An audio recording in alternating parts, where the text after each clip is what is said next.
While driving, he collided with a semi-trailer, emerging unscathed, yet awakened a system. The top-tier scion, Lu Cheng, discovers that he is, in fact, a cannon-fodder antagonist in the world of a novel. His family has gone bankrupt, the heroine has betrayed him, and he has been humiliated by the male lead. Ding! Congratulations, host, on awakening the destiny of the great antagonist system. This world has merged with multiple urban fantasy narratives. Lu Cheng, understood, I shall seize the initiative. Thus, when the original plot unfolds, all of the protagonist's fortuitous encounters have been preemptively intercepted by Lu Cheng. At the outset, the heroine is pregnant with the little antagonist, while the fated son weeps in despair beneath the overpass. Gazing at the downcast fated son, Lu Cheng smirks. Protagonist? Hand him over. Chapter 1. Return from prison? Time to collect a green hat. In a magical city, the Gu family. Lu Cheng is luxuriating in the utmost comfort, reclining on the lap of the icy beauty Gu Qingqing. This seemingly aloof CO, viewed as imperious by outsiders, is now cautiously massaging him. Her movements are gentle, yet Lu Cheng can keenly sense the subtle stiffness in her body. TSK, still not entirely accustomed. Huh? Just then, a crisp sound echoed in his mind. It is the emotionless notification tone of the system. Ding. Key plot point refreshed. The fated son Lin Fan, the male lead of the Divine Doctor's release, has completed his sentence. The target character is moving towards the Gu family villa, intending to seek his fiancée, Gu Qingqing. Lin Fan? That fool who, after 3 years in prison, naively fantasizes about directly taking over a wealthy beauty's life and ascending to greatness? Huh, just a freshly released stray dog, still reeking of his past. Lu Cheng leisurely opens his eyes, his gaze resting upon Gu Qingqing's flawless yet icy profile. With a hint of mischievous malice in his tone, he remarks, Qingqing, your fiancé Lin Fan seems to be making his way back. Gu Qingqing's movements falter imperceptibly. A fleeting glimmer of disdain and contempt flashes across her beautiful eyes. Fiancé, Lin Fan? That waste of space dares to claim such a title? She scoffs inwardly. I do not recognize anyone named Lin Fan. Her voice remains frigid, carrying an air of impenetrable detachment. To come here with a piece of paper of unknown origin, declaring his intention to marry me. If it weren't for my grandfather's folly back then. Her tone carries a hint of indignation. I have never acknowledged that ridiculous piece of waste paper. Oh, Lu Cheng raised an eyebrow, deliberately teasing her. Isn't he the one who endured 3 years of hardship for your Gu family? That was entirely his own choice. Gu Qingqing abruptly lifted her head to gaze at Lu Cheng, her beautiful eyes seemingly striving to validate her innocence and sincerity. Alas, a fleeting glimmer of rabbit-like trepidation deep within her gaze was nonetheless astutely captured by Lu Cheng. The amusement on Lu Cheng's face deepened with intrigue. This woman was quite fascinating. Her body was increasingly honest. Each time he had his way with her, her reactions. TSK, TSK. Yet, the underlying shards of ice and fear had not completely melted away. However, this very uncertainty made the situation all the more entertaining, did it not? The gradual pace only added to the excitement. Just as he was contemplating this, a deep voice from a bodyguard outside announced his presence. Lu Cheng stood up, effortlessly pulling the still-dazed Gu Qingqing into his embrace, his arm possessively encircling her slender waist, his tone retaining that irritating mockery. Come, my dear Qingqing, let me introduce you to your former fiancé. Outside the villa, Lin Fan stood before the iron gate, taking several deep breaths to suppress the overwhelming excitement in his chest. 3 years. A full 3 years of a dark, oppressive imprisonment. The only things that had sustained him through this ordeal, apart from the inexplicably acquired medical sage inheritance in his dreams, were his unwavering thoughts of his fiancée, Gu Qingqing. Qingqing, I, Lin Fan, have returned. He firmly believed that during these 3 years, Qingqing had been desperately awaiting his return. Calming his excited heart, he pressed the doorbell. Ding-dong. Moments later, a small door opened to reveal a burly man in sunglasses, blocking the entrance, exuding an aura that suggested stay away from me. Who are you looking for? Lin Fan was momentarily taken aback. The Gu family, he remembered, didn't seem to have such a bodyguard. Nevertheless, he suppressed his doubts and cleared his throat, striving to project the demeanor of a son-in-law of the Gu family as he announced his name. I am Lin Fan, Gu Qingqing's fiancé. The bodyguard's gaze scrutinized Lin Fan from behind his sunglasses. Fiancé, I haven't heard of such a thing. Miss Gu is currently unavailable. Leave. With that, he extended his hand, preparing to close the door. Lin Fan's mind buzzed. The flicker of excitement and anticipation was instantly doused by a cold splash of reality. Anger surged within him. What do you mean? He stepped forward, bracing his body against the closing door. Let the Gu family members come out. Just then, the heavy main door of the villa slowly opened. A tall and elegant figure stepped out first. Goodness!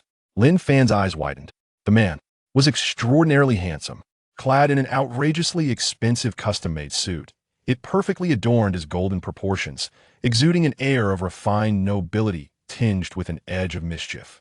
A subtle smile played at his lips, while his profound gaze rendered him inscrutable.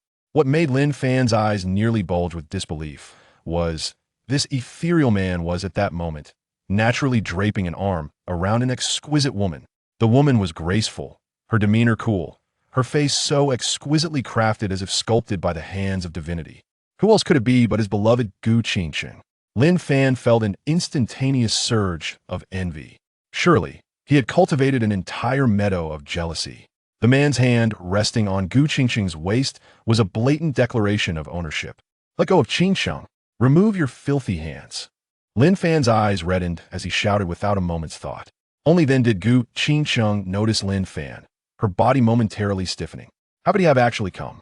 In the instant their gazes met, a complex array of emotions flickered across her face. Disdain for the past and irritation at this sudden trouble. She swiftly averted her gaze, her stunning visage instantly switching back to an icy demeanor. Who was Lin Fan? He prided himself on his keen observational skills. He perceptively caught the fleeting emotion on Gu Qingsheng's face. He understood. He comprehended everything. Qingsheng must have been coerced by this pretty boy. She must be wronged. A surge of rage shot through him. How dare anyone touch his woman? The medical sage inheritance granted him not only healing skills, but also exceptional martial prowess. He was determined to rush in and reclaim Qingsheng from that scoundrel's grasp. However, just as he took 2 steps forward before he could strike a heroic pose, the motionless bodyguard beside him shifted. Lin Fan barely registered the movement when he felt an overwhelming force propel him forward. Bang! His face collided with the cold ground, his mind ringing. How could this be? Was he unable to withstand even a single move from this guard? The crushing disparity in strength brought not only physical pain, but also a collapse of his beliefs. Wasn't it agreed that he would master his skills, return to the city, flaunt his prowess, and marry a beautiful heiress? Why was the script deviating? Why would such a master willingly serve as a mere pretty boy's guard? At that moment, the handsome man, Lu Cheng, surveyed him with a detached gaze. A slight smirk graced his lips, his tone calm, yet tinged with a condescension that suggested amusement. You're Lin Fan? After a pause, Lu Cheng's gaze swept over Gu Qingsheng's slightly tense profile, leisurely adding, Oh, Qingsheng has mentioned you. He struggled frantically beneath the hands of the bodyguards like a rabid dog, his fiery gaze fixed upon Gu Qingsheng, internally roaring. Qingsheng, speak up. Quickly tell him. Provide an explanation. However, witnessing Lin Fan on the ground, resembling a lifeless dog yet still bellowing, Gu Qingsheng felt nothing but nausea and disgust. She instinctively shrank closer to Lu Cheng, her fingers tightening around his sleeve as she spoke in a frigid tone. Cheng, let us depart. Do not pay attention to this madman. The endearing address inflicted a pain upon Lin Fan that felt 100 times worse than the earlier blows from the bodyguards, akin to a sharp knife piercing deep into his heart. Ding! The system detects that the fated child Lin Fan has encountered a triple blow, currently afflicted with NTR, overwhelming strength, and verbal humiliation, causing his Dao heart to shatter. Villain points, 3,000. Upon hearing the system's notification, Lu Cheng's smile broadened. TSK. This first chosen one encountered by my villain system, and this is the extent of his resilience? Were it not for the need to siphon fortune from Lin Fan, Lu Cheng would have already desired to eliminate him. Never mind, the chives must be harvested gradually.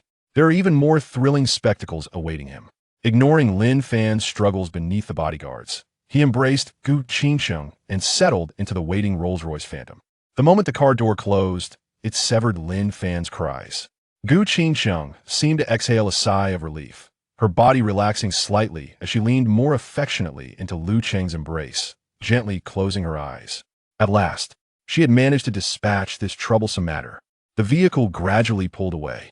Once the car vanished from sight and the bodyguards retreated indoors, Lin Fan finally emerged from his oppression, reflecting on Gu Qingqing's actions, combined with her gaze.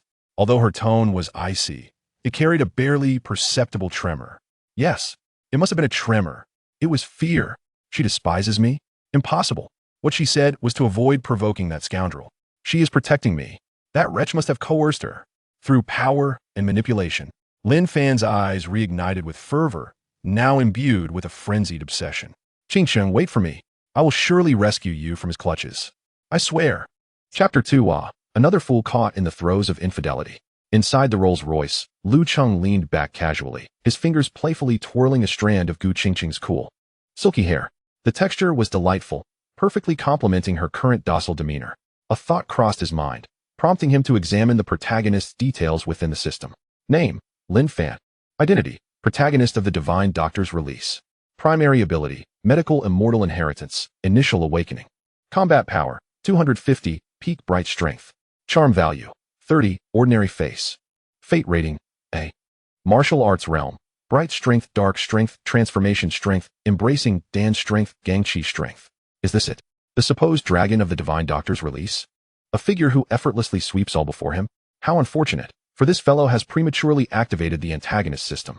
Even the bodyguards, enhanced by genetic potions obtained through strategies aimed at the female protagonist, have at least stepped into dark strength. This meager bright strength is hardly noteworthy. This orphan protagonist, devoid of background and intellect, is nothing more than a lamb delivered to slaughter. Lin Fan's luck may be commendable, yet it serves to enhance the value of this hapless crop when harvested. Observing the compliant woman before him, Lu Cheng couldn't help but chuckle. The ice-cold female CEO who had portrayed him as a naive fool, a mere backup? How laughable. Lu Cheng has long seen through her facade. That aloofness, that icy demeanor, is merely a facade. Deep down, she is but a pitiable creature, raised by her family as a mere machine, starved for love to the core, yearning for genuine care. With a slight application of pressure, he has driven the Gu family into a corner. Just as she believes she must wholly surrender and sacrifice herself, he will present her with a morsel of sweetness. With a domineering tenderness imbued with an intense desire for control, he will strike at the most vulnerable, yearning part of her heart. An iceberg? He shall forcibly melt it. Now, Lu Cheng has long lost count of the times they have engaged in deeper exchanges. With this thought, he reached out, affectionately ruffling Gu Qingqing's hair as one would a cat. Today, she has been quite obedient. A reward of a different experience awaits her tonight. The next day, as dawn broke, at the Gu Group building, Lin Fan had already been standing there for quite some time, his eyes bloodshot yet resolute. The night before, he had spent hours in a cyber cafe, feverishly searching for information on the Black Rolls-Royce and the man Gu Qingqing referred to as Ah Cheng.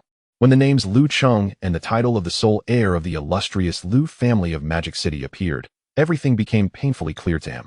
She must be afraid that I, upon my release, could not contend with Lu Cheng and the colossal Lu family, hence her deliberate coldness, meant to shield me. Yes, it must be so. Qingqing is truly concerned for me. With this realization, his resolve to rescue the princess grew ever stronger. Today, he would wait at the entrance of the Gu Group, determined to find a chance to meet Qingqing. As long as that bodyguard was absent, he was confident he could whisk her away. The morning rush hour soon descended, with throngs of people flowing like a tide toward the entrance of the Gu Group. Lin Fan took a deep breath, clenched his fists, and attempted to blend in with the crowd. Stop. What are you doing? Show your ID or visitor's pass. Two uniformed security guards blocked his path, their voices cold and their disdain unmasked. They might as well have called him a beggar. On what grounds do they stop me? Why are they not scrutinizing anyone else? Lin Fan felt a surge of frustration, pointing at several employees who had simply walked in with facial recognition, raising his voice to attract the attention of onlookers. The leading guard, clearly seasoned, scoffed at him, sizing Lin Fan up from head to toe. Take a good look at your attire. You look like you just crawled out of a garbage heap. How dare you compare yourself to them? Only then did Lin Fan glance down at his own clothing. His once white t-shirt was now faded, a stubborn patch of mud from yesterday's scuffle still clinging to it. Stiff and hardened. As for his jeans, ripped to shreds, with several gaping holes exposing his thigh. And the shoes? Oh, those were the cherished Chelsea boots he had saved up for years to buy, now tarnished and oxidized to a ghastly yellow from 3 years in prison. His fists clenched with a crackle, his face flushed with indignation. He suppressed his anger and declared, I am here to see your CEO, Gu Qingqing. I am her fiancé. Uft. The CEO's fiancée? The two guards exchanged glances, bursting into laughter at what they deemed the year's most ludicrous joke. Is this a challenge to our sense of humor? I concede. Let me tell you, there are at least 80 frogs hoping to sneak in and see the CEO every day. Hurry up and leave. Or we may have to take action to escort you away. Surrounding employees cast curious or scornful glances, some even whispering among themselves.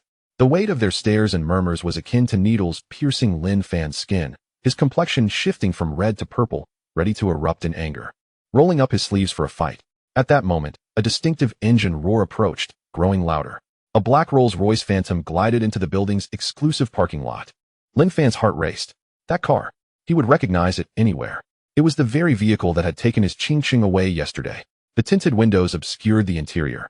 Yet Lin Fan caught a glimpse of a familiar silhouette. Ching. He was certain. Beside her, he could vaguely discern a man's figure. Lu Cheng.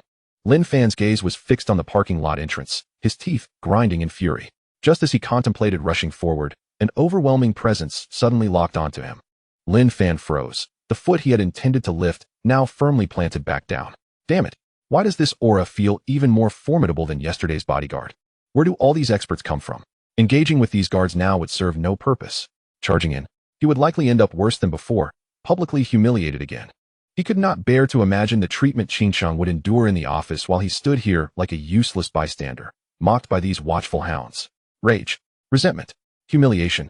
He gritted his teeth, repeatedly reminding himself, a gentleman must endure the transformation of dragons and snakes. Patience is key, even if his martial arts skills were lacking. He possessed unparalleled medical expertise. Once he rescues Ching, he would wield his medical prowess to carve a path forward, and then he would crush Lu Cheng in vengeance. At the top floor of the Gu Group's presidential office, Lu Cheng lounged on the sofa, relishing the imported fruit that the beautiful CEO had peeled and offered to him. As he savored each bite, he casually listened to reports from his subordinates regarding Lin Fan's surveillance. Lin Fan stayed up all night in the cyber cafe, searching for information on the protagonist. He appeared at the Gu Group building at 5 this morning, waiting. At 7:30, he attempted to infiltrate the building, only to be intercepted by security, leading to a heated exchange that attracted a crowd. Watching the video of Lin Fan's face turning crimson as he nearly exploded in anger brought a smirk to Lu Cheng's lips. This foolish deer truly is entertaining. The security guards these days are rather competent. He casually replied to a message. Send a generous red envelope to each of the security guards at the entrance today. Lu Cheng set down his phone and drew Gu Ching into his embrace. Sensing her body tremble slightly, his gaze darkened. Is she still not accustomed to this? After all this time, she remains so sensitive? It seems the time has come for this frosty CEO to experience the true unspoken rules of the workplace within her own domain. During the lunch break, employees gradually emerged from the building. In a distant corner, Lin Fan fixed his unwavering gaze on the various exits of the company. Finally, that Rolls-Royce Phantom has reappeared. The rear window was half open, as if deliberately inviting his gaze. Lin Fan's eyes widened in disbelief. He stared intently at Gu Ching. She was not wearing the same outfit as this morning. Moreover, on her fair neck, near her collarbone, there appeared to be several faint red marks. Although partially concealed by her collar, Lin Fan's keen eyesight discerned them. Were those kiss marks? A surge of fury coursed through Lin Fan's veins. That bastard. They really did it in the office. He could almost envision Gu Ching being forced and struggling, feeling as though 1,000 arrows pierced his heart. She is his fiancée. No, this cannot continue. Lin Fan's expression hardened with unwavering determination, tinged with madness. He could no longer wait. He must follow them, no matter what. He had to find an opportunity to rescue Ching. Rushing to the roadside, he hailed a passing taxi. Driver, follow that Rolls-Royce ahead. Quickly. The taxi driver cast him a sidelong glance, a knowing look directed toward the vanishing luxury car. With the tone of a seasoned observer, he remarked, "Hey, brother, don't take it too hard." With that, he pressed the accelerator and the taxi sped off. Chapter 3. A simple meal turns into a scene of bloodshed. The Rolls-Royce Phantom wove through the traffic, with a yellow taxi tailing closely behind. Lu Cheng observed everything in the rearview mirror, a subtle smile gracing his lips. As expected, he had followed. This plump sheep was indeed eager for slaughter. However, the level of stealth displayed in the pursuit was rather conspicuous, as if to say, "Look at me. I'm following you." Well, that saved him the trouble of orchestrating a chance encounter. He redirected his focus to Gu Ching, who appeared slightly quieter than usual today. Perhaps last night's office games had drained her energy, and she had yet to fully recover.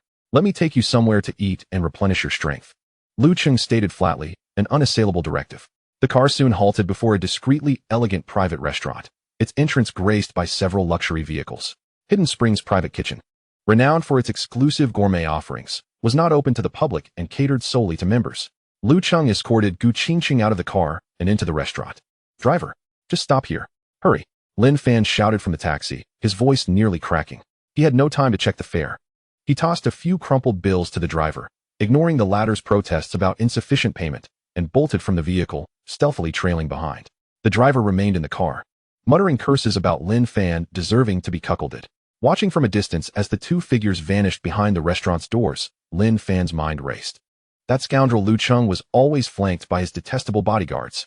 Moreover, the aura of skilled fighters lurking nearby today felt even stronger than yesterday. Breaking in head-on was out of the question. He needed to find an opportunity. This establishment was clearly not ordinary. What did that bastard intend to do by bringing Qingcheng to such a place?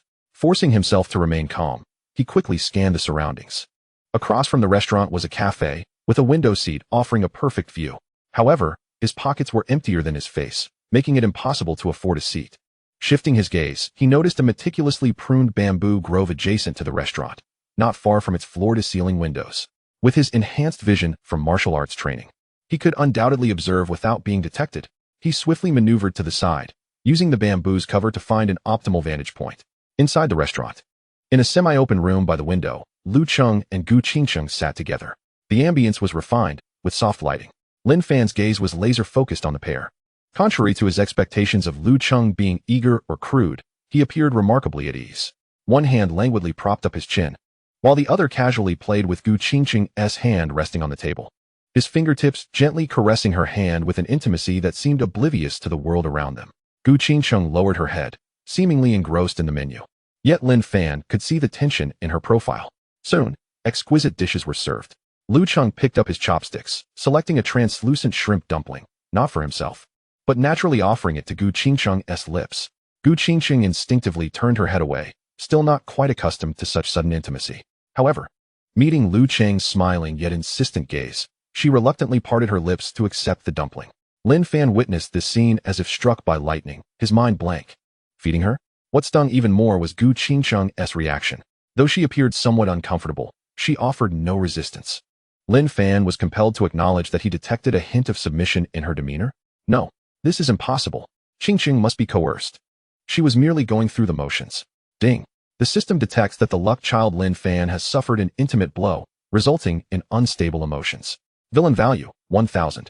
Hearing the system's notification, Lu Cheng nonchalantly cast his gaze toward Lin Fan's hidden position. His eyes were as indifferent as if observing the dust by the roadside. Yet, a hint of amusement flickered at the corners of his mouth. In the next moment, Lu Cheng suddenly leaned closer to Gu Qingqing's ear, his lips nearly brushing against her delicate earlobe, whispering something only they could hear. "It seems I didn't quite satiate you in the office earlier." From behind the glass, Lin Fan could not hear the wolfish words nor discern Lu Cheng's lips. However, he could clearly see Gu Qingqing's reaction. Her cheeks flushed a deep crimson, her ears tinged with pink, and she instinctively raised her hand to gently push Lu Cheng away. That gesture, soft and feeble, seemed less a rejection and more a playful tease. Yet in Lin Fan's eyes, this was pure humiliation. It was a powerless response to being teased. And Lu Cheng merely chuckled softly, extending his hand to casually wipe away a smudge of sauce from the corner of Gu Qingqing's mouth with his fingertip. This scene, to Lin Fan, it was far more infuriating than forcibly pinning Gu Qingqing to the table. Murderous rage boiled within him. "By the way," Lu Cheng casually began, his voice barely above a whisper. Yet, with Lin Fan's keen hearing and lip-reading skills, he grasped the content with clarity. "I had the housekeeper prepare some snow frog and lotus seed soup today. Remember to drink it when you return home tonight. It's good for your health." Gu Qingqing responded with a soft hum. The phrase "going home" seemed utterly mundane, merely a reflection of their ordinary lives. However, to Lin Fan's ears, each word struck like a heavy hammer against his chest. They had already cohabited, not under duress. These tender moments of daily life were precisely the scenarios Lin Fan had envisioned countless times in his dreams while imprisoned. Yet now, they were effortlessly occupied by another man. He could no longer deceive himself. It seemed Gu Qingqing had genuinely submitted to this demon, Lu Cheng. Jealousy, fury, and a profound sense of despair at being utterly negated. Lin Fan trembled, his nails digging deep into his palm, the taste of blood filling his mouth. Ding. System notification. The fated child Lin Fan has suffered continuous intimate blows. Witnessing heart-wrenching scenes of tender moments, his mentality shattered. Villain points, 3,000. The system's alert echoed in his mind, deepening the smile on Lu Cheng's lips. Oh, now that's more like it. His gaze returned to the figure hidden in the bamboo grove, on the verge of exploding with rage, yet too cowardly to confront him. That appearance of wanting to kill, yet being utterly impotent, struggling against oneself, was truly a sight to behold. Was he so fragile that he couldn't withstand this? If this level of intimacy shattered his psyche, how would he endure the future? At that moment, Lin Fan, engulfed by intense anger and despair, found the remnants of his pitiful rationality assuming a strangely elevated position. No. He shook his head vigorously, his eyes regaining a mad and obsessive gleam. This must be an act. That scoundrel Lu Cheng knew I was watching. He definitely glanced my way just now. He is deliberately putting on a show for me. Everything is a facade. How could someone as pure and virtuous as Cheng truly yield to such a demon? Yes, it must be so. She has been deceived, toyed with by this fiend. And someone like Lu Cheng, a top-tier playboy, surely would not have only one woman by his side. He must have other women. As long as I can find evidence of his infidelity with another woman, present that evidence before Cheng, and she will undoubtedly awaken to the truth. Yes, this is the only breakthrough. This is my last hope. He shot a furious glare toward the direction of the restaurant, refusing to linger any longer, and turned to vanish swiftly around the street corner like a mouse. With his current meager skills, barging in would only be a death wish. He needed evidence. Solid proof that would reveal Lu Cheng's true, rotten nature to Gu Qingqing. Lu Cheng, just you wait. Chapter 4. Still acting affectionate? Unable to move when the campus bell appears. In a cheap internet cafe reeking of smoke, instant noodles, and sweat, a figure hunched over in the farthest corner. Lin Fan's eyes were bloodshot, his spirit flagging. His mind was plagued by the glaring scenes from yesterday's restaurant encounter. Those images replayed in his mind like a film, fueling his growing rage. He could not accept it. After fleeing from the restaurant, he foolishly returned to the vicinity of the Gu group, hoping to find a chance to speak to Gu Qingqing alone. But what happened? Every time he approached the building, he sensed several dangerous presences locking onto him, causing his hair to stand on end. He never had a chance to enter. Aside from enduring a barrage of disdainful glances from passers-by, he didn't even catch a glimpse of Gu Qingqing. His hopes were slowly extinguishing. He needed irrefutable evidence. Before him, the screen displayed a search engine page. His fingers trembled as he repeatedly typed in keywords. Lu Cheng scandal, Lu Cheng mistress, Lu Cheng kept woman university student, Lu Cheng chaotic private life. Yet the results nearly made him spit blood in frustration. It was either Lu Cheng attending various high-end summits and charity galas, basking in glory, or major financial media praising his business acumen, lauding him as a young talent. Scandals? Mistresses? Not a single one. There had been rumors, but they had all been silenced by Lu Cheng. After all, he had to pursue numerous female leads. How could negative reports surface online? Gazing at Lu Cheng's photo displayed on the screen, handsome to the point of inciting public outrage, with a hint of a devilish smile, Lin Fan felt as if his already fragile heart had been pierced hundreds of times. Your balance is insufficient, 1 yuan. Please recharge. The system will log out automatically. The cold notification popped up, and the screen went dark, forcibly logging him out. Damn it, Lin Fan growled, pent-up rage with nowhere to vent. Slamming his fist onto the table. Bang. What the hell? A top-tier playboy, and not a single scandal? This is unscientific. I refuse to believe it. No way. But he patted his empty pockets. The meager change he had was all that remained from 3 years ago. He had spent everything on meals and internet access over the past few days. Now, he didn't even have enough money to stay in the cafe for another minute. Hey, what are you smashing the table for? If you're broke, get lost. Don't disturb my business. Came the irritated shout from the cafe manager behind him. Gritting his teeth, Lin Fan rose, defeated, and left the cafe like a stray dog, wandering the bustling streets of the metropolis. Lin Fan felt a wave of confusion wash over him. Upon his release from prison, he had envisioned himself wielding the legacy of a miraculous healer, ready to conquer the world, take on the nursing home in the south, kick down the kindergarten in the north, marry the affluent Gu Qingqing, and ascend to the pinnacle of life. But what was the reality? Life had dealt him a series of harsh slaps. His fiancée had been stolen away by a pretty boy, seemingly willingly. His once proud martial prowess was nothing compared to the bodyguards, who could take him down with a single move. As for that unparalleled medical skill, he had considered leveraging it to turn his fortunes around, perhaps by setting up a stall to treat people. But his mind was a chaotic mess, filled with pent-up anger and frustration, rendering his meager true energy completely unresponsive. Like a wild dog running amok. Forget about treating others. When he attempted to diagnose a woman by the roadside who had twisted her ankle, he felt as if his brain was mush, unable to discern anything.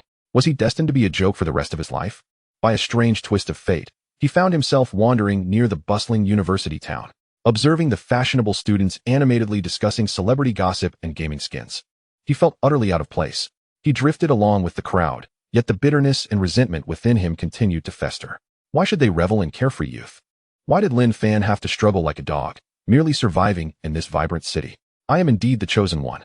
I should be the protagonist of this world. Suddenly, his gaze was magnetically drawn to a figure not far away. By the roadside stood a girl, quietly waiting for someone, clad in a pristine mint green JK uniform. She appeared particularly delicate. Beneath her sleek black bangs lay a face so exquisite it seemed to have stepped out of a comic. Her straight, long hair cascaded down, framing her visage accentuated by a pair of rimless glasses perched on her nose, imparting an air of both purity and a serene, mature charm. Particularly striking were her eyes, clear and pristine like the spring waters of a mountain stream, untouched by the dust of the world. She emanated a rare, untainted beauty, exuding an aura of innocence and purity. Lin Fan felt as though something within him had been gently nudged. Wow, this girl is truly innocent. Since his release from prison, his eyes had only beheld coldness, betrayal, humiliation, and despair. This sudden encounter with such cleanliness and beauty ignited an almost instinctive urge buried deep within his repressed heart. After all, things with Cheng seemed precarious. Flirting with a girl now shouldn't be considered infidelity, right? Yes, not at all.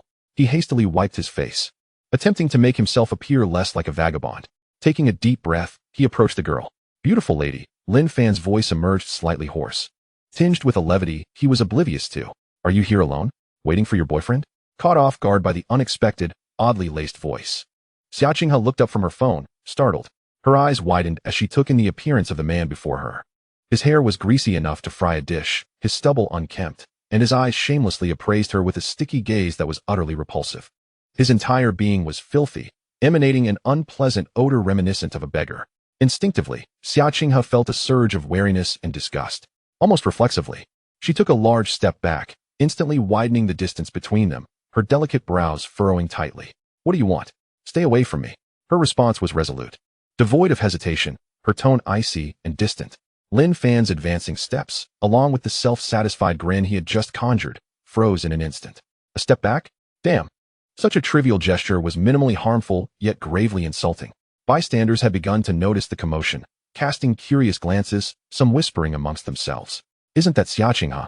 The campus belle from the finance department? Who is this man? What audacity does he have to harass her? He looks like a beggar, surely. He must be out of his mind. The overwhelming embarrassment shattered Lin Fan's earlier bravado, morphing into resentment. Damn it, how dare she disregard me? Though he cursed inwardly, he still held some semblance of restraint and refrained from striking a woman. He muttered curses under his breath, casting a fierce glare at Xia Qinghe before hastily blending into the crowd amidst the mocking whispers surrounding him. He couldn't help but harbor resentment towards this ungrateful girl. How dare she not recognize my potential? Meanwhile, at the Liu family estate, in the study, Liu Cheng listened as his bodyguard reported on Lin Fan's recent activities. From gathering dirt at internet cafes to aimlessly wandering the streets. To his disbelief, Lin Fan had audaciously approached one of the women Liu Cheng had reserved for himself, Xia Qinghe. Hearing of Xia Qinghe's disdain and rejection of Lin Fan, a subtle smile graced Liu Cheng's lips. Well done. Almost simultaneously with Lin Fan's rejection, he received a system notification. Ding. Detected that the fated son Lin Fan failed to flirt publicly, his mindset shattered, villain points awarded. 888. Surprisingly, despite Xia Qinghe not being the female lead from the exiled divine doctor, she could still contribute villain points. It seemed that any event causing the fated son to falter, feel displeased, or have his mindset explode could be exploited for gain. Wasn't he deeply devoted to Gu Qingqing? Why then did he approach such a pure campus beauty? What gave him the audacity to flirt in such a state? Was it the courage of a fool? Liu Cheng's long fingers rhythmically tapped on the smooth surface of the rosewood desk, maintaining a steady rhythm that exuded a sense of calm control. Dirt? Was he hoping to use it against Gu Qingqing? Naive. However, to prevent the crops from failing to thrive, Xia Qinghe would do nicely. Liu Cheng waved his hand, signaling his subordinates to withdraw. He then picked up his phone and dialed a number. Hello? A timid, soft voice came through the receiver. Qinghe, it's me. Liu Cheng's tone shifted to one of gentle warmth, infused with just the right amount of concern, as if he were the friendly older brother next door. I'm not busy this afternoon and would like to see you. I'll be at your school gate in 20 minutes. Do you have time to meet? Liu Cheng gidge. Xia Qinghe's voice on the other end clearly reflected shock and delight, her tone rising a few pitches. I have time. I'll be right over. Wait for me. Don't rush. Be careful on your way. After hanging up, the warm smile on Lu Cheng's face morphed into one of amusement. Lin Fan, oh Lin Fan. I hope your eyes are still good enough to see. Chapter 5, Power Suppression? It's merely the protagonist's imagination. At the entrance of Magic City University, a discreetly luxurious Rolls-Royce Phantom quietly came to a halt. Lu Cheng had exchanged his usual sharp attire for a more understated yet high-quality casual ensemble, softening his overall aura. The colors were gentle, significantly tempering the intimidating sharpness that typically surrounded him. Standing there, he resembled someone who had just stepped out of a fashion magazine, exuding a gentle yet slightly languid aristocratic charm. The innate composure and aura of authority he possessed could not be concealed, and, paradoxically, this approachability made him even more eye-catching. Many girls discreetly cast glances in his direction. He stood there like a male protagonist blessed with a soft focus effect, effortlessly becoming the center of attention. Before long, a figure came jogging from a distance, Xiaqinghe. A hint of lingering nervousness graced her features, mingling with an undeniable joy upon seeing Lu Cheng. She resembled a startled fawn that had finally found its anchor. She hurriedly approached Lu Cheng, slightly out of breath. Lu Cheng-gij. Her voice was soft and slightly timid. You came. She instinctively edged closer to him, her small movements imbued with a desire for protection, as if proximity to him would grant her comfort.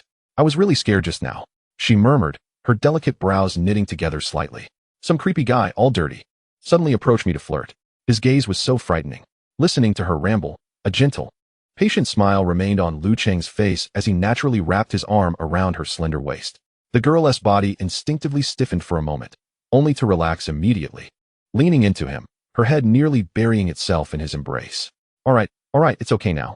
Don't be afraid. Lu Cheng's voice was deep and gentle, akin to a soothing balm for a frightened creature. In the future, if you encounter such individuals, simply give me a call, all right?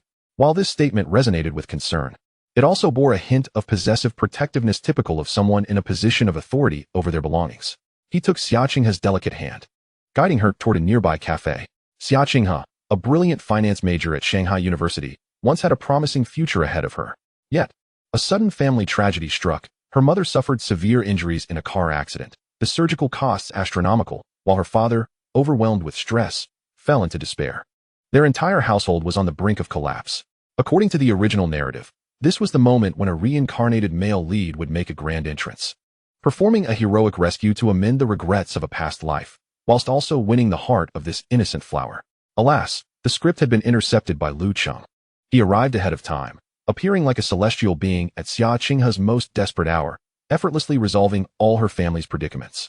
With a perfectly measured blend of tenderness and an irresistible protective demeanor, he gradually unlocked the heart of this naive girl, who had long been deprived of love. Now, Xiaqinghe's feelings for him had surpassed mere gratitude. They had evolved into a complex tapestry of admiration, affection, and profound dependence. Although at times, she would feel anxious in response to his unexpected displays of intimacy, this was merely an instinctual reaction born from her prolonged insecurity. Deep down, she had already come to regard him as her sole pillar of support. All of this was being keenly observed from a shadowy corner across the street, where a pair of bloodshot eyes fixated on the scene. Lin Fan had not wandered far. Recently humiliated by that innocent university girl, he was brimming with resentment and bitterness. And then, he caught sight of the ostentatious Rolls-Royce. He beheld the figure of Lu Cheng, whom he loathed with every fiber of his being. What enraged him further was that the very girl who had spurned him moments ago now nestled against Lu Cheng like a docile little bird. The stark visual contrast and psychological dissonance were almost more painful than a physical wound. Just as he felt the urge to confront Lu Cheng head-on, a gentle breeze carried the girl's faint, grateful voice to his ears. Thank you so much, brother Lu Cheng. My mother's surgery went splendidly. Her mother's surgery? Gratitude? These fragmented words jolted Lin Fan's mind into clarity, coupled with the blinding scene before him. The luxury car, the dashing playboy, the innocent university girl. He felt he had once again grasped the truth. This beast named Lu was undoubtedly up to no good. He was surely exploiting the girl's familial crisis, using her mother's life-saving funds as leverage to coerce this naive student into submission. He was sullying her innocence with his wealth and power. Lin Fan's fingers trembled with agitation. Instantly, he thought of Gu Qingqing. She must have experienced something similar. She was undoubtedly coerced by Lu Cheng through equally despicable means. Yes, it had to be so. How could someone as proud as Qingqing truly fall for such scum? She must be trapped, suffering in silence. Eureka! He had finally uncovered the ironclad evidence of Lu Cheng's moral depravity, proving his manipulation of women through power. He would use this proof to awaken Gu Qingqing from her delusions. To rescue her, Ding, the son of fortune, Lin Fan, concocts a narrative of oppression, intensifying his hatred towards the host. Villain points, 888. Hearing the system notification echoing in his mind, Lu Cheng found it amusing. Lin Fan, your imaginative prowess is wasted if you don't write novels. You want evidence? Consider it done. Lin Fan's heart raced as he fumbled to extract his scratched-up counterfeit phone. Like a thief, he concealed himself behind a trash bin, holding his breath as he aimed at the distant Rolls-Royce and the back of Lu Cheng, leading Xia Qinghe into the cafe, frantically snapping photos. Click, click. After capturing several images, he hurriedly stowed his phone, lowering his head to inspect the shots. The distinct emblem of the luxury vehicle was clearly visible. Lu Cheng's infuriating profile could still be vaguely discerned. And lastly, the image of the university girl nestled in his embrace. These elements combined constituted irrefutable evidence of Lu Cheng's exploitation of women. It was sufficient. Lin Fan felt as though he had seized the serpent by its vulnerable spot. Victory was within reach. His heart raced with a twisted smile that blended intense rage, morbid excitement, and a sense of righteous vindication. Lu Cheng, just wait. He dared not linger, fearing the discovery by Lu Cheng's bodyguards. Thus, he scurried away like a mouse along the wall. He ran with all his might, returning to the familiar, foul-smelling, run-down internet cafe. Finding a secluded corner, he sat down. He once again pulled out his phone, repeatedly scrolling through the photos. The more he looked, the more his smile grew malevolent and self-satisfied. "Qingqing, my Qingqing, wait for me," he murmured to himself, his voice tinged with a tragic self-righteousness and the thrill of impending revenge. "I will soon expose Lu Cheng's true nature. You will see what kind of demon he truly is. Wait for me to rescue you." Chapter 6. You come to save me? Take your money and leave.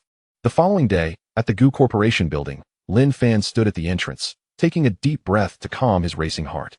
He carefully surveyed the vicinity of the building. Excellent. Today, there was no sign of the intimidating presence of skilled individuals that usually made his heart race. An opportunity. This was undoubtedly a chance bestowed upon him by fate. Even if he had to force his way in, he was determined to see Gu Qingqing today. Resolute, Lin Fan dashed toward the entrance, preparing to confront the unfriendly security guards stationed at the door.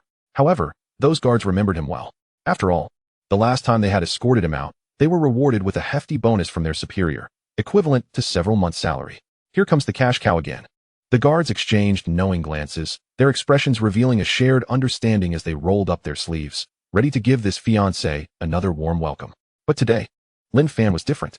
He summoned all his strength, unleashing an astonishing burst of energy, darting through the circle of guards like an arrow, and instantly stormed into the lobby of the Gu Corporation. "Hey, stop him. Damn it. Don't let him escape." The guards reacted, shouting as they gave chase, ready to turn the lobby into a battleground.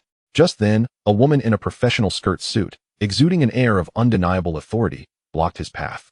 She had a slender figure, yet radiated an unmistakable sense of command. This lady is no ordinary employee. She is the secretary of Gu Qingqing. However, she possesses another, far more significant identity. She is a planted operative by Lu Cheng, positioned beside Gu Qingqing. Ostensibly, she manages her work, but in secret, she is tasked with safeguarding Gu Qingqing, eliminating any potential troubles that may arise, such as the individual before her. This secretary has also enhanced her abilities using the genetic agents provided by Lu Cheng, firmly stepping into the realm of dark strength. Dealing with Lin Fan, a mere novice fresh from the beginner's village, who possesses only theoretical knowledge but lacks practical experience, is an effortless task for her. Upon spotting Lin Fan, a flicker of evident disdain and impatience flashed in her eyes. Of course, she had also received instructions from Lu Cheng. As long as Gu Qingqing's safety was assured, she could allow this Lin Fan to meet with her. It seems that her superior enjoys witnessing this man as humiliation. Lin Fan sensed that this woman exuded an extraordinary aura, and he suppressed the turmoil within him, attempting to adopt a demeanor that conveyed he was here to reason, not to cause a ruckus. "I am Lin Fan, seeking an audience with your CEO. I have matters of utmost importance regarding her reputation that must be conveyed in person." His tone was urgent, imbued with an inexplicable sense of righteousness, as if he were a heroic figure come to rescue a wayward maiden. Upon hearing his declaration, a fleeting glimmer of mockery crossed the secretary's gaze as she coldly responded, "You are Lin Fan? The CEO has instructed me to escort you." Lin Fan was taken aback. "What is happening? I am just allowed in like this." He had anticipated a fierce battle today, yet here he was, not even being chased away. How unexpectedly fortunate. Indeed, Cheng must still hold feelings for me. She must be aware of my recent wanderings and is worried about me, thus discreetly instructing her secretary to grant me entry. Suppressing his inner excitement, Lin Fan hurriedly followed in the secretary's footsteps, leaving behind a group of onlookers exchanging bewildered glances. What is going on? Wasn't that guy kicked out last time? Why is the secretary personally leading him in today? Could it be that the man who looks like a beggar is genuinely someone important to the CEO? The secrets of the wealthy? How thrilling. The secretary guided him into a private elevator. As it ascended smoothly, Lin Fan's mind was anything but tranquil. He was mentally rehearsing the script for the upcoming hero saves the damsel scenario. Upon seeing Cheng, he would present irrefutable evidence and denounce Lu Cheng's despicable actions. Gu Cheng would come to her senses, tears in her eyes, gratefully throwing herself into his embrace. Ultimately, he would depart with the goddess, leaving behind an elegant silhouette. Perfection. Just as he was lost in his daydream, a chime signaled the elevator doors opening. The secretary led him through a quiet corridor into a spacious, well-lit conference room. The interior was decorated in a minimalist modern style, everything orderly, yet exuding a chilling sense of exclusion. Please wait here, the secretary said, leaving him alone in the empty room and closing the door behind her. At first, Lin Fan was quite excited, pacing back and forth while rehearsing what he intended to say. However, 10 minutes turned into 30, then an hour, and still, the silence was deafening. With not a single footstep to be heard outside, the only sound in the conference room was his own breathing. What was happening? His initial excitement gradually cooled, replaced by a vague sense of unease. Could it be a trap set by that scoundrel Lu Cheng? Just as despair began to settle in, he heard a series of crisp, rhythmic clicks of high heels approaching from outside. Lin Fan's heart tightened, his gaze fixed on the conference room door. Finally, it swung open, revealing Gu Cheng standing in the doorway, clad in a light-colored dress that elegantly accentuated her perfect figure, her long hair meticulously styled into an updo, exposing her graceful swan neck. She radiated a cold, formidable aura that involuntarily instilled a sense of pressure. Gu Cheng walked directly to the head of the table and seated herself, her gaze never once flickering towards Lin Fan. The entire process was fluid and graceful, embodying the poise and indifference of someone in a position of power. Cheng, Lin Fan stammered upon seeing her, his excitement causing his lips to tremble. Yet Gu Cheng offered him no opportunity to speak. She did not respond to his call, or even glance in his direction. Instead, she placed an item on the table before him and gently pushed it in his direction. Lin Fan looked down to find a printed confidentiality agreement accompanied by a check. A glance at the contents revealed it pertained to the crime he had taken the blame for on behalf of the Gu family years ago, demanding that he remain silent about the matter forever, never to mention it to anyone.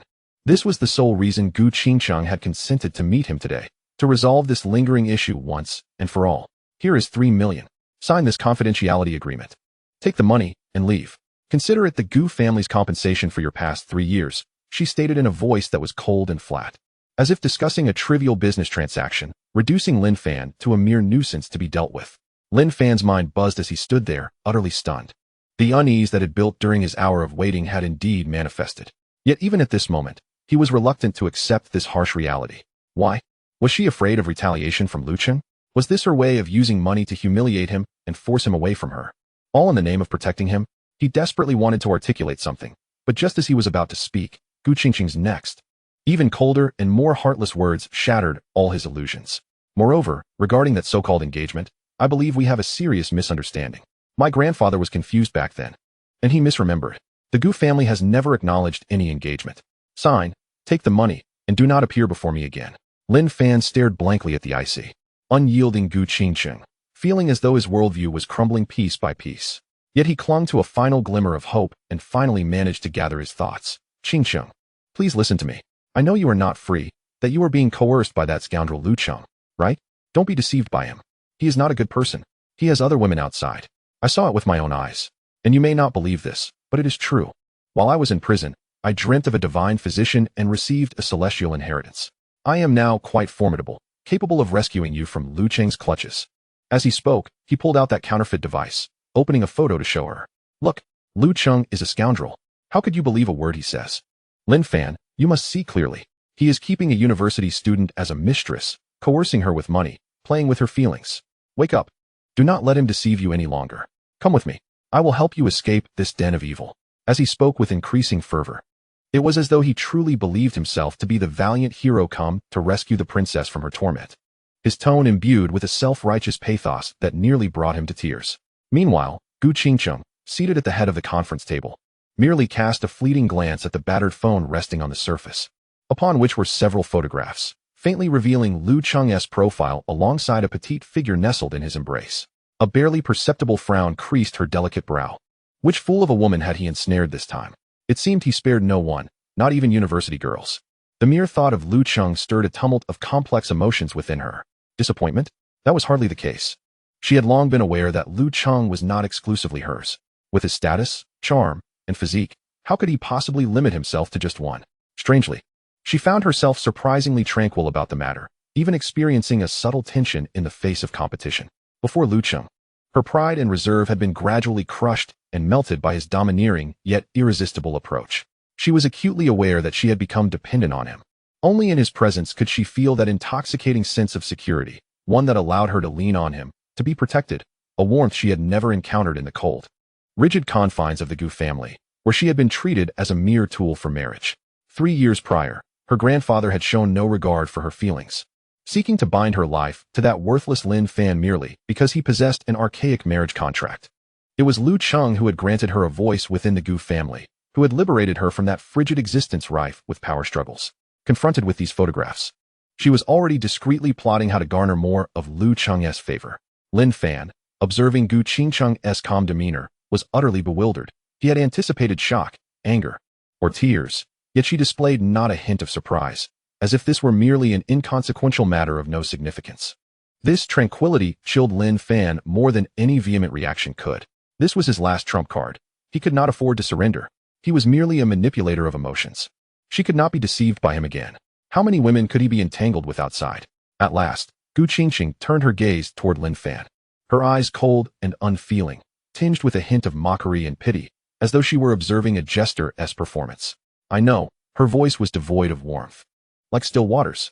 And then, a mere 6 words, yet they struck Lin Fan like a thunderbolt. What did she mean? She was aware that Lu Cheng had other women? How could she react this way? Lin Fan was utterly flummoxed, staring at Gu Qingcheng in disbelief, his mouth opening and closing without sound. Why? Gu Qingcheng regarded his contorted expression of shock and despair with a flicker of impatience in her eyes. She did not wish to waste another moment on this detestable man and coolly delivered a final blow. Lin Fan, stop indulging in your unrealistic daydreams, will you? What do you mean by medical sage? Why don't you claim to have found the secret manual of the Buddha's palm? Do you truly believe this is some fantastical novel? Who do you think you are? No one needs saving from you. Sign here. She gestured toward the documents on the table. 3 million, an amount that was more than sufficient. Lin Fan felt as though he had been doused with ice-cold water. No, not water, but sulfuric acid. It seared his heart, suffocating him with despair. All his so-called truths had been rendered null. He never anticipated that Gu Qingcheng would reach such a level of indifference towards the evidence he had amassed. Meanwhile, in a theme park in the magical city, Lu Cheng donned casual attire, topped with a mischievous Nick Fox hat, and sported narrow-framed sunglasses as he enjoyed a puppet show with Xia Qinghe. Xia Qinghe, adorned with an adorable Judy Rabbit hat and a beaming innocent smile, excitedly took selfies with Lu Cheng. Lu Qingji, over here. Look at the camera. Smile. All right. Lu Cheng naturally wrapped his arm around Xia Qinghe's waist and flashed a warm smile, one that could make countless girls swoon, drawing envious glances and whispers from nearby girls. Wow, look at that handsome guy in the fox hat. He's a gem. And his girlfriend is adorable too. Ugh, I'm so jealous. Where can one find such a charming and gentle boyfriend? Are they distributed by the government? Why haven't I received one? Just as Xia Qinghe pressed the shutter, a notification pinged. Ding. System alert. The child of destiny, Lin Fan, has encountered the female lead's admission of soul searching, resulting in a devastating blow to his beliefs. Villain points, 5,000. Lu Cheng maintained his smile, though inwardly he found the situation amusing. 5,000 points. Not bad. This also meant that the female lead he had successfully courted was indeed completely devoted. He gazed at Xia Qinghe beside him, setting their photo as his screensaver, unable to resist affectionately ruffling her hair. This sense of control was truly delightful. In the Gu Corporation's conference room, Lin Fan stood there, his face contorted in an indescribable agony. He remained unwilling to capitulate. At that moment, Gu Qingqing suddenly felt her stomach churn. Her complexion paled instantaneously as she instinctively raised her hand to cover her mouth, retching a few times. This sensation had been recurring over the past few days, particularly triggered by greasy or pungent odors. She suppressed her discomfort, her gaze toward Lin Fan growing increasingly impatient. She did not wish to spend another second in the presence of this nauseating man. Sign. Her voice rose sharply, laced with urgency and unmistakable disgust. Lin Fan observed Gu Qingcheng's pale face and her retching motions, and as a physician, he keenly detected the subtle anomaly in her demeanor. His gaze fixated on her abdomen. Impossible. Absolutely impossible. How could this be? His face drained of color, even paler than Gu Qingcheng's. He opened his mouth, his voice dry as if rasped by sandpaper. Now let me take your pulse. I'll sign this confidentiality agreement. He stared at Gu Qingcheng, his eyes filled with a near-manic insistence. Gu Qingcheng recoiled in distaste, questioning his intentions. Yet, as she had been feeling unwell lately and wished to expedite the departure of this pest, she reluctantly agreed to allow him to take her pulse. With a cold demeanor, she made it clear she did not want Lin Fan to touch her even with a single finger. Within a minute, a secretary entered, presenting Gu Qingcheng with a length of silk thread. She draped one end over her wrist, allowing the other end to dangle. Lin Fan, trembling, grasped the thin thread. He began to take the pulse, unexpectedly finding that the first application of his medical skills after his release from prison was directed towards Gu Qingcheng, and it was to confirm a terrifying suspicion that had gripped his heart. Although his mental state was unstable, significantly impairing his medical abilities, the instinct to diagnose pulsations remained. He followed the delicate line into Gu Qingcheng's pulse. In an instant, Lin Fan's complexion drained of color, and his body swayed as if he might collapse at any moment. It could not be mistaken. It was a sign of joy. He forced a bitter smile and relinquished the fine line. He thought of his fiancée, who had been coerced and deceived, now bearing another man's child. His last glimmer of hope was utterly shattered in that moment. At that instant, he felt as though he had been stripped bare, discarded of all dignity, like a jester in despair. A sense of hopelessness and humiliation, more potent than any previous blows, consumed him entirely. Congratulations, Miss Gu. It's a sign of joy. You are to become a mother, he said, his face pale, managing a smile more grotesque than tears. Void of any glimmer of light, he picked up the signing pen from the table and inscribed his name on the confidentiality agreement.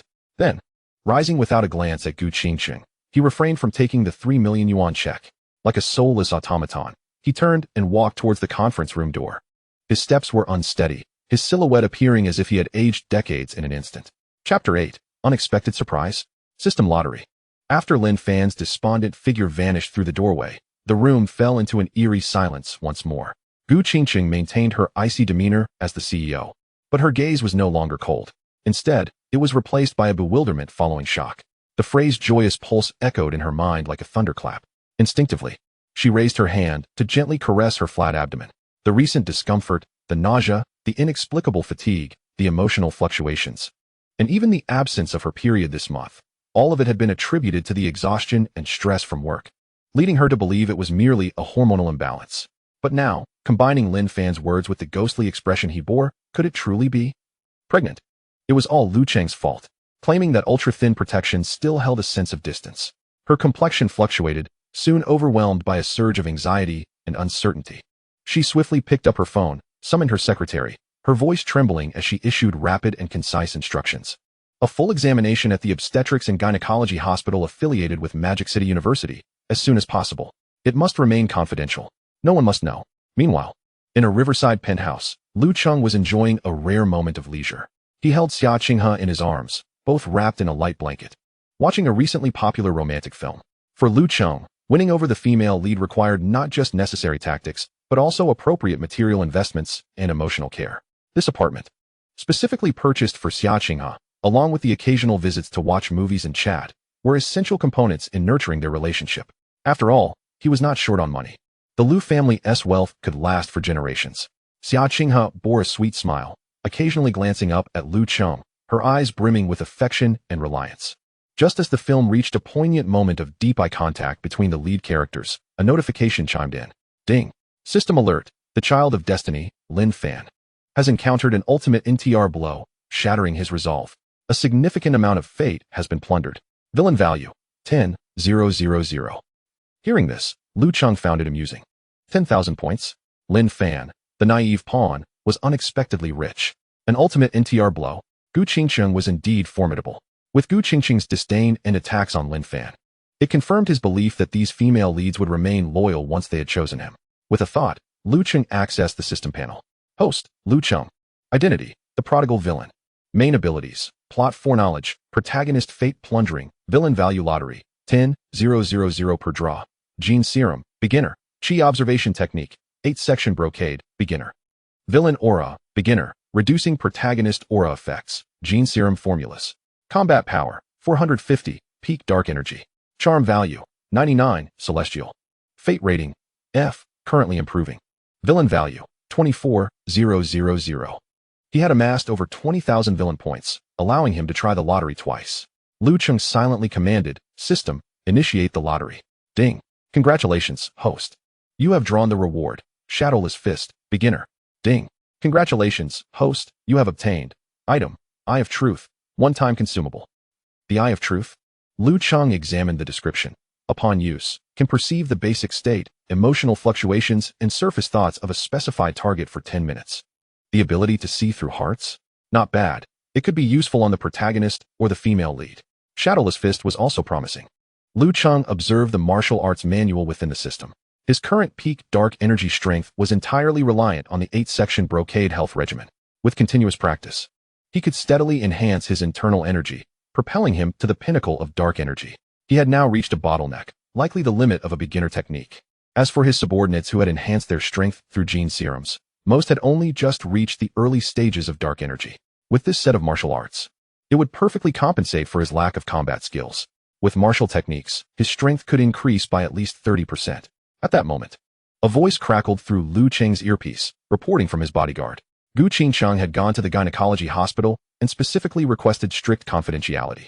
Coupling this with the previous system notification regarding Lin Fan, the strict confidentiality, the gynecology visit, and the NTR blow, Lu Cheng's eyes narrowed slightly. A hint of displeasure flickering across his face. He cast a glance at Xia Qinghe, gently kissing her forehead. Qinghe, I have an urgent matter to attend to. Xia Qinghe looked up, her eyes filled with reluctance.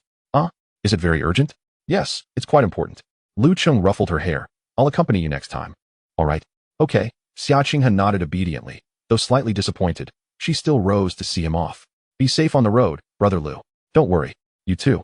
Contact me if anything comes up. As Lu Cheng settled into his Rolls Royce, the tenderness on his face vanished in an instant. He instructed the driver to head to the hospital where Gu Qingcheng was located. He needed to confirm his suspicions. At the hospital, in a private examination room, Gu Qingcheng sat alone. This was a room she had specifically arranged to avoid being seen. After the doctor completed the examination, he respectfully exited. She clutched the report tightly in her hands.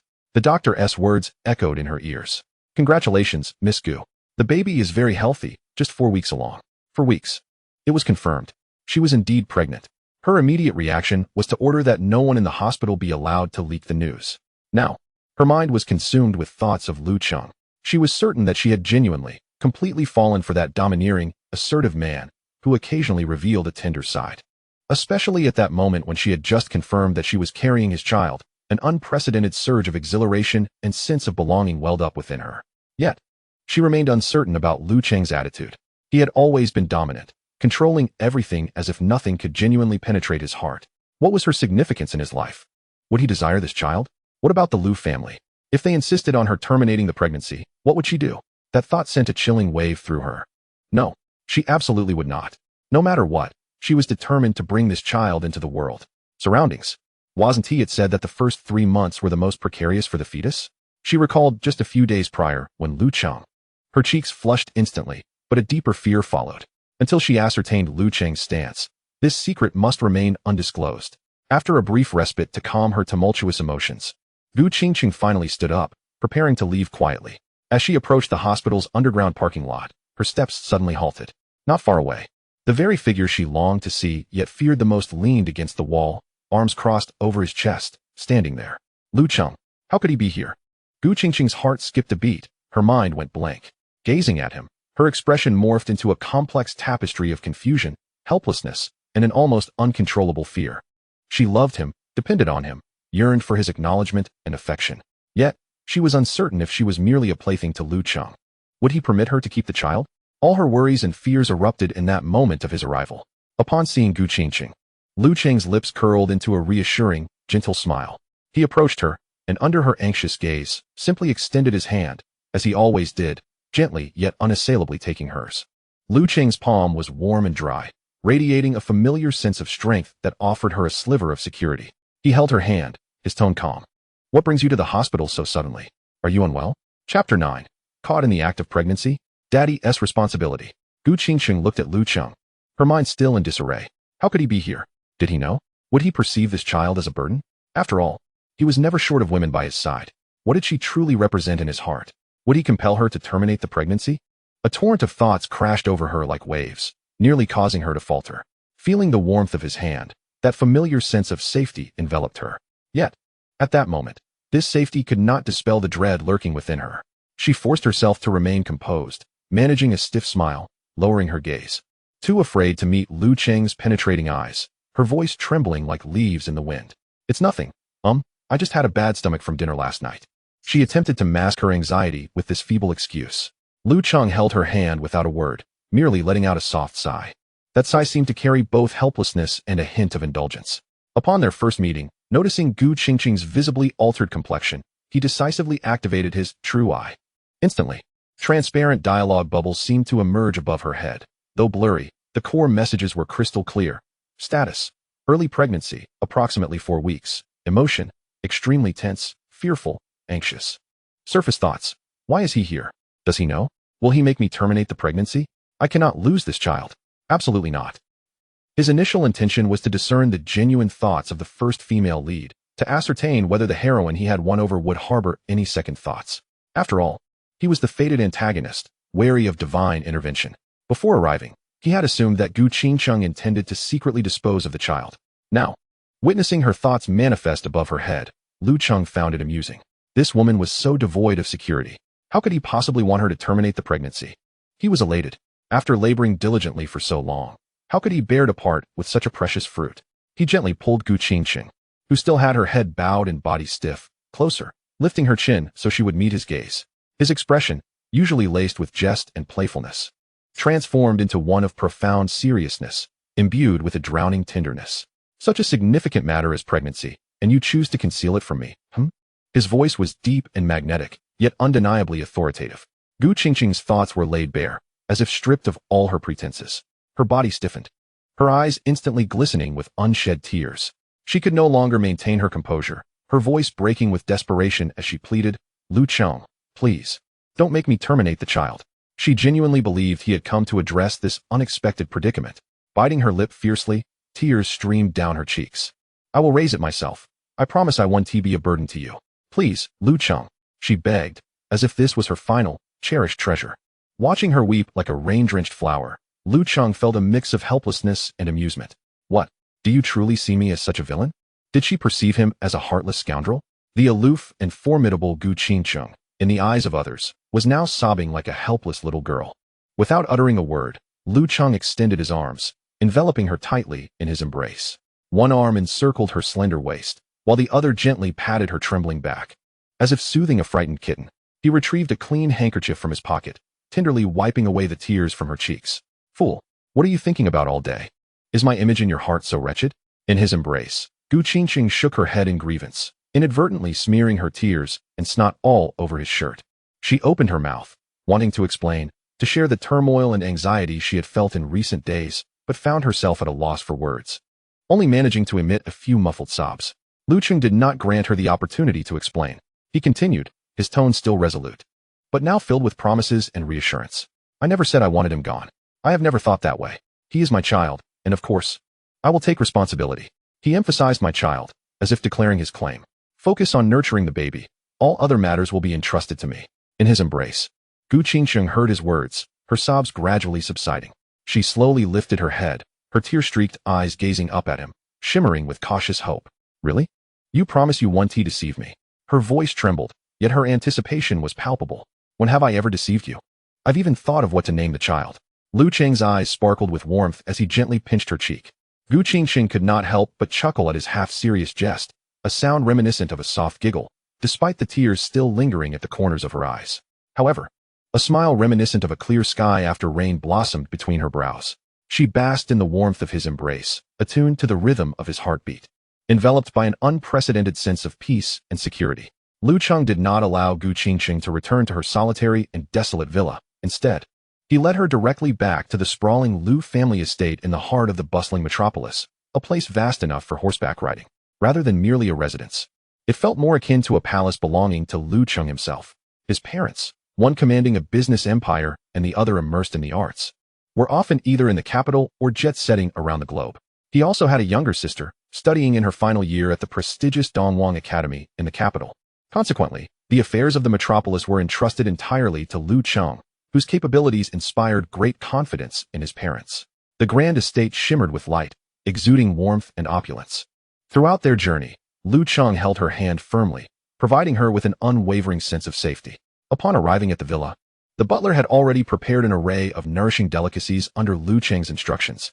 Premium bird's nest soup, paired with milk and honey, wafted a delicate fragrance. Lu Cheng guided Gu Qingcheng to sit at the dining table and took his place beside her. He tenderly scooped the soup with a spoon, feeding her gently, inquiring, "How does it taste? Although the baby is only 4 weeks along, your health is paramount. You must nourish yourself." His voice was soft, yet carried an undeniable authoritative tenderness that brooked no refusal. "From this day forth, you need not worry about anything. The matters of work can wait. I shall take care of it all." Under his gentle onslaught, Gu Qingcheng's icy demeanor melted away, leaving only a profound sense of dependence and affection for him. She obediently opened her mouth, savoring the bird's nest he offered, feeling his meticulous care envelop her. This sensation of being cherished was her heart's deepest desire. After nourishing her, Lu Cheng embraced her on the sofa, his hand gently caressing her flat abdomen. "Can I feel the baby's heartbeat now?" Gu Qingqing's cheeks flushed slightly as she playfully glared at him. How could that be? It's still so small. Yet, despite her words, she did not withdraw his hand, instead reveling in this somewhat foolish warmth. "What should I say then? Like this?" Lu Cheng cleared his throat and deliberately mimicked the tone of pretentious financiers he had encountered online, leaning closer to her ear with a deep, sultry voice. "Money speaks. But wealth whispers, my little angel." Gu Qingcheng burst into laughter at his antics, her eyes crescent-shaped, as the earlier fears and anxieties dissipated in the warmth of the moment. At that instant, she was no longer the aloof and formidable so burdened by family responsibilities. She was merely a blissful woman on the verge of motherhood. In her heart, Lu Cheng transformed from a figure of dependence and admiration, tinged with fear, into the father of her child, her sole bastion of support. All she wished for now was to bask in the warmth that Lu Cheng provided. Having soothed Gu Qingcheng, Lu Cheng retreated to his study. His gaze turned cold as he issued commands to his bodyguards, instructing them to meticulously monitor Lin Fan's movements. Let Lin Fan go? Absolutely not. He accessed the system panel, noting the marked key plot points regarding the divine doctor's release within a renowned medical family. According to the original storyline, Lin Fan, after suffering a series of setbacks and hitting rock bottom, would fortuitously encounter a hidden medical family in the metropolis, ultimately gaining their recognition and support through the legacy of a medical sage. How unfortunate, Lu Cheng mused, contemplating Lin Fan's belief that fortune had finally turned in his favor, grasping at that lifeline only to discover it coated in poison. The expression on his face would surely be delightful to witness. A deeper sense of amusement crept across Lu Cheng's features as he toyed with his prey, watching them march unwittingly toward the demise he had orchestrated. The thrill of control was indeed intoxicating. Chapter 10. Gnawing on a hamburger beneath the overpass, the crippled divine doctor is worthless. In the bustling metropolis, beneath the overpass, Lin Fan huddled in a corner, his gaze blank. How many days had it been? He could no longer recall the last time he had eaten properly. After leaving the Gu family conglomerate, even the thought of anger had eluded him. He merely stared blankly at the vibrant chaos around him, too weary to utter a word. Regret washed over him, primarily for having played the part of the last fool. At that moment, his sorrow and fury had reached their zenith. Why had he feigned indifference? Treating money as if it were worthless? What good was that? Wasn't that money rightfully his? Could he still reclaim the 3 million? Time was of the essence. His stomach felt as though a knife were scraping its insides, causing him sharp pangs of pain. Yet his pockets were emptier than his expression. The once proud and spirited man, what a farce.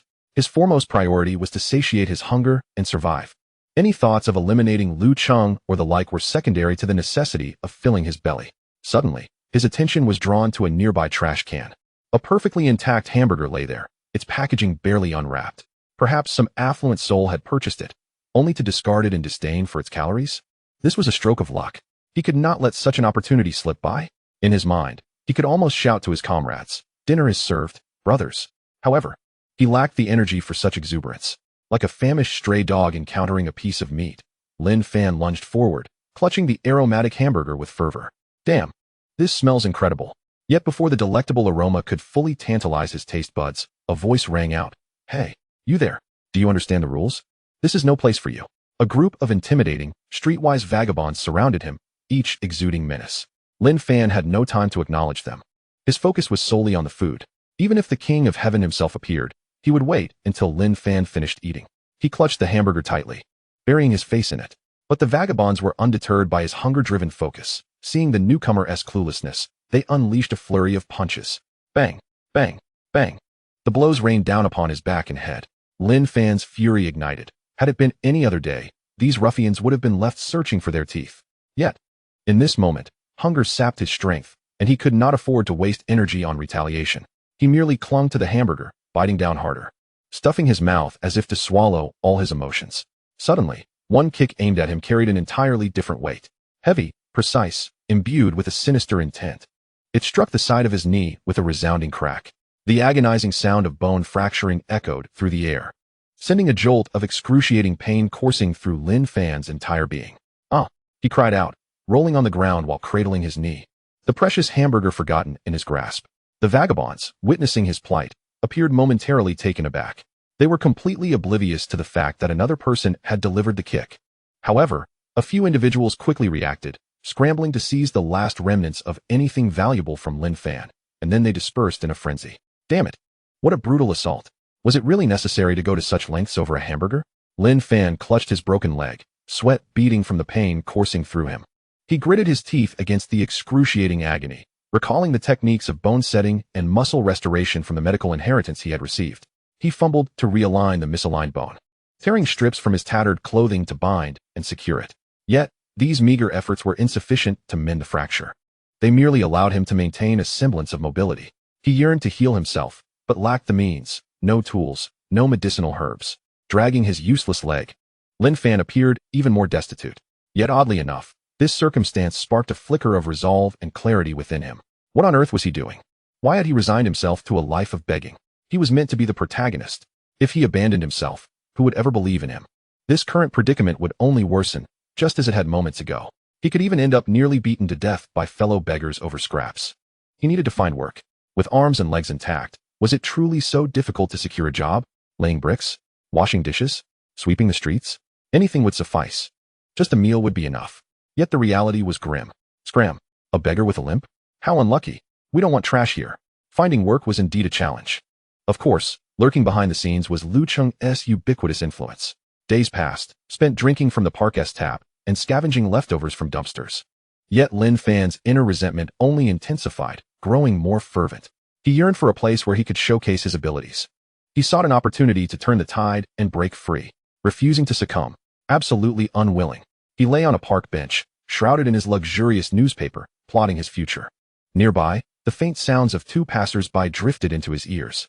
"Hey, have you heard?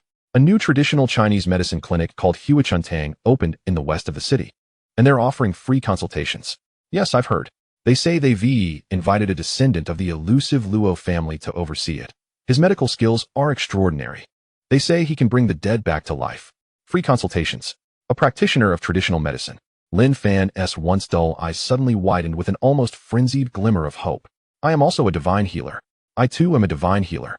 This was precisely the opportunity he had been waiting for to turn his fortunes around, to showcase his medical prowess and ascend to the pinnacle of life. Even at the very least, a free consultation could mend his leg. Could there be a worse situation than the one he was in? An inexplicable surge of energy coursed through him. He gritted his teeth and hobbled in the direction of the west, where the passers-by had mentioned. At the Lu family estate, in the opulent main bedroom, Gu Qingqing slept soundly, her cheeks flushed, resting comfortably against Lu Cheng's arm, a satisfied smile gracing her lips. Since moving in here, she had been treated like a prize canary by Lu Cheng. Meanwhile, Lu Cheng gazed at the woman nestled in his arms with keen interest. His fingers glided gently across her smooth, delicate face, savoring its softness. A pregnant woman seemingly possessed a newfound fragility and gentleness. This sense of reliance and submission was quite delightful. Gu Qingcheng's eyelashes fluttered, and she reluctantly opened her eyes. Upon meeting Lu Cheng's profound gaze, her cheeks flushed instantly, and her eyes instinctively darted away.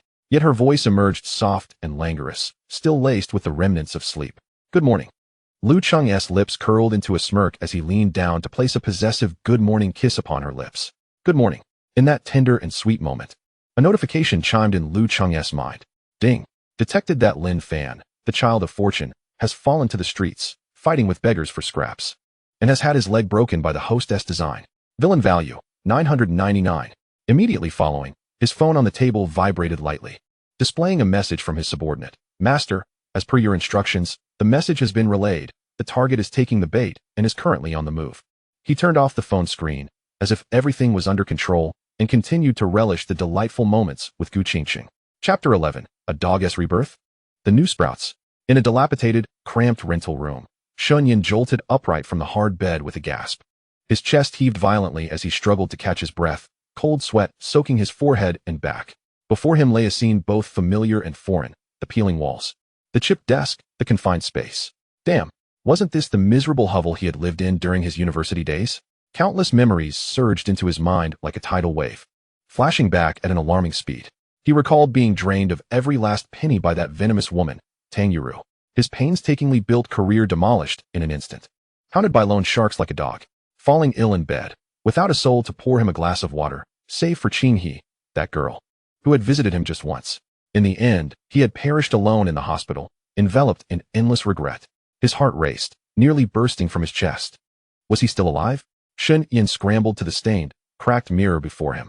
In the reflection was a face that, though slightly youthful, still bore a certain cleanliness and vitality. Was this his 20-year-old self? Trembling, he raised a hand and pinched his arm with force. Ouch! A sharp pain shot through him. This was no dream. Staring at his reflection, tears welled in Shun Yan's eyes, his body quaking with excitement. I've been reborn. Shun Yan is back. He laughed. A cacophony of suppressed pain and ecstatic rebirth, tears streaming uncontrollably down his cheeks. Heaven has eyes. He fumbled to grasp the battered phone on his bedside, illuminating the screen. The time displayed: May 30th, 2025. 2025, just before summer break of his freshman year. He had indeed been reborn 10 years into the past. How wonderful! How wonderful! Everything was still within reach. Shun Yan clutched his phone tightly, his knuckles whitening from the pressure. Tang Yuru, that venomous woman who had cast him into the abyss in his previous life. In this lifetime, he would never allow her to siphon off even a drop of his blood. And then there was Qing He, the deepest pain and guilt in his heart. Xia Qing He. At this moment, her home might have already faced upheaval. She must still be working tirelessly, scraping together every penny for her exorbitant tuition and meager living expenses. He still had a chance.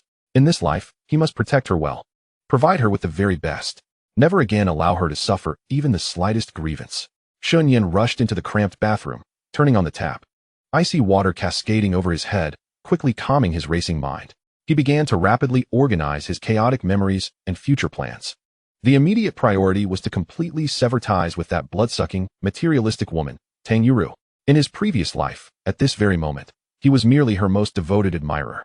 To satiate her ever-growing vanity and material desires, he scrimped and saved daily, even taking on multiple odd jobs, funneling the majority of his earnings to her. And what did he receive in return? Only her mockery and disdain in front of her friends, coupled with increasingly outrageous demands.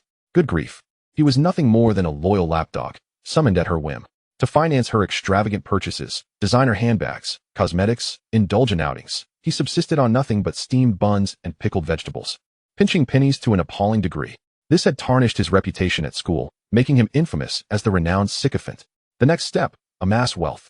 Only by wielding substantial power and riches could he genuinely safeguard Xia Qinghe and ensure that those who had once bullied and schemed against him would pay a heavy price. Just then, his phone rang. The name flashing on the screen was none other than the most repugnant person in his life, Tang Yuru. Shun Yan inhaled deeply and pressed the answer button. Instantly, Tang Yuru's familiar, nauseatingly condescending voice filled his ear. Shun Yan, did you manage to snag that limited edition Chanel bag I mentioned yesterday? You're taking your sweet time. And what about my living expenses? Why haven't you sent them yet? Are you even listening? Her tone was so presumptuous, even more so than Shun Yan remembered. As if it were a given that he would provide her with money. Clutching the phone, he listened to her voice, a cold smirk forming on his lips.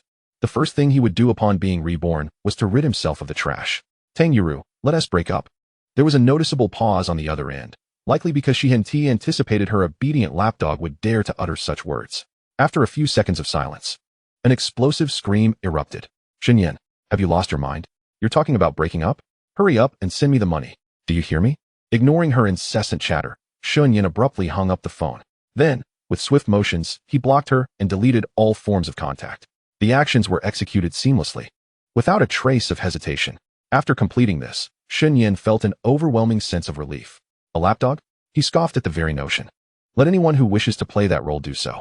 From this day forth, Shen Yin would live solely for himself and for those he truly cared about. At the Lu family estate, within the study, after successfully pacifying Gu Qingcheng, Lu Cheng leaned back in his chair, contemplating the delightful surprises he would bestow upon the destined son of fortune. Just then, a notification chimed in his mind. Ding! The son of fortune. Shen Yin, protagonist of Rebirth, no longer a lapdog, I became the world's richest, has been reborn. The plot has been altered based on the female lead's foresight. A sudden system alert echoed in his mind. A reborn protagonist? Finally, you have arrived. He was filled with anticipation. This protagonist, returned from the brink, was determined to rectify past regrets and rescue his beloved. When he discovered that the childhood sweetheart he had longed for had already fallen into the arms of the very antagonist he represented, and further, had been corrupted by him, the expression would surely be amusing. How much villainous value would this yield him? To be reborn as the wealthiest of all. Surely he would possess a wealth of knowledge about the future? Perhaps he could serve as a treasure-hunting mouse, unearthing hidden riches, and maybe even acquiring information on future protagonists. With these thoughts swirling in his mind, Lu Cheng eagerly anticipated meeting this reborn character. Chapter 12, The White Moonlight? Spare me the disgust. On the campus of Magic City University, Shen Yin traversed the familiar pathways, yet his emotions were a tumultuous blend. After decisively severing ties with that wretched Tang Yuru, he felt an immense weight lift from his shoulders, as if he had shed a burdensome shackle. However, this relief was quickly overshadowed by worry and guilt for Xia Qinghe. Qinghe. They were once childhood friends, having grown up in the same courtyard and attended the same middle and high schools. Yet, upon becoming infatuated with Tang Yuru in high school, he had acted as if under a spell. Because Tang Yuru found Xia Qinghe bothersome, he had deliberately distanced himself from her. Even when Tang Yuru and her clique ostracized and isolated Qinghe, he chose to look the other way. In his previous life, during his illness, not a single so-called friend or relative had come to visit him. Only Qinghe, the foolish girl he had neglected, remembered him and came to see him a few times. She had been the only light in his darkest moments. He was indeed a scoundrel, blind as a bat. Shen Yin clenched his fists tightly. In this life, he would never allow Qinghe to suffer even the slightest indignity. He would protect her and provide her with the best of everything. He eagerly sought to see her at once, to confess his feelings, to make amends for all the wrongs of his past life, navigating the campus with the help of his memories. He searched for places where Xia Qinghe might be found, the library, the study rooms, the canteen. Finally, at the entrance of the library, he spotted the familiar silhouette he had yearned for.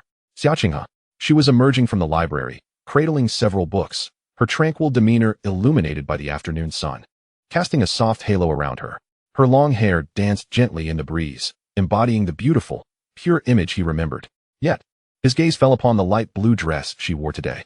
Was that a design from a luxury brand? And the shimmering silver bracelet on her wrist appeared quite expensive as well. It must be said, Shen Yin's discerning eye, honed during his time as a sycophant, proved to be rather keen.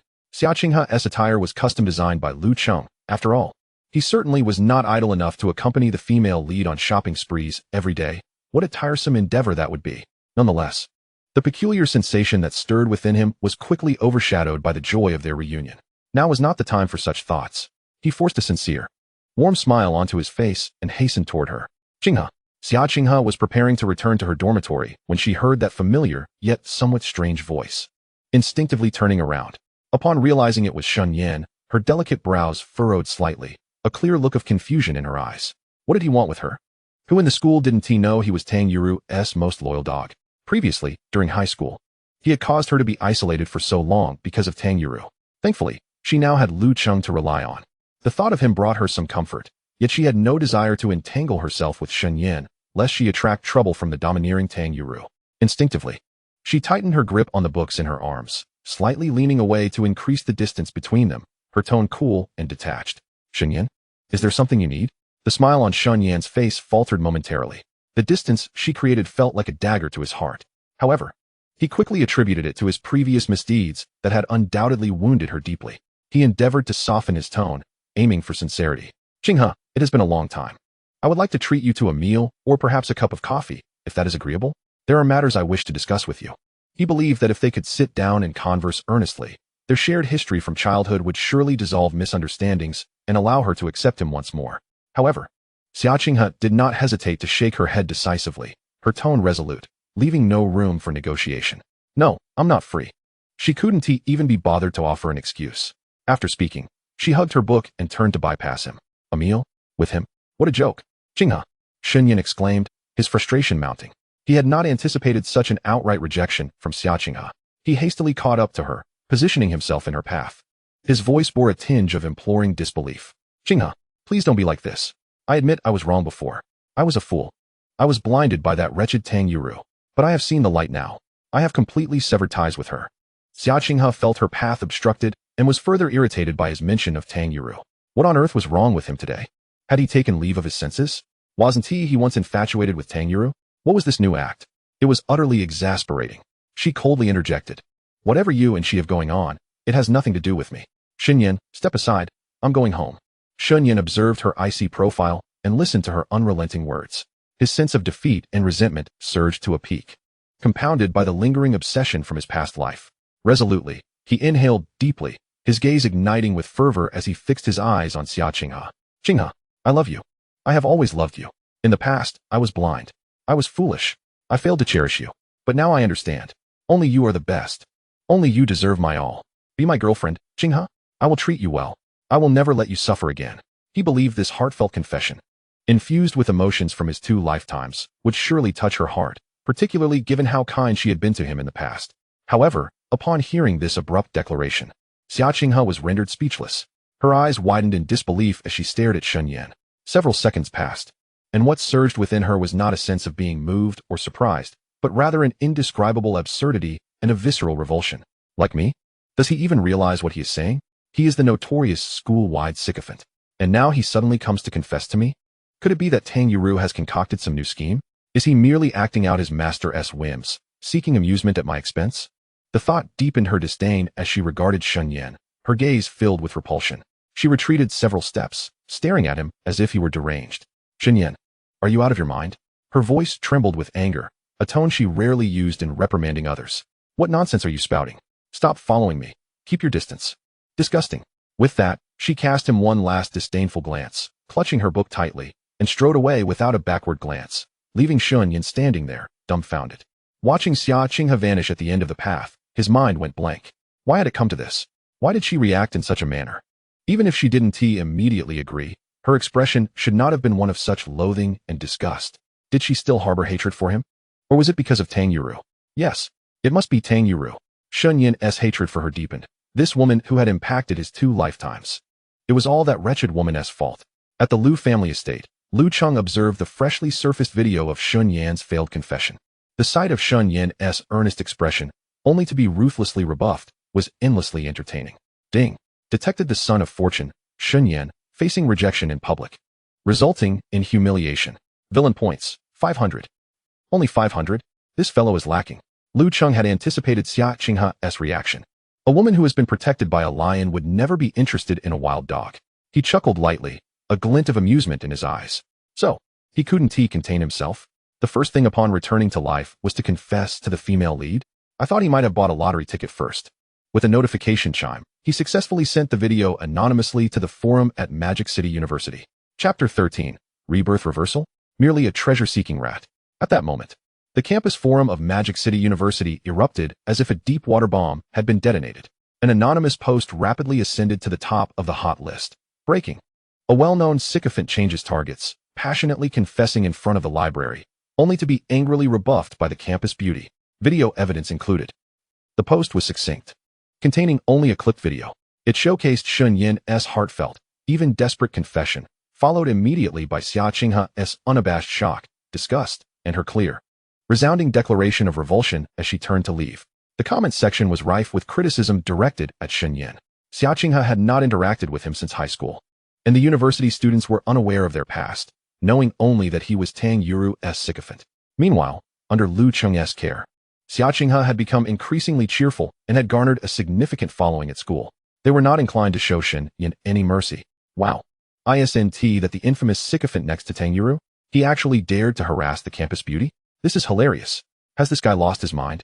How could the campus beauty ever consider him a toad wishing to eat swan meat? Pathetic. A sycophant left with nothing, still trying to disgust others? He deserves to be scolded. My goddess Qinghe is truly unfortunate to encounter such a person in a dilapidated rental room. Shunyan remained engulfed in the agony of Xia Qinghe's ruthless rejection and his own uncertainty about the future. Suddenly, the university class group chat erupted with chatter. Upon checking, he found the trending post on the forum and the video that sent his blood pressure soaring. Bang! Shun Yin slammed his fist on the table, his face ashen, trembling with rage. Who did this? Which scoundrel recorded it and posted it on the forum? Now everyone knew. Shun Yin was not only a rejected sycophant, but also a public joke for harassing the campus beauty. This not only ruined his reputation, but, more importantly, Cheng would surely despise him even more after seeing those comments. The misunderstanding deepened. However, Shun Yin was a reincarnated individual, and the experiences of his previous life endowed him with a greater depth of understanding than his peers. He compelled himself to regain his composure. Who could be orchestrating this behind the scenes? Tang Yuru? No, that couldn't be right. From what he knew of Tang Yuru, although she was malicious, she likely lacked the intellect for such a scheme. Moreover, the angle of the video was exceedingly cunning, suggesting that someone had been lurking in the shadows, deliberately crafting this situation. Unable to arrive at a conclusion, he furrowed his brow and continued to scroll through the comments. Indeed, he soon stumbled upon several discussions regarding Xia Qinghe. Hadn't someone mentioned recently seeing the school beauty stepping into a luxury car? It seemed to be a remarkably handsome man, exuding an undeniable charisma.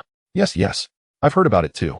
Apparently, that same man aided the Xia family in resolving a significant crisis, covering the medical expenses for her mother's severe illness. Is that true? No wonder Xia Qinghe has appeared so much healthier lately. Her attire and belongings have changed drastically. A luxury car? A man? Covering her mother's surgical costs? In an instant, everything clicked into place. Qinghe came from a humble background, her mother's illness necessitating a considerable sum.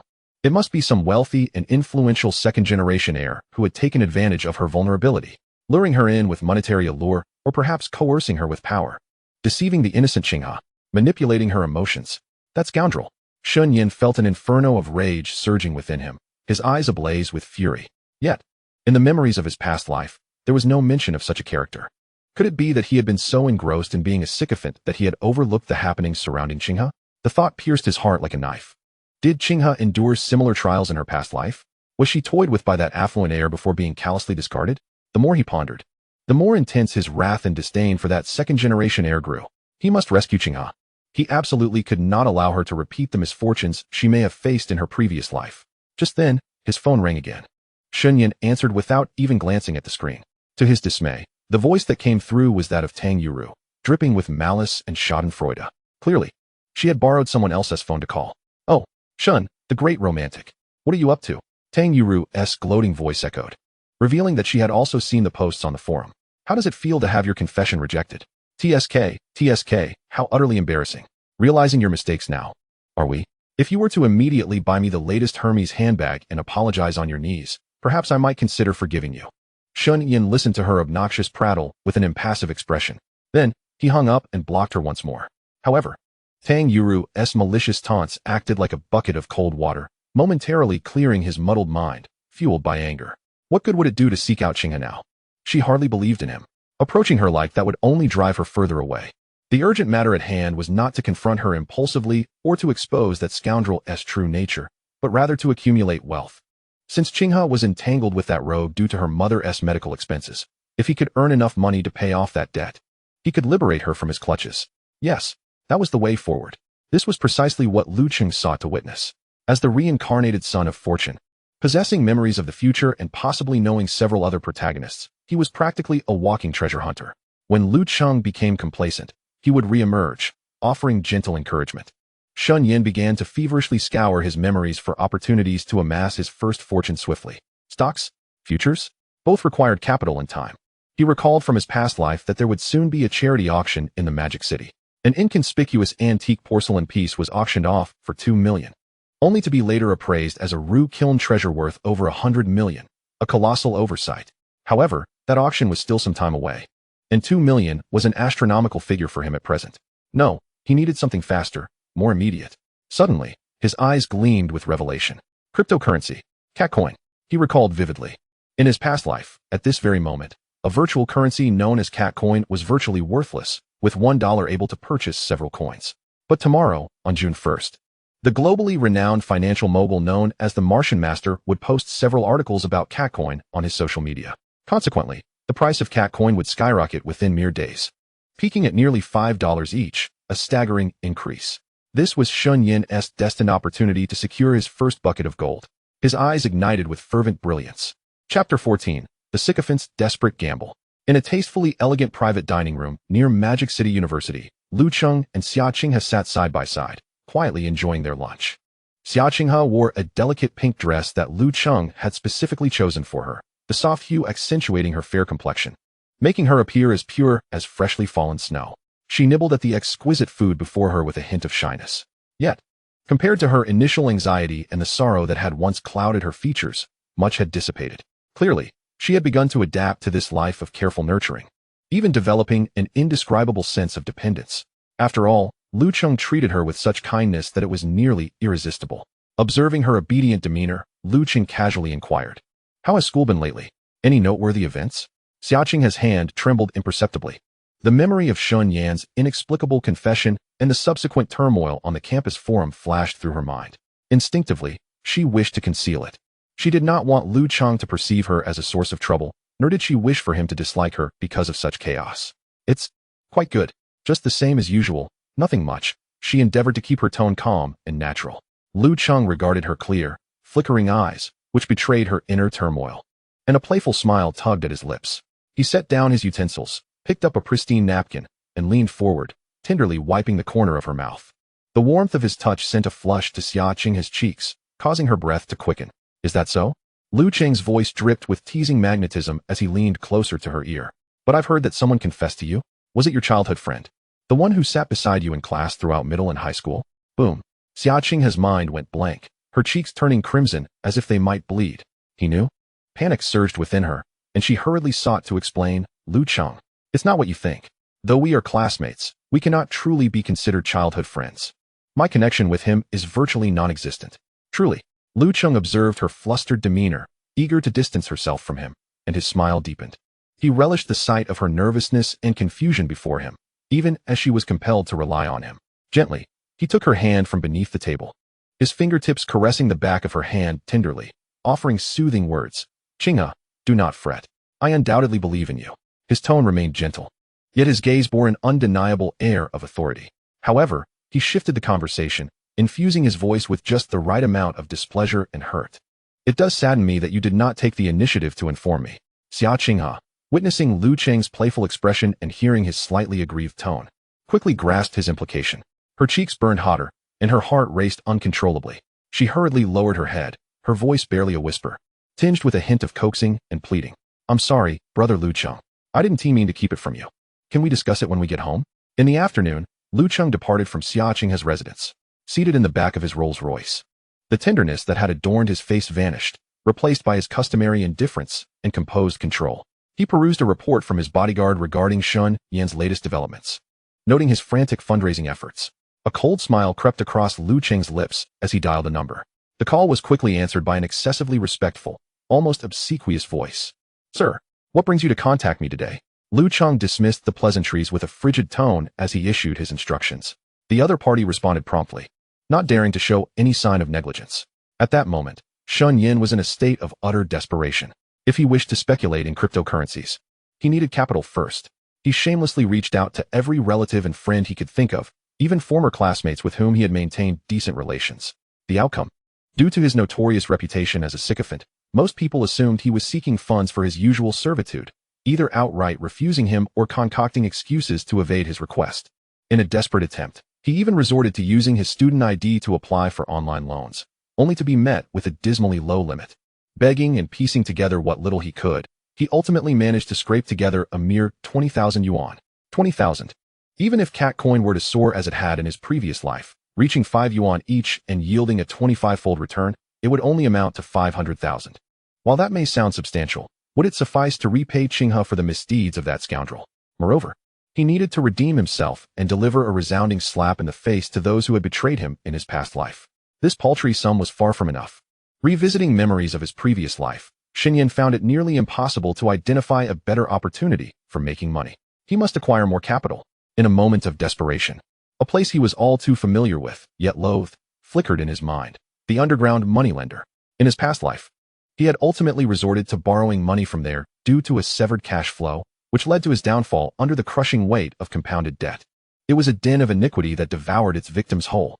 Yet, it was the only place indifferent to one's identity or creditworthiness. If one dared to borrow, they would lend. A flicker of mad determination flashed in Sun Yan's eyes. This time would be different. He held the reins of a victorious future. He hailed a taxi to a nondescript shop on the outskirts of the city. Upon entering, he was greeted by a lavishly decorated interior. A provocatively dressed receptionist with heavy makeup attended to him. Upon seeing his identification and his request, she displayed no outward reaction but discreetly pressed a button. Before long, he was informed that his loan had been approved. The process had been unexpectedly smooth, but time was of the essence. And the impatient Sun Yan did not linger on the details. He took the contract and skimmed through it quickly. The terms were all too familiar, after all. In his previous life, he had dealt with this place frequently to secure funds and to placate Tang Yuru. The terms were shocking. Borrowing 300,000 would result in receiving only 270,000. After a week, he would owe 390,000. For each day overdue, the interest would compound. A textbook case of predatory lending. Furthermore, the entity behind the loan was tied to the local underworld in the magical city. They were unafraid of non-repayment, for they had ample means at their disposal. Yet, it was precisely this aspect that allowed a destitute university student like him to borrow far beyond his repayment capacity. Without hesitation, Sun Yan's mind was filled with visions of cat coin's imminent surge. He was utterly confident that he could repay both principal and interest before the deadline. He picked up the pen and swiftly signed his name. In the back office of the underground moneylender, a thin man dressed in traditional attire sat, scrutinizing the surveillance footage of Sun Yan signing the contract. At that moment, confusion clouded his features. Why was the elusive young Master Lu so invested in this impoverished student? The thoughts of such influential figures eluded him. However, since the directive had been given, he commanded his subordinates, "Go. Investigate where that boy has invested his money. Whatever it is, we shall invest alongside him." Chapter 15, Sudden Wealth? A stage for the growth of chives in a dimly lit rental room. Sun Yan's eyes were bloodshot as he fixated on the screen of an old laptop. The 27,000 borrowed from the underground moneylender, combined with the 2,000 he had cobbled together, amounted to 29,000. This was his entire wager, his hope for a reversal of fate. His fingers trembled as he opened the virtual currency trading platform that was all too familiar from his previous life. Time was running out. Tomorrow, the online sensation and so-called Martian guru, Li Si-ku, would begin promoting and trading. He had to convert all his funds into catcoin tonight. Meanwhile, in the back office of the underground moneylender on the city's outskirts, the owner was listening to a report from his subordinate. "Boss, we found out. That kid has thrown all his assets into the virtual currency platform and is now purchasing something called catcoin." Catcoin? The owner frowned, the name sounding utterly dubious. As if a joke. Yet, he quickly recalled young Master Lu's instructions. It mattered not. Even if it was a pitfall, he had to leap in. The consequences of displeasing that figure were far more terrifying than any financial loss, regardless of whether it was a worthless token or not. He slammed his hand on the table and shouted at his subordinate, "Withdraw all the liquid funds from our accounts. Immediately. Go buy that coin." One of his trusted aides could not help but whisper, "Boss, is this thing reliable? I've never even heard of it. It might be a trap." The man in traditional attire snorted disdainfully. "What do you know? We have powerful individuals backing us. Just do as I say." With a single command, a substantial amount of capital belonging to the underground moneylender began to flow silently into the catcoin market, launching a frenzied wave of buy orders. Lu Qingji's motives for his actions were rather straightforward. In niche markets like catcoin, the capital involved barely reached a few billion. The most direct way to diminish Sun Yan's profits was by someone inflating the prices, especially when the amount of capital was magnitudes greater than his own. However, this paltry sum had not yet reached a level that would warrant the Lu Group's intervention. It was more prudent to delegate this to the newly acquired subordinates, allowing them to benefit while simultaneously ensuring that once the underworld tasted success from their involvement, they would not easily let him go. Moreover, they possessed leverage over Sun Yan that the unfortunate child of fate remained blissfully unaware of. Sun Yan was entirely absorbed in the trading platform, meticulously executing his strategies. His plan was to initially acquire coins from small retail investors. While the quantities were minimal, the prices were favorable. Once those purchases were completed, he intended to procure larger quantities from major traders. This method of building his position would enable him to secure the lowest prices and extract maximum profits. He couldn't help but lament that had he not been sidetracked by Tang Yuru in his previous life, he might have already established his own commercial empire. What he lost in his past life, he was determined to reclaim in this one. However, just as he began to accumulate his holdings, he suddenly sensed something amiss. What was happening? The trading area of the platform was suddenly inundated with a plethora of substantial purchase orders. Astonishingly, the bids for these orders exceeded the current market price by more than double. Sun Yan was momentarily stunned. With more than 10 hours until Musk's tweet, why would anyone be making such large purchases at this time? and at such outrageous prices. This anomaly had not occurred in his previous life.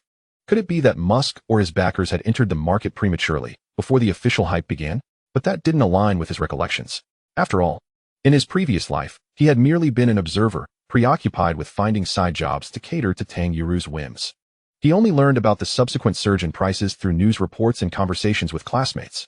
Thus, he was oblivious to the intricate details of these transactions. Attempting to continue purchasing at the previously low prices proved futile. With high-priced buy orders ahead, the system would not permit him to acquire at lower rates. Cursing under his breath, Sun Yan felt a surge of anxiety. How could he profit under these circumstances? His anticipated 25-fold returns had been slashed by more than half. At the current prices, even if the market peaked, he could expect to earn no more than 10-fold. As he hesitated, the large purchase orders on the screen appeared to frenzy, as if the capital were limitless, consuming as much as available, with the purchase prices gradually rising. Sun Yan glanced at his account and realized he had barely managed to acquire any cat coin. He understood that he could no longer afford to delay. If he didn't act now, waiting any longer would mean missing out entirely. Gritting his teeth, he felt a mix of resignation and determination. 10-fold returns would suffice. It was better than nothing. At the very least, he could garner around 3 million, enough to rescue Cheng from that scoundrel, hopefully. Without further hesitation, he raised his purchase price and began chasing those large orders, investing all of his remaining funds. A sleepless night ensued. Sun Yan, like a desperate gambler, remained glued to his computer. He diligently executed transactions, buying, and buying more. Only when dawn broke did he finally convert all his money into cat coin. As he gazed at the lengthy string of numbers representing his cat coin holdings, he exhaled deeply. Although the final acquisition price far exceeded his expectations, and the projected super profits had dwindled to about 10-fold, he calculated that even so, if cat coin reached its peak, he could net nearly 3 million. 3 million. Cheng, wait for me. I shall rescue you soon. Yet, for reasons unknown, a vague sense of unease lingered in his heart. It felt as though this sudden surge in cat coin was diverging subtly from the trajectory etched in his memory. An invisible hand seemed to be manipulating the situation from the shadows. Shaking his head, he attributed this to his own anxiety. After all, he had not personally experienced these events in his previous life. Perhaps it was simply how things unfolded. Having been reborn, he resolved that this first battle must be a success. As time ticked away, June 1st finally arrived. Sun Yan incessantly refreshed Musk's social media page on his phone. At last, Musk had posted the first tweet regarding Catcoin. Catcoin can also soar to the moon. Catcoin. In an instant, it was as though a powder keg had been ignited. The price of Catcoin began to surge uncontrollably, akin to a wild stallion breaking free. Soon after, Musk released a series of provocative tweets. Cats are so adorable, why not make them currency? Go liftoff. How fast can Catcoin rise? The market was thrown into utter frenzy. An influx of retail investors and speculators rushed in. The price of Catcoin skyrocketed. The numbers in Sun Yan's account were visibly climbing. The initial investment of 300,000 rapidly transformed into 1 million, then 1.5 million, and it continued to rise. Rise. Keep rising. Sun Yan watched the astonishing figures in his account, trembling with exhilaration. An unparalleled sense of control surged through him. A euphoric feeling of mastering his fate enveloped him completely. I succeeded. I have triumphed. Millions. This is merely the beginning. Is this the sensation of grasping the future? His eyes sparkled with greedy fervor. According to his memories, this market wave was far from peaking. Even greater heights awaited. What he needed to do now was exercise patience. He would endure until the apex before selling, maximizing his profits. In the back office of an underground moneylender, a man clad in traditional attire observed the real-time price trends of Catcoin presented by his subordinates. Glancing at the lengthy string of values in his account, he could not suppress an expletive, his voice tinged with disbelief. Incredible. In just one day, the price surged this much. He felt a profound respect for the elusive young Master Lu, whom he had only heard of in name. Not only would he be willing to serve as a subordinate, but he would even gladly play the role of a grandson. This young Master Lu was indeed a living deity of wealth. It was evident that these affluent families had a ruthless knack for making money. Despite his hard work in lending, even at exorbitant interest rates, he could not achieve such rapid returns. However, a flicker of malice crossed his eyes as he coldly instructed his subordinate, keep a close watch on that kid's contract. When the time is right, we can prepare to reel him in. Chapter 16. Trying to show off? A dimensional suppression. As the exam week for the first-year students at Magic City University concluded, the air was infused with a sense of relief and a boundless anticipation for the forthcoming long summer vacation. The class monitor initiated a call to action within the class group, organizing a farewell dinner at the lavish Magic City International Hotel. Xia Qinghe had no desire to partake in such collective activities. Her personality had always leaned towards introversion, and recent events had only exacerbated this trait. However, upon learning of her situation, Lu Cheng remarked, "Why not go? I shall accompany you." He thought it was high time to meet the protagonist. At the luxurious private room of the Magic City International Hotel, the atmosphere was already lively with chatter. The early arrivals among their classmates were engrossed in gossip, naturally revolving around the recent campus sensation, Shen Yan. "Have you heard? That's Shen Yan, who used to follow Tang Yuru around like a shadow. Confessed to the summer beauty the other day at the library entrance and was outright scolded. Haha, I've seen the video. It was hilarious. He got what he deserved." Came the mocking agreement from nearby classmates. "But I heard he seems a bit different recently. I saw him yesterday, dressed in designer brands. Has he struck it rich?" Just then, the door to the private room swung open. Shen Yan stepped in, clad in a brand new designer suit, which in truth was a carefully selected high-quality imitation he had procured online. Adorning his wrist was a seemingly heavy Patek Philippe watch that sparkled with an aura of opulence under the lights. However, it was merely rented for a few hundred yuan, merely to uphold his facade. He wore a confident, even slightly arrogant smile, clearing his throat with a deliberate cough. His voice, though not loud, successfully captured the attention of everyone present. The murmurs ceased abruptly as classmates turned to face the entrance. Upon recognizing Shen Yan and his transformed appearance, many displayed expressions of surprise.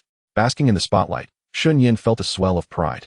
Although his cryptocurrency had yet to be liquidated, the incessantly rising numbers in his account provided him with immense confidence. He was now a near millionaire. A mere second-generation rich kid who had once deceived Cheng, he was no longer worthy of his consideration.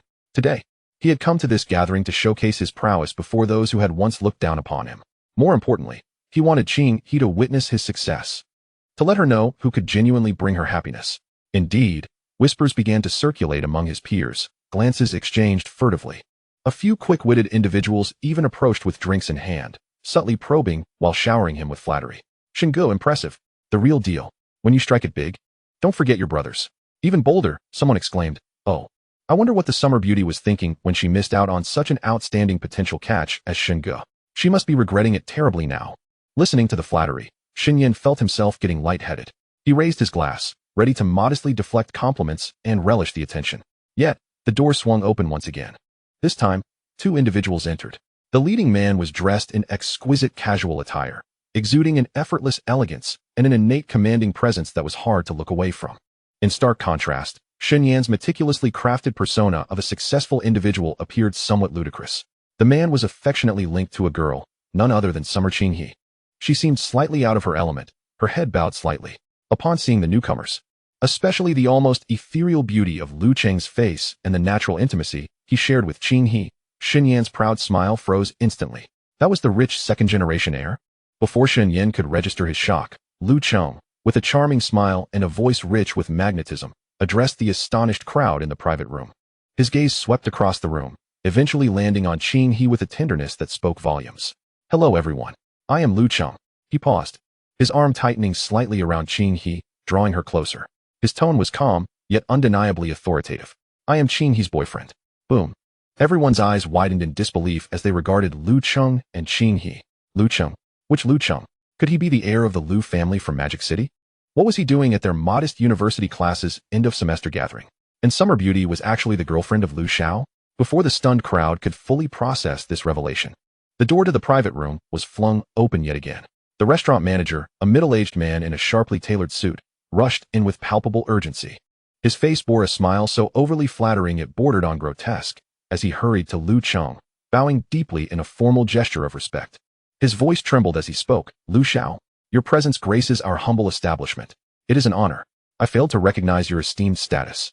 I apologize for any oversight. Tonight, all expenses for this private room and for your classmates shall be on the house. Consider it my way of making amends." Once again, the room erupted in astonishment. Complimentary? This was the Magic City International Hotel. A meal here could easily cost tens of thousands. Simply because Lu Cheng was present, they were waiving the bill? Was this the kind of influence wielded by the elite? It was utterly outrageous. The gazes of Shen Yan's classmates shifted from shock to awe, envy, and even a hint of fear. No one paid any more attention to Shen Yan in the corner. His complexion shifted from pale to ashen, then deepened to a purplish hue akin to that of a pig's liver. He felt as though he had been publicly slapped multiple times. his carefully prepared moment of grandeur. The successful persona he had just constructed. In an instant, it was crushed by Lu Cheng's mere appearance. In the presence of a genuine heir of a top-tier family, he was nothing but a joke. Lu Cheng was indeed a member of the Lu family. While Sun Yan's mind reeled with shock, a wave of humiliation and rage surged within him. So what if the Lu family was wealthy? Wasn't he at all based on their lineage? Wasn't he at all just a despicable tactic to woo innocent female university students? How could he genuinely care for Cheng He? In his past life, he had never heard of Cheng He marrying into wealth. She was destined to be toyed with and then discarded. Yes, it must be so. He still had to save her. However, Lu Cheng's identity exceeded his expectations. A direct confrontation would be futile. It was best to leave this place. Once he amassed more wealth, he could devise a long-term plan. With this thought, Sun Yan quietly rose, slipping away unnoticed from the private room. As Sun Yan departed, Lu Cheng received another prompt from the system in his mind. Ding! Sun Yan's attempt at ostentation has failed, resulting in a dimensional blowback, dignity humiliated, and mental state further destabilized. Villain points, 1,000. Upon receiving the notification, Lu Cheng did not display any elation. Instead, a glimmer of ruthlessness crossed his features. He quietly opened the system to review Sun Yan's information. Name, Sun Yan. Identity, protagonist of rebirth, from being a simp to becoming the world's richest. Main abilities, rebirth memory, business acumen. Combat power, 3, ordinary university student. Charm value, 50, young male. Fortune rating, B. Indeed, luck seems to be lacking. This fellow is merely a treasure-seeking rodent. It requires a firm hand to spur him into action. Chapter 17. A single word propels the protagonist from paradise to perdition. Within the dimly lit, musty confines of a rented room, Sun Yan's eyes were bloodshot as he fixated intently on the computer screen, where the curve representing the price of the cat coin surged with an almost frenzied velocity. The humiliation and fury he had endured at the gathering transformed into an insatiable yearning for wealth. 2,500,000. And it continues to rise. Rise. Keep rising. Sun Yan gasped for breath, his heart racing, murmuring to himself, I must wait until it reaches the peak. The peak. Lu Cheng. Once I have amassed enough capital, I shall reclaim Cheng He from your grasp. I must extract every ounce of profit from this market surge. He, Sun Yan, would ensure that everyone recognized who the true protagonist was. In the Lu family study, Lu Cheng leisurely savored a cup of superior Preaching Longjing tea. His movements elegant and composed. The tablet beside him displayed the real-time chart of cat coin. The protagonist should be on the verge of selling soon, he mused, a faint smile curling at the corners of his mouth. It was time to douse this overzealous rodent with a bucket of cold water. It was time for him to seek his next treasure. He picked up his phone and sent a succinct message to the owner of the underground bank. Sell. Sun Yan's heart nearly leapt from his throat. The price of cat coin, amidst the mad frenzy of countless retail investors, had finally surged to nearly $5 each. It was imminent. The peak was within reach. The pinnacle of his past life's memories lay so near. Just a moment longer. He could wait. He could earn a little more. However, just as he was fully concentrated, poised to embrace the final revelry, an unforeseen calamity struck. The once bustling buy orders on the screen vanished as if wiped away by an invisible hand. Immediately following, countless enormous sell orders, representing astronomical sums, cascaded down like a tsunami, crashing down without warning. The order display was instantaneously engulfed in a blinding crimson. The K-line chart, which had been soaring upward, appeared to be severed in midair, plummeting at a terrifying, nearly vertical angle. The trading volume exploded to unprecedented levels. Panic, stampede, sell-offs. In mere seconds, the entire market plummeted from a fervent zenith into a frigid abyss. No, Sun Yan's pupils dilated in shock. He stared in disbelief at the screen. Watching the cliff-like collapse, his mind blank. Impossible. How could this happen? It wasn't yet at the peak. Why did it suddenly crash? Could my memories be erroneous once more? Or was there a sell-off? Who was selling off at such a reckless pace? Cold sweat drenched his back in an instant. He faced an excruciating decision. Should he sell immediately, preserving the still considerable profits on paper? Or should he stubbornly hold on, betting that this was merely a technical correction orchestrated by the market makers, expecting prices to rebound? The memories of his past life no longer seemed reliable. The anomalies during his last purchase and this sudden crash left him skeptical. No more gambling. Sun Yan clenched his jaw, his eyes filled with reluctance. If the Green Mountains remain, there's no fear of a lack of firewood. I must flee. Immediately. Though his heart ached, he forced himself to regain composure. Every second of hesitation translated to massive evaporations of profit. Trembling, he clicked furiously with instinctive desperation. Sell. Sell everything. Regardless of the price. Sell as much as possible. Before long, Shunyan slumped in his chair, dazed. He gazed at his account balance, which lingered at 1,500,000. Although he had made a significant profit, the explosive surge followed by a dramatic sell-off had drastically diminished his expected returns. How could he stand against Lu Cheng now? Bang! The already precarious wooden door of the rented room was violently kicked open from the outside. Several burly men in black suits with shaved heads, their expressions menacing, stormed in. Shunyan jumped in shock. He sprang from his chair, staring in terror at these unwelcome guests. Considering his recent actions, he vaguely deduced their identities. People from the underground bank. So soon? Wasn't he the contract still a few days from expiration? He hurriedly raised his hands, attempting to explain. His voice laced with a tinge of flattery and panic. Brothers, let us talk this out. I have money. I have money in my account. I'll pay it back immediately. There is no need for this. The leading burly man, with a grotesque scar marring his face, paid no heed to his words. He snorted coldly and gestured to his two subordinates with a tilt of his head. Let's talk. The boss wants to see you. Move. The two hulking men stepped forward, seizing Shunyan as if he were a mere chick, hoisting him from the chair and roughly dragging him outside. Hey, what are you doing? Let go of me. Shunyan screamed in terror, struggling desperately, his feet thrashing futilely against the ground. I will repay you. I truly have money. Let go of me. Yet, his struggles appeared utterly feeble against the strength of these thuggish enforcers. He was forcibly dragged from the rented room and shoved into a black van parked below. After an indeterminate amount of time, the van halted in a dimly lit, polluted underground parking lot. Shunyan was roughly yanked from the vehicle and pushed into a hidden hideout. He was violently thrust into a room, stumbling and crashing heavily to the floor. Struggling to raise his head, he attempted to ascertain the situation within the room. When his gaze focused on the sofa at the center, he froze as if struck by lightning. Seated there, casually crossing her legs, was someone he had not anticipated. Tang Yuru, dressed in revealing attire and adorned with flamboyant makeup.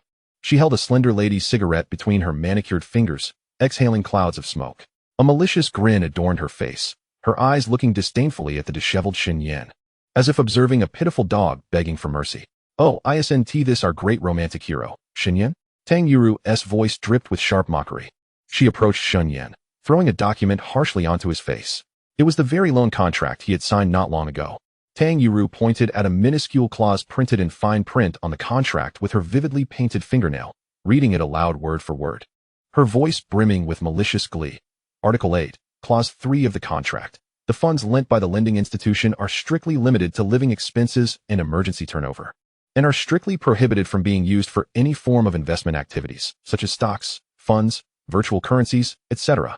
Once discovered, the lending institution reserves the right to immediately terminate the contract, demand full repayment of the principal, and impose a penalty for breach of contract amounting to 5 times the principal. In other words, Xinyanqing, you currently owe us 1,500,000. Chapter 18, The Despairing Protagonist and the Malicious Ex-Girlfriend. Bang! A dull thud echoed. Shunyan was unceremoniously hurled from a van like a discarded sack by several burly men clad in black, crashing heavily at the entrance of his dilapidated rental apartment. His entire body felt as though it had been disassembled, bruises marred his face, and blood trickled from the corner of his mouth. He watched helplessly as the van sped away, leaving him stripped of any possessions of value. The ostentatious Patek Philippe watch he had rented to impress, the iPhone still partially unpaid, and even the few crumpled coins left in his pocket had been taken. In that moment, he truly found himself destitute. No, that's not entirely accurate. He still owed considerable sums to relatives, friends, and online lenders.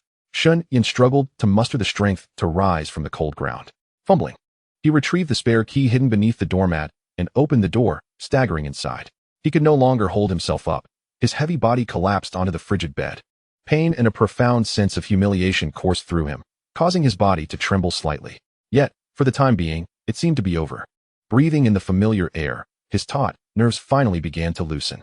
However, the scenes from the previous night replayed in his mind like a haunting brand. Tang Yuru, that wretched woman. How could she have appeared there, exuding an air of superiority? She had pointed at the minuscule font of the predatory clauses he had barely glanced at.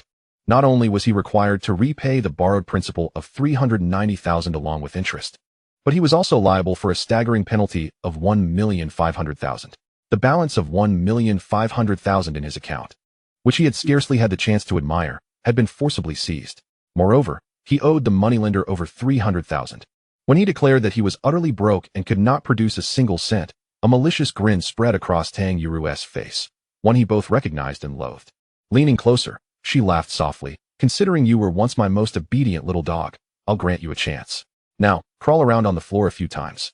Bark a bit, make it sound nice and pleasing to me, and perhaps I might consider letting you keep the remaining funds? In that moment, Shen Yan felt the blood rush to his head. He, Shen Yan, a dignified reborn soul, a destined child of fortune who would rise from nothing to become a wealthy magnate. How could he endure such a disgrace? He yearned to retaliate, to slap this vile woman across the face. But upon catching the menacing glares from the burly figures beside him, clarity struck him. Resistance? What good would it do but invite a more severe beating? To survive, to one day seize the opportunity for vengeance.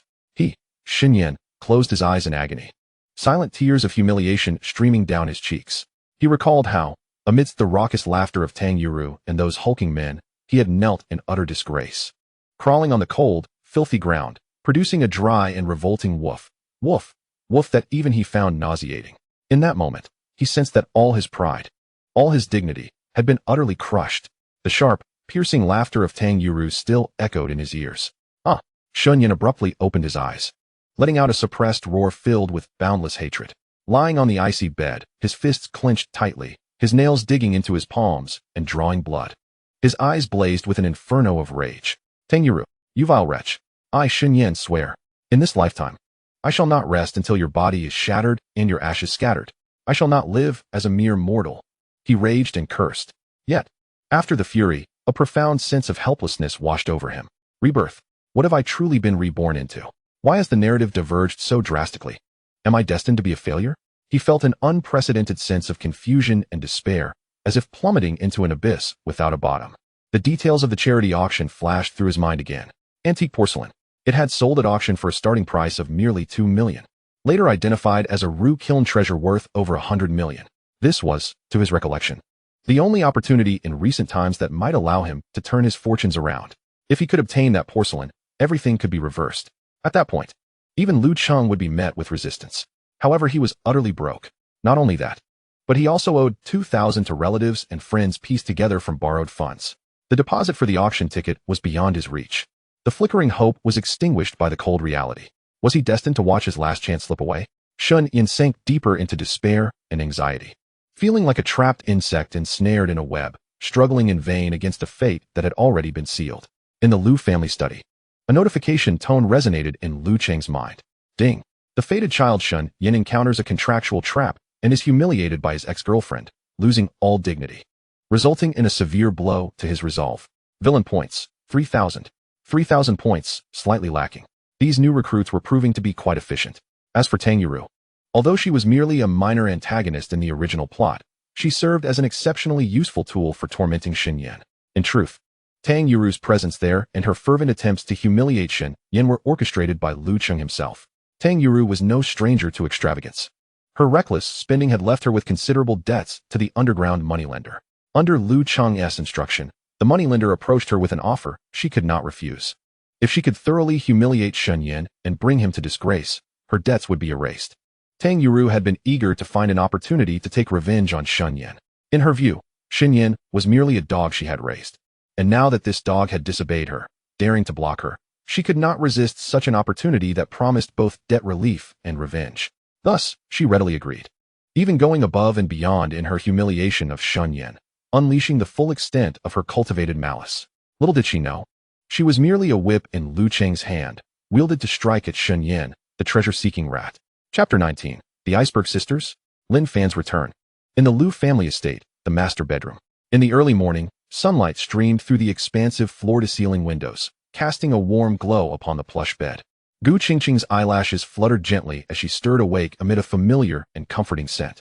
Upon opening her eyes, she discovered herself nestled like a kitten in Lu Cheng's warm embrace. His arm encircled her waist, radiating an undeniable possessiveness. She raised her head slightly to gaze at his flawless, handsome profile, serene in slumber. Had he returned only after she had fallen asleep again? She pondered. It had been precisely a week since she had taken residence in the Lu family estate. Although Lu Cheng returned every night to keep her company, showering her with tenderness and meticulous care, his days were perpetually consumed with busyness. Whether attending to matters of the corporation or spending time with his various sisters, he was rarely free.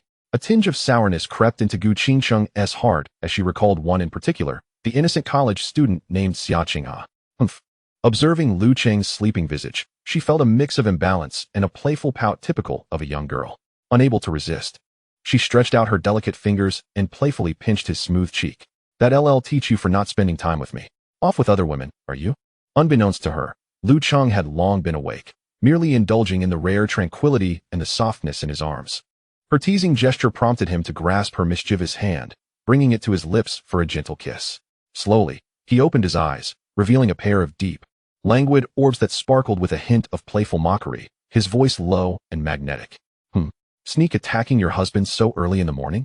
Gu Qingqing's cheeks flushed a rosy hue as she withdrew her hand, her tone laced with mock reproach and a hint of vulnerability.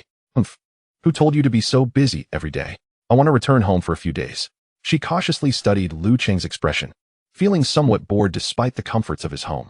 She paused, apprehensive of his response, before adding, besides, my dear best friend is returning from abroad in a couple of days. I promised her she could come to my house, and it's rather inconvenient here. Her best friend had been the only person she could truly call a friend since childhood. During their university days, they were known as the two exquisite flowers of Moda University, both cool and independent, often pursuing studies abroad. Upon hearing the term best friend, a knowing smile crept upon Lu Cheng's lips. Gu Qingqing keenly noticed the subtle shift in his demeanor, particularly the flicker of interest in his eyes at the mention of her friend. This flirtatious rogue, she playfully pinched his sturdy arm, feigning annoyance. You look so lecherous at the mention of women. Don't you dare entertain any thoughts about my friend. Yet, Gu Qingqing's mind began to wander into another realm of thought. Her best friend's icy demeanor mirrored her own from the past. She likely had little experience with men. What if, hypothetically, her friend could accompany her in delighting Lu Cheng? Perhaps he would favor them both even more? The notion startled her, yet it seemed plausible. Lu Cheng, oblivious to her inner musings, simply chuckled as he playfully pinched her pert nose, his tone affectionate. Very well, it's all up to you. Go wherever you wish. I shall visit you more often. He assured her that he would personally escort her home.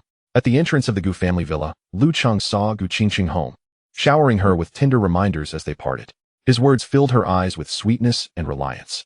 She stood on tiptoe, placing a gentle kiss upon his lips, then reluctantly watched as his Rolls-Royce glided away. Once the vehicle departed from the confines of the Gu family estate, Lu Cheng's gentle smile vanished, replaced by his usual aloofness and depth. Calculating the time, he mused that Lin Fan, that slothful fellow, should be nearing the rejuvenation hall by now. He wondered how the treatment had fared.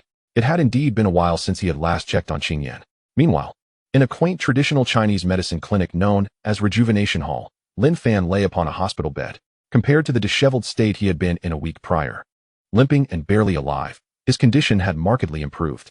His severed leg was expertly secured with specialized techniques, covered in a unique black ointment that exuded a potent medicinal aroma.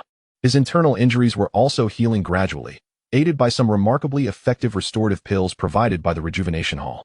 A week ago, he had dragged himself, relying solely on sheer willpower, to this clinic offering free medical consultations. After a week of waiting in line, he finally received treatment from the esteemed old physician. Though the wait for treatment was slow, the skill of the practitioners at Rejuvenation Hall was undeniably impressive. While it could not compare to his own medical heritage, it certainly surpassed that of ordinary hospitals. During this week of convalescence, far removed from the world's clamor and humiliation, with ample food and drink, his injuries steadily mended. This respite allowed Lin Fan's shattered spirit to gradually find calm. He began to reflect and contemplate. As his mental state stabilized, he was pleasantly surprised to find that his grasp of medical knowledge and his heritage had significantly returned. As his body healed and strength returned, the suppressed feelings of hatred, humiliation, and resentment began to resurface. Lu Cheng, Gu Qingqing, that pair of adulterers. The humiliation I endured in the Gu group's conference room. Gu Qingqing's icy gaze and merciless mockery, and the fact that she is pregnant with that scoundrel's child. Not to mention those guards who treated me like a dog, and the beggars who stole my food. Vivid scenes replayed in his mind like a relentless film. You will all pay for what you've done. Just wait until I regain my strength. I will make you feel the pain I endured 100-fold, 1,000-fold. This time, he reflected seriously. With nothing left, he should not have confronted Lu Cheng directly. Once healed, he intended to remain at Rejuvenation Hall, seeking employment even if it meant doing menial tasks, sweeping floors, or apprenticing. He needed to establish a firm footing here and gradually showcase his medical prowess. Then, using his exceptional skills, he would slowly gain control of the clinic and, ultimately, garner as much support as possible through treating patients. He had yet to meet the reclusive heir of the Luo family, who was said to be an exceptional physician with ethereal beauty and a celestial demeanor. Lin Fan mused that gaining the recognition of such a divine healer with his medical prowess should be effortless. Perhaps even forging a bond with her was not out of the question. Chapter 20. The Exquisite Medical Goddess. A reunion with an enemy in the Rejuvenation Hall. On the second floor, within an elegant, antiquated consultation room, the air was imbued with a faint, soothing aroma of medicinal herbs. Luo Qingyan was clad in a moon-white qipao, unreservedly accentuating her voluptuous curves. Her long, ebony hair was elegantly secured with a simple jade hairpin, exuding an ethereal aura, reminiscent of a celestial being untouched by the mundane world. At this moment, her exquisitely crafted profile bore a slight tension. Delicate fingers, akin to slender jade, rested upon the pulse pillow as she diagnosed the patient before her. This patient was none other than Lu Cheng, who had deliberately donned a more composed and refined traditional Chinese attire, appearing as if he had stepped out of an ancient painting, a gentleman of the world. His wrist lay casually atop the pulse pillow, yet his gaze was imbued with unabashed admiration, fixed upon Luo Qingyan's pristine, breathtaking visage that seemed untouched by dust. Your medical skills are indeed remarkable, Qingyan, truly living up to your reputation. Lu Cheng's voice was gentle and rich, laced with just the right amount of commendation. Every time you take my pulse, it feels as though my restless heart finds a measure of tranquility. He had visited the Rejuvenation Hall numerous times under the pretense of health restoration.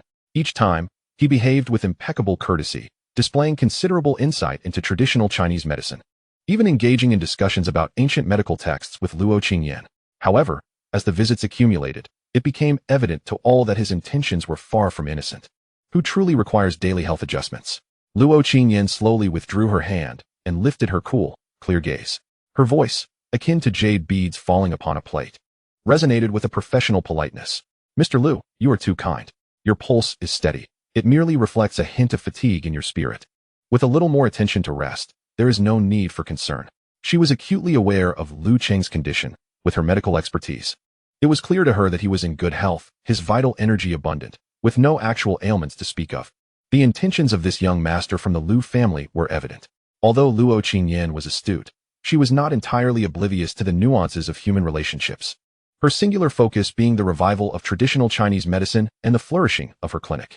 Moreover, Lu Cheng had previously made anonymous donations of precious medicinal herbs that the clinic desperately needed and had discreetly assisted in resolving certain troubles for the establishment. This kindness, coupled with his esteemed status and consistent politeness, made it difficult for her to dismiss him outright. As the consultation concluded, Lu Cheng rose and, as if engaging in casual conversation, inquired, "By the way, Qingyan, I heard that the Rejuvenation Hall has encountered some troubles recently. If there is any way I can assist, please do not hesitate to ask." Upon hearing about the clinic's difficulties, a flicker of worry and melancholy passed through Luo Qingyan's serene, watery gaze. Recently, there had been numerous instances of patients or their families causing disturbances, citing bizarre grievances such as the bitterness of medications or the discomfort of treatments. It was evident that someone was orchestrating these disruptions, resulting in a significant loss of patients, much to her chagrin. However, she quickly composed herself, shaking her head gently, her tone remaining distant. "Thank you for your concern, Mr. Lu. The clinic is still holding up. My ancestors taught me that a physician's duty is to heal and save lives, to alleviate the suffering of the world, and not to become entangled in worldly disputes." She inclined her head slightly, expressing both gratitude and refusal. Yet, a fleeting thought crossed her mind. If the Rejuvenation Hall truly could not endure, perhaps it would be time for her to live for herself? Lu Cheng, perceiving her reluctance to discuss the matter further, refrained from pressing her. To push too hard might yield counterproductive results. It was best to proceed slowly, like a frog in warm water. He smiled gently, exuding charm. "In that case, I shall not disturb you any longer, Qingyan. I will return for a follow-up consultation another day." He nodded slightly and turned to leave. Luo Qingyan rose to see him off. The two walked side by side out of the consultation room, descending the ancient wooden staircase adorned with an air of antiquity.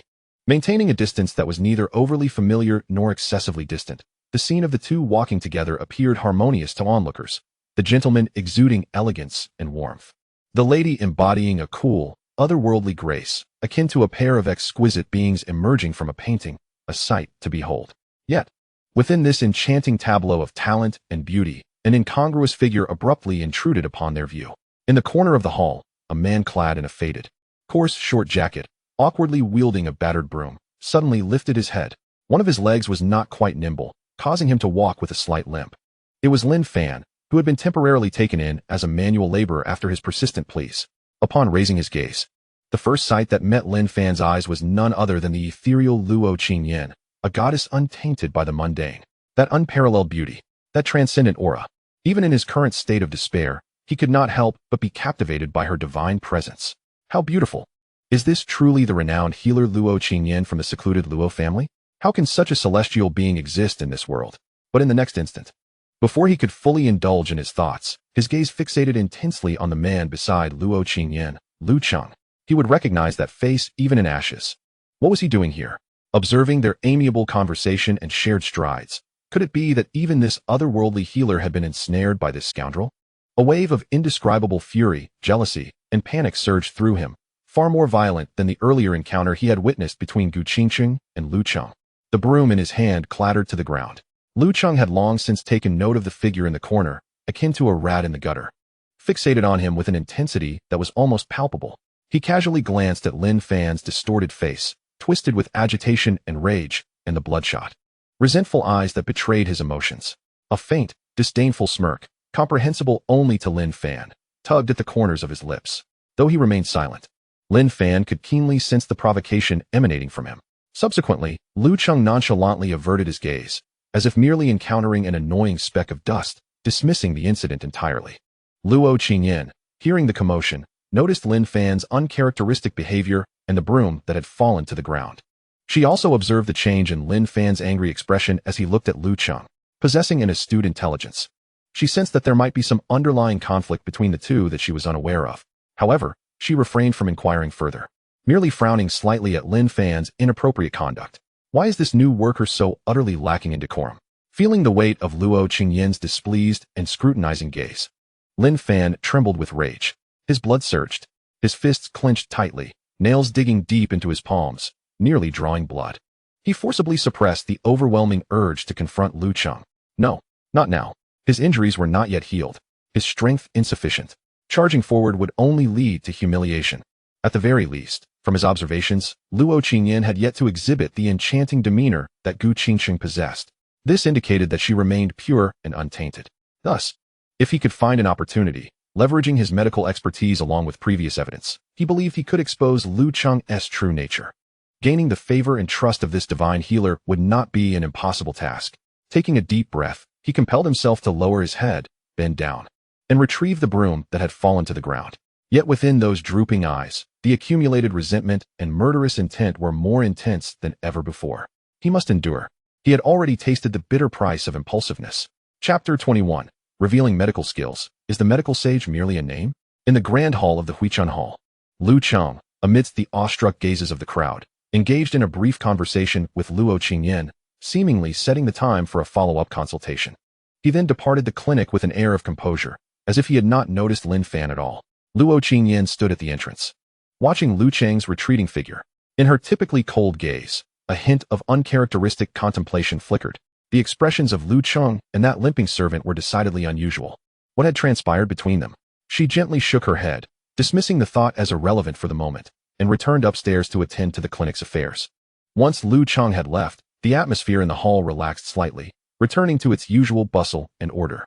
Lin Fan, dragging his still injured leg, continued wielding the worn broom as he engaged in his humble menial tasks. The surrounding clinic staff and some waiting patients regarded him with a mixture of subtle curiosity and pity. The earlier scene where he had clumsily dropped the broom, along with his venomous glare directed at Lu Cheng, had not escaped their notice. To them, this new servant was likely one of those who, in their folly, harbored unrequited feelings for the divine healer, only to find himself humiliated today upon witnessing the esteemed young master Lu by her side. A pitiful toad whose dreams had been shattered. Lin Fan sensed the peculiar glances directed his way, stirring a wave of humiliation within him. Yet he forced himself to bow his head and ignore it. Keep calm, he silently admonished himself. Now was not the time to dwell on such matters. The urgent priority was to restore his medical prowess and establish a firm foothold here, proving himself through ability. Just wait. Soon, I shall reveal my true strength and blind you all with it. In the afternoon, an urgent patient was suddenly brought into the clinic.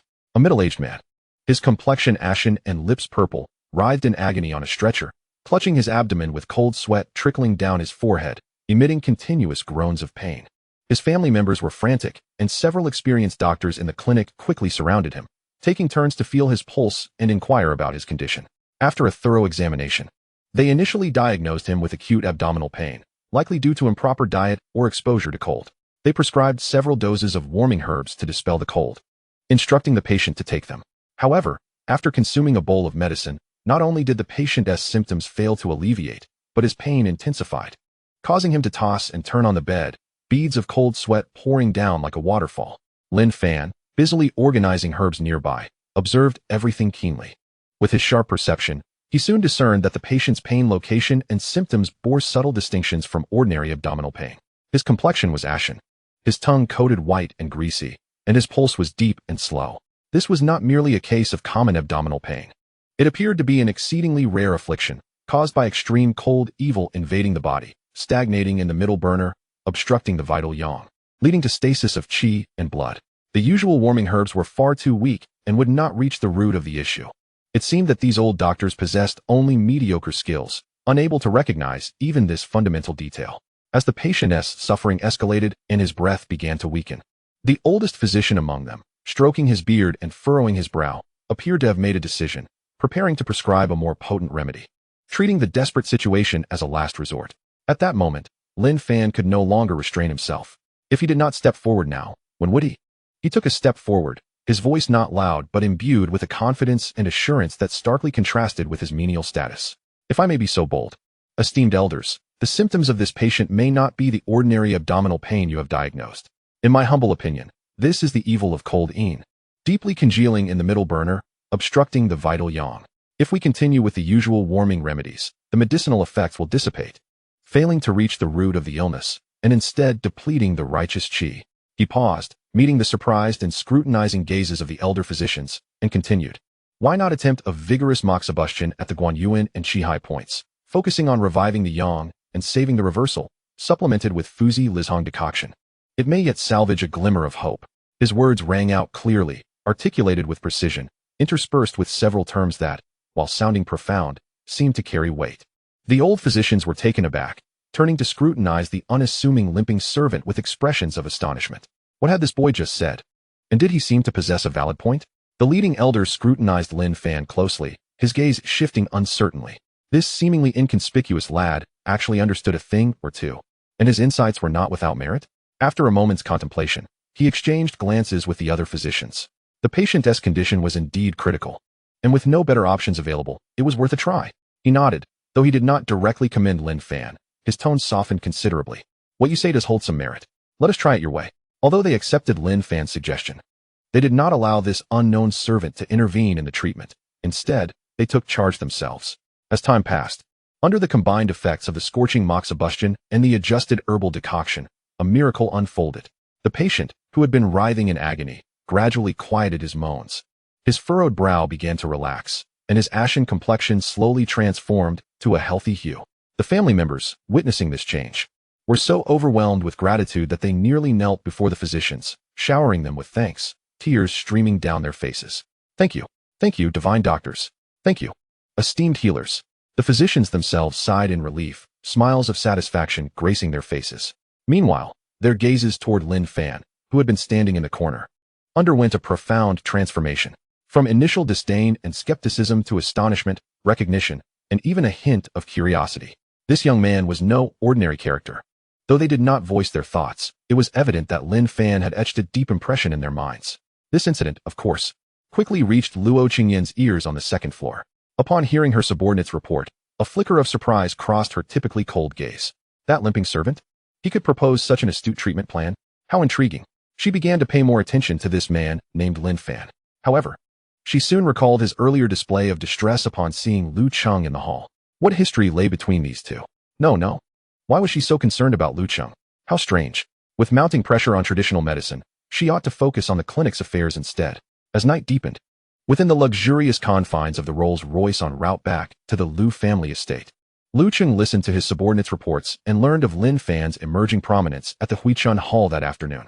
Yet, there was no trace of surprise in his eyes. Oh, the salted fish finally knows to flip over? I hope those old men elevate Lin Fan high. After all, the higher they raise him, the louder he will fall. It was time to stoke the flames under the Huichun Hall's line. Chapter 22. A Storm Approaches. The Layout of Sacred Heart Hospital. In a spacious lecture hall at Modi University, a somewhat tedious finance class was underway. However, the atmosphere in the classroom today was unusually different. This was due to an uninvited guest, Cheng, who sat quietly in the last row, taking a rare break from his busy schedule. He had decided to accompany Cheng to attend one of her classes, although he casually occupied a corner seat. His innate aura and impeccably handsome visage rendered him an undeniable focal point. Even the professor, a man in his 50s with thinning hair, found himself frequently casting glances towards the back row. The professor's voice was notably more resonant than usual, underscoring his seriousness, as he dared not exhibit even the slightest negligence. After all, the dean had specifically come to inform him of a distinguished guest attending, and this lesson necessitated a level of rigor surpassing that of a public lecture. Meanwhile, Cheng, seated beside Cheng, became the object of envy and jealousy among all the female students present. Feeling the complex gazes filled with admiration, envy, and curiosity directed at her, Cheng's fair cheeks flushed slightly. Yet simultaneously, the invisible sense of privilege that Cheng exuded, coupled with the comforting strength emanating from him, stirred a modicum of vanity within her. What girl wouldn't he wish for a boyfriend who could provide a sense of security? It felt as though with him by her side, all worldly troubles would remain at bay. At long last, the grueling class concluded, and students surged out of the classroom like a tide. Cheng continued to peruse his phone, casually scrolling through reports from his subordinate regarding Shun Yan's recent circumstances. Following his investment failure, Shun had become despondent, severing ties with the outside world and sequestering himself in his rented apartment, neglecting classes for several consecutive days. Recently, it seemed that the pressures of rent and debt had compelled him to take up a part-time job delivering food. At the mention of food delivery, Cheng's brows furrowed slightly. He had initially intended to spur the protagonist into action, urging him to hasten his treasure-seeking endeavors. How had he fallen so low? A dignified reborn individual, a child of fortune endowed with memories of the next decade, should not be wasting his potential delivering meals.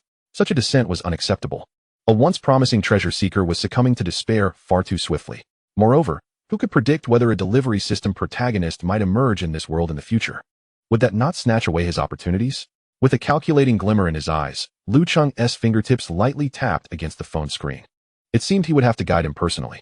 Meanwhile, at the heart of Modi City, within the private Sacred Heart Hospital, the office of the director was abuzz with fervent speech. A well-dressed middle-aged man sporting gold-rimmed glasses, exuding an air of insincerity, was speaking animatedly. He was Wang Donghai, the director of Sacred Heart Hospital, a merchant who prioritized profit over patient welfare. Under his stewardship, the hospital's cure rate had scarcely improved, yet its profit margins had risen year upon year. One could not label him as simply unscrupulous. Rather, he epitomized the depths of greed. Opposite him sat a middle-aged woman, her face etched with sorrow, dressed simply and wringing her hands in distress. Her eyes were swollen from tears, revealing the immense pressure and anguish she bore. She was the wife of a terminal cancer patient at the hospital, having exhausted her family's resources in pursuit of her husband's treatment. They were now drowning in debt, and she was at a loss for how to cover the exorbitant costs of ongoing care, her face a canvas of despair. "Dear lady, I understand your predicament," Wang Donghai spoke with a veneer of false sympathy and manipulation. "Your husband's condition is indeed challenging, and the subsequent treatment costs here at Sacred Heart Hospital are astronomical. However, I do have a solution that could not only provide you with a substantial sum of money immediately, but might also afford your husband a better chance at treatment." The woman abruptly raised her head, a flicker of hope igniting in her eyes. "Director Wang, are you serious?" With a congenial smile, Wang Donghai leaned slightly forward, lowering his voice conspiratorially. "Listen to me. You must transfer your husband from our hospital to the Rejuvenation Hall in the west of the city. Inform them that it's an emergency requiring immediate attention. Those practitioners of traditional medicine may seem impressive, but in reality, what can they cure? They certainly won't be able to treat your husband's advanced cancer. Even if they could, it would only be a temporary reprieve. Should things go awry." Wang Donghai's eyes glinted with a hint of malice. "You can raise a ruckus, accuse them of malpractice, and demand compensation. Rest assured, we will arrange everything afterward." After outlining his scheme, Wang Donghai held up 5 fingers in front of her, his demeanor turning conspiratorial. "I will personally offer you this sum. 500,000. The middle-aged woman gasped, her eyes wide with shock and internal conflict. 500,000 was an astronomical sum for her modest family. Yet, was this not too unscrupulous? And what if it jeopardized her husband's treatment? Can Director Wang truly ensure this will work? She hesitated, reluctant to agree. Seeing her indecision, Wang Donghai patted his chest, earnestly assuring her, "Fear not. Dear lady, would I deceive you? Once the matter concludes, and the practitioners at Rejuvenation Hall are left helpless, you can bring your husband back to Sacred Heart Hospital. I guarantee you the finest imported medications and arrange for the most esteemed specialists to attend to him. Furthermore, he leaned in, feigning mystery. Your husband will be prioritized to experience our newest stem cell immunotherapy, an advanced technique currently in internal trials and not yet available to the public. It's highly effective. Many wealthy individuals are queuing for it. Just think, dear lady, you can secure $500,000 while ensuring your husband receives the most advanced treatment. This is the epitome of a win-win situation, a once-in-a-lifetime opportunity. Under the overwhelming allure of money and the seemingly miraculous treatment, coupled with her husband's deteriorating condition and the weight of economic pressure, the moral struggle within the middle-aged woman finally crumbled. Gazing at Wang Donghai's ostensibly sincere face, after much deliberation, she steeled herself and nodded decisively. All right, Director Wang. I will heed your advice. Wang Donghai, witnessing her acquiescence, immediately donned a triumphant smile, though he continued to feign concern. Traditional medicine? Rejuvenation Hall? They wish to compete with Sacred Heart Hospital? Engaging in free consultations to attract patients? Let everyone see that traditional medicine is merely a charade. Only our Western medicine is true science. Only we can save lives. Chapter 23, An Opportunity for Lin Fan. At the entrance of the Rejuvenation Hall, several plainly dressed family members appeared, their expressions fraught with anxiety as they assisted a frail middle-aged man who staggered through the doorway. The man's complexion was sallow, his eyes sunken, and his physique emaciated, resembling a fragile being that could be toppled by a mere gust of wind. Doctor, please help. Please, I implore you. Save my husband. The family members, their faces etched with urgency and the last vestiges of hope, beseeched the approaching attendant of the clinic, their voices choked with sobs. Amidst the bustling crowd in the lobby, where doctors busily attended to patients and guided them through the registration process, one family member, supporting the ailing man, discreetly turned his body, shielding most of his actions from view. Swiftly, he retrieved a small, needle-free injector from his pocket, and with lightning speed, administered a jab to the inner thigh of the man, completing the injection in mere seconds, almost imperceptibly. He promptly stowed the injector back into his bag, his expression of anguish and desperation unwavering. Soon, their turn for consultation arrived. The attending physician, an experienced traditional Chinese medicine practitioner, ushered the patient into the examination area, focusing intently on his pulse. The family members immediately gathered around, lamenting in unison. Doctor, please, we beseech you, save our breadwinner. We have scoured every hospital in the metropolis, and the Western doctors have declared him beyond help, advising us to prepare for the worst. Their tearful pleas were heartfelt, portraying a family ensnared in despair, turning to traditional medicine as their last hope. The emotional performance was so compelling that even the most discerning observer would be moved. The seasoned physician listened to their cries while meticulously examining the patient's pulse, his brow furrowing ever deeper. The pulse was alarmingly weak and chaotic, akin to a flickering candle in the wind, a clear indication of a grave and complex condition. The patient's state is indeed dire. The pulse is exceedingly faint. Family members, please allow him to rest for a moment. I, along with my colleagues, will deliberate further. However, he had barely completed his sentence when the patient, who had been barely managing to sit up, suddenly convulsed violently. He erupted into a series of agonizing, wrenching coughs, followed by the expulsion of blood.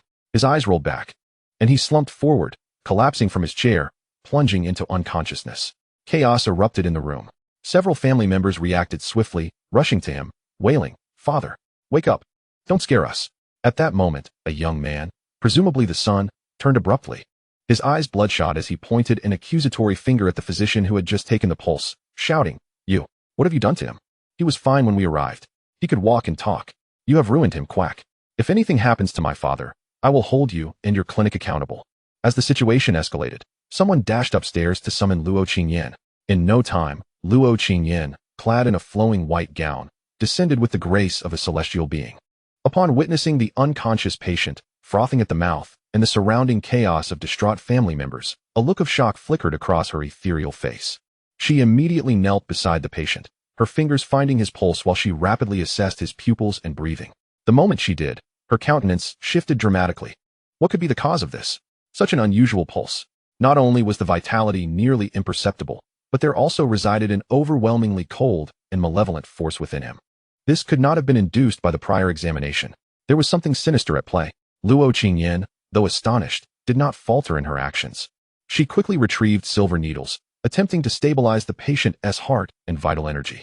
Yet, The acupuncture techniques that had proven effective in the past yielded minimal results at this moment.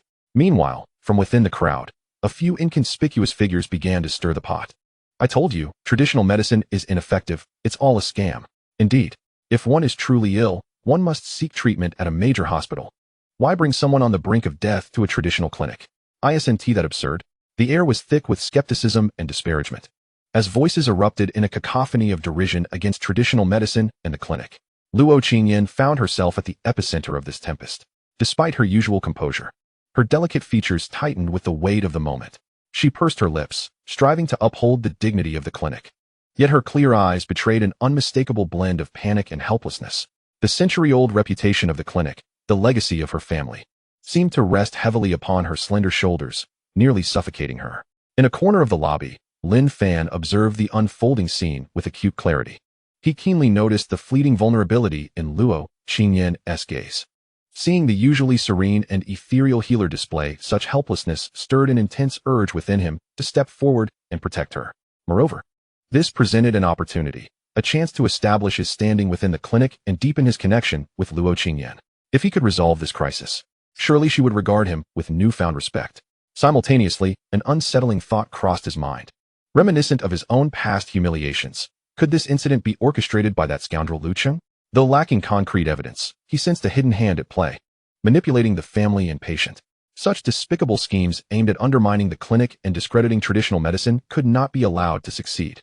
He approached the doctors, listening to their discussions, and, piecing together the patient's deteriorating condition, he became convinced that he could navigate this crisis. Although the patient's condition was bizarre and perilous, the root cause remained that chilling force. While he was unsure of its origin, his own healing energy, pure and robust, could counteract it. Since his return from prison, he had yet to harness the healing energy within him. Previously hindered by instability, he was now ready to wield it with confidence. He was certain that, even if he could not completely cure the patient, he could at least dispel the coldness and awaken the life force, extending the patient's life for several more years. He recalled how, with merely a suggestion, he had garnered the respect of the elder physicians. That feeling of being valued and acknowledged was intoxicating. This time, he would take matters into his own hands. He would demonstrate to everyone what a true healer was capable of. Chapter 24. The miraculous purity of Yang 9 needles in the lobby of the clinic. The atmosphere was palpably tense. The lamentations of the patient's family, the accusations, and the murmurs of the onlookers filled the air with dread. Amidst the turmoil, a resolute voice broke through the din. It was Lin Fan. I have a way to save him. Instantly, all eyes turned to the ragged figure of the servant, whose leg was lame. You? What does a mere servant know? Doubts and derisions erupted from the crowd. Yet, at that moment, the elderly traditional Chinese medicine practitioner, previously assisted by Lin Fan, stepped forward from the crowd and inquired solemnly, Young friend Lin Fan, do you truly mean what you say? The patient is in a critical condition. Should you genuinely possess a remedy, we, the elderly, would not impede your efforts. However, what is your level of confidence?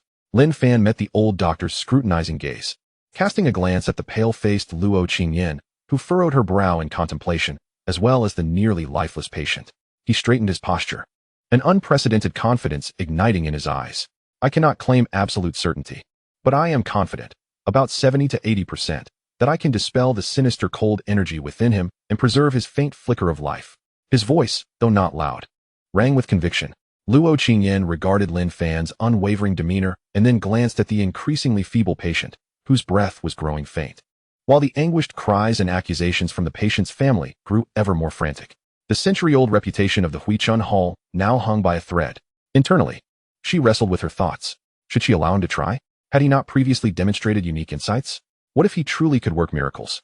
If they did not try, the patient was almost certainly doomed, and the reputation of Huichun Hall would plummet. Conversely, if they did attempt it and failed, the consequences would be equally dire. Ultimately, Luo Qingyan bit her lip, as if having made a resolute decision, and nodded with difficulty. Her cool voice trembled slightly as she said, very well. You may give it a try, but exercise utmost caution. She had chosen to take a gamble that Lin Fan could indeed work wonders. Thank you, Dr. Luo, for your trust, Lin Fan exclaimed, elated. If he succeeded this time, the situation would be entirely transformed. He retrieved a pristine set of silver needles from the nearby cabinet and approached the patient's bedside. With a deft flick of his wrist, several needles pierced the key acupuncture points between the patient's chest and abdomen with remarkable precision, as if imbued with life. He was employing the supreme acupuncture technique recorded in the legacy of the medical immortals, the pure yang 9 needles. Soon after, he extended both hands, deftly manipulating the needles as the pure energy flowed ceaselessly into the patient's body. As Lin Fan's vigorous and yang energy slowly infused, the sinister cold aura enveloping the patient appeared to dissipate somewhat. Miraculously, a faint flush of color emerged on his previously pallid face. Could this be the long-lost pure yang 9 needles? One elderly practitioner gasped in astonishment, his voice filled with disbelief. Indeed, it is undoubtedly the pure yang 9 needles, the legendary technique specifically designed to counteract sinister energies. I never imagined I would witness it in my lifetime, another elder exclaimed, his excitement causing his beard to tremble. Luo Qingyan too was taken aback. Having been raised in a reclusive family of traditional medicine, she had perused medical texts since childhood and recognized the technique. Moreover, she could distinctly sense the pure yang energy surging into the patient as the silver needles were skillfully inserted. This Lin Fan not only understood the long-lost technique, but also possessed such profound energy, his medical prowess might even surpass her own. In that moment, all those present with knowledge regarded Lin Fan with hopeful anticipation. Even Luo Qingyan, who had been frowning in concentration, now exhibited a glimmer of relief and hope in her eyes, her previously taut visage softening slightly. Perhaps he truly could work miracles. As he sensed the collective expectation, particularly from Luo Qingyan, Lin Fan felt a surge of joy. What a trifling matter were the sinister energies before his potent qi. His confidence soared as he prepared to execute the final needle of the pure yang 9 needles, the yang extreme giving birth to Yin, a return of light. With this last needle, he would surely dispel the cold force entirely and secure the patient's last sliver of life. In that moment, he would become the savior of Huichun Hall, as well as the benefactor and hero in the eyes of the esteemed Dr. Luo. However, just as Lin Fan grasped the final silver needle, gathering all his qi to pierce the patient's acupoint, the previously closed eyes of the patient suddenly shot open. Those murky orbs held no glimmer of vitality, yet a dense wave of black energy surged within them. Then, with a sudden gasp, the patient opened his mouth and violently expelled a torrent of foul, black blood, striking Lin Fan squarely in the face. Taken entirely by surprise, Lin Fan found himself drenched and momentarily dazed, his mind blank. Meanwhile, the patient convulsed violently a few times before his head slumped, unconscious once more. The nearby doctors acted swiftly, rushing to assess the patient's vital signs, only to be met with a grave realization. They urgently summoned an oxygen mask to help sustain his faint breath. A profound silence enveloped the room. Everyone stood in shock at this unforeseen turn of events. After a few seconds of stunned silence, panic and fury erupted like a volcano. What just happened? Why did he spit blood? Why isn't he moving? Is he dead? Do you even know how to treat patients? Quack. Murderer. The family members of the patient, the first to react, rushed at Lin Fan like crazed beasts. Lin Fan, having just exerted himself to the utmost with the pure yang 9 needles, and now struck by the toxic blood, was left in a state of extreme weakness. Beads of sweat cascaded down his face as darkness clouded his vision, and he collapsed to the ground. The family members descended upon him, clawing and striking, unleashing a torrent of fury. How can a mere cripple even attempt to treat someone? Is there any justice left here? Does he even possess a medical license? How dare he randomly insert needles? The family's cries, along with the instigation of onlookers, ignited the crowd's emotions into a frenzy. In an instant, the atmosphere was charged with outrage. Various accusations and curses surged toward the attending doctors like a tidal wave. Luo Qingyan, witnessing the faintly breathing patient on the bed, and then turning to see Lin Fan being besieged on the ground, covered in blood and panic-stricken, felt her complexion turn pale as her frail form wavered precariously. How could this happen? Was there a backlash? Why was there a backlash? They had been on the verge of success just moments ago. She wanted to explain, to argue, but now found herself at a loss for words. The scene was chaotic, and she did not know how to bring it to a close. Was it truly destined for the century-old clinic built by her grandfather and father to ultimately collapse under her own hands? Chapter 25. The Darkest Hour of the Female Protagonist. The Hidden Hand. In the Lu family study, Lu Cheng observed the real-time report regarding the Huichun Hall incident delivered by his subordinates. The long-lost system notification echoed in his mind. Ding. The son of destiny, Lin Fan, attempted to turn the tide, but was instead ensnared and severely injured by a backlash. His Dao heart shattered for the second time. Villain value, 20,000. 20,000 villain points. Ah, it must be Lin Fan. He always brings something new to the table. The higher he is lifted, the louder he falls, indeed. What Lu Cheng did not realize was that Lin Fan had vaguely suspected his involvement behind this affair. Otherwise, he would likely have sung Lin Fan's praises even more. Well, perhaps not entirely without merit. In the original plot, Lin Fan was supposed to impressively save the day, rescuing the patient from dire straits while unraveling the conspiracy of Western medicine. However, the current predicament is undoubtedly the handiwork of Lu Cheng. He orchestrated for his subordinates to infiltrate the ranks of the family members of extras at Sacred Heart Hospital, taking advantage of the chaos to administer a shot to the patient, who was entirely oblivious to the intrusion, even amidst their frail condition.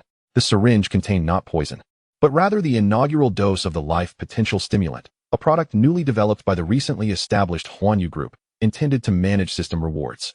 This agent is essentially an improved version of a gene serum derived from system rewards, now tailored for the general populace, devoid of any capability to enhance strength.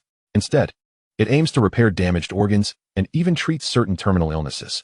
To achieve effective restoration, the agent prompts cells to undergo profound remodeling and regeneration, harboring an immense energy that is primarily cold in nature.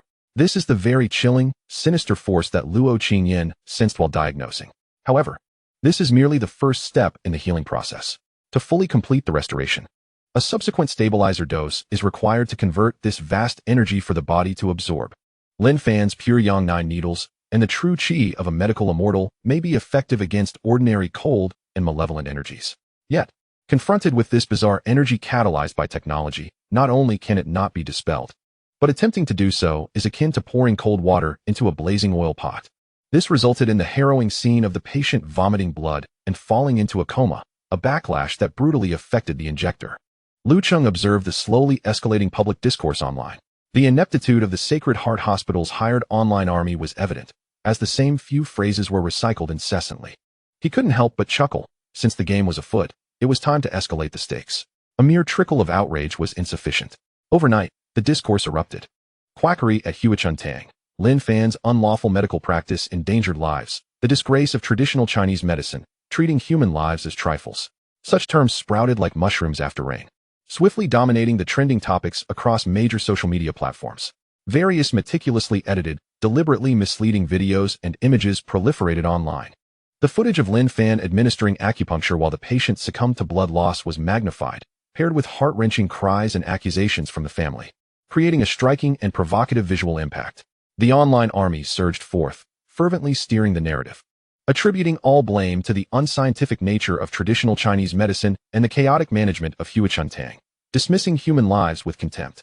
In a flash, public outrage ignited, with countless uninformed netizens incited to join the chorus condemning traditional Chinese medicine and Huichuntang. Traditional Chinese medicine is a pseudoscience. It should have been abolished long ago. That Lin Fan must be severely punished, and that Luo Qingyan is equally culpable. Even Wang Donghai, the director of Sacred Heart Hospital, was taken aback by the magnitude of the situation and the effectiveness of the public outcry. In the director's office at Sacred Heart Hospital, Wang Donghai beamed at the multitude of trending topics flooding the internet. At that moment, even he could not have anticipated the enormity and effectiveness of the uproar. The online army had truly proven their worth. Little did he know, the true architect behind the scenes was Lu Cheng, an unseen hand manipulating events. Seizing the moment, he hastily convened a press conference. In front of countless reporters and cameras, he resolutely condemned Huichuntang for disregarding patient lives, labeling it a disgrace to the medical community. With tearful fervor, he emphasized the scientific rigor and irreplaceability of Western medicine. He even called for regulatory authorities to intensify oversight and abolish the unscientific and unsanctioned practices of traditional Chinese medicine. Ultimately, he publicly announced that out of humanitarian spirit, Sacred Heart Hospital was willing to admit the victimized patient, promising to deploy the hospital's best medical resources and to exert every effort in their treatment. This maneuver instantly elevated Sacred Heart Hospital's image to one of grandeur, while Huichuntang and the entire traditional Chinese medicine community were plunged into despair. At the entrance of Huichuntang, a throng of incited citizens gathered alongside professional medical troublemakers and hired online commenters. They brandished banners, chanting slogans, splattering paint on the clinic's entrance, and hurling eggs. The clinic's reputation plummeted, reaching a point where it was nearly universally reviled. No patient dared to seek treatment any longer. Reluctantly, Luo Qingyan had no choice but to temporarily announce the suspension of clinic operations. As for Lin Fan, he was taken away by the police on the spot for suspected illegal medical practice. Despite his fervent protests, the evidence was irrefutable. In the face of numerous witnesses and video evidence, his defense appeared feeble. However, since the patient had not yet succumbed. He was merely detained at the police station for investigation. The entire traditional Chinese medicine community, affected by the fallout from the Huachuntang incident, fell into a state of desolation. Many already struggling clinics faced further adversity, as patient numbers dwindled to almost nothing. The public's trust in traditional Chinese medicine plummeted to historical lows. In her residence, Luo Qingyan stood alone, clad in a thin silk nightgown, barefoot, quietly gazing out the window. Outside, the dazzling lights of the metropolis twinkled, vibrant yet cacophonous. Yet, she felt no warmth, as if everything were detached from her existence. Her typically ethereal, untainted visage now bore the marks of exhaustion, confusion, and profound helplessness. Was traditional Chinese medicine truly destined for demise? Was her grandfather's lifelong dedication and the Luo family's centuries-old legacy about to be extinguished by her own hands? Throughout her life, she had devoted herself to the art of medicine, sailing smoothly as a prodigious talent, a paragon of medical prowess. Even when faced with past setbacks and challenges, she always managed to navigate through peril.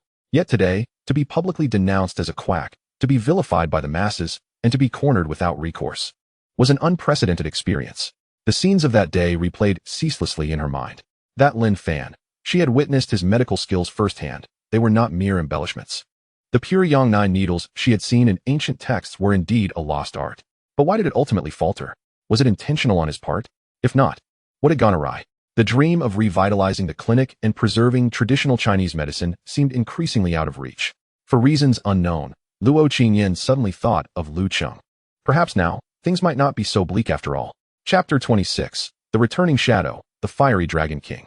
At the VIP reception area of the international airport in the metropolis, amidst the bustling crowd, Lu Cheng's tall figure and exceptional demeanor remained a standout presence. He was in good spirits today, accompanying the charming Gu Qingqing, who radiated happiness as she awaited her best friend. Soon, accompanied by the sharp sound of high heels striking the floor, a poised figure emerged into view. The newcomer, clad in a precisely tailored black business suit that accentuated her exquisite curves, possessed stunningly refined features and an ethereal aura. With a pair of rimless glasses perched upon her face, her keen, penetrating gaze seemed to peer into the depths of one's soul. Suing, Gu Qingqing exclaimed with delight, waving her hand excitedly upon seeing her. Yi Shuang also spotted Gu Qingqing, and a genuine smile blossomed on her cool, serene face as she swiftly approached her for an embrace. The sight of two strikingly beautiful women standing together instantly captivated the attention of those around them. They had once been classmates in the finance department of Moda University and were inseparable confidants. Due to their equally stunning appearances and aloof demeanor, they were affectionately referred to as the Sisters of the High Ridge Flower. Gu Qingqing grasped Yi Shuang's hand, her curiosity piqued as she inquired, "Haven't you been busy overseas with some fun company? What brings you back this time?" Upon hearing this, a flicker of complexity flashed in Yi Shuang's eyes, only to vanish swiftly. She playfully pinched Gu Qingqing's cheek, her tone laced with mild reproach. "Of course I missed you. If I didn't return to see you, I feared you might forget me. Besides, our boss is preparing to expand domestic operations and has sent me to conduct preliminary research." Lu Cheng, standing nearby, wore a gentle smile, yet his gaze inadvertently fell upon Yi Shuang. The technique of gazing at Qi quietly activated, as a pale golden aura enveloped her. Indeed, the heroine's friend was also the heroine. In the next moment, a notification chimed. Ding! A new fated character related to the Chosen One has been detected. The fated child Xiao Zhan, the male lead of Blood-Soaked Dragon King, returning to the city to raise a child, can now be explored. System notification. Would you like to consume 4,000 villain points to unlock the plot foresight feature regarding the fated child Xiao Zhan? Xiao Zhan. I still have a bet with him. No, this Xiao character, his adorable child cannot be named Xiao Huahua, and he has a ring on his hand, right? Activate plot foresight. As the villain points were consumed, a brief overview of Xiao Zhan and key plot nodes flooded Lu Cheng's mind. Upon seeing the familiar name Mu Wanru, a flicker of understanding crossed his eyes. TSK, TSK, TSK. It turns out, yet again, he had snatched a poor protagonist away. This time, it wasn't just the heroine. In the original plot, even your beloved daughter would no longer recognize you. Lu Cheng checked the system panel and noted that he still had 23,000 villain points remaining. Well, he had accumulated quite a stash. It was time for another lottery draw to add some excitement to the forthcoming game. He silently commanded, "System, draw a lottery." Ding. "Congratulations, host. You have drawn a reward. A pack of Dragon King's smoked out cigarette butts." Lu Cheng, "No, my friend. After all my hard work accumulating villain points, this is what you give me? Cigarette butts from the Dragon King? What use does this serve, other than proving he has a smoking habit? Alright, fine. This is how you want to play it. System. Let's try again. Ding. Congratulations, host. You have drawn a reward. 13 techniques of traditional Chinese acupuncture. Oh, this is quite decent. Just right. I can use it to guide the goddess doctor who is currently in distress. Or perhaps to help the ladies of the harem with their health as well. As he felt the pack of Dragon King's smoked-out cigarette butts in his pocket, he discovered it was still sealed. A flash of inspiration struck Lu Cheng. Perhaps it wasn't entirely useless. It could be repackaged and returned to the Dragon King in a different form. Meanwhile, far overseas, within a heavily guarded stronghold of the Dragon Palace, in an opulently decorated yet oppressive office, Xiao Zhan, clad in a black trench coat and with a stern countenance, was listening to his subordinates report on the search for Mu Wanru and her daughter. Unfortunately, there had been no progress. Bang! He slammed his fist onto the desk, shattering the sturdy surface into splinters. Useless. A bunch of useless fools. Fury ignited in his eyes, his voice brimming with menace. After searching for so long, you can't even find 2 living people? What good are you feeding this bunch of layabouts? You can't even locate 2 individuals. What are the spies sent to Modu? Why have they gone silent? The subordinates standing before him were all rendered mute, heads bowed, too afraid to breathe. The individuals they had dispatched were either missing or had returned with worthless, even erroneous, information. Little did they know. Those so-called spies had long been dealt with by Lu Cheng's capable subordinates, vanishing without a trace. Xiao Zhan forcibly suppressed his rage, his eyes turning cold and resolute. This time, I have dispatched the Phantom back to investigate. Husha Tai-bai. He pointed at the 2 other formidable men in the room. The remaining members of the Dragon Palace's elite guards, excluding the Phantom. You both prepare immediately to return with me. Wanru. Tao Tao. A rare tenderness and fierce determination flickered in Xiao Zhan's eyes. Wait for me. No matter where you are, I swear I will find you. He was convinced that Mu Wanru was still waiting for him, and that their daughter longed for her father's return. On the way back to Gu Qingqing's villa, Lu Cheng personally drove while Gu Qingqing and Yi Shuang occupied the back seat. The 2 long-separated friends chatted about their experiences and recent happenings, the atmosphere harmonious. As Yi Shuang conversed with Gu Qingqing, she discreetly observed the driver, Lu Cheng. There was something unusually enigmatic about this man, an unfathomable depth. She could vaguely sense that his martial prowess was not inferior to her own early-stage dark energy. However, what intrigued her the most was Gu Qingqing's unabashed affection and reliance on Lu Cheng, the natural intimacy between them, which evoked both surprise and an inexplicable wariness within her. From her understanding of her proud and independent friend, Gu Qingqing had exceptionally high standards, and ordinary men could hardly catch her eye. How could she be so dependent? Even submissive, enamored by a man? What tactics had Lu Cheng employed? Lu Cheng, of course, sensed the scrutinizing gaze of Yi Shuang from the back seat. He returned her look with a perfectly timed, friendly smile through the rearview mirror. Another intriguing prey. This one has even come to me willingly. I suppose I shall reluctantly accept this. Chapter 27. Mother and daughter sleep in the doghouse. While the Dragon King has not arrived, I have. In the study of the Mu family, Mu Wanru donned a pale purple silk blouse paired with a tailored gray pencil skirt, which accentuated her gentle and intellectual demeanor while perfectly outlining her graceful curves, exuding a hint of allure. She sat behind the desk, diligently managing the affairs of the Mu family. The stark contrast to her previous life of being cast out by her family and struggling at the bottom was evident, radiating an air of composure and authority befitting her elevated status. Knock, knock, knock. The door to the study was gently tapped. The butler's respectful voice echoed from outside. Head of the family, Mr. Liu has arrived. The previously serious expression on Mu Wanru's face instantly transformed into a warm and joyful smile, as if the overcast sky had suddenly been illuminated by sunlight, sweeping away all fatigue and worries. She promptly set aside the documents, rose swiftly, and went to greet him. As Lu Cheng pushed open the door to the study, he was met with the sight of Mu Wanru, her smile radiating warmth as she gazed at him. He eschewed unnecessary pleasantries and advanced directly, unceremoniously pulling her into his embrace. Lowering his head, he bestowed upon her a gentle kiss imbued with possessiveness. Then, in a tone tinged with playful mockery and indulgent affection, he whispered in her ear, as the head of the Mu family, burdened with myriad responsibilities. I wonder if you could spare a moment to accompany this idle soul for a meal. What does Cheng say? Mu Wanru's cheeks flushed slightly as she leaned contentedly against his solid chest, inhaling his familiar and comforting scent. Her voice was soft as flowing water. For you, I am always available. She paused, lifting her gaze with a glimmer of anticipation, naturally mentioning the other most significant person in her life. What about Tao Tao? Did you pick her up from school? Lu Cheng was not merely her savior. He was also the father whom their daughter, Tao Tao, incessantly spoke of. He playfully tapped the bridge of her delicate nose, his eyes brimming with adoration. "My esteemed head of the family, fret not. Our little princess is presently reveling in the parent-child amusement park, eagerly awaiting a grand surprise from her beloved mother." He entwined his fingers with Mu Wanru's, their hands perfectly clasped together. "Let us proceed. It is our family day." At the mention of those 3 words, a warm tide surged within Mu Wanru, her eyes misting slightly. Once, home had been a cold, calculating, and humiliating place for her. In defiance of the family's arranged marriage, she had gambled everything. In a moment of desperation, she had randomly approached a disheveled vagrant on the street, spending 10,000 yuan to persuade him to play along in a charade of a lifelong commitment, resulting in their marriage certificate. To render this ruse more convincing and sever the final thread of her family's matrimonial plans, she had even adopted a 1-year-old baby girl from an orphanage, falsely claiming her to be the biological daughter of herself and the vagrant, naming her Mu Tao Tao. In this manner, she had successfully tarnished her reputation, utterly forfeiting her value as a pawn in the family's schemes. The price of her rebellion was the Mu family's wrath, casting her out and severing all financial ties, branding her a disgrace. Little did she know that the vagrant was none other than Xiao Zhan, who was at that time at the nadir of his existence. Armed with the 10,000 yuan she had provided, he ventured abroad, embarking on a bloody path to becoming the Dragon King. For over 2 years, she had struggled as a single mother in a bustling city. However, 6 months ago, the Mu family intensified their efforts to force her out of her job, and no one in the industry dared to employ her.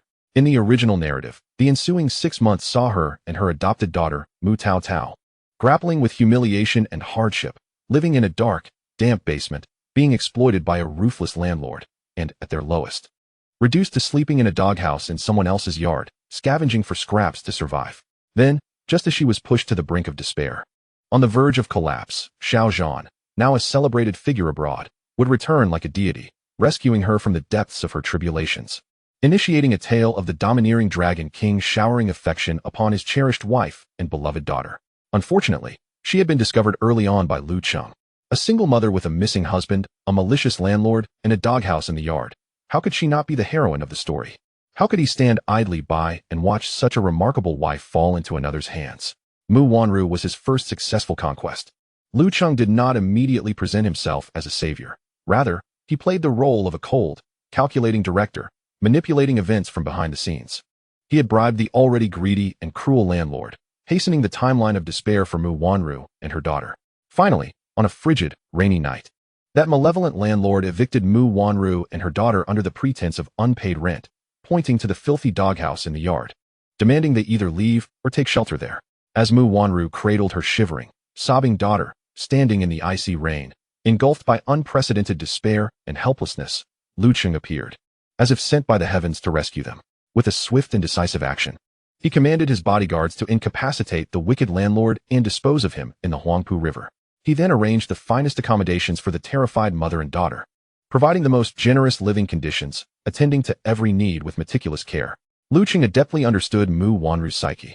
Though the Mu family was merely a second-tier family in the metropolis, her willingness to abandon everything speaks volumes of her inherent resilience, rendering ordinary material temptations ineffective. Her sole vulnerability lay in her daughter, Mu Tao Tao. Even as an adopted child, Mu Wanru poured all her love and effort into her. As such, Lu Cheng displayed extraordinary patience, tenderness, and affection toward Tao Tao. He would personally play with her, tell her stories, and gift her the most beautiful princess dresses and the most extravagant toys, fulfilling her every desire. Of course, Lu Cheng's affection for the child was not entirely feigned. Who could resist a charming, intelligent little darling? Observing Lu Cheng's genuine love and care for her daughter, witnessing the innocent and radiant smiles blossom on Tao Tao's face, Mu Wanru's heart, once ravaged by reality, slowly began to be occupied by this man. Her gratitude towards Lu Cheng gradually transformed into profound reliance and admiration, leading her to succumb entirely.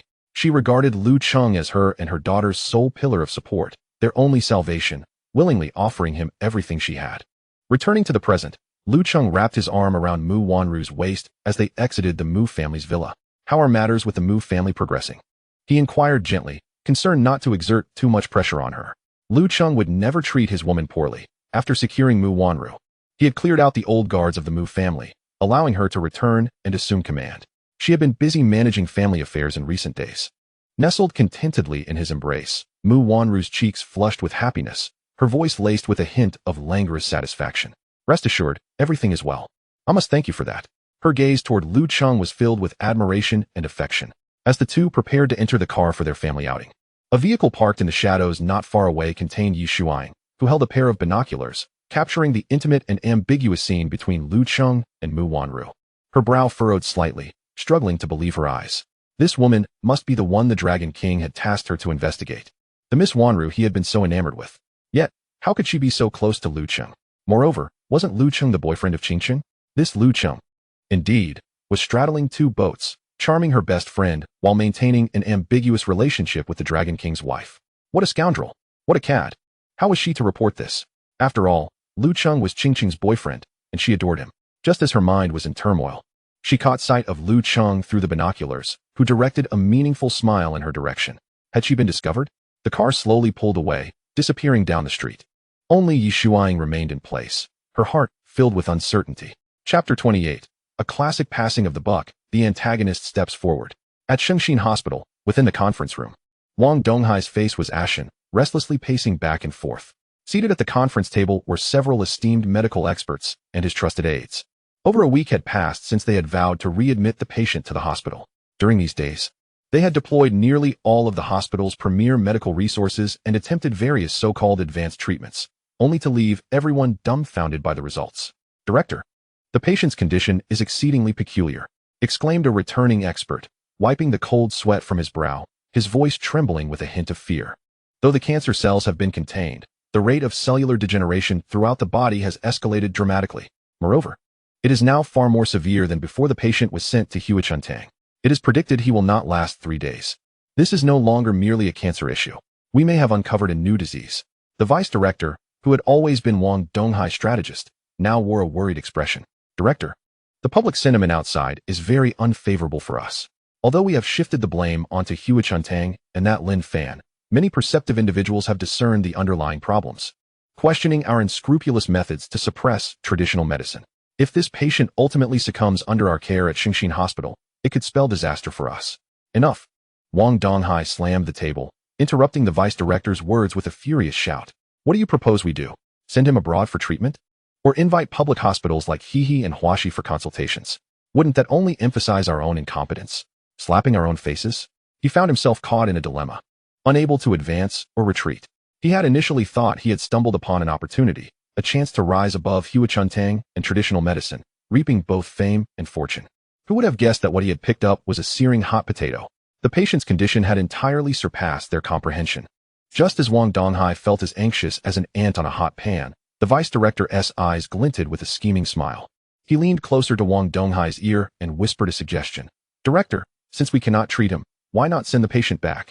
We can publicly claim that it was Huichuntang and Lin Fan's previous erroneous treatment that compromised the patient's bodily functions.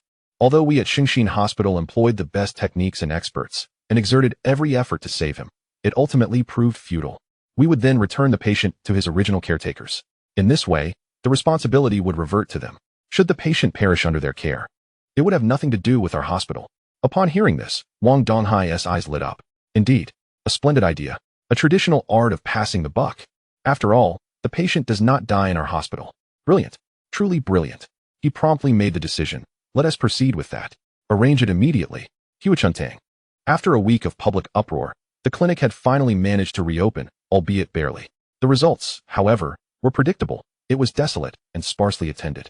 Those who wandered in were either there to witness the spectacle or searching for the whereabouts of the so-called quack Lin Fan.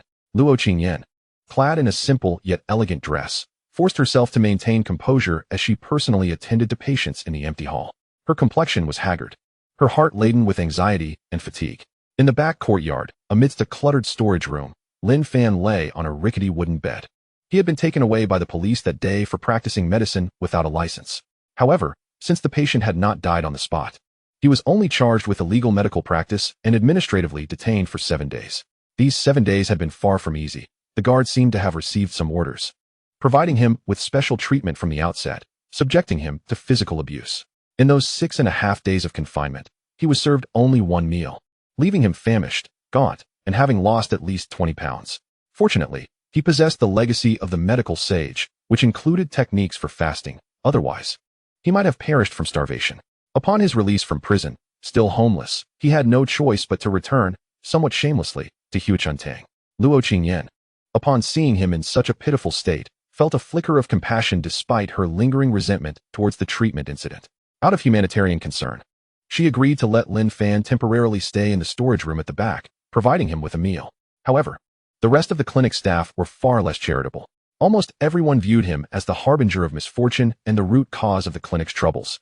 In the past few days, they either treated him with disdain or deliberately made things difficult for him, treating him like a servant. Lin Fan could only endure in silence. To this day, he had yet to fathom the reasons behind his failure. The pure Yang9 needles had clearly been on the verge of success. Was his medical skill insufficient? Or was it the true qi that had faltered? He felt despondent, even beginning to doubt himself. Just as the atmosphere at Huichuntang reached its nadir, a familiar, understatedly luxurious Rolls-Royce Phantom pulled up in front of the clinic. The door swung open, and Lu Qing stepped out. He was still dressed in a refined, traditional suit adorned with golden embroidery, enhancing his already distinguished demeanor.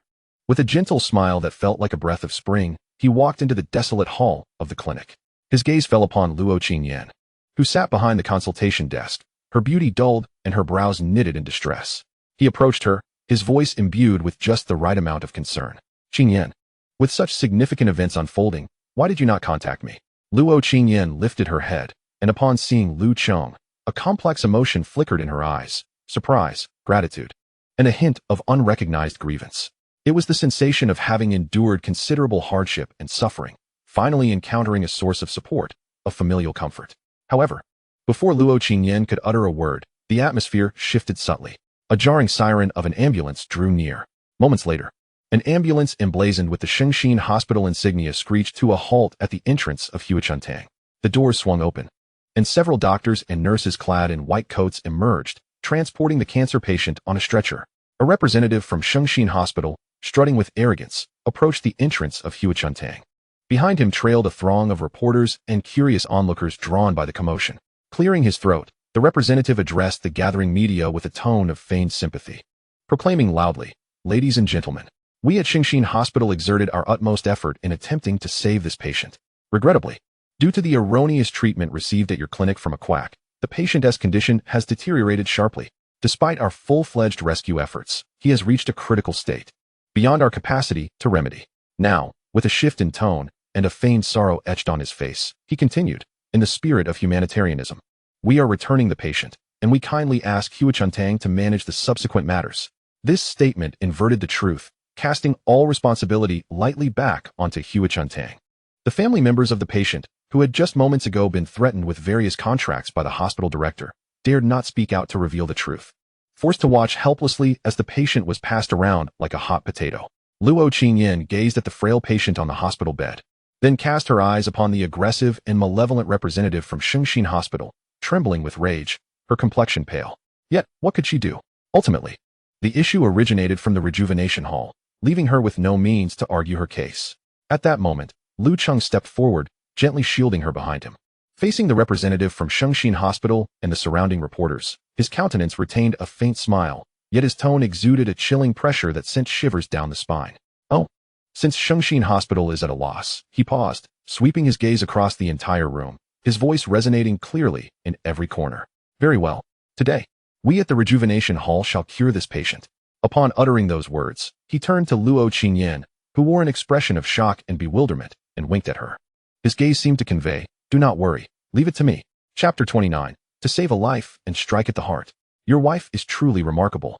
In the grand hall of the Rejuvenation Hall, Lu Cheng's declaration resonated like thunder, echoing throughout the space. Instantly, all eyes were riveted upon him. The representative from Shengshin Hospital was momentarily taken aback, before bursting out in a derisive laugh. Cure him? With the most advanced equipment and specialists rendered powerless. You think the Rejuvenation Hall can succeed? He struggled to maintain a polite smile as he spoke. "Mr. Lu, this is no trivial matter. Lives are at stake, and one cannot jest about such things." The elderly traditional Chinese medicine practitioners of the Rejuvenation Hall exchanged incredulous glances, unable to fathom Lu Cheng's intent to personally treat the patient.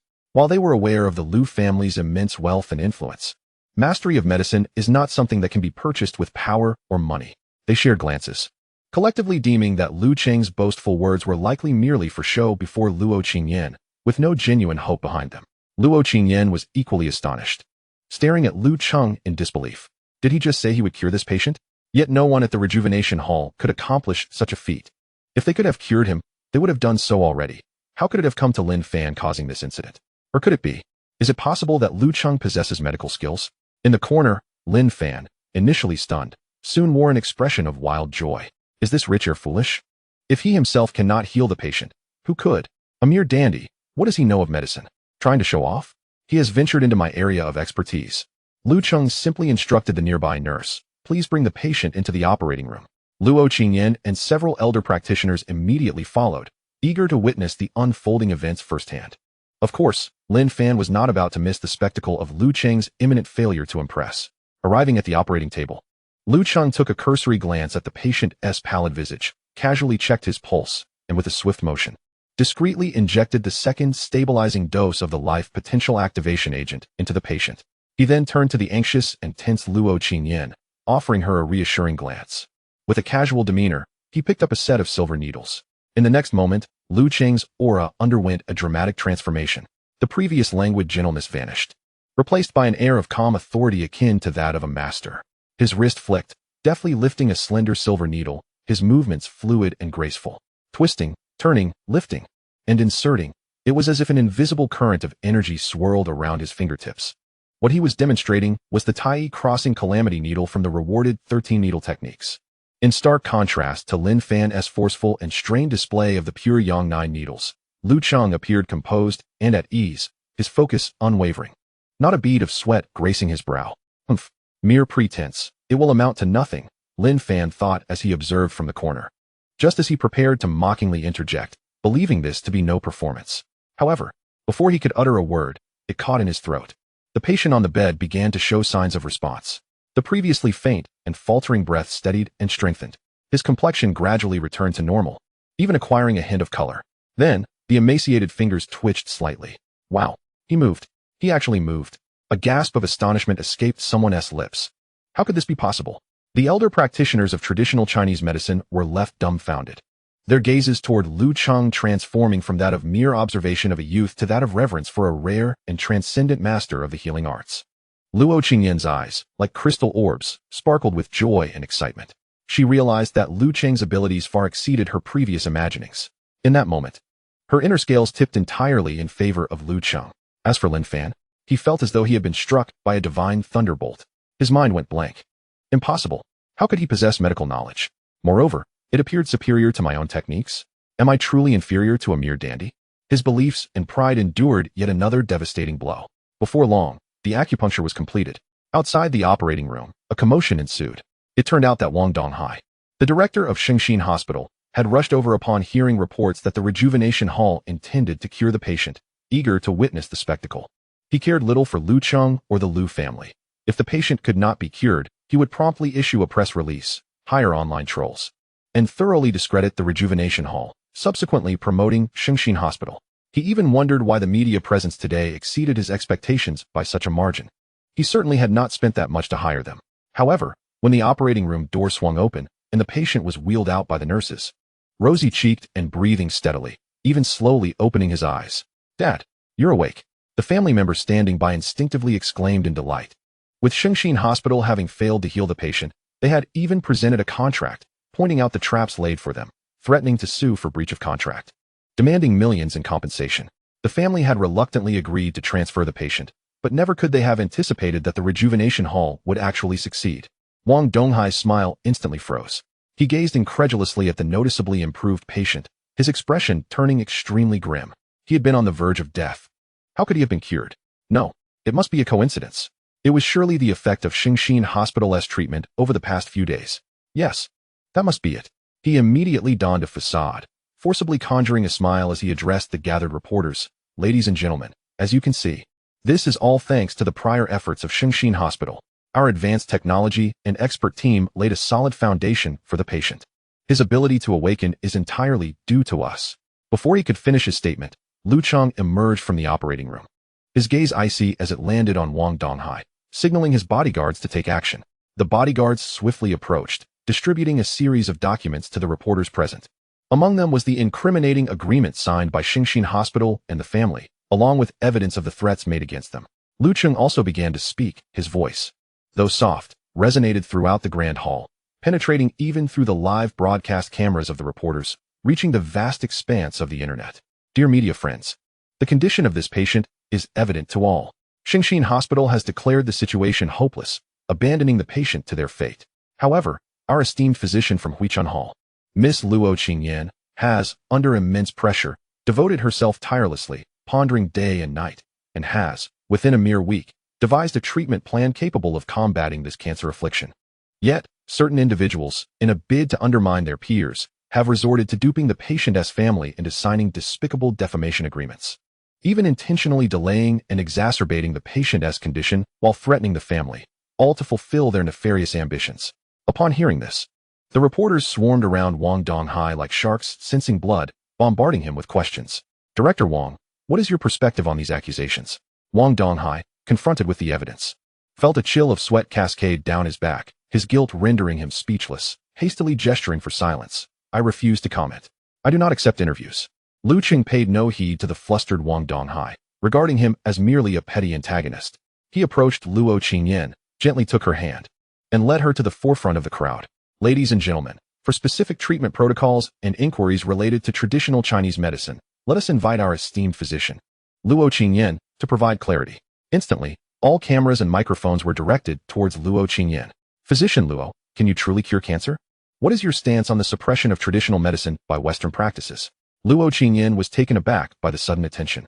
But what rendered her even more bashful was the fact that Lu Cheng had just held her hand. Despite having treated numerous male patients and having checked Lu Cheng's pulse before, the sensation had been utterly different this time. Was he now seeking to share the accolades with her, or was he deliberately concealing his medical prowess? Her cheeks flushed as she met Lu Cheng's gaze, which encouraged her to continue. Taking a deep breath to steady her emotions, she began to respond to the reporter's inquiries with as much composure as she could muster, though she was acutely aware that her heart was in disarray. Meanwhile, Lu Cheng silently retreated to a corner, approaching the disheartened Lin Fan with a devilish smile, whispering in a tone only they could hear, Xiao Fan, do you still enjoy this performance? Oh, I almost forgot. Your wife. Quite remarkable. Chapter 30. The Accusations Protagonist. Witnessing the departure of the female lead. In Huichun Hall's grand foyer, Lu Cheng's light words pierced through Lin Fan's heart like a venomous blade. Lin Fan felt the last thread of rationality in his mind snap completely. Lu Cheng. His eyes turned blood red, akin to an injured beast, unleashing a roar that was far from human. All his humiliation, fury, and resentment erupted in that moment. He sprang up from the ground, as if possessed, lunging towards Lu Cheng's neck with ferocity. He aimed to strangle this demon. He sought vengeance for all that Lu Cheng had inflicted upon him. Yet, before his hands could reach Lu Cheng, a fleeting shadow passed by. Smack! A crisp slap resounded.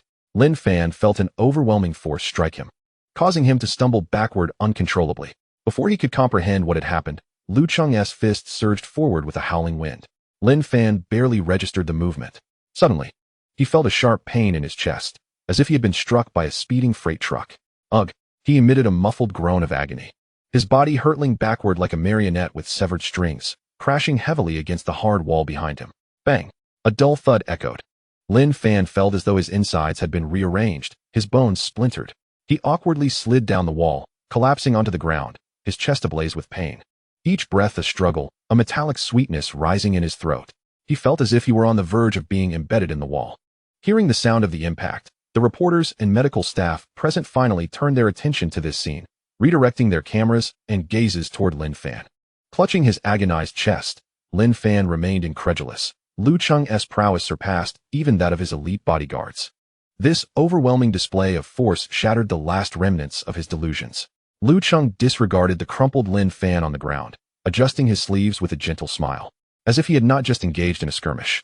He spoke first, his tone tinged with an air of resignation as he addressed the surrounding reporters and onlookers. Ladies and gentlemen, I sincerely apologize for this minor incident. This gentleman, Lin Fan, is, after all, the primary individual responsible for exacerbating the patient's condition. I merely intended to inquire whether he had any collusion with Xingxin Hospital or elsewhere, whether he was deliberately infiltrating Huichun Hall to undermine the reputation of traditional Chinese medicine. To my surprise, upon seeing my scheme unveiled, he became enraged and attempted to assault me. I was left with no choice but to defend myself. His words flowed impeccably, positioning himself as the victim while Lin Fan transformed into the furious aggressor. What? He still intends to resort to violence? How audacious of Lin Fan.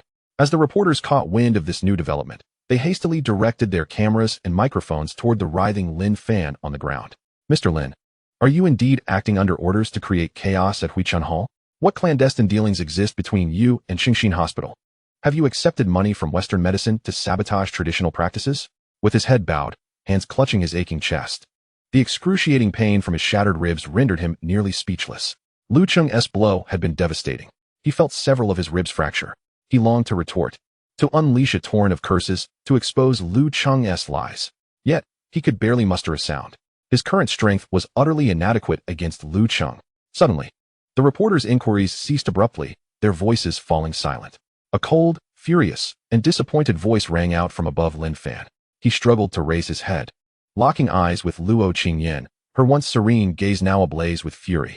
She regarded the pitiful Lin Fan, who resembled a stray dog, her voice quivering with anger. You, Lin Fan, I, Huichun Hall, took you in with kindness, provided you with healing and shelter. Yet you wretched traitor, tell me, what conspiracy do you have with Xingxin Hospital? Why would you seek to ensnare us at Huichun Hall? Why tarnish the reputation of traditional medicine? Your earlier execution of the pure Yang 9 needles was executed with such finesse. You clearly possess remarkable medical skill. Why then do you choose to aid the oppressors? I must have been blind to trust you. Now, immediately, get out of Huichun Hall. As Luo Qingyan's voice grew more impassioned, the final words erupted almost as a shout. Lin Fan, who had already stirred up trouble, had dared to lay hands on Lu Cheng? Lin Fan endured the excruciating pain in his chest, his throat rasping out a hoarse, intermittent voice. Qingyan, Lu Cheng is deceiving you. He is the mastermind behind this. Yet, his feeble protest fell on deaf ears. No one was willing to believe the words of a murderer and a quack. A few assistants from the clinic, harboring long-standing grievances against Lin Fan, immediately rushed forward upon witnessing the scene. They had long found this man unbearable. Now that the esteemed Dr. Luo had spoken, they were more than eager to oblige. They seized the frail Lin Fan, who could barely breathe, and dragged him out of the clinic with little regard for his suffering. Under normal circumstances, given Lin Fan's strength, these ordinary aids would not have been able to move him an inch. But now, after Lu Cheng's punch had nearly shattered his internal organs, he lacked even the strength to rise, reduced to being dragged out of the rejuvenation hall like a lifeless dog. Subsequently, he was unceremoniously tossed beside a heap of foul-smelling refuse in the back alley. With the incident involving Lin Fan concluded, the atmosphere in the main hall gradually returned to normal. Luo Qingyan, with Lu Cheng's assistance, continued to gracefully manage the onslaught of questions from the media. Lu Cheng stood steadfastly by her side, serving as a solid support, occasionally interjecting with remarks that steered public opinion favorably towards the rejuvenation hall. After a lengthy period, the reporters finally departed, satisfied with their gleaned stories. It was time for the clinic to close. In the hall, only Lu Cheng, Luo Qingyan, and a few aides tidying up remained. Lu Cheng stretched languidly, a hint of a relaxed smile gracing his face. He turned to Luo Qingyan, speaking softly.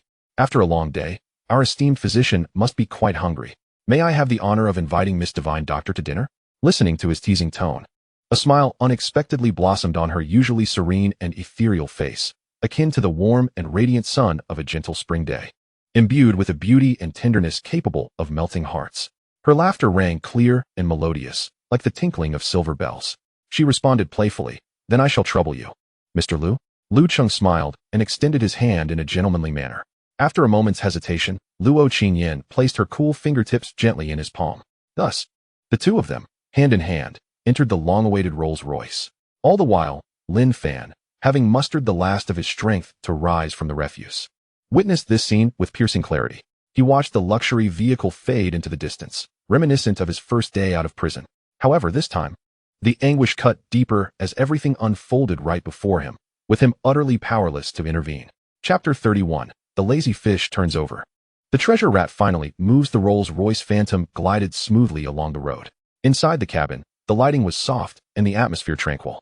Having endured so much that day, Luo Qingyan felt utterly exhausted. The presence of Lu Cheng beside her offered an unprecedented sense of security and relaxation, causing her to drift into slumber without realizing it. Gradually, she leaned against Lu Cheng's shoulder, her breathing even and serene. Lu Cheng gazed at her exquisite sleeping visage, carefully adjusting his posture to allow her greater comfort, and gently wrapped his arm around her delicate shoulder. In his mind, system notifications echoed one after another. Ding! The fated child Lin Fan has been completely expelled, his reputation in tatters, shattered by the villain's fist, teetering on the brink of death. Villain points, 15,000. Ding! All known key plot lines of Lin Fan have failed, commencing plundering of his remaining fortune. Ding! Warning! Due to the substantial plundering of fortune, Lin Fan has triggered the fortune downgrade protection. The final hidden plot line has emerged. The divine doctor betrays. This plot has been automatically foreseen. Fortune downgrade protection? A new plot? Lu Cheng's brow furrowed, his gaze turning cold.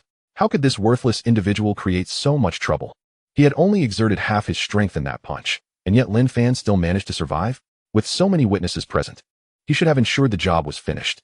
He sent a message to his subordinates, preparing to eliminate Lin Fan. System notification: killing the protagonist will result in an imperfect plunder, leading to the loss of some fortune. Fine. Lu Cheng helplessly rescinded the order. Damn system, always causing problems. He quickly skimmed through the brief plot that the system had foreseen. He then received news from his subordinates that Lin Fan had been taken away. Well, it seemed a new plot was beginning.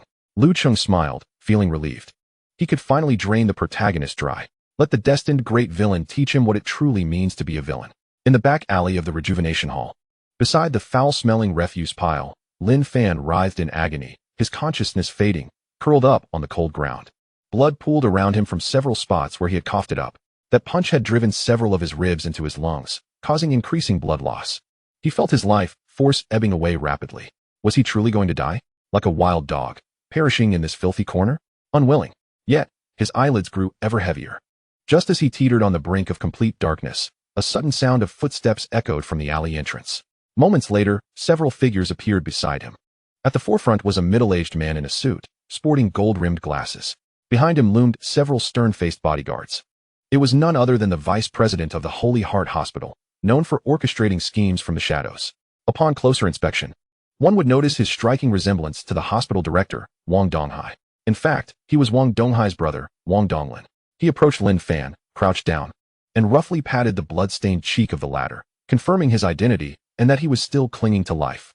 A cryptic smile curled at the corners of his mouth as he signaled to his bodyguards, "Take him away." Several black-clad bodyguards promptly advanced, lifting the feeble Lin Fan off the ground as if he were a mere chick, and stuffed him into a waiting black business vehicle. "Brother, you can rest easy now. It's my turn to take charge." Lu Cheng and Luo Qingyin's dinner did not last long. Considering Luo Qingyin's exhaustion, Lu Cheng, displaying thoughtful consideration, refrained from prolonging the evening. After their meal, he promptly escorted her back to her residence. Even Luo Qingyin herself was somewhat surprised by Lu Cheng's gentlemanly demeanor that night. Was he concerned that she was too tired? She had hoped they might take a walk or catch a movie together. A twinge of disappointment crossed her mind. Yet she subtly acknowledged that Lu Cheng was indeed different from those men who only thought with their lower halves. Lu Cheng observed Luo Qingyin's indecisive yet expressive demeanor, a smile playing in his heart. The once aloof and untouchable flower on the high ridge had nearly let down her guard. Yet, with a woman who appeared simple but harbored pride within, one must not act too hastily. The strategy of enticing and then retreating, a steady and gradual approach, was the wisest course.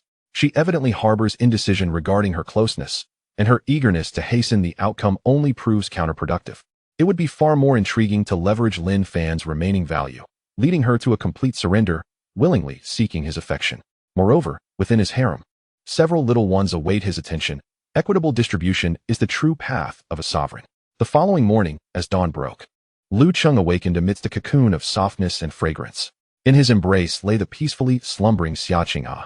This pure little bunny is indeed a delight to care for, obedient, docile, and easily contented. Soon, he recalled the male protagonist of Xia Qinghe's original narrative, Shunyan, a troublesome, treasure-seeking rodent. Surely, he wouldn't remain incapacitated and utterly defeated. Would he? Recalling his previous arrangements, he reached for his phone to peruse the latest updates regarding Shunyan's situation. A satisfied smile crept upon his lips. At last, this fellow seemed to be gradually finding his footing. Yet, how foolish he appeared, lacking memory, repeatedly stumbling in the same place. At the University of Magic City, in an office within the Entrepreneurial Incubation Center, Shunyan sat with bloodshot eyes and disheveled hair before his computer, fingers frantically dancing across the keyboard. The screen was rife with dense lines of code and various UI design examples.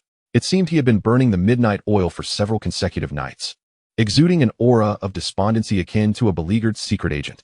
Just days prior, He had been racing to deliver takeout, calculating how long it would take to repay his previous debts. A notification from his counselor in the class group caught his attention. Announcement regarding the application for the university's Youth Entrepreneurship Support Fund. This fund is designed to encourage college students to embark on entrepreneurial ventures, providing financial support for promising projects. Notably, the sum amounted to 500,000. Upon reading this announcement, Shun Yin pondered, had such a thing not existed in his past life? Had he previously been so engrossed in his unrequited affections that he missed this opportunity? The pitfalls of being a sycophant are indeed treacherous. Yet, a peculiar sensation began to stir within him. However, the urgency of his current predicament allowed no room for further contemplation. Money. This was paramount to him, a veritable lifeline. He returned to school immediately to review the eligibility criteria and contract terms. He easily met the application requirements, given his consistently commendable academic performance. Furthermore, the contract stipulations were astonishingly lenient, almost akin to a gift of 500,000 in seed funding. The only clause of concern stipulated that if the sponsoring entity, Huanyu Group, deemed the entrepreneurial project to possess future potential, they reserved the right to acquire it at fair market value at any time, with the option to retain the original project leader for ongoing operations and development. Huanyu Group? That name had not crossed his ears in his previous life. Nevertheless, the clause was reasonable. After all, no one would genuinely dispense money without expectation. It was, in essence, an investment.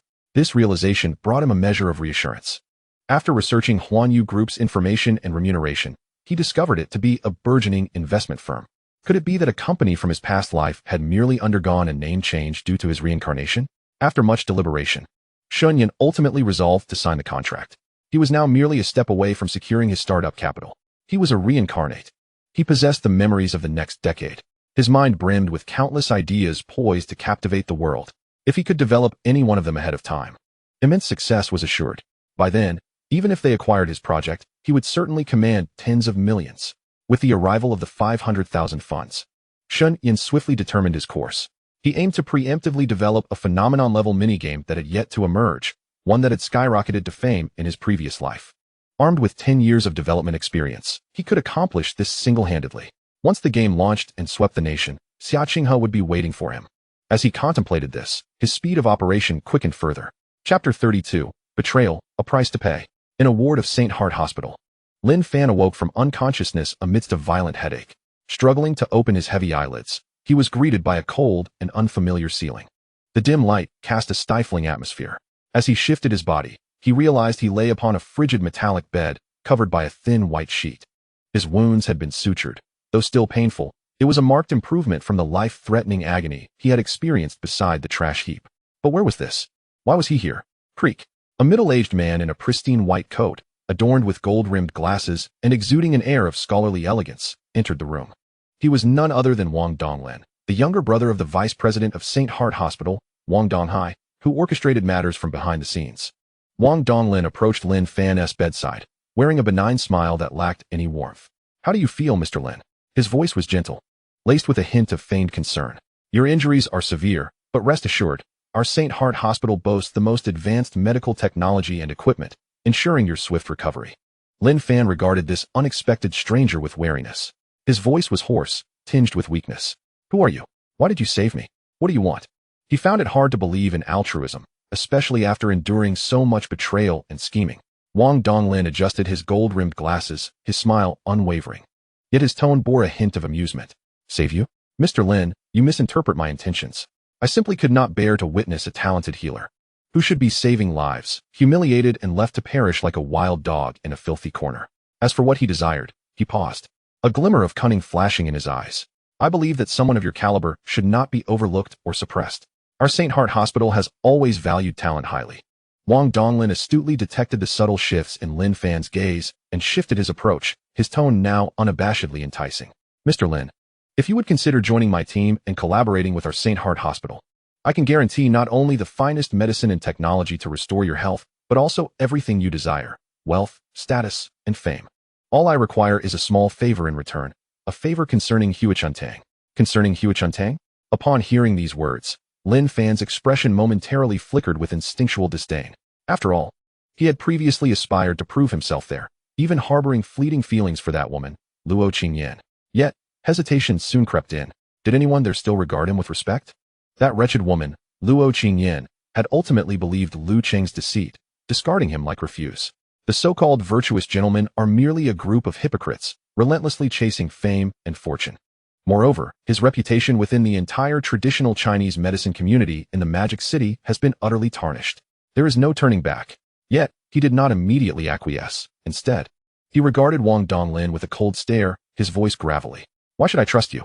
I am a practitioner of traditional Chinese medicine. What reason do I have to assist you Western doctors in confronting the Huachuntang, which is also part of our field? Wang Donglin seemed to have anticipated this question, his smile growing more pronounced.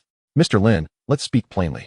I know you harbor a deep-seated hatred for Huachuntang, and even more so for that Lu Cheng. Your eyes betray your feelings, but you must understand the magnitude of his influence far better than I do. To seek revenge single-handedly against him is akin to a fool's errand, as futile as a mantis attempting to stop a chariot. Wang Donglin's words struck Lin Fan's heart like a hammer.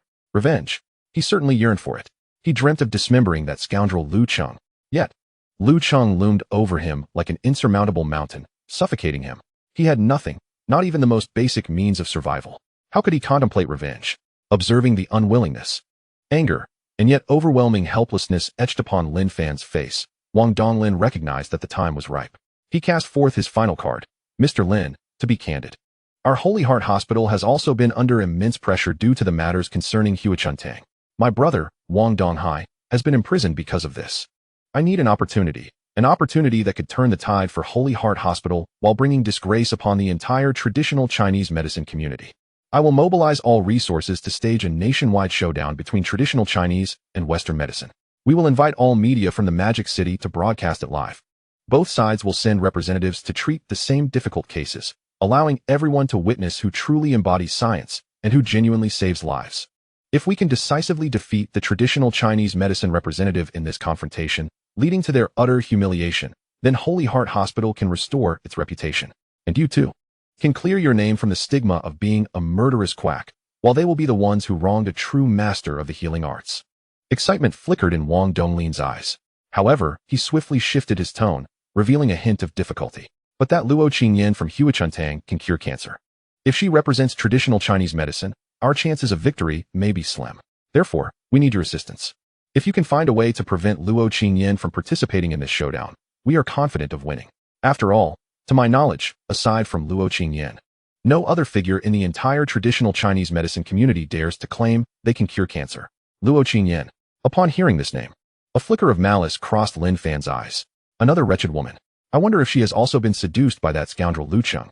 Why is it that they can all shine brightly while I must endure a wretched existence like a stray dog? You all deny me, Lin Fan, any path to survival. Then why should I allow you to live comfortably? A fierce and all-consuming rage ignited within him. What is right or wrong? What is traditional or Western medicine? Targeting me? Then do not expect to fare well. He raised his head, meeting Wang Donglin's gaze with a wild gleam in his eyes, his voice hoarse yet resolute. I will join. But I require compensation. Even if he could restore his reputation, he no longer wished to remain in the Magic City. He planned to take the money and flee far away. Wang Donglin, upon hearing this, displayed a satisfied smile. Of course, money is not an issue. Lin Fan paused, a colder calculation flickering in his eyes. As for your suggestion to prevent Luo Qingyan from participating, no? We must not only allow her to participate, but also find every means to compel her to take the stage. Let her represent traditional Chinese medicine in this confrontation. Because the one who cured that patient was not her, but Lu Cheng. I want her to be utterly disgraced. Chapter 33. Do you not even recognize your own father? In the Magic City, at the entrance of a private elite kindergarten, during the afternoon dismissal period, a procession of luxury cars queued outside. A seemingly inconspicuous black sedan parked across the street.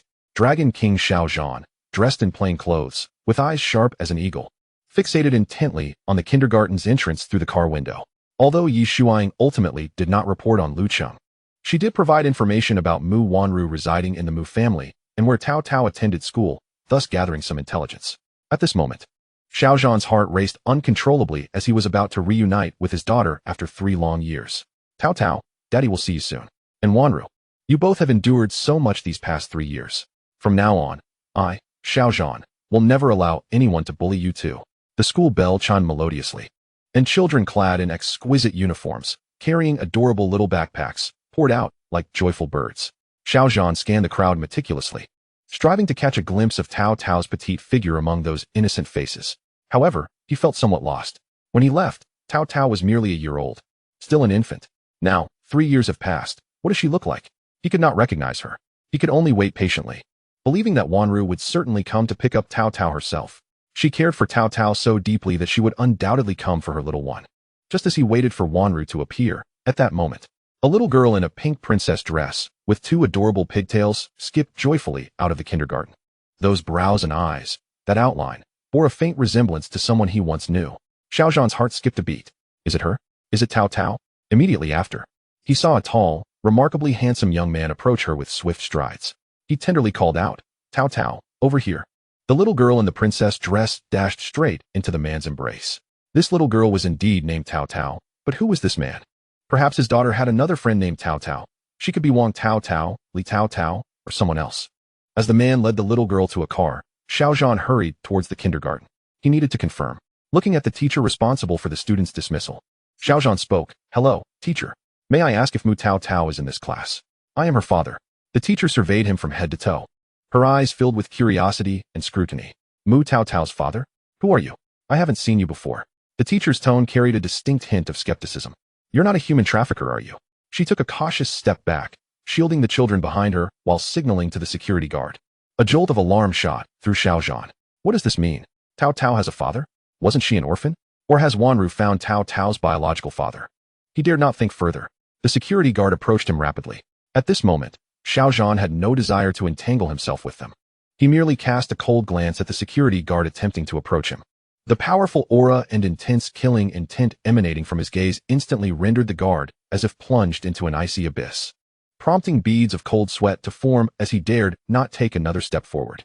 Xiaozhan paid them no further heed. Hastily entering his vehicle and pursuing the direction in which the luxurious car had taken Tao Tao away, he had to uncover the truth. What on earth had transpired? Accelerating along the road, he soon arrived at the Mu family residence. Indeed, the Rolls-Royce that had taken Tao Tao was parked right there. Had Wanru truly returned to the Mu family? He could only hope that the man he had just seen was merely a servant or steward of the Mu household. Peering through the ornate iron railings, he gazed into the villa's courtyard. On the lawn, there stood the strikingly handsome man from earlier. He was holding Tao Tao's hand, while the little girl clutched the hand of a young woman whose graceful demeanor radiated warmth and gentility. Although the woman appeared more mature and radiant than 3 years ago, Xiaozhan recognized her instantly. Wanru. It was truly Wanru. She looked even more resplendent than she had 3 years prior. But who was that man? Why did the 3 of them seem to resemble a family of 3? No, it couldn't be. He must simply be Wanru's brother or a relative of the Mu family. Yes, that must be it. Wanru had returned to the Mu family, accompanied by loved ones. It was only natural. A flicker of hope and optimism arose within Xiaozhan's heart. Just as he was about to summon the courage to call out to Wanru, she appeared to receive a phone call, uttering something to the man and Tao Tao before turning to enter the villa. The man smiled at Tao Tao, exchanged a few words, gesturing for her to play in place, then followed closely behind Wanru into the villa, leaving Tao Tao alone, squatting on the lawn, curiously picking up small stones. An opportunity. He swiftly approached the iron gate, suppressing his excitement and anxiety, striving to make his voice sound gentler. He extended his hand through the gaps in the railings and softly called out to the adorable little girl, Hello there, little one. Your name is Mu Tao Tao, isn't it? The little girl, engrossed in her stone play, lifted her delicate little face upon hearing his voice, tilting her head to regard the sudden, somewhat peculiar figure before her. She showed no fear. Rather, she blinked her large, glistening eyes and innocently inquired, Yes, I'm Tao Tao. Uncle, who are you? It truly was Tao Tao. Xiaozhan's heart raced fervently. He struggled to contain his emotions, his voice trembling slightly with excitement.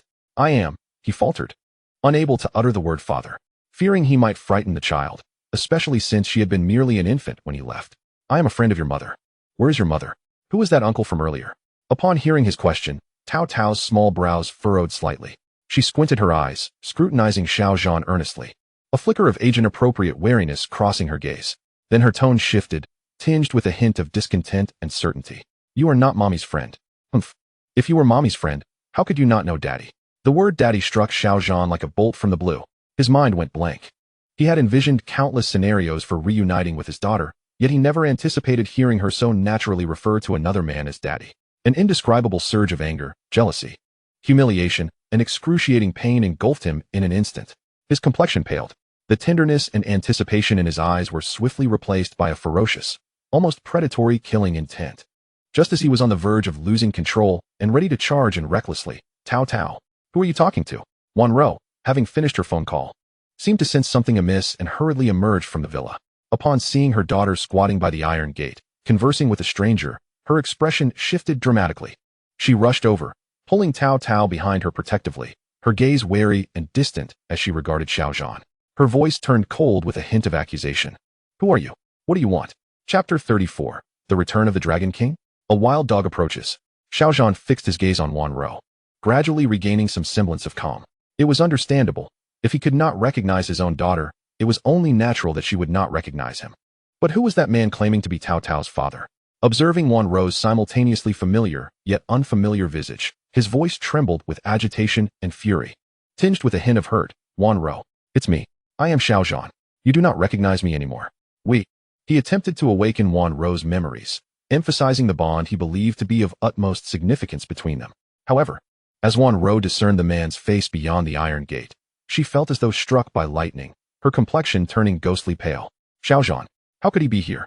Recalling their marriage certificate from years ago, she now felt a twinge of regret. Yet, had it not been for that, she would never have met Lu Cheng. So what was the current situation? Had Xiaozhan come back to extort her now that she had returned to the Mu family? A torrent of questions and panic surged within her.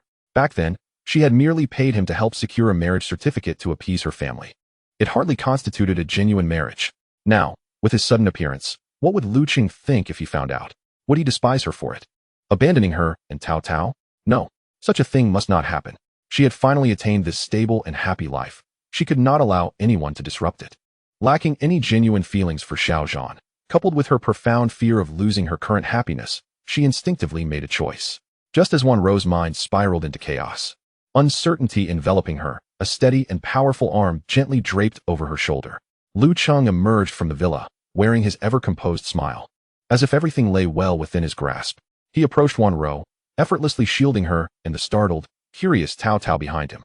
Then, he calmly directed his gaze toward the frenzied Xiaozhan, who was shouting incessantly outside the gate. Sir, may I ask whom you are looking for? It seems rather impolite to be shouting at my doorstep. Wan Ro felt the familiar, reassuring aura emanating from Lu Cheng, and miraculously, her tumultuous panic and anxiety began to subside. With him present, everything would be all right. She took a deep breath, striving to sound more composed. Though her voice still trembled slightly, she looked up at Lu Cheng, explaining, Chenggu, I do not know him. He must have mistaken me for someone else. Cautiously, she observed Lu Cheng's expression, fearful of revealing any cracks in her facade. You do not know him? Wan Ro, how can you say you do not know me? Upon hearing the cold and unfeeling words of Mu Wanru, Xiaozhan felt as if a bucket of icy water had been dumped over him, chilling him to the core. He could scarcely believe his ears. How could she claim not to recognize him? The very woman who had once offered him hope during his darkest times. The woman he had vowed to protect with his life. How could she be so heartless? Yet she referred to another man as Chenggu? His emotions spiraled out of control. Xiaozhan pointed at himself, then at Mu Wanru, and with a voice filled with fury, he roared at Lu Cheng. Look closely. I am Xiaozhan. She is Mu Wanru. We are husband and wife. We are the legitimate couple. To substantiate his claim, Xiaozhan abruptly retrieved a slightly crumpled red booklet from his pocket. This was the only possession he had carried with him over the past 3 years. It served as a constant source of motivation, reminding him that in the distant east, his wife and daughter were waiting for him. Countless times during those 3 years of despair, it was this very booklet that had enabled him to persevere. With a sharp snap, he opened the marriage certificate and thrust the page bearing their joint photograph towards Lu Cheng and Mu Wanru. This is our marriage certificate. Black and white. Officially recognized by the state. Look closely. I am Xiaozhan. She is Mu Wanru. We are husband and wife. We are the legitimate couple. Wanru, how can you say you do not know me? Have you forgotten? Lu Cheng observed Xiaozhan's hysterical demeanor, casting a sidelong glance at the marriage certificate. A sardonic smile crept upon his lips, reflecting a profound disdain. It seems there truly exists someone who carries their marriage certificate about, flaunting it. Truly invincible. He gently patted Mu Wanru's arm, which had stiffened with anxiety and fear, speaking in a tone that was both tender and commanding, akin to soothing a frightened kitten. Wanru, do not be afraid. Please take Tao Tao inside. I shall handle this. Mu Wanru lifted her gaze to Lu Cheng's gentle smile, then glanced at the enraged Xiaozhan outside the iron gate, as well as her daughter Tao Tao, who was gazing up with wide, curious eyes. Although her heart was still filled with trepidation, worrying not only about Lu Cheng's perception of her, but also about whether Xiaozhan's frenzied state might jeopardize Lu Cheng's safety. She felt it was best for Cao Dao not to witness the adult conflict. Nodding at Lu Cheng, she embraced Cao Cao and almost fled into the villa without looking back. Once Mu Wanru and Cao Dao had completely disappeared behind the heavy doors of the villa, the gentle smile on Lu Cheng's face vanished, replaced by a frigid indifference. A condescending gaze akin to that of one examining ants. He opened the iron gate and stepped outside, approaching the trembling Xiao Zhan, who was consumed by rage and indignation.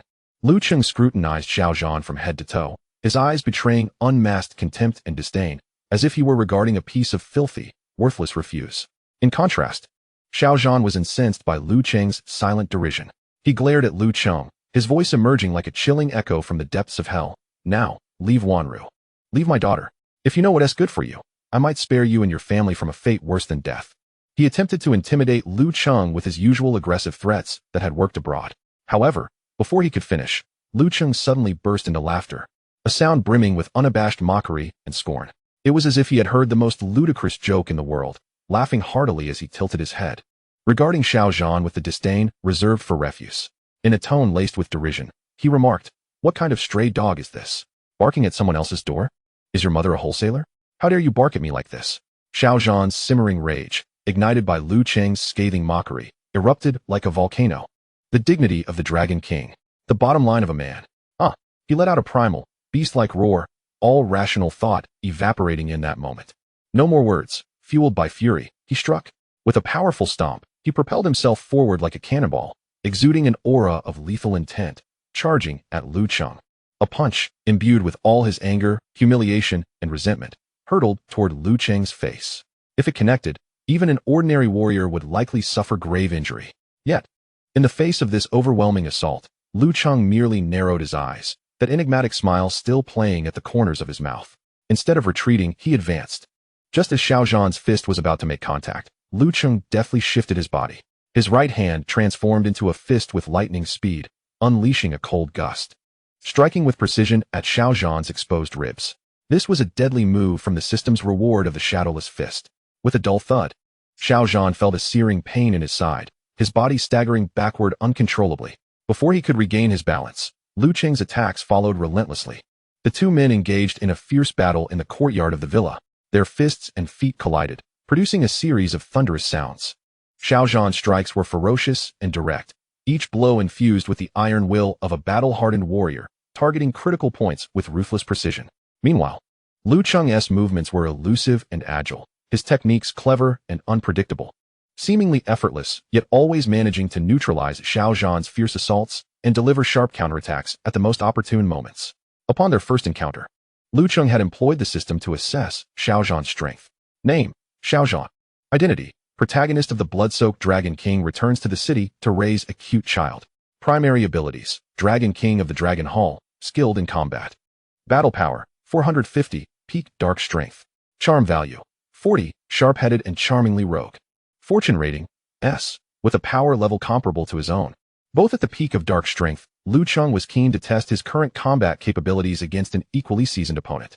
After a few exchanges, Lu Cheng, utilizing the elusive and unpredictable techniques of the shadowless fist, began to subtly gain the upper hand. With a creak, the iron gate of the villa swung open once more. A figure, fraught with urgency and panic, rushed out. It was Mu Wanru, having returned. After calming Cao Dao, she could not shake her concern for Lu Cheng, fearing that Xiao Zhan, in his emotional turmoil, might utter something inappropriate or act in a way that could harm Lu Cheng. She hurried outside only to find the two locked in a fierce struggle, especially seeing Xiao Zhan, in a frenzied state, attacking with wild abandon, each strike lethal. What if he harms Lu Cheng? She uttered instinctively, without a moment's hesitation. Xiao Zhan, stop this at once. You shall not harm Chenggu. In the midst of his fierce assault, Xiao Zhan momentarily faltered upon hearing Mu Wanru's words, his focus slipping for just an instant. In that fleeting moment, his movements and breath came to an abrupt halt. In a duel between masters, victory often hinges on the slightest misstep. A glint of cold light flashed in Lu Cheng's eyes. An opportunity. He seized the almost fatal opening created by Xiao Zhan's distraction. With a punch that harnessed all his strength, he executed the shadowless fist technique to perfection, striking accurately at Xiao Zhan's unguarded chest. Bang! Xiao Zhan felt an overwhelming force akin to a tidal wave emanating from Lu Cheng's fist. His body flew uncontrollably several meters, resembling a kite severed from its string. He then crashed heavily onto the cold asphalt, his cheek grazing the rough surface and leaving a long, bloody trail. Although the injuries on his face appeared terrifying, with blood splattered across half of it, the true damage lay in the heavy punch he had received to his chest. Lying on the ground, he was thoroughly humiliated, devoid of any semblance of the Dragon King's grandeur. Yet Mu Wanru did not spare a single glance at the distant Xiao Zhan, her entire focus fixated on Lu Cheng. She rushed to his side, her face etched with fear and tears, her voice trembling as she asked, instinctively opening her arms in an attempt to shield him. Chenggu, Chenggu, are you all right? Did that madman hurt you? In the distance, a piercing siren grew louder, ultimately halting at the entrance of the Mu family villa. A squad of heavily armed, well-trained special police officers swiftly descended from their vehicles, encircling the scene. As it turned out, Mu Wanru had immediately called the police upon returning to the villa. The lead officer, an experienced veteran, was initially perplexed, as this was a renowned affluent area in the city, known for its stringent security measures. How could anyone dare to cause trouble here? However, upon exiting the vehicle and recognizing the man standing at the villa's entrance, a cold sweat instantly broke out. Lu Xiao? He quickly instructed his subordinates, hurry, restrain that thug lying on the ground. Several special police officers advanced promptly, skillfully subduing the bloodied and injured Xiao Zhan, cuffing him with cold metal restraints. As Xiao Zhan was subdued, he did not resist as fiercely as one might expect. His mind was consumed by Mu Wanru's earlier heart-wrenching declaration of "you must not harm Chenggu," and the concerned, dependent gaze she had cast upon Lu Cheng. Even as he was led towards the police vehicle, his eyes remained fixated on Mu Wanru, filled with a sense of unwillingness, anguish, fury, and an almost frenzied possessiveness. He cried out in desperation, "Wanru, why? Why is this happening?" Yet in that moment, Mu Wanru could hardly pay heed to Xiao Zhan's cries. She anxiously grasped Lu Cheng's arm, examining him from head to toe, her voice laced with tears. "Chenggu, are you all right? Did that madman hurt you? It's all my fault if I..." She attributed all blame to Xiao Zhan, even to herself, while her heart brimmed with worry and guilt for Lu Cheng. Observing her anxious and pitiful demeanor, Lu Cheng couldn't help but chuckle inwardly. He raised the very fist that had struck Xiao Zhan's chest, shaking it playfully in front of Mu Wanru. Faking a frown, he adopted a tone tinged with feigned grievance and a hint of childishness. "Look, you've made my hand hurt." Realizing that Lu Cheng was jesting to comfort her, Mu Wanru felt a pang of genuine concern for him. She took his hand, bringing it to her lips and gently blowing on it, her voice sweet and soothing. There. It doesn't hurt anymore. It's all that bad guy's fault. Let me massage it for you, and it'll feel better." The two of them displayed their affection unabashedly, entirely oblivious to Xiao Zhan, who was being shoved into the police vehicle. The tender scene was more torturous to him than any form of torture. Chapter 36. The Dragon King receives 14 days. In a stifling interrogation room of a detention center in the metropolis, Xiao Zhan was shackled to a specially designed interrogation chair, utterly immobilized. His face bore the marks of his rough encounter with the ground, his lips cracked and still somewhat disheveled. Two uniformed interrogators sat across from him. Unfazed by his fierce glare, coldly inquiring, "Confess honestly. Why did you attempt to abduct a child outside the Mu family villa and violently assault Mr. Lu?" As the Dragon King of the Dragon Hall, such trivial matters could not intimidate him. Faced with the procedural interrogation, Xiao Zhan remained silent, offering nothing but the retort of no comment. He understood full well that as long as he remained tight-lipped and there was no evidence, they couldn't hold him for long. Once he was free, he would ensure Lu Cheng paid dearly. This time, it was merely luck on his part. The interrogators exchanged knowing glances at Xiao Zhan's stubborn demeanor. They had already received special instructions from above to keep a close eye on this reckless foreign guest. Thus, as the red indicating the camera's power vanished, a special interrogation commenced. In the subsequent time, Xiao Zhan experienced a myriad of tactics: intense lighting, sleep deprivation, noise bombardment through headphones, and intermittent jolts from electric shock devices and water immersion. Although none of these methods left physical marks on him, they inflicted significant psychological and physical torment. Yet, he was resolute. As long as he remained silent, they could imprison him for a maximum of 48 hours. Just as his will teetered on the brink of collapse, he calculated the time nearing its end. A police officer entered, holding a document, his expression devoid of emotion as he coldly announced, "Xiao Zhan, due to your involvement in creating disturbances within a residential area, with severe circumstances that pose a grave threat to public safety, you are hereby sentenced to 14 days of detention." 14 days? He stared in disbelief, his eyes wide open. This had to be that man's doing behind the scenes. He shot his head up, roaring at the officer, "I demand to see my lawyer. I will file a complaint against your abuse of power." But no matter how he raged or struggled, he was forcibly taken to the detention cell. As he was dragged away, he caught a glimpse of the exclusive lawyer from the Dragon Hall standing outside. Though they were several meters apart, he quickly conveyed a few words through lip movements. Investigate. Lu. Cheng. In a bar situated in the heart of the metropolis, ascending to the second floor reveals a starkly different decor and arrangement. This is the clandestine stronghold of the Dragon Hall in the city. At this moment, Yi Shuang wore a grave expression as she scrutinized the intelligence she had just received. Her brows tightly knitted, an unusual hint of anxiety and unease evident on her usually composed face. Beside her stood two men. One was a burly figure exuding an aura of ferocity, while the other was cold-faced, taciturn, and emanated a chilling presence that warned others to keep their distance. With the addition of the enigmatic phantom, Yi Shuang, the trio comprised the most elite and highly regarded dragon guards of the Dragon Palace, favored by the Dragon King himself. Bang! Husha, after perusing the intelligence report, slammed his fist down onto the table before him, which groaned under the sudden weight, nearly collapsing under the strain. His eyes widened in fury as he roared. How is it possible that someone managed to capture the Dragon King? And for 14 days, no less? I will take my men and raid that so-called detention center right now. We must rescue the Dragon King. Yi Shuang's cool, measured voice immediately interjected. Laced with a hint of fatigue and unwavering determination. Husha, calm down. We are in the Dragon Kingdom, not in some foreign land where one can act with impunity. Are you suggesting we assault an official institution? Do you wish to exacerbate the troubles surrounding the Dragon King? Though she addressed Husha, her heart was heavy with shock and guilt. When she initially reported to the Dragon King, she had indeed hesitated, recalling that Lu Cheng was, after all, her dear friend Gu Qingqing's boyfriend, and his background was equally inscrutable. Thus, she had ultimately chosen to selectively obscure information about Lu Cheng, vaguely mentioning that Mu Wanru and her daughter were unharmed, yet not daring to allude to the extraordinary closeness between Lu Cheng and Mu Wanru. She had still harbored hopes that the encounter between Lu Cheng and Mu Wanru was merely a special circumstance, planning to report back once she had clarified everything. Little did she anticipate that the Dragon King would seek him out alone upon his return. Nor could she foresee that Lu Cheng's prowess might even surpass that of the Dragon King, enabling him to imprison him. This deepened her self-reproach. Realizing that her actions concerning that two-timing scoundrel Lu Cheng had indirectly led to the Dragon King's predicament.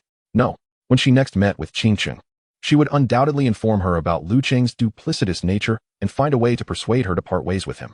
Upon hearing Yi Shuang's words, Husha, though still seething with anger, managed to restrain his impulsiveness somewhat. He irritably raked his fingers through his hair and exclaimed, then if we don't attack directly, we must have other means to rescue him, right? And what about this Lu Cheng? What is his background? Phantom, you were supposed to gather intelligence beforehand. Why do you have nothing to share? He had long harbored a disdain for Yi Shuang's cold demeanor and her perpetually condescending attitude. His tone tinged with evident skepticism and dissatisfaction. Perhaps I should just go capture Lu Cheng myself and interrogate him to uncover the truth. Finally, the silent Tai spoke up, his voice hoarse yet imbued with an undeniable calmness and authority. Phantom is correct. Husha, we are in the Dragon Kingdom. This is not our home ground. The brothers we have brought along are few in number, and they are unarmed. If the Dragon King, at the pinnacle of his hidden strength, can be easily subdued, do you truly believe that you, a novice in the early stages of dark energy, can achieve anything with a group of dozens who are devoid of weaponry? The most crucial task now is to maintain our composure, avoiding rash actions that could alert our enemies. As Tai turned his gaze towards Yi Shuang, he inquired, Phantom, do you possess any information regarding this Lu Cheng? Taking a deep breath to steady herself, Yi Shuang met their probing eyes and spoke with gravity. Lu Cheng is the sole heir of the Lu family in Magic City. The Lu family is renowned as the foremost family in Magic City, possessing extensive connections across various sectors, with immeasurable power and resources.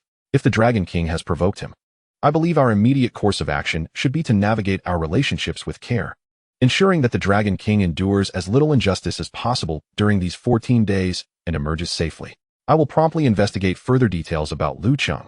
Husha, upon hearing this, could not help but grumble. I simply cannot comprehend it. Why must the Dragon King return to seek out a wife and child?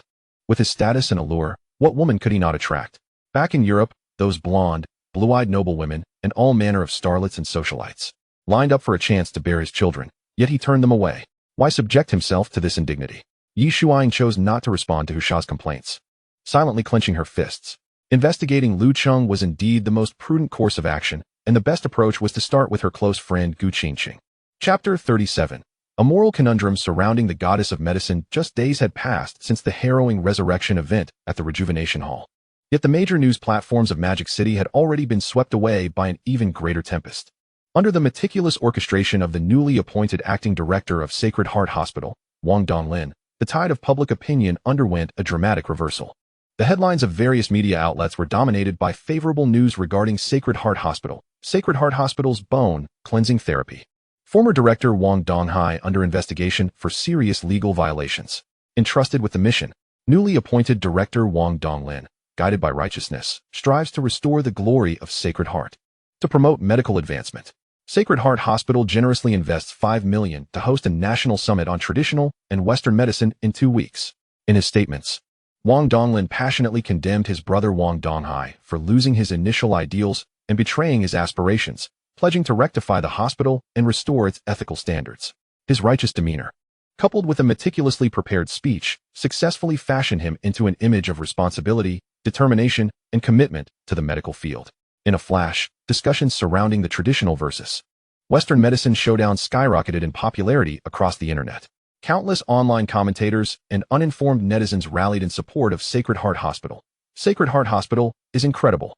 Daring to expose the industry's dark underbelly and make sacrifices, this is the true heart of a healer. Support. It's high time for a proper comparison. Which is superior? Traditional or Western medicine? It's time to see the truth.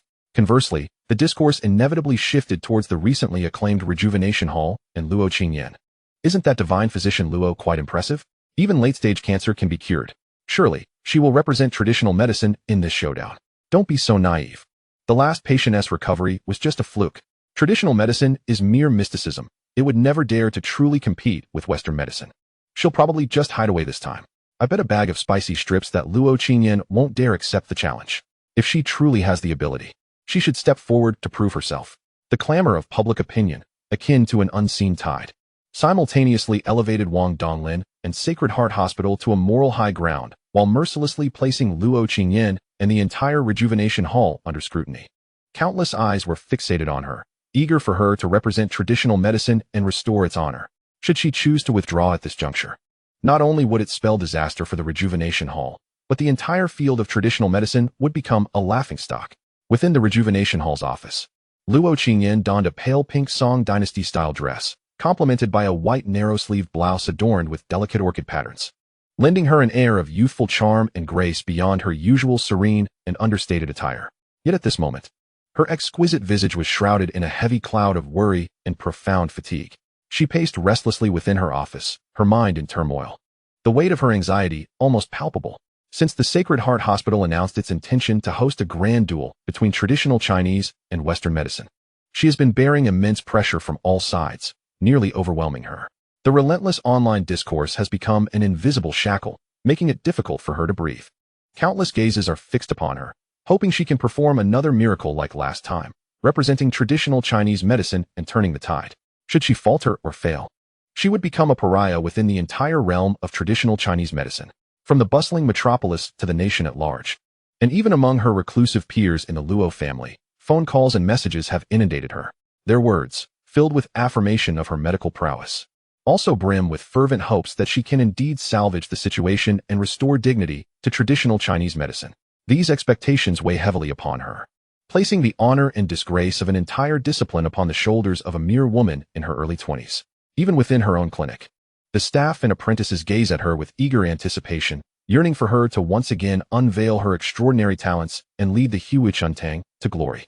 Today, several elderly practitioners who had witnessed Lu Cheng's treatment have come to seek counsel with Luo Qingyan, though they do not say it outright. Their insinuations are unmistakable.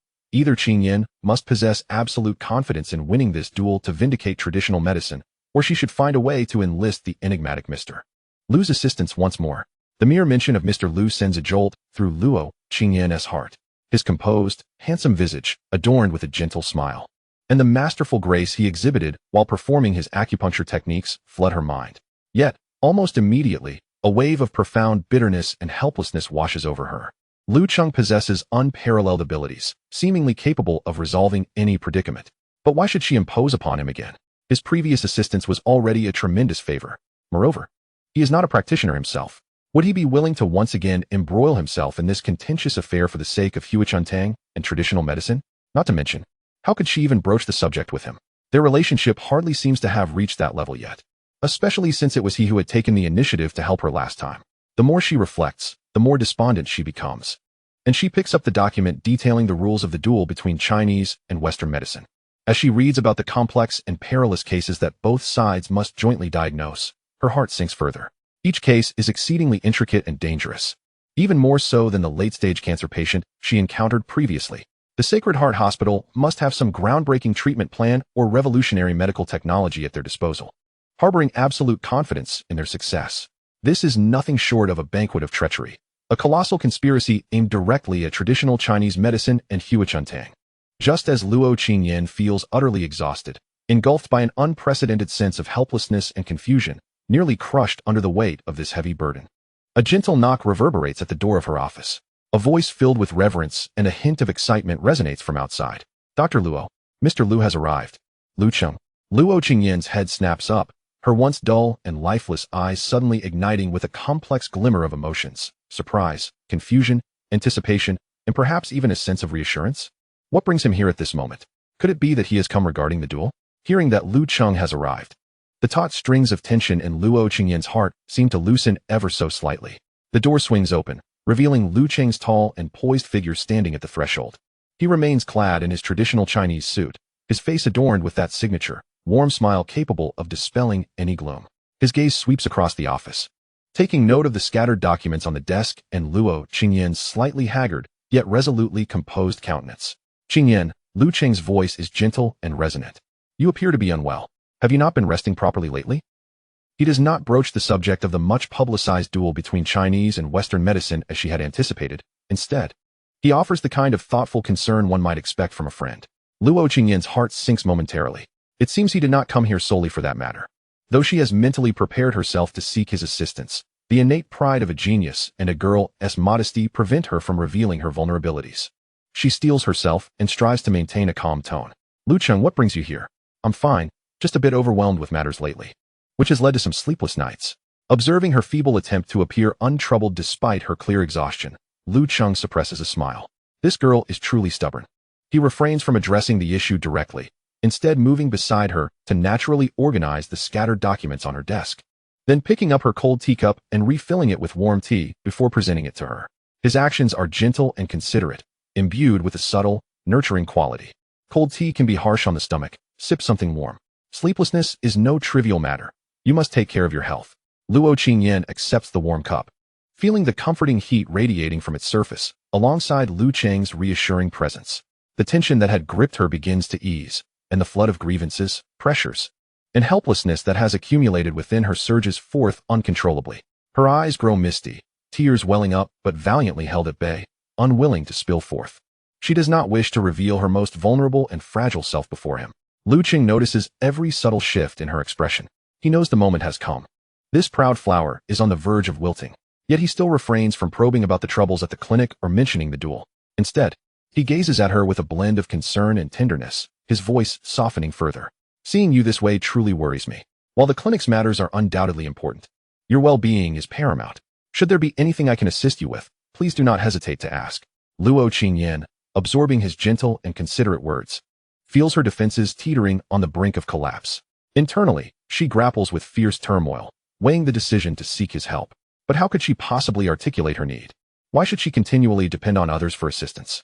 His previous aid was already a monumental favor. This time, the situation is even more convoluted, entangled with the reputation of the entire field of traditional Chinese medicine.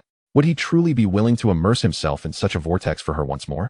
Huichuntang, the culmination of her family's centuries-old legacy and her grandfather's life's work. These thoughts swirl and clash in her mind, leaving her utterly disconcerted. After providing ample concern and comfort, Lu Cheng, sensing her continued silence, feigns consideration and rises, preparing to take his leave. Seeing you so weary and in low spirits, I shall refrain from disturbing your rest. An expression of reluctant apology graced his face. Please take good care of yourself and rest well. Should you require any assistance, do not hesitate to seek my help at any time. With that, he turned and prepared to leave. Just as Lu Cheng's hand was about to touch the doorknob. Lu Cheng, wait. Luo Qingyan's voice, trembling with a blend of despair and a flicker of hope, resonated from behind him. The last remnants of her pride and composure crumbled upon witnessing Lu Cheng's imminent departure. She realized that if she did not speak up now, future opportunities would only grow more elusive. Clenching the hem of her garment tightly, her knuckles turned white from the strain, summoning the greatest courage of her life. Or perhaps grasping at a final lifeline amidst her despair, she unveiled the tormenting confrontation between traditional and Western medicine, along with the predicaments faced by Hui Chuntang and the entire realm of traditional Chinese medicine, her voice quivering with emotion.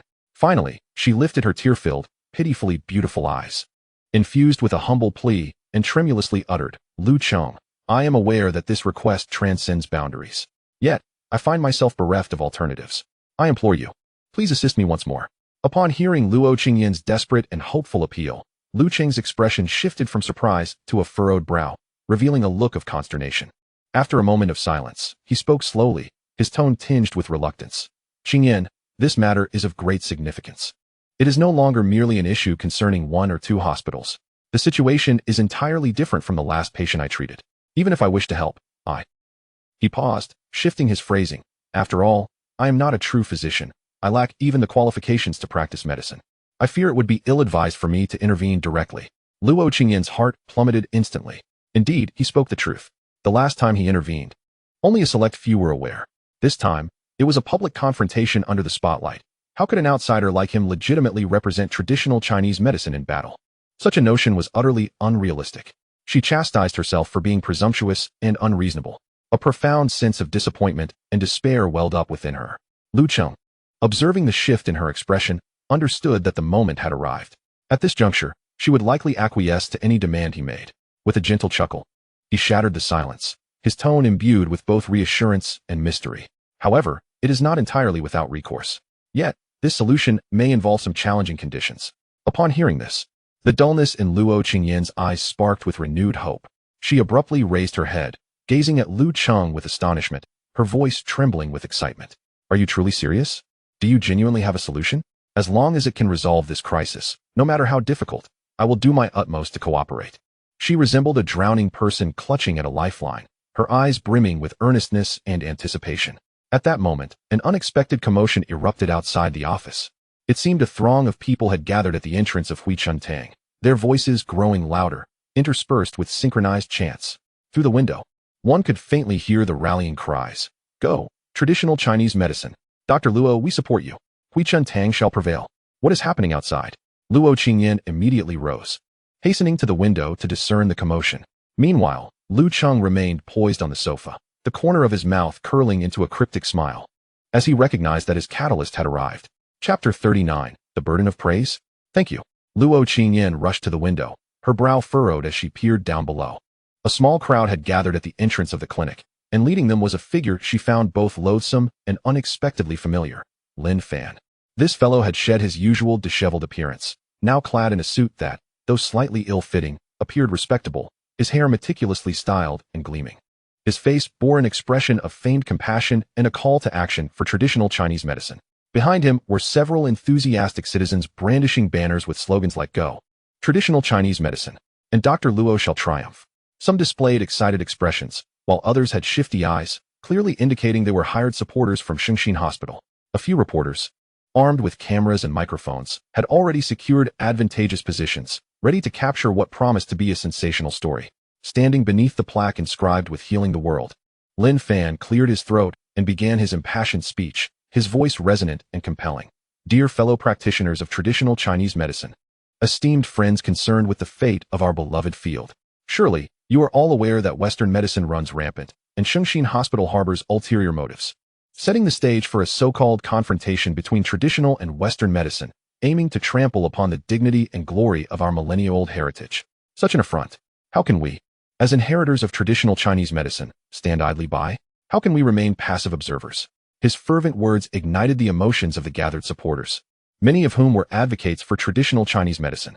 Shifting his gaze reverently towards Hui Chuntang, as if he could see Luo Qingyan within, he continued with boundless admiration and earnest anticipation. "It is widely recognized that our own Dr. Luo Qingyan, hailing from a revered lineage of traditional medicine, possesses extraordinary skills and has previously single-handedly turned the tide, curing ailments that even Western medicine could not resolve. Dr. Luo is a paragon and beacon of hope for us practitioners. She stands as an indomitable pillar for the realm of traditional Chinese medicine." This upcoming confrontation is not just a matter of honor for our field, but also a question of the survival of our cultural heritage. I firmly believe that Dr. Luo will not disappoint our expectations. She will rise, as she did before, to defend the dignity and glory of traditional Chinese medicine. His words served to elevate Luo Qingyan to an almost divine status, effectively ensnaring her within the moral expectations and hopes of the crowd.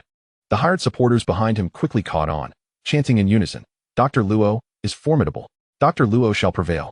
The future of traditional Chinese medicine depends entirely on Dr. Luo.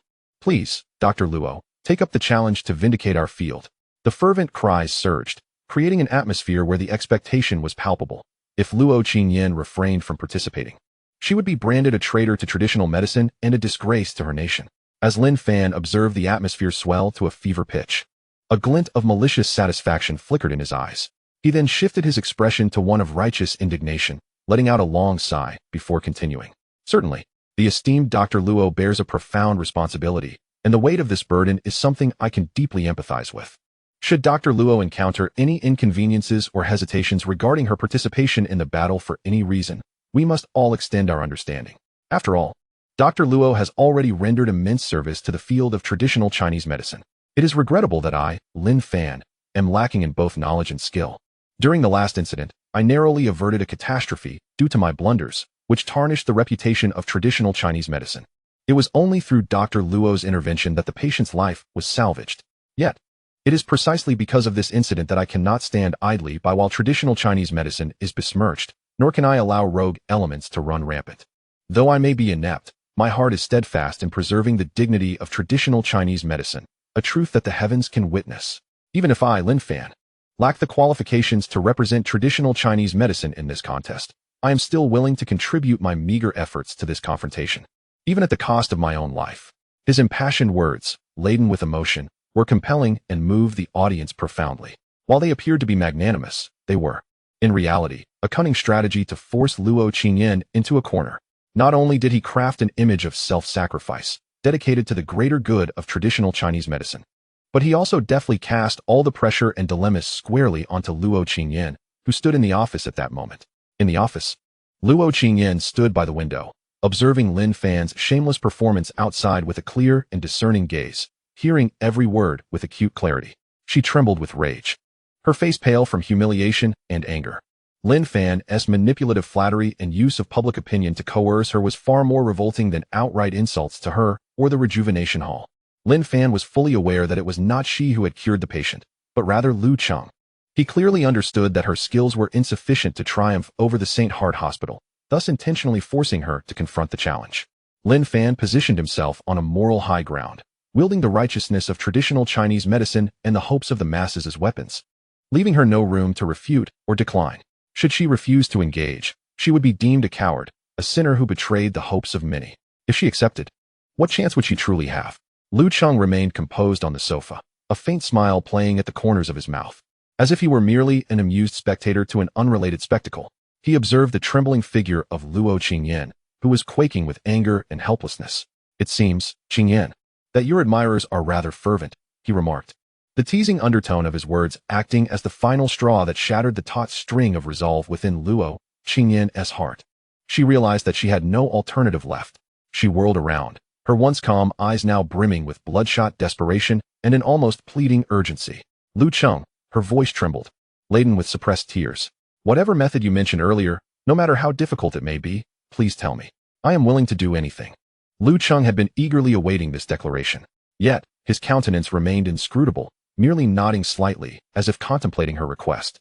"However, Qingyan, the one who untangles the bell must be the one who tied it.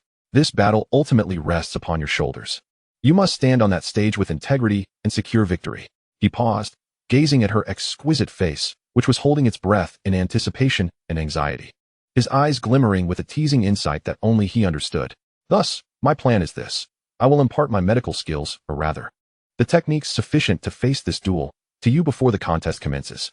This will grant you the necessary prowess to prevail in the shortest time possible." "What?" Upon hearing this, Luo Qingyan was momentarily taken aback. Then, her eyes sparkled with disbelief, akin to witnessing a divine revelation. "Teach her medical skills? How could this possibly be? Firstly, The extraordinary techniques he had previously demonstrated were undoubtedly the closely guarded secrets of a reclusive medical sect. Such knowledge could hardly be shared lightly. Furthermore, even if he were willing to teach, could she truly master them in such a brief span? Her voice quivered, laced with incredulity as she tentatively asked, "Are you serious? You truly wish to impart your medical expertise to me? But there are only less than 2 weeks left. Will that be enough?" Lu Cheng slowly rose and approached her, extending his hand to gently grasp her trembling, icy palm. The warmth and strength that radiated from his fingertips enveloped Luo Qingyan, flooding her with a comforting warmth. His gaze was deep and confident, imbued with an undeniable assurance and comforting strength. "Trust me, and trust yourself. I can guide you, hand in hand." He paused, a knowing smile curling at his lips.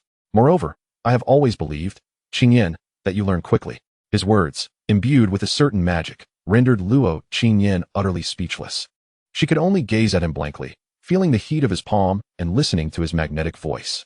Then, against her own will, she gently nodded in agreement. At the entrance of the rejuvenation hall, Lin Fan was still delivering his impassioned speech, oblivious to the unfolding events above. Just as the gathered crowd and journalists were moved by his righteous demeanor, a figure of ethereal beauty, akin to a celestial maiden beneath the moonlight, emerged from the rejuvenation hall. It was none other than Luo Qingyan herself, facing Lin Fan's grandstanding and the expectant gazes of the crowd. She endeavored to appear calm and composed. Her voice was cool, yet imbued with an undeniable firmness, clearly resonating in the ears of everyone present. "Thank you all for your concern and affection for traditional Chinese medicine. In this duel that concerns the honor and disgrace of our craft, I, Luo Qingyan, on behalf of the Rejuvenation Hall, accept the challenge." Lin Fan, upon hearing that Luo Qingyan had indeed accepted the challenge, revealed a glimmer of joy in his eyes. He had achieved his initial objective. As long as Luo Qingyan entered the fray, her meager skills would be no match for the meticulously prepared traps of the St. Heart Hospital, ensuring her certain defeat. Yet, his expression remained one of moral righteousness, as he enthusiastically led the applause. "Excellent. Indeed, the esteemed Dr. Luo is a woman of unparalleled mettle, with her at the forefront. Traditional Chinese medicine is destined for victory." Luo Qingyan cast a cold glance at Lin Fan, her disdain growing, but she swiftly turned the tide. Countering with her own strategic move, "I have heard that Mr. Lin Fan holds the greater good of traditional Chinese medicine in his heart and is willing to assist the Rejuvenation Hall despite past grievances. I, Luo Qingyan, would like to cordially invite Mr. Lin Fan to serve as my special assistant, to collaborate with me in preparing for this confrontation between Eastern and Western medicine and to devise strategies for overcoming our adversaries. I wonder what Mr. Lin's thoughts on this are." Lin Fan was momentarily taken aback by her suggestion. Did she truly want him to remain as an assistant at the Rejuvenation Hall? What was her ulterior motive? Was she seeking to exploit his renowned pure Yongnai needles? His gaze greedily assessed the enchanting Luo Qingyan before him. He could not deny that this woman was indeed a gem among gems. Her ethereal beauty, coupled with her otherworldly grace, filled him with a sense of longing and an intense desire for possession. Such unparalleled beauty, such a celestial being. She ought to belong to Lin Fan. It is all that scoundrel Lu Cheng's fault. He meticulously observed Luo Qingyan's demeanor and complexion, only to discover that her brows had yet to fully acquire the allure of a woman completely subjugated by a man. Instead, she retained a trace of youthful coldness and modesty. This stirred within him a complex and twisted notion. Could it be that Lu Cheng, that rascal, has not truly claimed her? Or perhaps, Luo Qingyan is inherently fickle, projecting one facade while concealing another? Regardless, should an opportunity arise, I, Lin Fan, may not be incapable of. His sordid thoughts entwined with the flames of vengeance. Yet his face instantaneously donned an expression of profound gratitude as he bowed deeply to Luo Qingyan, exclaiming loudly, "I am eternally grateful for your kindness, esteemed physician Luo. Lin Fan shall exert every effort to assist you." The turmoil outside had finally subsided for the time being. Upon returning to her office, Luo Qingyan beheld Lu Cheng's handsome profile and, with a hint of uncertainty, softly inquired, "Is it truly acceptable for that fellow Lin Fan to remain? I cannot shake the feeling that he will not remain docile." Lu Cheng then revealed a smile that was both enigmatic and profound. "Why not turn the tables? A dog that may bite is better kept on a leash, is it not?" His gaze burned with intensity as it lingered on Luo Qingyan's slightly fatigued, yet exquisite face. "Now, the pesky flies outside have been dealt with. It is time, Qingyan." His voice bore a teasing lilt, imbued with an irresistible allure. "We should commence with the true lessons. Time is of the essence, so do focus." In a secluded and elegant courtyard of the Rejuvenation Hall, exquisite sandalwood incense wafted through the air, calming the mind and spirit, as a gentle breeze carried its refreshing fragrance. At the center of the courtyard, a stone table held a human anatomy model, while Lu Cheng attentively explained the Tai Do needle technique from the 13 needle techniques to Luo Qingyan.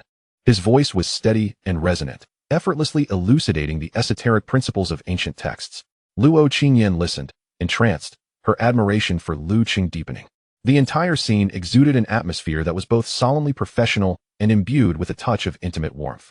Meanwhile, Lin Fan, the specially appointed assistant, was relegated to a small pharmacy not far from the courtyard, ostensibly to organize medical cases and familiarize himself with medicinal materials.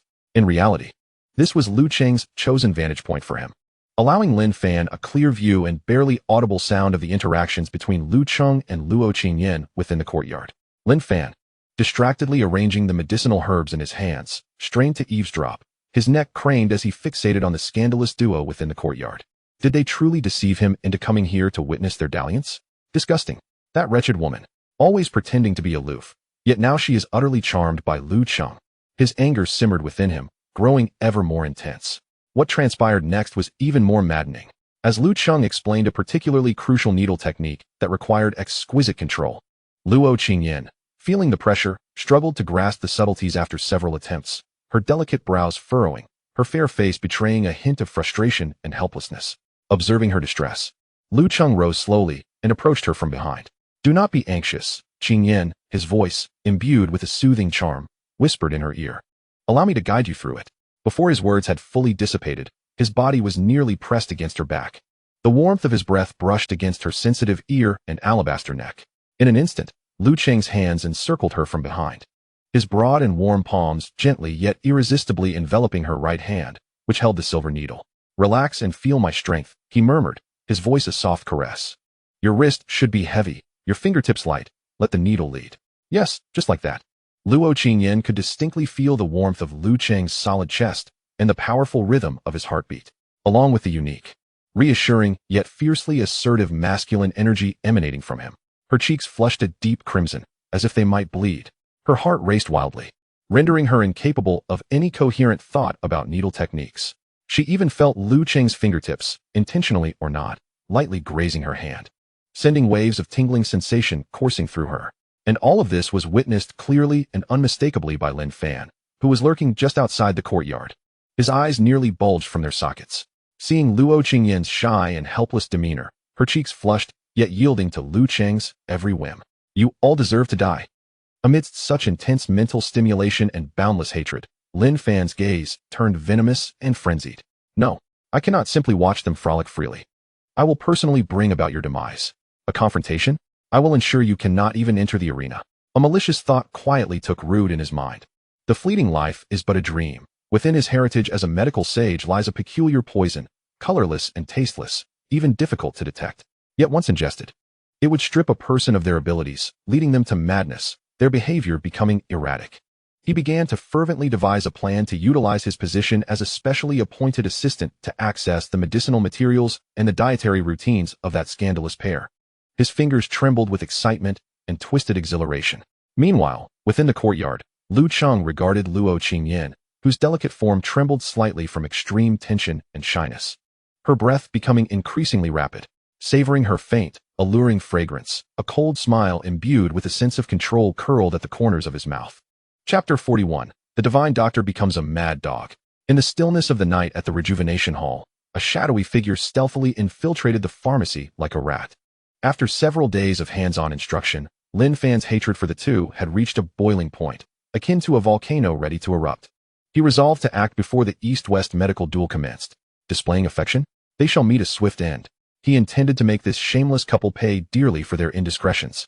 In doing so, he would also fulfill the task entrusted to him by the Sacred Heart Hospital. With the hefty reward in hand, he could escape far away. How delightful that would be.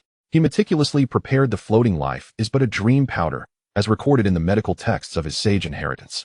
This poison, colorless and tasteless, was exceedingly difficult to detect when mixed into food or tea.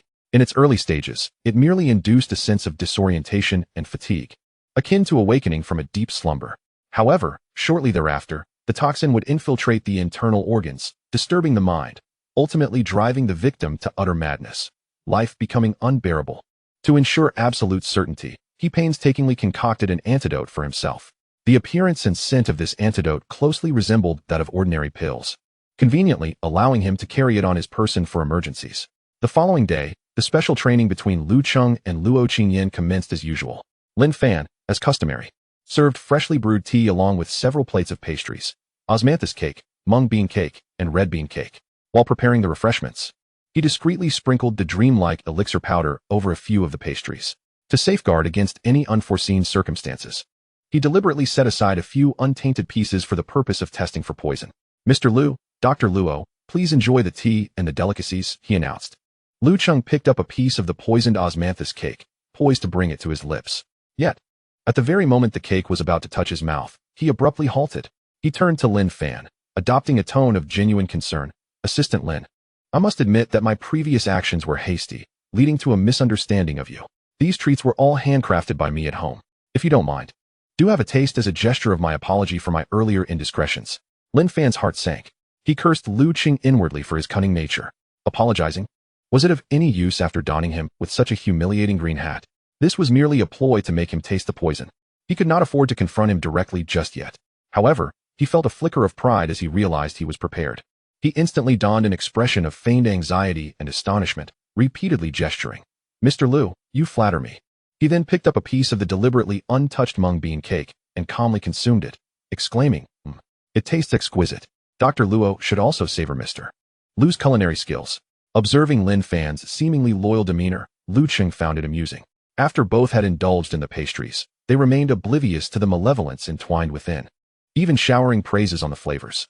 Lin Fan secretly rejoiced, eagerly awaiting the onset of the poison. Little did he know that after concocting the poison the previous night, Lu Cheng had stealthily switched it out, rendering what Lin Fan believed to be poison nothing more than ordinary sugar powder. Moments later, Lu Cheng suddenly raised his hand to his forehead, revealing a pained expression, his brows knitting slightly. "For some reason, I feel a bit dizzy. Could it be the heat today? Am I perhaps suffering from heat stroke?" Lin Fan, witnessing Lu Cheng's apparent affliction, felt a rush of elation. It worked. Finally, Lu Cheng would pay for his deeds. Yet outwardly, he dared not reveal any unusual behavior, fearing that Lu Cheng's faculties might still pose a threat to him. He stepped closer, feigning utmost concern. "Mr. Lu, are you all right? Is everything fine?" Lu Cheng waved his hand, interrupting him. In truth, all the pastries prepared today contained herbs that could induce mild dizziness and weakness, while the antidote had been stealthily mixed into the tea that Lu Cheng and Luo Qingyan consumed. A smirk danced across Lu Cheng's face as he gazed at Lin Fan, slowly articulating, "Assistant Lin, you also consumed the pastries. How is it that you feel nothing? Have you not sensed that the poison is beginning to take effect?" Lin Fan was momentarily taken aback. Instinctively, he touched his forehead and attempted to take a few steps. Damn, he realized he was indeed feeling slightly dizzy. His legs felt weak. Even walking seemed to send him floating. A wave of dread washed over him, realizing he too had been poisoned. Lin Fan could no longer maintain his facade. Without hesitation, he pulled the antidote from his pocket and swallowed it whole. However, when he had switched the poison yesterday, how could he have overlooked the antidote? The simplest method was to replace his antidote with his own poison. Since the antidote resembled a common pill, Lin Fan remained oblivious. The current antidote was now infused with a high concentration of the dreamlike elixir. Upon ingestion, rather than experiencing relief, Lin Fan was beset by an even more intense wave of dizziness and an indescribable heat surging from deep within his dantian. He felt his vital energies spiraling uncontrollably through his meridians. Ugh! He emitted a muffled groan of agony as double vision clouded his sight. Discordant noises filled his ears. His thoughts spiraled into chaos. Gradually, he lost his grip on reality. Visions of bizarre and grotesque illusions dancing before his eyes. He even beheld his long-deceased father and grandfather, gazing at him with profound disappointment, chastising him for his unfilial conduct. A torrent of humiliation, resentment, rage, fear, and regret surged within him. A deluge of negative emotions erupting in his tumultuous mind. "Ah, wretched scoundrels! Return everything to me." Driven by the overpowering hallucinations, Lin Fan completely lost his sanity. He let out a piercing howl, his eyes aflame as he lunged toward Lu Cheng and Luo Qingyan. Yet before he could draw near, Lu Cheng effortlessly kicked him away, sending him crashing to the ground. Struggling to rise, he clung to a cold stone lion in the courtyard, weeping profusely. "I am sorry, grandfather. I have wronged my ancestors." As he cried, he abruptly broke into wild laughter, dancing and singing in the yard, exclaiming, "I am a divine physician. I am a godly healer. I shall ascend. I shall attain immortality. Ha ha. Lin Fan's sudden descent into madness quickly attracted the attention of others at the rejuvenation hall. Although they harbored disdain for Lin Fan, his abrupt transformation left them dumbfounded, murmuring among themselves. What has happened to him? Has he been possessed? It seems he has lost his mind. He has completely gone mad. Luo Qingyan was equally alarmed by Lin Fan's sudden lunacy, her face paling in shock. She hurriedly concealed herself behind Lu Cheng, watching the deranged Lin Fan in the courtyard. Her eyes filled with astonishment, fear, and an indescribable revulsion.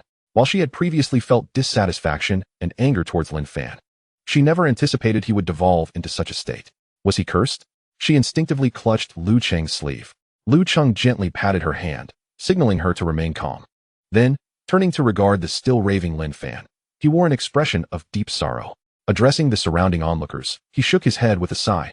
Alas, Mr. Lin Fan, it appears that his relentless toil in preparation for the upcoming duel between Eastern and Western medicine has overwhelmed him, leading to a mental breakdown, thus resulting in his madness. What a pity. He once contributed to the field of traditional Chinese medicine. His words resonated with heartfelt sincerity, evoking sympathy in those who heard them. He then commanded his subordinates, take Mr. Lin to a psychiatric hospital at once, find the best doctors, and ensure he is well cared for. Several bodyguards promptly approached, subduing the still mad Lin Fan and escorting him away. Ding! The fated child Lin Fan's attempt to poison has backfired, leading him to become a true madman. All remaining value has been utterly drained, and his fortune has been perfectly seized. The storyline related to the divine physician's release from prison has been completely concluded. Congratulations to the host for successfully eliminating a child of fate. Villain points, 10,000. Special privilege acquired, the ability to randomly select a new skill or enhance an existing skill level. Chapter 42, the CEO feeds, the school bell warms the bed. A villain's daily life. The Rolls-Royce Phantom glided smoothly through the night. Inside the vehicle, Lu Cheng lounged against the plush seat, his fingertips lightly tapping his knee. Lin Fan, that wretched salted fish, had finally been thoroughly dealt with. In order to extract his final vestiges of value, he had to indulge him in a mad theatrical performance. However, the outcome was quite satisfactory. He summoned the system panel to review his gains. Ding! Successfully eliminated the child of fate, Lin Fan. Villain points, 10,000. Special privilege reward. The host may choose to randomly acquire a new skill or enhance an existing skill level. 10,000 villain points were quite commendable. As for that special reward, Lu Cheng unhesitatingly recited in his mind. System, select to enhance the existing skill level, 8 sections of brocade. Ding! 8 sections of brocade skill level elevated to intermediate. Ding! Congratulations to the host for gaining insight into the 8 sections of brocade technique, thus achieving a breakthrough in martial arts realm to the initial stage of transformation. In an instant, a surge of internal energy, even more formidable and refined than before, surged through his limbs and meridians like a roaring river. Lu Cheng could distinctly feel his mastery over physical strength and internal energy reaching a new, more seamless realm. Every gesture seemed imbued with an inexplicable aura of authority. The sensation of transformation, this feeling of power, was indeed splendid. He casually glanced at his personal information panel. Host, Lu Cheng. Identity, the fated villain. Main abilities, plot foreknowledge, protagonist fortune plundering, villain points lottery, gene serum, chi observation technique, villain aura, 8 sections of brocade, intermediate. Shadowless fist, beginner, 13 acupuncture techniques of traditional Chinese medicine. Combat power, 500, initial stage of transformation. Charm value, 99, celestial. Fortune rating, D, significantly enhanced. As anticipated, after thoroughly plundering Lin Fan's fortune, his own fortune had notably increased, although it still paled in comparison to that of the protagonist. However, should he eliminate a few more children of fate, he might just catch up to them. Having dealt with Lin Fan's minor interlude, Lu Cheng's life during this period was indeed balanced and fulfilling. By day, he punctually appeared at the Huichun Hall, personally instructing Luo Qingyan on the Tai Du Yi needle. Throughout the teaching process, various subtle skin contact was naturally unavoidable. The inexperienced Luo Qingyan, under Lu Cheng's gentle onslaught as a high-tier practitioner, had already become flustered, her heart racing. This had only deepened her reliance and admiration for Lu Cheng, akin to a flower being meticulously nourished. She awaited the conclusion of the confrontation between Eastern and Western medicine, ready to be fully plucked when ripe, ethereal, and enchanting. In the afternoon, Lu Cheng unwaveringly showed up at the Gu family villa. He accompanied the pregnant Gu Qingqing, whether strolling through shops before her pregnancy was evident or gently walking with her. Displaying tenderness and meticulous care, he managed to coax this ice queen of a future mother into a state of complete submission, her brows and eyes radiating blissful contentment. Her love and reliance on Lu Cheng had long since penetrated to the very marrow of her bones. By evening or night, it was Lu Cheng's turn to lavish affection. Sometimes he would personally drive the pink customized Rolls-Royce, favored by Mu Tao Tao, to pick up the little princess from kindergarten. Then, he would take her, along with Mu Wanru, to amusement parks, Michelin-starred restaurants, or simply enjoy warm familial moments in the Mu family villa. Naturally, when the night deepened and the daughter fell asleep, affectionate moments were not to be missed. Occasionally, he would whimsically pick up the innocent, studious Xia Qinghe, just out of class, and introduce her to a luxurious lifestyle she had never encountered before. The naive little rabbit had already been thoroughly consumed by the cunning big bad wolf, and yet, she found herself unable to resist. Of course, aside from these indulgences, Lu Cheng was not idle. He reveled in his bountiful blessings while closely monitoring various developments. The Dragon King, Xiaozhan, should have calmed down by now in the detention center, right? As for Yi Shuaiying, she had been increasingly frequenting the Gu household under the pretense of visiting Gu Qingqing. Her cool, piercing gaze often lingered on him, whether intentionally or not. Since this enchanting serpent could no longer contain herself, he decided to give her the opportunity to entangle herself willingly. Late at night, in the bedroom of the Mu family villa, after a tender interlude, Lu Cheng held the alluringly mature Mu Wanru in his arms, preparing to drift into slumber. Mu Wanru lay contentedly atop his broad chest like a satisfied little fox, her breath laced with a hint of lazy sweetness. Her cheeks still bore a lingering blush, and her eyes radiated a sense of relaxation and pleasure, evidently having succumbed to the blissful aftermath of their intimacy. Just then, Lu Cheng, his eyes initially half closed, suddenly snapped open. A fleeting glint of cold light flashed within. A nebulous yet chilling aura, imbued with a sense of probing intent, silently seeped through the window. This presence was frigid and sharp, carrying a familiar scent. Almost simultaneously, the bodyguards stationed outside the villa sensed the anomaly. Several figures burst forth from the shadows like drawn swords, instantly engaging with the chilling aura in the silent courtyard. The muffled sounds of fists and feet colliding echoed, and in the blink of an eye, tranquility reigned once more. Moments later, Lu Cheng received a report from the bodyguards. His voice remaining steady, devoid of any emotion. Young Master Lu, an assassin has infiltrated. Their skills are formidable, likely at the initial stage of dark energy. My subordinate engaged her in 3 exchanges but was unable to apprehend her, as she escaped using a peculiar footwork. Judging by her movements and aura, she appears to be a woman. Lu Cheng's gaze turned icy, yet the corner of his mouth curled into a knowing smile. It seems Miss Phantom has finally been unable to resist, personally stepping out to test the waters. Is she seeking to probe my strengths? Or does she wish to demonstrate her loyalty to your Dragon King? He gently stroked Mu Wanru's silky hair, savoring her even breathing, and calmly instructed, enhance the vigilance.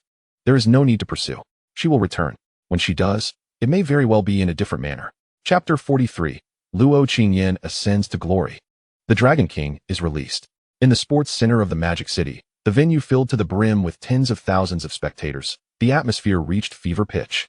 The much-anticipated pinnacle showdown between Eastern and Western medicine, under the barrage of countless media flashbulbs and live-streaming cameras, finally commenced. Apart from several esteemed authorities from the medical field present in the operating room as judges, the remaining audience watched the real-time situation within the operating room through the massive broadcasting screens in the sports center. On the screen, representing traditional Chinese medicine, was none other than Luo Qingyan from the Huichun Hall. She donned a professional light blue scrubs, impeccably complemented by a pristine white lab coat. Her long, raven black hair was neatly pinned up, and a sterile mask concealed her face, leaving only her piercing and resolute eyes visible. After nearly 2 weeks of meticulous guidance from Lu Cheng, she had mastered the Tai Duhua needle technique, exhibiting a remarkable semblance of skill and presence, achieving at least 80 to 90% of its essence. Yet, an unsettling anxiety lingered within her, akin to the foreboding feeling before a significant examination. However, the mere thought of Lu Cheng and his encouragement instilled within Luo Qingyan an inexplicable sense of reassurance and dependence. She understood that he would be her most steadfast support. Representing Western medicine was Professor Smith, a neurosurgery authority hired at a handsome salary from the beautiful country, renowned internationally for his expertise. With his golden hair and striking blue eyes, he exuded an air of arrogance, embodying the confidence and superiority characteristic of Western elites. At that moment, Wang Donglin, the director of St. Heart Hospital, brimmed with enthusiasm, cheering for Smith while daydreaming of a victorious outcome. As for Lin Fan, whom he had previously manipulated as a pawn, he had claimed to be going undercover at the Huachuntang, but had gone mad within days, ending up in the psychiatric hospital on South Wamping Road, number 600. What a useless fool. Nevertheless, the objective had indeed been achieved. Luo Qingyan would represent traditional Chinese medicine, only to be ruthlessly crushed by Western medicine. This also spared him from paying Lin Fan a fee, which he had never intended to do. Everything was progressing perfectly according to his script. The showdown officially commenced. 3 patients, selected through a rigorous process involving notaries and experts from both sides, were brought onto the operating table, each presenting an extraordinarily complex and rare medical condition. On one side stood Professor Smith, equipped with an array of sophisticated testing instruments, a precise neural navigation system, and an arsenal of expensive imported pharmaceuticals. The surgical process was meticulous and intricate, infused with the technological prowess and strength of modern medicine. Meanwhile, Luo Qingyan took a deep breath, striving to calm herself. She reflected on every technique and detail that Lu Cheng had taught her. Then, delicately grasping a slender silver needle, she confidently pierced the acupoint atop the patient's head amidst the astonished gazes of the onlookers. She executed the Tai Duhua needle technique. Her movements were fluid and graceful, imbued with an ineffable rhythm and aesthetic beauty. With each needle inserted, it seemed to carry a mysterious power.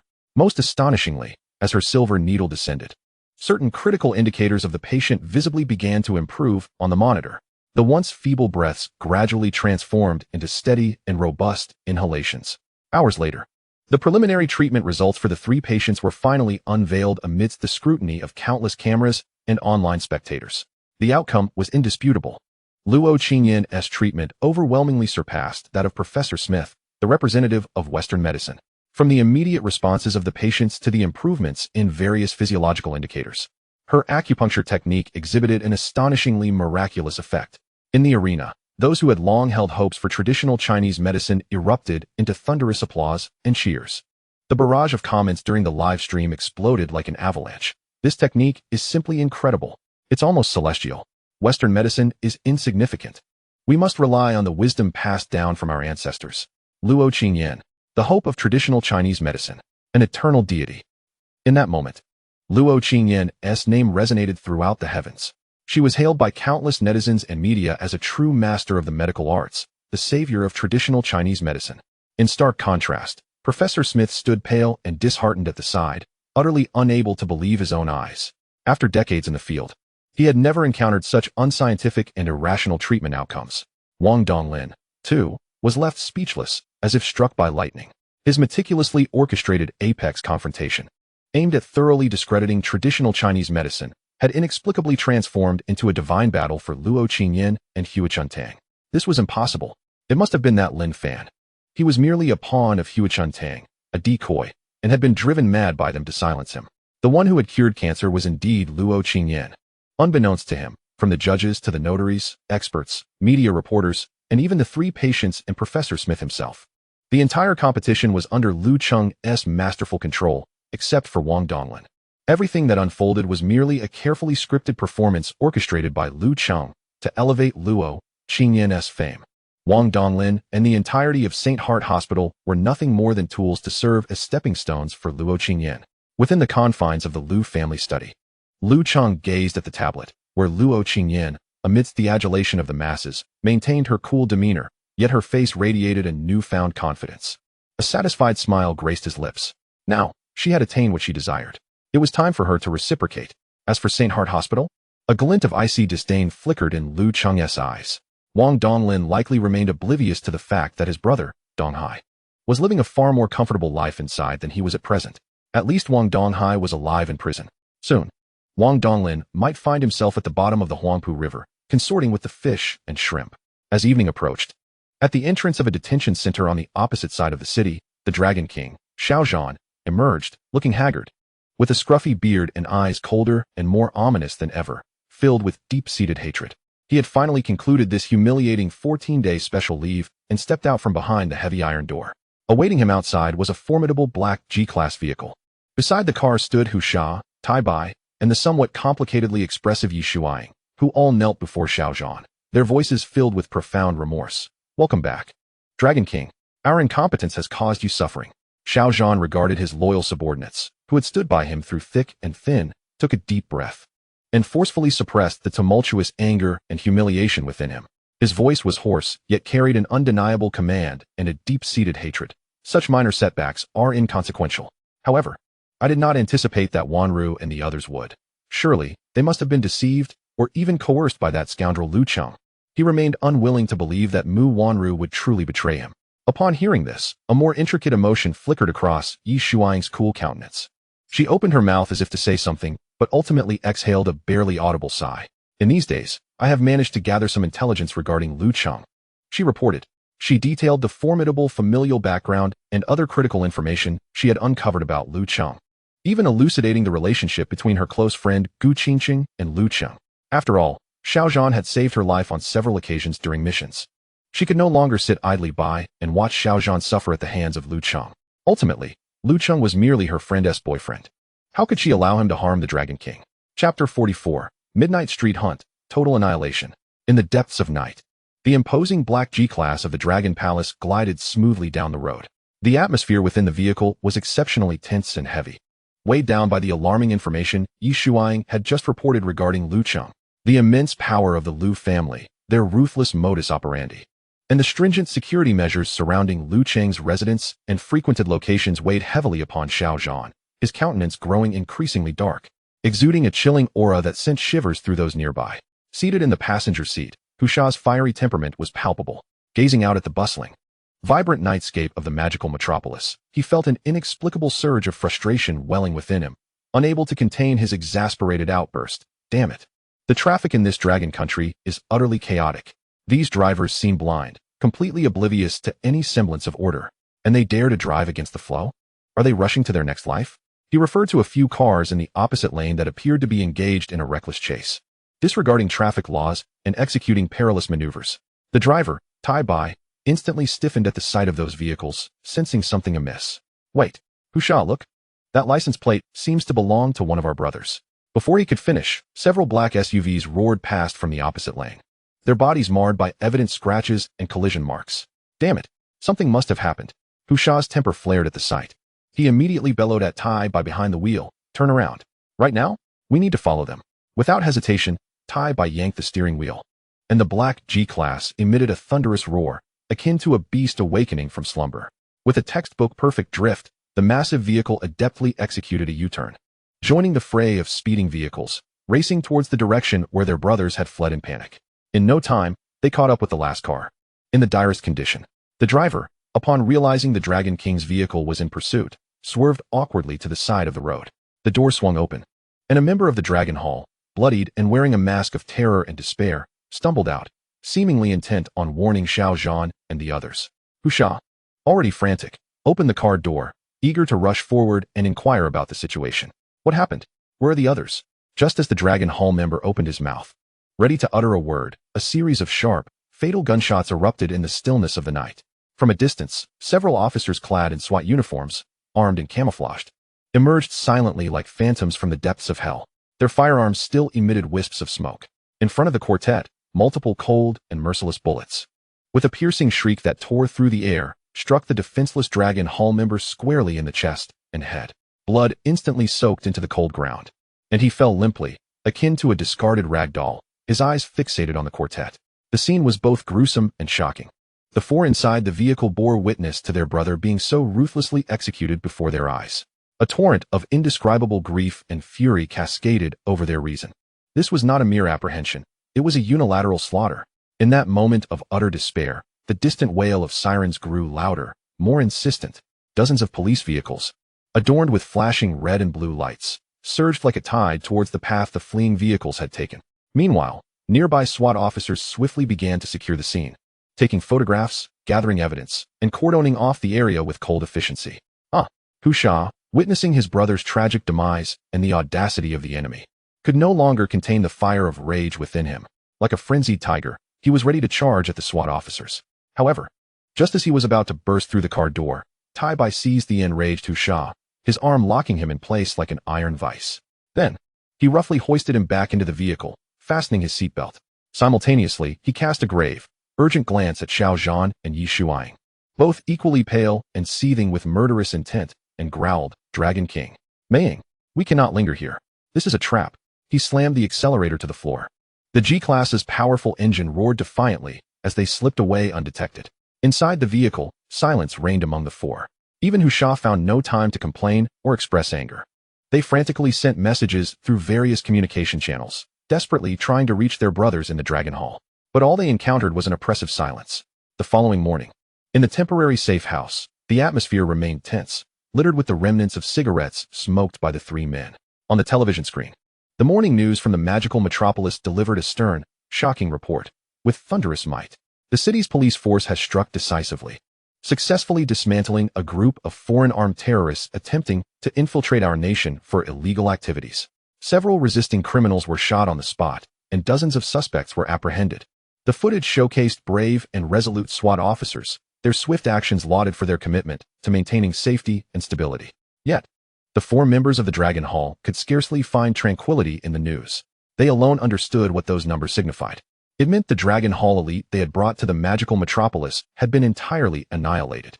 The news continued, revealing that the police's ability to execute such precise and effective action was entirely attributed to a mysterious citizen, Mr. Liu, who provided crucial intelligence and wished to remain anonymous.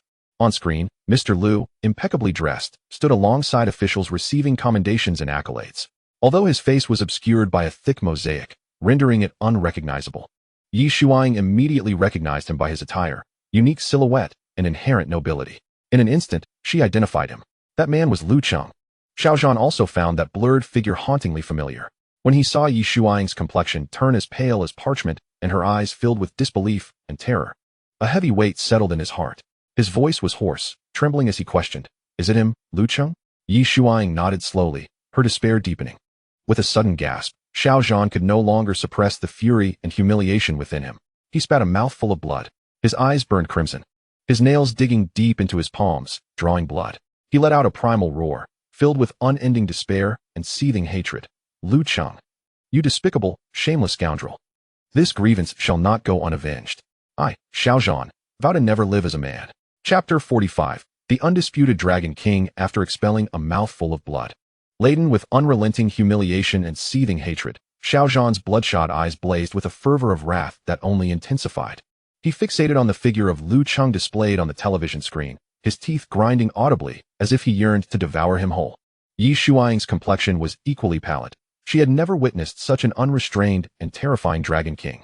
Husha erupted with a torrent of profanities, his vitriol reverberating throughout the room, creating a cacophony of chaos. "Lu Cheng. Once again, it was Lu Cheng. I shall go and slay him. Reduce him to 18 pieces to feed the dogs. No, to feed the turtles." His eyes blazed crimson like a frenzied beast, and he sprang to his feet, ready to charge out recklessly. At that moment, it was Xiaozhan, the one who appeared most agitated, who, after experiencing an explosive surge of anger and despair, entered a state of calm reflection. He regarded the frenzied Husha, whose sole intent was to deliver a death blow, and spoke in a hoarse yet eerily tranquil voice. "Husha, if you go after him now, you are merely courting death." Husha was momentarily taken aback. Disbelief etched on his face, as the fury that had consumed him was swiftly replaced by astonishment. "Dragon King? How could you?" He was momentarily bewildered. Was this the same Dragon King he knew, who unleashed carnage at the slightest provocation? A profound hatred flickered in Xiaozhan's eyes, mingled with a hint of trepidation. He enunciated each word with deliberation. "That Lu Cheng, I have crossed paths with him. His strength is at least at the pinnacle of the dark strength level. Moreover, if the intelligence gathered by Mei Ying is accurate, he is certainly surrounded by more than one expert of the same caliber. From the very beginning, we have underestimated him." Husha was utterly stunned. Damn it. After years of surviving the mercenary life overseas, navigating through life and death situations, he had only recently managed to break through to the initial stages of dark strength. This achievement was already sufficient for him to secure a core position among the 3 dragon guards of the Dragon Palace. In those chaotic overseas regions, experts of the dark strength level could practically walk unhindered. How was it possible that upon returning to the seemingly peaceful and harmless metropolis of Longhua, a mere pampered young master, appearing delicate and incapable of harming a fly, possessed strength on par with the Dragon King? How was one supposed to contend with that? For the first time in his life, Husha felt a deep sense of powerlessness and defeat. This nation, this city of magic, was far more profound than he had ever anticipated, an abyss without a bottom. Meanwhile, The usually taciturn Tai Bai, with a countenance as cold as an ancient glacier, was now shrouded in gloom. The brothers who had perished were comrades he had personally led, individuals he had fought alongside through mountains of corpses and seas of blood. Little did he expect that merely half a month after setting foot on Longwa's soil, they would face near total annihilation. Their adversary was not only a figure of comparable strength to the Dragon King, but also a terrifying presence with an unfathomable background. Deep within his heart, he began to harbor a vague resentment towards the Dragon King for insisting on returning. Why provoke such an insurmountable monster? If it were not for the so-called wife and daughter, would they have found themselves in such a dire predicament? Meanwhile, Xiao Zhan began to fervently contemplate and analyze the current situation. Lu Cheng was formidable, surrounded by an array of experts, with a vigilant defense. Engaging in a direct confrontation, their current remnant forces would be akin to eggs striking against a stone, courting their own demise. If that were the case, they could only approach the matter from a different angle. Mu Wanru. Yes, Wanru. A fanatical glint ignited in Xiao Zhan's eyes. She must have been bewitched by that scoundrel Lu Cheng. He refused to believe that in just 3 short years, Wanru would completely forget him. It had to be that Lu Cheng employed some despicable means, or that Wanru was currently in a situation beyond her control. As long as he could offer her a glimmer of hope, a glimpse of his strength and sincerity, she would surely change her mind. With this thought, Xiao Zhan's clarity began to crystallize. He recalled the colossal multinational corporation under the Dragon Palace, Longting Group. This conglomerate boasted a staggering market value of billions of dollars overseas, with operations spanning multiple sectors, serving as a vital economic lifeline for the Dragon Palace and the best cover for their endeavors across the globe. Yes, Longting Group. I can use my position as the president of Longting Group to appear before Wanru with complete legitimacy. Under the guise of seeking business collaboration and investment discussions, I can approach the Mu family group. This would not only serve to obscure their intentions and avoid alarming the enemy, but also allow Wanru to witness my current strength and sincerity. Let her see that I, Xiao Zhan, am no longer that bullied beggar of yore. I am now a formidable force steering a billion-dollar business empire. A shrewd and calculating glint sparkled in Xiao Zhan's eyes as he turned to Yi Shuang and issued a grave command. Meiying, you are to immediately prepare to send a formal business collaboration invitation to the Mu Group in the name of Longting Group. The specifications must be elevated, and the tone must convey our sincerity and the immense benefits we bring. Furthermore, in the invitation, explicitly request a meeting with the current president of the Mu Group, Miss Mu Wanru. Upon hearing Xiao Zhan's plan, Yi Shuang felt a weight settle in her heart. She had already detailed the close relationship between Lu Cheng and Mu Wanru. Why was the Dragon King still so insistent? The current Mu Wanru was no longer the Wanru he remembered. Did he think wealth could sway her? Who could compare their riches to the Lu family? Yet, as she gazed into Xiao Zhan's resolute and obsessive eyes, she realized that no matter what she said, she could not alter his decision. With a silent sigh, she lowered her head and acknowledged, yes, Dragon King, I shall attend to it at once. Meanwhile, at Luo Qingyan's residence, the atmosphere in the bedroom was intimate. After a session of profound yet playful discussions on acupuncture techniques, Luo Qingyan nestled softly in Lu Cheng's broad embrace, her delicate face still flushed with an intoxicating blush, her breath shallow and rapid, her gaze misty and alluring. She had finally grasped the true meaning behind Lu Cheng's words about her rapid learning. This man was nothing short of a prodigy, a veritable devil. Not only was his medical prowess unfathomable, but he was also irresistibly potent in other matters. Lu Cheng, satisfaction etched on his face, playfully toyed with the silky strands of her hair, relishing the smoothness of her skin and the slight tremors of her body, stirred by passion. Indeed, this exquisite flower from the heights had finally been fully plucked by him. The sweetness of the experience exceeded all expectations. Moreover, as a descendant of a traditional Chinese medicine family, her unique charm in certain specialized adjustments and combinations was truly captivating. He picked up his phone and glanced at a message from his subordinate. Target. Shen Yan, confirmed to attend the Song family's annual charity auction gala in 2 days. Shen Yan, the charity auction gala. A knowing smile crept upon Lu Cheng's lips. It appears that the seemingly inconsequential move he made earlier is finally beginning to bear fruit. This diligent treasure-seeking mouse is at last putting in the effort. Yet, one cannot help but wonder what kind of treasure he has unearthed. Chapter 46. The Chosen Ones Gather. At the charity auction gala. Within the most prestigious banquet hall of the magical metropolis, the atmosphere is already vibrant with the clinking of glasses and the mingling of elegantly attired guests. The air is saturated with the scent of expensive perfumes, the rich aroma of top-tier red wine, and that unique blend of insincere elegance and warmth characteristic of high society. As the atmosphere reaches its zenith, the crystal chandeliers cast a dazzling brilliance, illuminating the hall as if it were the height of day. It is in this moment of lavish exuberance that a subtle stir emerges at the main entrance of the banquet hall. In the next heartbeat, a tall, statuesque figure, reminiscent of a deity stepping forth from the starlit night, gracefully enters the resplendent venue, surrounded by throngs of admirers. The newcomer is none other than Lu Cheng. This evening, he has chosen to don a meticulously tailored black ensemble adorned with subtle patterns, each inch of fabric seemingly whispering of its extraordinary value. The collar of his shirt is nonchalantly undone, revealing a tantalizing glimpse of his collarbone, exuding an air of exquisite nobility and elegance, yet infused with a hint of languid allure and lethal magnetism. A casual, almost indifferent smile graces his lips, and his deep-set eyes, as expansive as the cosmos, sweep across the room with a mere glance, as if they can penetrate the very souls of those present, commanding the world around him. With his arrival, it feels as though the very air in the banquet hall has been siphoned away. The once boisterous conversations, the melodious strains of music, the clinking of glasses, all sounds come to a halt in that instant. Countless gazes, drawn by an invisible yet potent force, converge upon him, as if he were the very center of the universe. He is the natural focal point, the most resplendent, unignorable, and awe-inspiring presence in this grand affair. His emergence even casts a shadow of unease upon the elite guests, who typically regard themselves as paragons of societal stature, leaving them feeling inexplicably suppressed and self-conscious.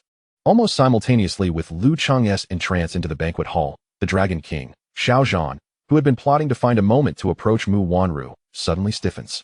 Upon glimpsing Lu Cheng's handsome visage, adorned with a barely perceptible smirk, Xiao Zhan feels his blood ignite with fury, only to freeze the very next moment.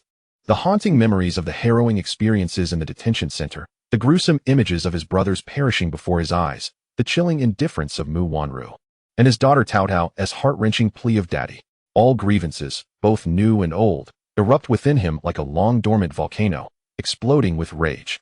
His fists clench tightly, knuckles whitening from the strain, producing a sound that is almost unbearable to the ears. The veins in his arms bulge like coiled serpents, brimming with explosive energy.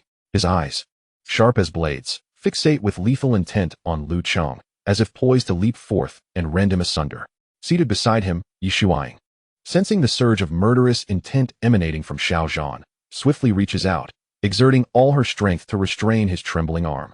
In a hushed yet urgent tone, audible only to the two of them, she implores, Dragon King, remain calm. Remember our purpose. Tonight, you are Mr. Xiao of the Longting Group. This is not the place for violence. Consider how our brothers met their end. Xiao Zhan grinds his teeth, the pressure causing blood to seep from his gums. His chest heaves with the intensity of his fury, akin to a bellows on the verge of bursting. Yet, Yi Shuang's final words douse the flames of his almost uncontrollable rage like icy water. The remnants of his rationality remind him that she speaks truth. He cannot act out here. To do so would only repeat the past, endangering even more innocence. He forcibly subdues the tumult of murderous intent and humiliation within, yet his bloodshot eyes remain locked onto Lu Cheng, brimming with unabashed hatred and a thirst for annihilation. Meanwhile, in a discreet corner of the banquet hall, Shun Yin clutches a glass of complimentary juice, his gaze darting nervously, tinged with a hint of greed. Suddenly, the entire room is enveloped in an eerie silence.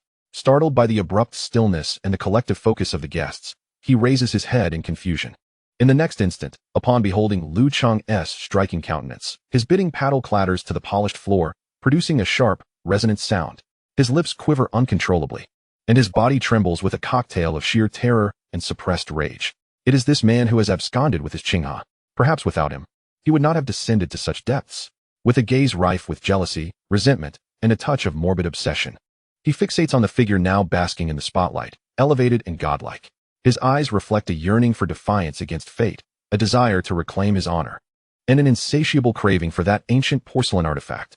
As for Lu Cheng, he has long sensed the unmasked malice and venomous intent directed at him.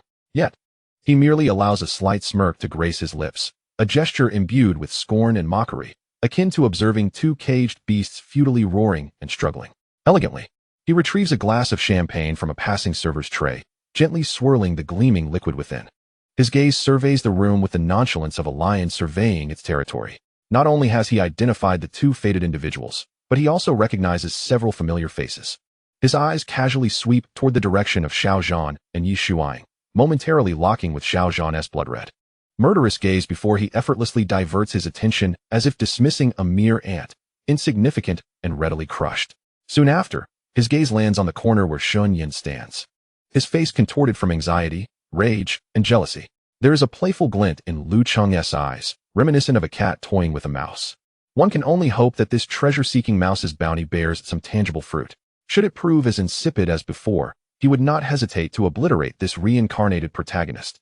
After all, for Lu Cheng, the true value lies not in monetary gain, but in the foresight of future events. Chapter 47. The Sea King's Dilemma. Lu Cheng engages in light conversation with several distinguished guests who approach him, before gracefully slipping away from their gaze and quietly making his way toward an exclusive VIP lounge that has long been reserved for him at the side of the banquet hall. As he stepped into the lounge, a few equally captivating figures swiftly concluded their superficial exchanges with others and, in perfect unison, made their way toward the same destination. The first to arrive was Mu Wanru. This evening, she donned a luxurious and elegant purple mermaid gown, the fabric as smooth as the finest silk, tightly enveloping her mature and alluring figure. Every gesture she made exuded a natural poise that comes from wielding familial power, along with a mature charm that could render any man utterly entranced. Upon entering the lounge and spotting Lu Cheng casually seated on the sofa, she seamlessly settled beside him, her soft body subtly leaning closer. Her voice, always imbued with a genuine tenderness in Lu Cheng's presence, carried a hint of playful petulance that only emerged around him. "Chenggu, you finally made it. I was beginning to think you were truly going to stand me up tonight. I was nearly bored to death." Lu Cheng chuckled softly at Mu Wanru's somewhat sulky complaint. He reached out, his movements tender as he tucked a strand of hair, which had fallen beside her flawless cheek, behind her ear. His warm fingertips inadvertently brushed against her sensitive earlobe, eliciting a barely perceptible shiver from her, her gaze instantly becoming entranced. He leaned closer, whispering sweetly in her ear with a voice so magnetic that it could captivate any woman. "The head of the Mu family looks exquisite tonight. Purple indeed possesses a certain charm." Mu Wanru was taken aback by his sudden intimacy, her cheeks flushing crimson, her heart racing like a startled deer. Yet her eyes sparkled with happiness and contentment. Meanwhile, not far away, the Dragon King, Xiao Zhan, was suppressing his fury, witnessing the scene of Mu Wanru entering Lu Cheng's lounge unfold before his eyes.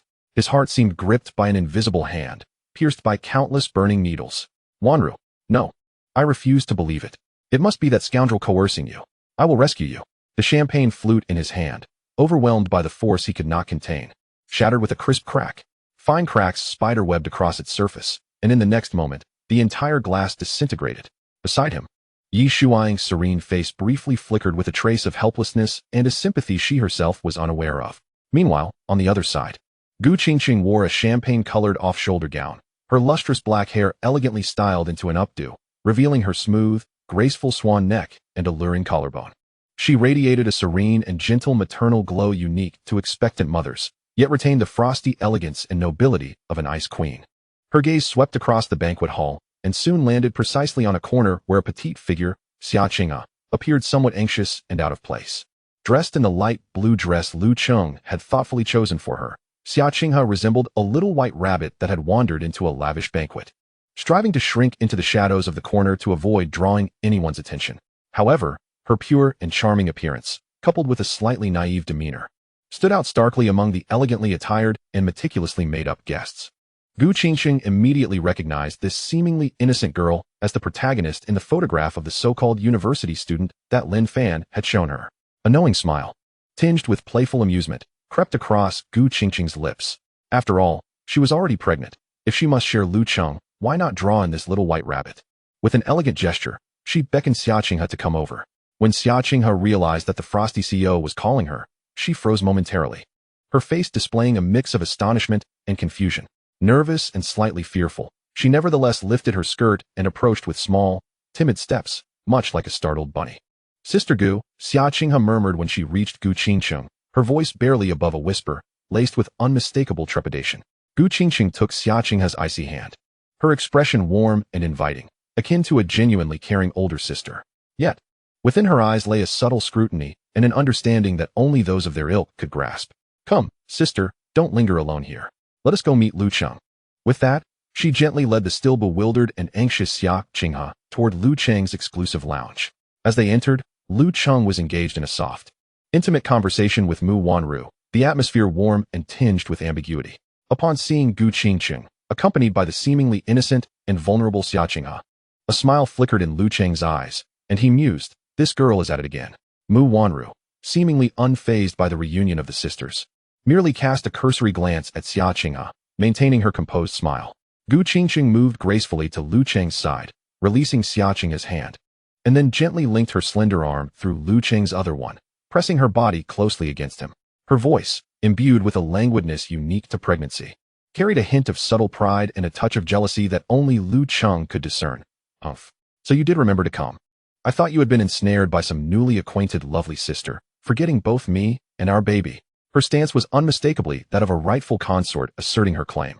Upon hearing the word baby, both Mu Wanru and the newly arrived Xia Qinghe exchanged glances of barely concealed surprise and envy.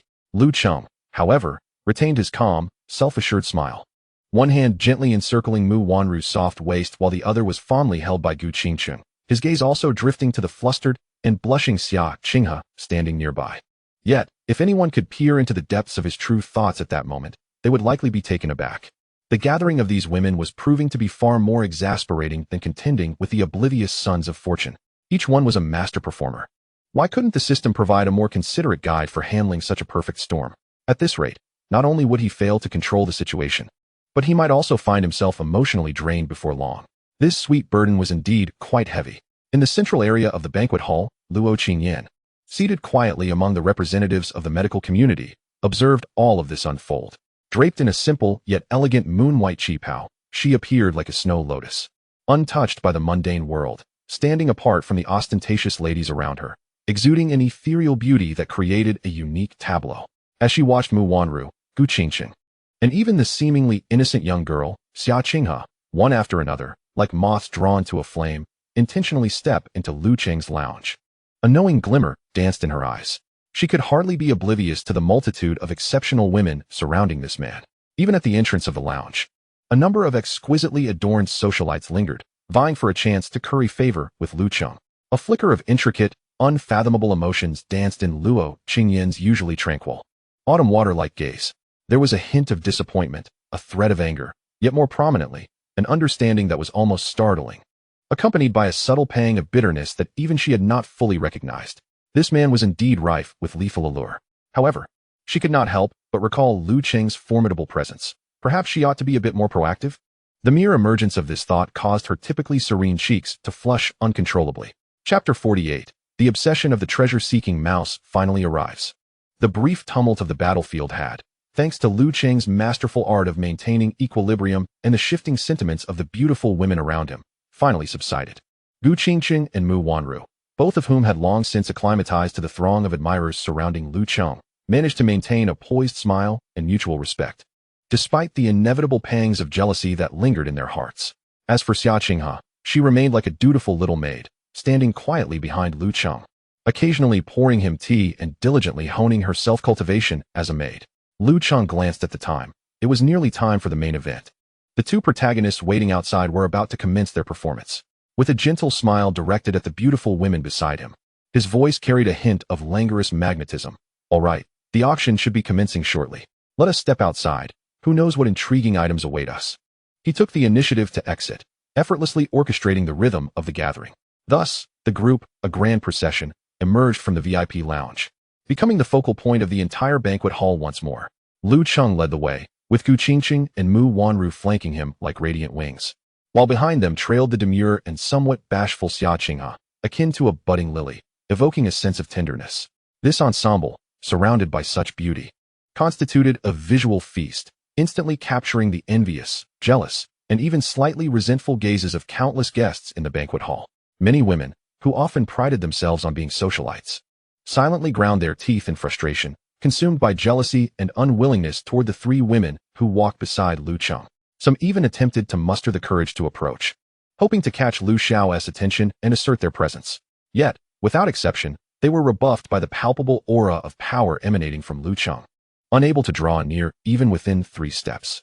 As Lu Cheng and his entourage made their way toward the front row of the auction area, the most prestigious VIP seats with the best view, they happened to pass by the section designated for representatives of the medical community. Sitting there quietly, like an ethereal orchid untouched by the mundane world, Luo Qingyan's cold gaze flickered with a complex light as she noticed Lu Cheng's approach. There was a yearning hope that he might glance her way, mingled with a shadow of disappointment upon seeing the multitude of remarkable women surrounding him. Lu Cheng naturally caught sight of her, nodding slightly in acknowledgement, offering a smile imbued with encouragement and subtle implication. That smile, to Luo Qingyan, seemed to carry an extraordinary charm, akin to a gentle spring breeze that gradually soothed her inexplicable anxiety. From the warmth in his eyes, she discerned a silent transmission of reassurance. However, to Gu Qingxin and Mu Wanru, this moment bore an entirely different interpretation. Oh, another good sister? Feeling the warmth of Lu Cheng's gaze, Luo Qingyan's cheeks flushed slightly, her eyes instinctively drifting away with a hint of melancholy before she offered a faint, delicate smile in return.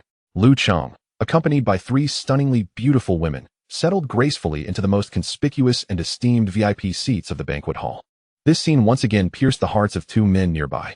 Xiao Zhan observed Lu Cheng, surrounded by beauties like a sovereign, particularly noticing Mu Wanru, who appeared like a delicate bird beside him, her charming smile igniting a near palpable fury within him, threatening to erupt. Yet, he forced himself to remain composed, repeatedly reminding himself, I am the president of Longting Group. I am here for business. I shall reclaim what is rightfully mine through civilized means. He inhaled deeply, striving to transform his anger-twisted visage into that of a composed and sagacious business elite. Meanwhile, in another corner of the banquet hall, Shunyan had just finished a hurried feast at the buffet. He sat nervously in an inconspicuous corner, clutching his bidding paddle tightly, his gaze fixated on the stage where the auction items would soon be displayed. It was almost time. His porcelain, his chance to reverse his fate. Upon seeing Xiaqing had trailing behind Lu Cheng like a devoted follower, though appearing somewhat anxious, her expression betraying an unmistakable dependence and admiration for Lu Cheng, Shunyan felt as if his heart were being pierced by 1,000 needles, engulfed in unbearable pain. Jinghe, wait for me. I shall rescue you from that demon's grasp. As a melodious classical music piece gradually faded, the lights in the banquet hall focused once more on the stage. A renowned auctioneer from the Shanghai auction scene, wearing a smile, stepped onto the stage. Distinguished guests, ladies and gentlemen, good evening. Thank you all for taking the time to attend this year's charity auction gala hosted by the Song Foundation. Tonight, we gather not only to appreciate precious artworks, but also to unite in compassion and share warmth. The host passionately elaborated on the philanthropic principles of the Song Foundation, as well as the applications and destinations of the funds raised during the evening, elevating the atmosphere of the gala to one of nobility, fervor, and legitimacy. Each item up for auction tonight embodies the selfless love and dedication of its donors. Your every bid is not merely a commercial transaction, but a brick laid in the edifice of charity, illuminating a beacon of hope for those in need. Following a stirring introduction, the charity auction commenced in earnest. The initial items for bid were predominantly renowned paintings, exquisite jewelry, or limited edition luxury goods. These items represented not only their intrinsic value but also served as an exceptional opportunity for bidders to showcase their financial prowess, elevate social standing, and expand their networks. Consequently, the bidding process became notably intense, as the newcomer Xiao Zhan, president of Longting Group, sought to demonstrate his strength and attract Mu Wanru's attention. He frequently raised his bid paddle, each offer appearing extravagant and decisive, with several bids exceeding market expectations, successfully drawing the eyes of the entire hall and igniting whispers and speculations among the guests. He appeared to be indifferent to the intrinsic value of the auction items. Rather, it seemed he was employing this somewhat brusque manner to announce his arrival to all, along with the formidable financial backing of the Longting Group. As item after item was sold, the atmosphere of the auction gradually crescendoed to a fever pitch. Ladies and gentlemen, the next item up for bid can be regarded as the most extraordinary and historically rich piece of the evening. With the host's introduction, a seemingly unremarkable, even somewhat austere Qing glazed 3-legged vessel was delicately presented by a hostess clad in a qipao. The lighting fell casually upon it, lacking the dramatic angles and effects lavished upon the previous jewels and artworks. Most guests displayed little interest, merely casting a cursory glance before turning their attention elsewhere.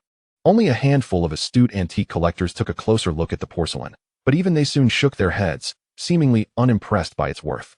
Yet, in the corner sat Xinyan. At the moment the Qing glazed 3-legged vessel made its debut, his breath quickened suddenly. In his eyes, a blazing intensity erupted, akin to a starving wolf spotting its prey. His hands trembled uncontrollably with a mix of overwhelming excitement and tension. This is it. This is the very item. It is identical to my memories from a past life. My chance for redemption has arrived. Chapter 49, A Lucky Find? Not even the Dragon King will allow it.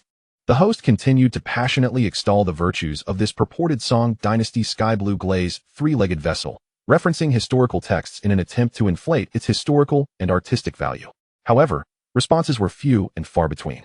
The audience, composed largely of affluent patrons accustomed to rare treasures, evidently found little allure in this rather plain, difficult to authenticate antique. Observing the disinterest, the host cleared his throat awkwardly and announced the starting bid. Ahem, then. This highly collectible Song Dynasty Sky Blue Glaze three-legged vessel will commence bidding at 500,000. Each subsequent bid must increase by no less than 50,000. Let the bidding begin. 500,000. It looks like a clay pot. Who would buy it? Indeed, it resembles a counterfeit stumbled upon at a roadside stall. The surrounding guests murmured, their evaluations of the porcelain overwhelmingly low, tinged with blatant disdain. However, upon hearing the starting bid of 500,000 and the surrounding ignorant chatter, Sun Yin felt a surge of ecstasy. 500,000. And judging by the current atmosphere, there seemed to be no one competing with him. It was as if the heavens themselves were aiding him. After a few token, tentative bids, the price climbed to 800,000. With almost no one willing to follow suit, Sun Yin took a deep breath, feeling as though his heart might leap from his throat. He raised his bidding paddle with trembling hands, his voice slightly hoarse from sheer tension, yet remarkably resolute as he declared, 1 million. He intended for this price to decisively scare off all potential competitors. As soon as the figure of 1 million was announced, the room fell into an absolute hush. The auctioneer, noting the scant responses from the audience, surmised that this price might be nearing the ceiling and began the customary countdown with his small wooden gavel. 1 million. Is there any higher bid? 1 million going once. 1 million going twice. Sun Yin's heart raced nearly out of his throat. He fixated on the auctioneer's gavel, which was poised to descend, his eyes reddening with anticipation. He envisioned himself winning this rue kiln piece and subsequently selling it for an astronomical sum, transforming his fortunes, marrying a wealthy beauty, and ascending to the pinnacle of life's glory. It's mine. It's mine. Ha! It is destined to belong to me, Sun Yin. Just as the auctioneer's gavel was about to fall, the moment of fate on the verge of being sealed, a voice imbued with an undeniable air of authority resonated like thunder from the front row of esteemed guests. 1,500,000. Instantly, the entire room fell silent once more. All eyes turned in unison towards the source of the voice. It was none other than Lu Cheng, surrounded by admirers. Sun Yin's elation and pride froze in an instant upon hearing that voice. He whipped his head around. Disbelief and a tinge of terror etched across his face as he stared at Lu Cheng, who held a glass of wine, a subtle smile gracing his lips. Lu Cheng. Why would he bid? Does he know the value of this porcelain? No. He is deliberately targeting me.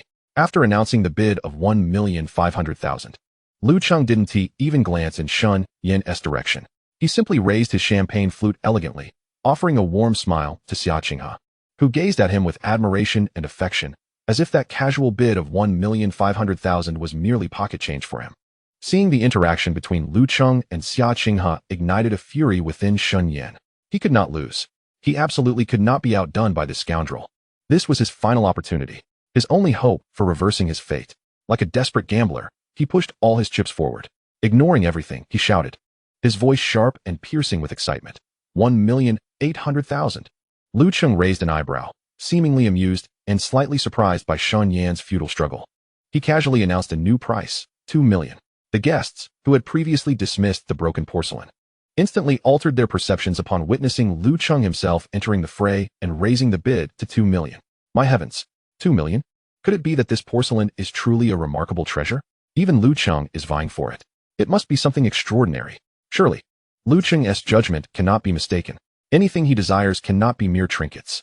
The tide had dramatically turned the moment Lu Cheng placed his bid, and Sun Yin, upon hearing the figure of 2 million, felt his last shred of hope shatter completely. That was the utmost limit of his available funds. He had scraped together every penny to barely meet that sum. He knew he had lost, yet he was unwilling to accept it. He could not bear to be trampled by that scoundrel Lu Cheng. He could not abide by the thought of living a second life only to meet such a dismal fate. In a frenzy, his eyes bloodshot, he continued to bid wildly, his voice hoarse and distorted with rage and despair. I'll bid 2,500,000. He had completely lost his sanity, driven solely by a desperate need to vent the boundless fury and unyielding resentment that surged within him. Having observed with a cold detachment, Xiao Zhan noticed that Lu Cheng seemed determined to acquire the inconspicuous porcelain piece, and a foolish little upstart was jumping around in excitement. A mocking smile crept across his heart, prompting him to intervene. Not only could he thoroughly vex Lu Cheng, whom he loathed with a passion, But he could also showcase his immense wealth and decisive character before Mu Wanru. He wanted her to see who was the true man capable of bringing her happiness. Thus, his resonant and commanding voice once again echoed through the banquet hall, laden with an unmistakable air of ostentation. 5 million. Upon hearing Xiao Zhan's bid, Lu Cheng's eyes flickered with a cunning glint, reminiscent of an old fox. Yet, he maintained a facade of being somewhat taken aback, feigning a reluctant and hesitant demeanor. He cast a glance at Mu Wanru, who was eyeing him with a look of disapproval, then directed his gaze towards the still unremarkable Celadon tripod vase on display. With a knowing smile, he raised the bid again, but only by a mere 100,000. Seeing Lu Cheng's momentary hesitation, Xiao Zhan felt a surge of triumph. He believed he had finally gained the upper hand over Lu Cheng. He could not let this opportunity slip away. With a grand flourish, he continued to escalate the bidding fervently. 8 million, 8,100,000, 10 million, 10,100,000. With each bid, he instinctively glanced towards Mu Wanru and Lu Cheng, his demeanor radiating an air of arrogance, as if victory was already within his grasp. Ready to claim the beauty by his side, the price soared, rapidly surpassing 30 million, 50 million, and heading towards 80 million, nearing the staggering figure of 100 million. The guests were left utterly dumbfounded. What was this? This was no charity auction. It was a spectacle of extravagant excess. No, it was two prodigal heirs frivolously throwing money around. Chapter 50. 3 birds with 1 arrow. The Dragon King intercepts the treasure mouse. As the price threatened to soar to 1 billion, Yi Shuang, seated next to Xiao Zhan, wore an expression of exquisite beauty marred by anxiety and helplessness. She could no longer remain passive. She leaned closer to Xiao Zhan, urging him in hushed tones that only they could hear. Her voice tinged with a barely perceptible note of pleading. Dragon King. Enough. Truly, it's sufficient. Please stop. This item is hardly worth such a price. Our liquidity is dwindling. You cannot let your emotions dictate your decisions like this. However, Xiao Zhan was now completely intoxicated by the thrill of the moment, impervious to her pleas. He impatiently interrupted her, his tone dripping with undeniable authority. Be silent. Can we, the Longting Group, not afford such a trivial sum? Today, I intend to make Wanru see who is truly capable of providing her happiness and everything she desires. Meanwhile, Lu Cheng, seated in the VIP area, watched Xiao Zhan's antics with amusement, akin to a spectator at a circus, relishing the display of madness. With expert precision, he nudged the price upwards just enough. Like a seasoned fisherman toying with his catch, ensuring Xiao Zhan remained under the illusion that he could overpower him with just a bit more effort. Finally, under the watchful gaze of the entire assembly, Xiao Zhan took a deep breath, summoning all his strength to declare a new, breathtakingly exorbitant price that left the majority of the audience gasping. 100 million, 20 million. Upon uttering this figure, he cast a triumphant and taunting glance towards Lu Cheng, his nose nearly lifted in arrogance. He presumed Lu Cheng would undoubtedly counter, prepared to risk everything. He was ready to elevate the price to a level beyond Lu Cheng's means. Yet, just as the audience held their breath in anticipation of Lu Cheng's next move, he unexpectedly placed his bidding paddle down. He offered Xiao Zhan a notably friendly, yet subtly regretful and sympathetic smile, his tone laced with a hint of admiration and concession. It seems that Mr. Xiao has a deep affection for this exquisite Song Dynasty Ru or tripod vase, desiring it earnestly. In that case, I, Lu, concede defeat. He paused, gesturing towards Xiao Zhan with a polite flourish, his smile growing ever more sincere. Let this treasure be bestowed upon Mr. Xiao. His words were delivered with such earnestness and magnanimity, as if he were genuinely pained to part with it. Xiao Zhan was initially taken aback, only to be swiftly overtaken by a chilling sense of foreboding, an ominous wave crashing over him. He felt as though he had been thoroughly outmaneuvered by Lu Cheng, who appeared genial yet was, in truth, exceedingly cunning. The auctioneer, caught off guard by the sudden twist, quickly regained composure, raising his small gavel high, his voice brimming with excitement as he announced, 100 million, 20 million, 100 million, 20 million for the first time, 100 million, 20 million for the second time. Is there a higher bid? Then, with a resounding thud, the gavel came down. 100 million, 20 million. Sold. Congratulations to Mr. Xiao from the Longting Group for successfully acquiring this unique and priceless Song Dynasty Celadon tripod vase. The auctioneer's voice was infused with professional fervor and deep respect for this unwitting big spender. Xiao Zhan stood there, frozen, his mind a blank slate. He instinctively turned to glance at Mu Wanru, hoping to see admiration, adoration, or joy reflected in her eyes for his grand gesture. Instead, he found her huddled with several equally stunning women, along with that detestable Lu Cheng, engaged in whispered conversation. Their faces bore an expression that was both peculiar and mocking. as if they were sharing a secret joke at his expense. The looks exchanged among them suggested a premeditated scheme to ridicule him, the self-deluded, foolish jester. In that moment, Xiao Zhan's heart plummeted. No, it was utterly frozen. Meanwhile, in a discreet corner, Shun Yin observed the Celadon tripod vase, which had fetched an astronomical price of 100 million 20 million, with a heart equally laden with despair and a hint of relief. 100 million 20 million? This price had far surpassed the value determined through subsequent appraisals in his past life. Longting Group? Xiao Zhan. This name seemed vaguely familiar from his previous life, associated with a thriving Chinese power overseas. Yet, this world and timeline appeared to have undergone a radical transformation since his rebirth. Could it be that his return had altered everything? Nonetheless, he found solace in the fact that while he had failed to secure the antique, he had not lost his investment. Perhaps, a life of simplicity is truly the way to go. The host has successfully outmaneuvered the child of fortune, Xiao Zhan, compelling him to expend an exorbitant sum on an item of no tangible value to him, thereby inflicting significant economic strain and psychological distress upon him. The villain points have risen to 10,000. Ding. The host has thwarted the child of fortune, Shen Yan, in his misguided attempt to seize an opportunity through Ru-kiln porcelain, thereby altering his fate. His mindset has undergone a subtle transformation, potentially signaling the end of his protagonist's journey. The villain points have increased to 2,000. Ding. Due to the host's exemplary control of the situation, Xiao Zhan has intercepted Shun Yan, resulting in mutual detriment for both children of fortune, thus allowing the host to reap the benefits as a bystander. The special hidden achievement when the clam and the snipe compete, the fisherman gains, has been unlocked, revealing new clues related to the next child of fortune, the Song Foundation. Lu Cheng listened to the melodious notifications resonating in his mind, his gaze fixed upon the distant figure of the Dragon King, Xiao Zhan, whose face was ashen, a countenance twisted in discomfort akin to having swallowed a fly after squandering 120 million on a worthless pot. His mood soared with elation. This maneuver was nothing short of a trifecta of triumph. No, to be precise, it was a triumvirate of victories. Not only had he deftly ensnared the oblivious Xiao Zhan, causing him considerable financial hemorrhage, but he had also dashed Shen Yan's unrealistic aspirations. Most critically, he had fortuitously acquired insights into the next child of fortune, the Song Foundation. How intriguing. It seems that tonight's soiree was indeed worthwhile. He raised his glass of champagne, toasting from afar to the beleaguered Xiao Zhan, who looked as though he had just ingested a fly, and a victorious, elegant, yet ruthless smile graced his lips. Chapter 51, a perfect conclusion. With new prey on the horizon, the seemingly unremarkable Celadon three-footed vessel ultimately sold for the astronomical sum of 120 million, undoubtedly propelling tonight's charity auction to unprecedented heights. The subsequent items, while featuring esteemed artworks, antiques, and limited edition jewelry, each a treasure in its own right, paled in comparison to the overwhelming impact of the pot. Guests remained fixated on the extravagance exhibited by the extravagant Xiao Zhan and his extraordinary acquisition. It was predictable that Xiao Zhan's tale would spread like wildfire through the upper echelons of the Shanghai elite.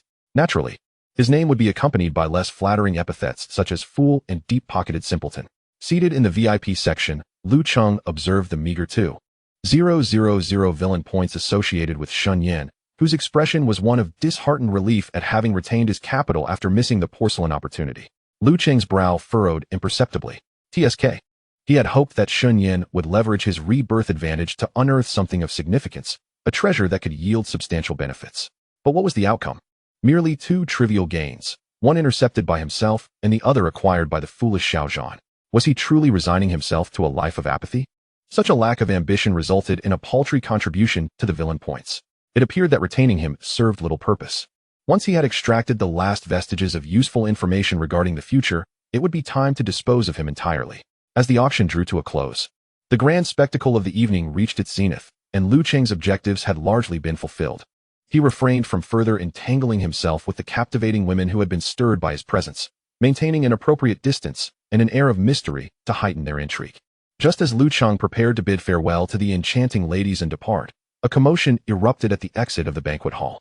A group of elegantly maintained women, exuding an air of opulence, appeared to have been waiting there for some time. Upon spotting Lu Cheng, their eyes sparkled with anticipation, and smiles of ingratiation adorned their faces. One of them, a stunningly beautiful young woman with an air of stubbornness and subtle impatience, stepped forward to intercept Lu Cheng's path. This matron was none other than Madame Song, the organizer of tonight's charity auction on behalf of the Song Foundation, while the young woman was her cherished daughter, Song Zi. recently returned from studying at a prestigious foreign institution. Young Master Lu, please wait. Madame Song's face was adorned with a sycophantic smile, her tone imbued with an almost obsequious warmth. We are truly grateful for your esteemed presence at our modest soiree, which has been elevated to unprecedented heights by your attendance. Young Master Lu, this is my daughter Zi. She has just returned from her studies abroad and is still unfamiliar with the domestic business landscape. Yet she has long admired your illustrious reputation and is in awe of your legendary feats in the commercial realm. We hope that you might take the time to mentor her in the future. The entire Song family would be immensely grateful. As she spoke, she gestured fervently to her daughter, encouraging her to step forward and engage with young Master Lu.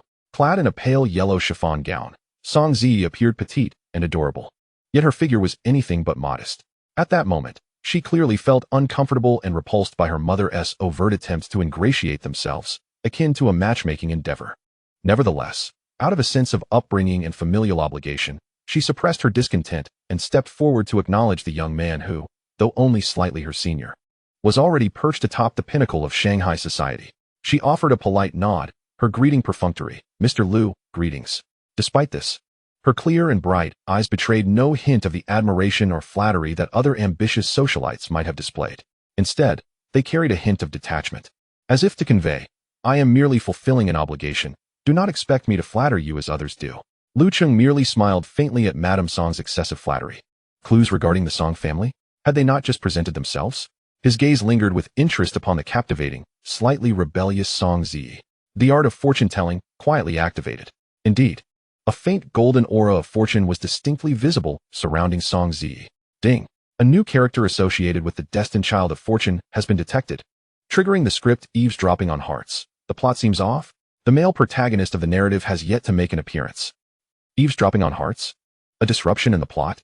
If the protagonist has yet to appear, does that not leave the female lead open for my pursuit? Lu Cheng maintained an impassive expression, upholding the demeanor of a courteous gentleman. He inclined his head slightly towards Song Zi, his tone imbued with appreciation and encouragement. The warmth of his manner perfectly calibrated to convey goodwill without an ounce of overt eagerness. There is no need for such formality, Miss Song. Your mother exaggerates. In truth, you possess remarkable poise and insight at such a young age. I am certain your future in Shanghai will be boundless. His words were imbued with humility and courtesy, devoid of any pretentiousness, instead radiating an aura of comforting sincerity. This successfully sparked in Song Zi a subtle, ineffable curiosity and desire for exploration. After all, she had encountered numerous affluent scions, most of whom indulged in hedonism and were notorious for their debauchery. Although Lu Cheng had a reputation for being respectable, she still harbored an ingrained stereotype. Could it be that this man was truly different? At that moment, Lu Cheng noticed Xiao Zhan, whose pallid face exuded palpable resentment. Emerging from the banquet hall, he feigned surprise, exclaiming with a playful tone, then turned to Madame Song and Song Ji, remarking with a hint of well-meaning admonition. Speaking of which, we should extend our heartfelt gratitude to General Xiao from the Longting Group tonight. He astonishingly secured that extraordinary Song Dynasty Ru Kiln Sky Blue Glaze tripod for an astounding price of 120 million. Truly an eye for treasures. Such remarkable audacity. Contributing to charity is indeed commendable and serves as an exemplary model for us all. Impressive. Impressive. His voice was not loud, yet each word was enunciated clearly, with a rhythm that ensured Xiao Zhan heard every syllable distinctly from a distance. Upon hearing Lu Cheng's blatant and unrestrained ridicule, Xiao Zhan's body trembled violently in fury, his teeth grinding audibly. Yet, he found himself utterly speechless, for Lu Cheng's words were indisputable truths. He had indeed spent 120 million, parading before the elite of Modu while acquiring an object he himself could hardly comprehend, even though Yi Shuang had reassured him that it could at least be sold for several tens of millions. The reality remained that he had become a laughingstock among Modu's high society. What could he say? All he could do was glare at Lu Cheng with a murderous intensity, his gaze seething with malice. Lu Cheng, however, appeared utterly unfazed by Xiao Zhan's venomous glances, as if he were impervious to their malevolence. He merely offered a charming and graceful smile to the Song mother and daughter, nodding in polite acknowledgement before, flanked by his bodyguards, he departed with an air of nonchalance, leaving Xiao Zhan with the scornful silhouette of a victor. Chapter 52, Whispers of the Devil. As night deepened in Modu, the clamor gradually subsided, leaving only sporadic vehicles and the dim glow of streetlights. Shunyan wandered home alone, lost in a daze. The evening breeze, tinged with a hint of chill, somewhat cleared his muddled thoughts, stirred by the excitement and anger from the auction. Lu Cheng's disdainful, all-knowing gaze, Xiao Zhan's extravagant bravado, and the image of Xia Qinghe, dependent yet slightly insecure, surrounded by the allure of Lu Cheng. All these scenes replayed in his mind like a relentless film, piercing his already battered heart. He reflected on the myriad experiences since his rebirth, the fleeting exhilaration of shedding Tang Yuru, the stunning impact of first encountering Xia Qinghe followed by an ensuing despondency, the humiliation on the campus forum, the disastrous investment in cat coins, and tonight, the tantalizing proximity of the Song Dynasty porcelain. Humiliation, rage, resentment, and an overwhelming sense of powerlessness. Perhaps I have been too eager for success? Since my rebirth, it seems I have always yearned for instant achievement. Yet, what has this led to? Time and again, I have been mercilessly confronted by reality. No, this cannot continue. I should start with what I can control. I still have my game. I am brimming with future ideas. At that moment, it seemed he had found a new path, to develop cautiously and strive for a later comeback. Just as Shun Yin experienced an epiphany, a flicker of hope reignited within him, and he began to envision a step-by-step journey toward success. Suddenly, he felt an excruciating pain at the back of his head. Darkness engulfed him, and he lost consciousness entirely. When he finally managed to pry open his heavy eyelids, he was greeted by the blinding glare of cold white truck headlights that nearly overwhelmed his senses. In a state of terror, he realized that his limbs were bound with nylon ropes to a chair, akin to livestock awaiting slaughter, utterly immobile. A rag, presumably torn from a piece of cloth, was shoved into his mouth, muffling any coherent sound he could muster, leaving him only capable of indistinct whimpering. An indescribable, immense fear surged through him like a frigid tide, completely engulfing Shun Yin. This was kidnapping. Where am I? Who did this? What do they want? Just as he was gripped by panic, desperately struggling to escape this dire predicament, a tall, imposing figure emerged against the blinding light, resembling a demon ascending from the depths of hell, slowly advancing toward him. The light cast a hazy silhouette around him, rendering his features indistinct. His steps were steady and powerful, each footfall echoing like the drumbeats of death, pressing against Shun Yan's fragile heart. It was only when the figure stood directly before him that Shun Yan recognized the face, handsome yet sinister, perpetually adorned with a chilling smile. It was none other than Lu Cheng, the man who had taken away his purest love, Xia Qinghe. Gasping in despair, Shun Yan's pupils dilated in horror upon seeing Lu Cheng's mocking grin. A wave of indescribable hopelessness and furious rage erupted within him, overwhelming all rational thought. Again, it's you. You demon. What do you want? Xia Qinghe has already been stolen from me. What more do you desire? He thrashed desperately, attempting to vocalize his fury. But with his mouth tightly gagged, he could only emit pitiful, incoherent sounds of anguish. Lu Cheng looked down upon the squirming Shun Yan, resembling a writhing insect. His smile unwavering. His tone was calm, yet imbued with an undeniable authority. Shun Yan, we meet again. You had better divulge some information that I wish to hear. With a subtle gesture, Lu Cheng signaled to a bodyguard behind him. The bodyguard promptly understood the command and stepped forward, roughly yanking out the foul sock that had silenced Shun Yan. As the sock was removed, Shun Yan finally found his voice. He gasped for breath and, summoning all his strength, unleashed a vehement roar at Lu Cheng, pouring forth his anger, fear, resentment, and despair in the most venomous curses. Lu Cheng, you bastard. What do you want? This is kidnapping. It's illegal. Let me go? You thief. A brute. A scoundrel who only knows how to toy with women's feelings. A disgrace. Lu Cheng, however, paid no heed to Shun Yan's frenzied invectives, as if they were mere buzzing of flies in his ears. He merely tilted his head slightly, signaling once more to the stoic bodyguard. The bodyguard emerged from the driver's cabin of the imposing heavy truck, clutching a thick, hardbound book whose contents remained a mystery. Approaching Shun Yan, he gently placed the hefty tome against the young man's abdomen. Just as Shun Yan grappled with confusion over the man's intentions, a glint of ruthless determination flashed in the bodyguard's eyes. Without any warning, a formidable fist, imbued with the force of 1,000 pounds, struck down mercilessly upon the book. The sound that erupted was a bone-rattling thud that reverberated with an unbearable intensity. In an instant, Shun Yan felt as though his very organs were being crushed by an invisible hammer. All his curses were abruptly silenced, replaced by a sharp, piercing scream of agony. At that moment, even breathing became a Herculean task. He gasped like a fish out of water, desperately attempting to inhale. It dawned on him. This man was indeed capable of delivering a lethal blow without a second thought. Moreover, his methods were far more brutal and terrifying than Shun Yan could have fathomed. The overwhelming instinct for survival and the searing pain in his abdomen swiftly shattered his meager, unrealistic semblance of pride. He blinked fervently, his eyes bloodshot and brimming with uncontrollable tears. His voice, laced with despair and bone-deep terror, pleaded, I will speak. I will tell you everything. Please, spare me the beating. I swear, I will say nothing but the truth. Lu Cheng leisurely approached him, squatting down. His tone retained a languid quality, yet it bore the chilling resonance of a whisper from the depths of hell. Those who recognize the times are the true heroes. So, allow me to pose my first question. Slowly, deliberately, in a voice meant solely for their ears, he inquired, from which year did you return to life? Boom. At the utterance of this question, Sun Yin felt as if a cataclysmic thunderbolt, capable of obliterating all, had struck him squarely on the crown of his head. His entire body trembled uncontrollably.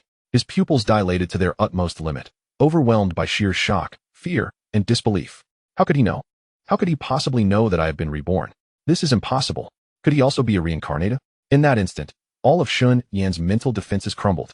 Every ounce of hope, every thread of resentment, evaporated entirely. What remained was an abyss of profound, marrow-deep fear and despair. Chapter 53, A Stroke of Fortune. Lu Cheng's demonic whisper shattered Sun Yan's last vestiges of psychological fortitude. His mind went blank, thoughts frozen in time. After several agonizing seconds, he managed to reclaim his voice, stuttering with tremors as he retorted, how do you know? But before he could finish, Lu Cheng's cold, emotionless voice interrupted him. Did I permit you to ask questions? Lu Cheng's gaze bore into him, akin to one observing a pitiful, oblivious ant. This time, the bodyguard did not advance. Instead, Lu Cheng stretched his limbs, the sound of cracking bones echoing ominously. Sun Yin, paralyzed by terror, dared not entertain any notion of luck. He cried out in a near-hysterical pitch, no, please, I will tell you everything. I returned from 10 years in the future. Upon hearing this, a flicker of understanding crossed Lu Cheng's eyes. He paced closer, towering over Sun Yin, his tone flat yet suffocating. Then, what significant events transpired during those 10 years? Relate every detail you know. Sun Yin, desperate to save his life, began to frantically rummage through the mundane memories of his past existence. However, to his dismay, his previous life was astonishingly unremarkable, so banal that even he felt it unworthy of mention. He recounted in fragmented sentences how he had toiled and scraped together resources to court the materialistic Tang Yuru, only to be treated as a mere backup option. After graduation, he painstakingly established a small software company where the grind of a 996 work schedule was commonplace, and 007 hours were not unusual. The meager earnings he scraped together mostly went to Tang Yuru, who squandered them without a care, leaving him unable to afford treatment when illness struck, ultimately leading to a tragic demise on a hospital bed. The so-called future events he recalled were largely common knowledge gleaned from the internet, celebrities embroiled in scandals, companies going public, and various natural disasters. He could only remember the scant moments spent watching short videos of beautiful women dancing and abstract content. These trivialities held no value to someone of Lu Cheng's caliber. As he listened to Sun Yan's vacuous narrative, Lu Cheng's brow furrowed deeper, his expression shifting from mild interest to palpable impatience and profound disappointment. After all this time, was this all there was? Reflecting on the title of Sun Yan's novel, Rebirth, no longer a simp, I became the world's richest man. He had anticipated the return of a business prodigy or a technological mogul, only to find a man who had been toyed with by a woman, ultimately leading to his own demise, a quintessential failure. Finally, as Sun Yin began another tearful tirade against Tang Yuru, Lu Cheng, visibly irritated, waved his hand dismissively. Enough? I did not come here to listen to a simp's diary. He paused, shifting the topic. Do you know someone named Xiao Zhan? The fool who spent 120 million on a worthless trinket tonight. And another named Lin Fan? At the mention of these names, Sun Yin blinked rapidly, desperately sifting through his barren recollections of the past. After a lengthy pause, he cautiously replied, Xiao Zhan and Lin Fan. I believe I have some vague recollections. I remember seeing their names while scrolling through short videos, but I am unaware of what they do. Back then, my only thought was buying Tang Yuru the latest handbag. His voice dwindled as he noticed Lu Cheng's expression darkening, nearly dripping with discontent. Alarm bells rang in his mind, sensing the impending danger. Yet, he clung to a shred of courage and, with a hint of trepidation, looked at Lu Cheng and softly inquired, So, are you, Lu Xiao, also a reincarnator? He sought a glimmer of camaraderie from Lu Cheng. Lu Cheng regarded Sun Yan's pitiable demeanor, tinged with a semblance of cleverness, and could not help but roll his eyes inwardly. This man's intellect seemed woefully inadequate. Did he truly believe I was also reborn? Such thoughts were nothing but fantasies. Shaking his head, Lu Cheng dismissed the notion, cutting straight to the final question, his tone icy and uncompromising. This is the last question. I hope you will answer it well. In your memories from a previous life, have there ever been individuals who, although originally obscure, suddenly rose to prominence? Upon hearing this, Cheng racked his brain in an effort to recall. Suddenly, as if a light bulb had illuminated in his mind, he exclaimed eagerly, yes, I remember. In my previous life, there was a delivery man. Indeed, a mere delivery man, for whom I had once ordered food. At first glance, he appeared to be just an ordinary delivery boy. Yet, not long after, I stumbled upon a report on a short video platform proclaiming him as a newly minted tycoon in the Magic City. He simply loved delivering food to experience life. He owned countless luxury cars and mansions. There were even whispers suggesting that he held nearly 10% of the Liu family shares. Upon hearing this, Liu Cheng's previously nonchalant expression transformed into one of piercing intensity, his eyes flashing with genuine astonishment and a chilling aura. A delivery tycoon? With 10% of the Liu family shares? This must surely be some far-fetched narrative of a system protagonist. Aside from family, outsiders could hardly even graze the Liu family shares. This was undoubtedly a reward from some absurd system. How audacious to set their sights on the Liu family. Noticing the shift in Liu Cheng's demeanor, Shunyan realized he had finally struck the right chord. He quickly pressed on, moreover, I remembered another one. There was a reality dating show I particularly enjoyed in my past life. One male guest, originally a completely irrelevant actor of the lowest tier, transformed astonishingly after appearing on that show. The female guests, from rising stars to top divas, were utterly captivated by him, vying for his attention. After the show concluded, his name was surrounded by gossip and scandal, and overnight, he transitioned from an unnoticed has-been to a top-tier heartthrob. Liu Cheng, contemplating these two archetypal narratives, nodded thoughtfully. A delivery tycoon and a dating show heartthrob. How increasingly intriguing. He regarded Shunyan and inquired nonchalantly, is there more? Shunyan, exhausting his thoughts, ultimately shook his head in defeat. That's all I know, young Master Liu. I beseech you, spare me. Liu Cheng slowly rose to his feet and instructed his bodyguard with a tone that, though light, bore an air of despairing finality. See him off. Why? I've told you everything, yet you still wish to kill me? Why? Shunyan erupted into a desperate, hysterical outcry upon hearing Liu Cheng's cold and indifferent decree. Liu Cheng merely cast a disdainful glance in his direction, then pointed to the nearby truck, its glaring headlights still illuminated. A devilish smile curling at his lips as he languidly stated, because today, you are about to encounter great fortune. He stepped forward, patting the visage contorted in terror, his smile growing increasingly cruel. Alas, it is the fortune of a vehicle. Chapter 54, A New Experience Package. Liu Cheng reclined languidly in the back seat of a Rolls-Royce, eyes closed in repose.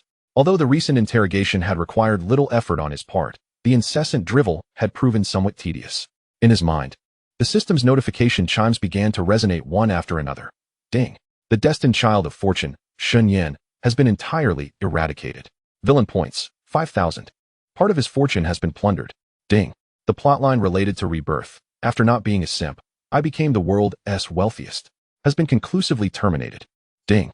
The host's plundering of fortune has resulted in an elevation of fortune rating, currently at D. Daily System Mall unlocked. A mall. Liu Cheng's interest was piqued, and his consciousness delved into the system interface. Indeed, a button radiating a soft blue glow labeled Daily Mall had appeared. He tapped it, entering the mall interface. The design was relatively simple, yet it displayed only 5 shimmering item slots. Just 5 items? Is this a beggar's fare? To the host. The Daily System Mall will randomly refresh 5 items for the host's selection each day. Higher tier options in the Advanced Mall require the host's fortune rating to reach C or above for unlocking. So, the fortune rating is for this purpose? It seems I need to acquire more protagonists. Liu Cheng's gaze fell upon the 5 item slots. The first slot, Charm Perfume, inferior. Temporarily enhances attraction to the opposite sex, side effect. May also attract the same sex. Attracting the same sex? No, I am not inclined to that. Having examined the first 4 items without finding anything of substantial use, Liu Cheng felt his interest waning. Just as he was about to dismiss it, the 5th item caught his eye, causing his expression to brighten slightly. It was a small bag of seemingly unremarkable tea. The label reading, Enlightenment Tea, Common. Item description, consuming it within an hour enhances clarity of mind, sharpens thinking, and sparks inspiration. If one practices internal martial arts during this period, it may yield extraordinary results. Price, 500 villain points. Practicing internal martial arts for extraordinary results? This is quite promising. Since the last upgrade of the 8 pieces of brocade that propelled him into the initial stage of strength transformation, he had not engaged in serious training. Logically, that set of 8 pieces of brocade being a mid-tier internal martial arts method, should suffice to support his continuous breakthroughs to the pinnacle of strength transformation if mastery was achieved. However, who among high-ranking executives has the time to regularly practice a routine akin to health exercises? With the Enlightenment tea, at least I can expedite my progress. Purchase. Consumed 2,500 villain points. Purchase successful. I bought 5 bags at once. That should last me a while. The urgent task remains to discover more new children of fortune, to terminate additional plot lines, and elevate my fortune rating. As he plotted his future endeavors, the system notification rang out once more. Ding. A new child of fortune. Cheng, protagonist of Invincible Descending the Mountain, senior sister, Here I Come, is about to make an entrance. Associated individual, Luo Qingyan. The plot foresight has been automatically triggered. Lu Cheng's brow arched slightly, a glimmer of surprise flashing in his eyes. Speak of the devil, and he appears. The new child of fortune has indeed arrived. The associated individual is Luo Qingyan. He quickly skimmed through the key plot points of Invincible Descending the Mountain, senior sister, Here I Come. Upon encountering keywords such as descending the mountain to seek senior sister Luo Qingyan, branching out, and gathering several beautiful wives to carry on the master's lineage, Lu Cheng's smile widened, yet it bore an icy, chilling quality. My Qingyan, when did a bumbling junior brother emerge in the mix? A reckless fellow at the pinnacle of strength transformation, carrying on the master's lineage? Rest assured, dear junior brother, this matter will be handled by me and your senior sister. The scene shifted. Within the borders of Long Country, in a secluded, rarely trodden forest, a winding, rugged path extended from the mist-shrouded mountain summit down to the valley below. A young man, dressed in somewhat tattered coarse cloth, shouldering a simple bundle, appeared to be in his early 20s, walking briskly along this mountain trail, almost impatiently. Though his visage bore a hint of the rustic simplicity and naivete characteristic of mountain dwellers, those eyes, sharp and luminous, resembled the keen gaze of a hawk, shimmering with an unquenchable yearning for the vibrant world below, filled with revelry and beauty, and an unmistakable flicker of desire. He was none other than Cheng, who had descended the mountain to fulfill his master's dying wish, to care for his senior sister and, in the process, to propagate his lineage. As he journeyed, he hummed a cheerful tune, his heart brimming with exhilaration. Oh, master, may you rest in peace. I shall fulfill your final wishes with utmost diligence. I've heard from master that sister Luo is as enchanting as a celestial being. Once I have taken care of her, I shall seek out even more lovely ladies in this world of splendor, to bless you with many disciples. In time, our lineage shall emerge as the foremost sect in the realm, commanding respect and fame throughout the land. The more he envisioned this, the more fervent his excitement became, his footsteps growing lighter and more vigorous. After a series of adventures, Cheng finally boarded the swaying green train bound for the fabled metropolis. Inside the hard-seat carriage, the air was thick with the scent of instant noodles, sweat, and an unnameable melange of odors, crowded and cacophonous. Yet, Cheng remained unfazed. With a broad grin, he surveyed his surroundings with wide-eyed curiosity, particularly when he caught sight of a young lady across from him, clad in a snug tank top that revealed a glimpse of her fair waist, absorbed in her mobile device. His eyes widened in astonishment. Saliva nearly dripped from his mouth. Goodness, the city girls are truly captivating. Surely, Sister Qingyan must be even more beautiful. Immersed in his fantasies, he remained blissfully unaware of the wary glances and disdain from the surrounding passengers and the young lady opposite him. The train thundered along the tracks, the scenery outside shifting from undulating green hills to a towering forest of steel and glass. The legendary metropolis, a place of excess and beauty, was finally within reach. Cheng's heart swelled with boundless anticipation for a future filled with happiness, yearning intensely for the elusive Sister Qingyan and other beauties. Metropolis. Here I come. Chapter 55, A Harbinger of Bad News. At the entrance of the Huichuntang traditional Chinese medicine clinic in the metropolis, Cheng, a naive young man fresh from the depths of the mountains, stood beneath the ancient plaque inscribed with the words relieving suffering and saving lives, his heart racing with excitement. After mistakenly boarding several buses, getting lost in the subway multiple times, and even engaging in a brief scuffle with a hot-tempered taxi driver due to his lack of fare, he finally located the renowned Huichuntang, observing the steady stream of patients entering and exiting the clinic. Along with the uniformed staff and apprentices bustling about in an orderly fashion, Cheng's heart raced with anticipation. Sister Qingyan. She must be inside. He was finally about to meet her. What would she look like? Would she be beautiful? My master mentioned that Sister Luo is his most accomplished disciple in medicine. And not only is her medical skill exceptional, but she also possesses the beauty of a celestial being. Surely, She must surpass the young lady on the train by 100-fold. With these thoughts swirling in his mind, Cheng Yu could hardly contain his eagerness to rush inside and behold his sister's unparalleled beauty. He strode forward with enthusiasm, ready to enter the clinic, only to be halted at the door by two gatekeeping staff members. They scrutinized him from head to toe, dressed in coarse cloth, his feet clad in mud-stained rags, carrying a bulging snakeskin bag, and wearing an expression that combined the simplicity of a mountain dweller with an unmistakable hint of desire. He did not appear to be a patient at all. "Excuse me, young man, are you here for a consultation or?" Cheng Yu paid them no mind. Indignant at their interruption, his face reflected his displeasure as he waved his hand dismissively, speaking in a manner he deemed grand, though it came across as somewhat uncouth to others. "Consult for what? I'm in perfect health. I'm here to see your master, Luo Qingyan." Pausing for effect, he puffed out his chest, wearing a look of pride that suggested a close relationship with their superior. "I am her junior disciple, her beloved junior. Quickly, let her come out to see me." "Junior disciple?" The two staff members exchanged glances, taken aback. When did the divine healer acquire a junior disciple? They had heard nothing of it. However, despite his shabby appearance, his confident demeanor and piercing gaze suggested he was not merely spouting nonsense. Given the enigma surrounding the lineage of the divine healer, they dared not dismiss him lightly. "Ah, so you are the junior disciple of the divine healer. My apologies. Please wait a moment while I inform her." Inside Huichun Tang, in a refined and tranquil room, Luo Qingyan was meticulously organizing a collection of complex medical cases, occasionally discussing treatment approaches with a venerable elder doctor beside her. Since the last confrontation between traditional and Western medicine, her clinic had reached unprecedented heights of renown, bringing with it increased pressure and responsibility. At that moment, the staff member rushed in, panting, and bowed respectfully. "Divine healer, there is a young man outside claiming to be your junior disciple and requesting to see you by name." "Junior disciple?" Upon hearing this, Luo Qingyan's expression shifted to one of evident confusion. When did she acquire a junior disciple? Recalling her childhood, she remembered how her family had invited an elderly gentleman from the mountains to teach her medicine. Could it be that her master had taken on another disciple in his later years after returning to the mountains? Although perplexed, she felt it was inappropriate to turn him away, given the connection to her mentor. Regardless of the truth, she decided to meet him. "Let him in." Soon, Cheng Yu, guided by the staff member, strode confidently into the room. Upon catching sight of Luo Qingyan seated gracefully on the sofa, her gaze directed towards him, he was instantly rendered speechless.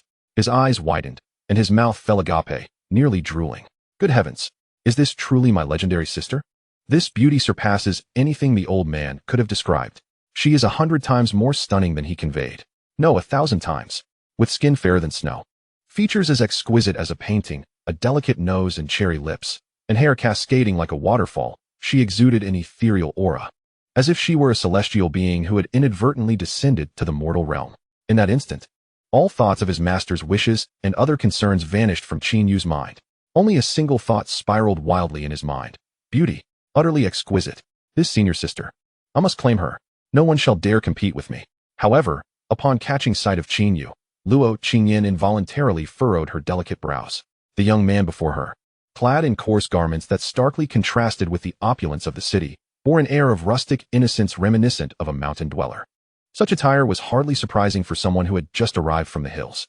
Yet, it was his eyes, those unabashed orbs, scanning her with the insatiable hunger of a wolf, that filled her with discomfort and disdain, akin to being targeted by a ruffian. Her heart swelled with an increased sense of vigilance and aversion. Nevertheless, she suppressed her displeasure and coldly inquired, "Might I ask who you are? Why do you claim to be my junior?" Cheng Yu was jolted back to reality by the ethereal quality of Luo Qingyan's voice. He remembered the purpose of his visit and hastily retrieved a package tightly wrapped in greasy brown paper from his bosom. With both hands, he presented it solemnly, his tone infused with pride and anticipation. "Senior sister, celestial sister, don't be too quick to inquire. Take a look at this. This is a treasure bestowed upon me by our esteemed master. I guarantee you will understand everything upon seeing it." Luo Qingyan regarded the somewhat tattered package with skepticism. Although doubts still lingered in her heart, she extended her slender hand to accept it. Cautiously, she peeled back the layers of brown paper. Inside lay a set of silver needles, varying in size and glimmering faintly, alongside a tattered medical tome, its pages yellowed with age and edges frayed. At the mere sight of it, her delicate form trembled violently. The design of the silver needles and the familiar handwriting on the weathered pages, imbued with her master's unique character, left no room for doubt. This was indeed the master's possession. Years ago, He had imparted a portion of this very manuscript, alongside his lifetime of knowledge, to her. Memories of their time together, immersed in the study of medicine, surged forth like a tidal wave. Instantly, her eyes brimmed with tears. Lifting her gaze to Cheng, she found her previously aloof demeanor softened, replaced by a complexity of recognition and understanding. Her voice, too, turned gentler. "So, you truly are the junior disciple that our master took in later?" Seeing his senior sister finally recognize the token, Cheng's face broke into a simple, triumphant smile. Nodding vigorously, "Hee. Yes, senior sister. I am indeed the master's final disciple, Cheng." Yet, almost immediately, his smile faded, replaced by an expression steeped in sorrow. His voice took on a somber tone as he continued. "But, senior sister, our master has passed away a month ago." "What? Our master?" Chapter 56. Senior sister in the presence of another man hearing the dreadful news from Cheng, Luo Qingyan felt as though struck by lightning. Her mind went blank in an instant. The mentor who had diligently taught her the art of healing, guiding her like a beacon, was no more. Just moments ago, she had been reminiscing about her childhood days studying medicine at home. Now, she was confronted with the devastating news of her master's death. The shock was too sudden, too heavy.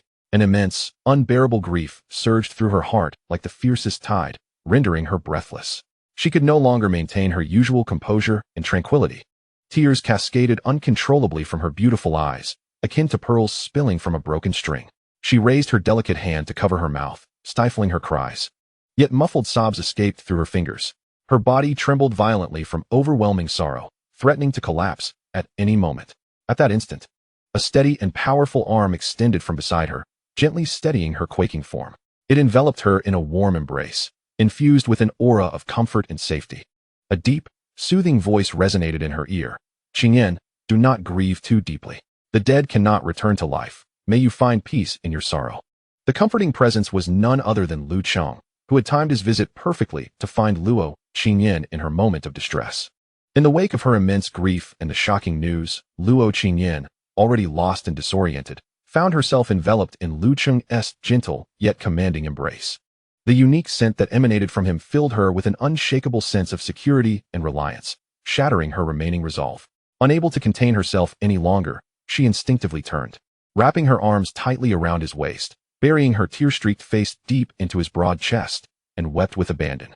Her cries were heart-wrenching and soul-shattering, as if she were releasing all the accumulated grievances, pressures, longings, and sadness of the years in that single moment.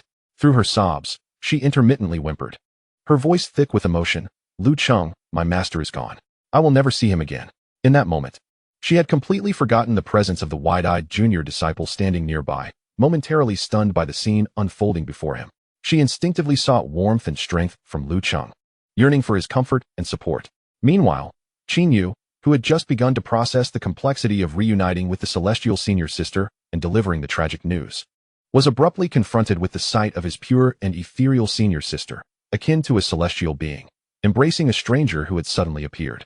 She was weeping in despair, her beauty accentuated by sorrow, and that accursed stranger dared to wrap his arms around her delicate waist, soothing her with gentle pats on her back, whispering sweet reassurances. What in the world was happening? Cheng stood frozen, his eyes wide, his jaw nearly dropping in disbelief. Who was this interloper? How dare he embrace his senior sister? No, wait. Why was she so willingly throwing herself into his arms? Could it be that an inexplicable, intense pang of jealousy surged within him, as if a whole jar of vinegar had been overturned in his heart? That feeling the discomfort he felt was 100-fold worse than the time he was caught by his master while spying on the young widow from the neighboring village bathing on the mountain, leading to a rather painful punishment. Lu Cheng allowed Luo Qingyan to weep in his embrace for quite some time, until her suppressed sobs gradually subsided and her fervent emotions stabilized somewhat. He gently lifted her delicate shoulder, using his slender fingers to tenderly wipe away the remnants of tears on her cheeks. His touch is gentle, as if he were handling a fragile treasure. "Enough now, Qingyan. If you continue to cry, your eyes will swell like dumplings by tomorrow. The deceased has departed, and the living must carry on. You must take care of your health to better inherit and promote your master's medical skills, bringing solace to his spirit in the afterlife. Would you not agree?" His words of comfort were both tender and considerate, subtly highlighting the weight of responsibility resting upon Luo Qingyan, allowing her to temporarily detach from her profound sorrow and find a sliver of emotional refuge. Luo Qingyan sniffled, nodding gently, her voice still thick with emotion. Her eyes, which seemed even more enchanting due to her tears, overflowed with gratitude and dependence toward Lu Cheng. Thank you, Lu Cheng. If you weren't here today, I truly wouldn't know what to do. In that moment, she resembled a frightened little girl in need of a comforting embrace, though this vulnerability was reserved solely for Lu Cheng. Meanwhile, standing nearby and witnessing their intimate exchange, Qin Yu felt an overwhelming sense of frustration. He could hardly breathe with his pent-up emotions. He yearned to approach his weeping fairy senior sister, to pull her from the clutches of that pretty boy and assure her that he would protect her from now on. But he was at a loss for words, unsure how to provide comfort. And that damned Lu Cheng. He guarded his senior sister as though he were a ravenous wolf, refusing to let her go. Qin Yu felt utterly powerless, unable to find the right moment to intervene. That shameless pretty boy, taking advantage of the situation while his senior sister was grieving. Master had never mentioned that his fairy senior sister had a romantic interest. This pretty boy was clearly up to no good. Just as Qin Yu was drowning in his internal turmoil, consumed by jealousy and imagining a confrontation with Lu Cheng, it seemed Lu Cheng had only just noticed the light bulb standing beside them and turned his attention toward Qin Yu. Luo Qingyan, feeling somewhat embarrassed, gently withdrew from Lu Cheng's embrace. Her cheeks flushed as she introduced, Lu Cheng, this is my master's sole disciple, my junior brother, Qin Yu. Lu Cheng nodded slightly in acknowledgement, his tone calm, yet imbued with an irresistible undertone as he spoke. Ah, so you are junior brother Qin Yu. I have long heard of your esteemed name, since you have just come down from the mountain and must be weary from your travels. Why not rest in the guest room for a while, freshen up, and change into clean clothes? We can discuss matters further once your senior sister has regained her composure. He paused, adding in an exceptionally considerate and caring tone, Qingyan needs both physical and mental rest right now, and it would be best not to disturb her too much. His words resonated with reason and profound understanding, exuding concern for Luo Qingyan while seemingly caring for junior brother Qin Yu. However, it was, in essence, an unambiguous hint to leave. He wished to avoid this unwelcome light bulb obstructing his forthcoming, more intimate exchanges with Luo Qingyan. In the clinic, a clever attendant, having received Lu Cheng's subtle cue, approached with a broad smile, addressing the somewhat reluctant Qin Yu, who wished to linger and bond with his senior sister. Ah, so it is the esteemed junior brother of the divine Dr. Luo. What a rare guest. Please, this way. We have prepared a guest room for you.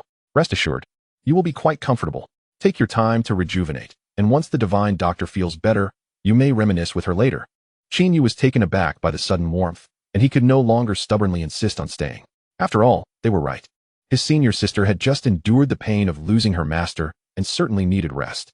Moreover, while this Lu Cheng seemed rather superficial, his presence was undeniably strong, and his words were shrewdly composed, leaving Qin Yu at a loss for a reason to act. He was led to a relatively tidy guest room in the back courtyard of the clinic.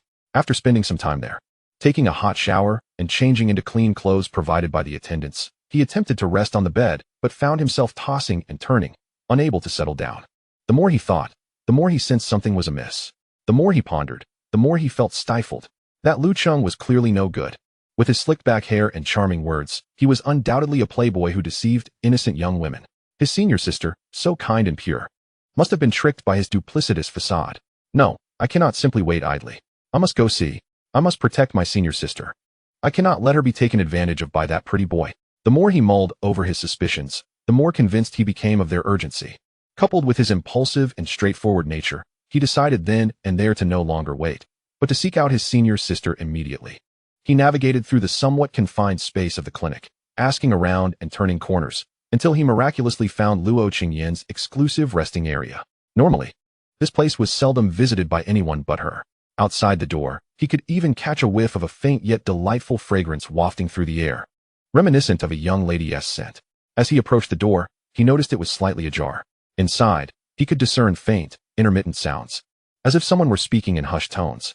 Yet to Qin Yu, whose mind was filled with heroic fantasies of rescuing his beloved senior sister, these subtle sounds instantly ignited his imagination. Could it be that the pretty boy, taking advantage of his senior sister's sorrow and vulnerability, was plotting something nefarious? His protective instincts surged stronger than ever. He abandoned any thoughts of decorum. Clenching his teeth, he pushed open the ajar door with determination. Senior sister, are you all right? That Lu Cheng, however, before he could utter another word, it caught in his throat. The scene before him rendered him utterly speechless. His eyes widened in shock, nearly bulging out of their sockets.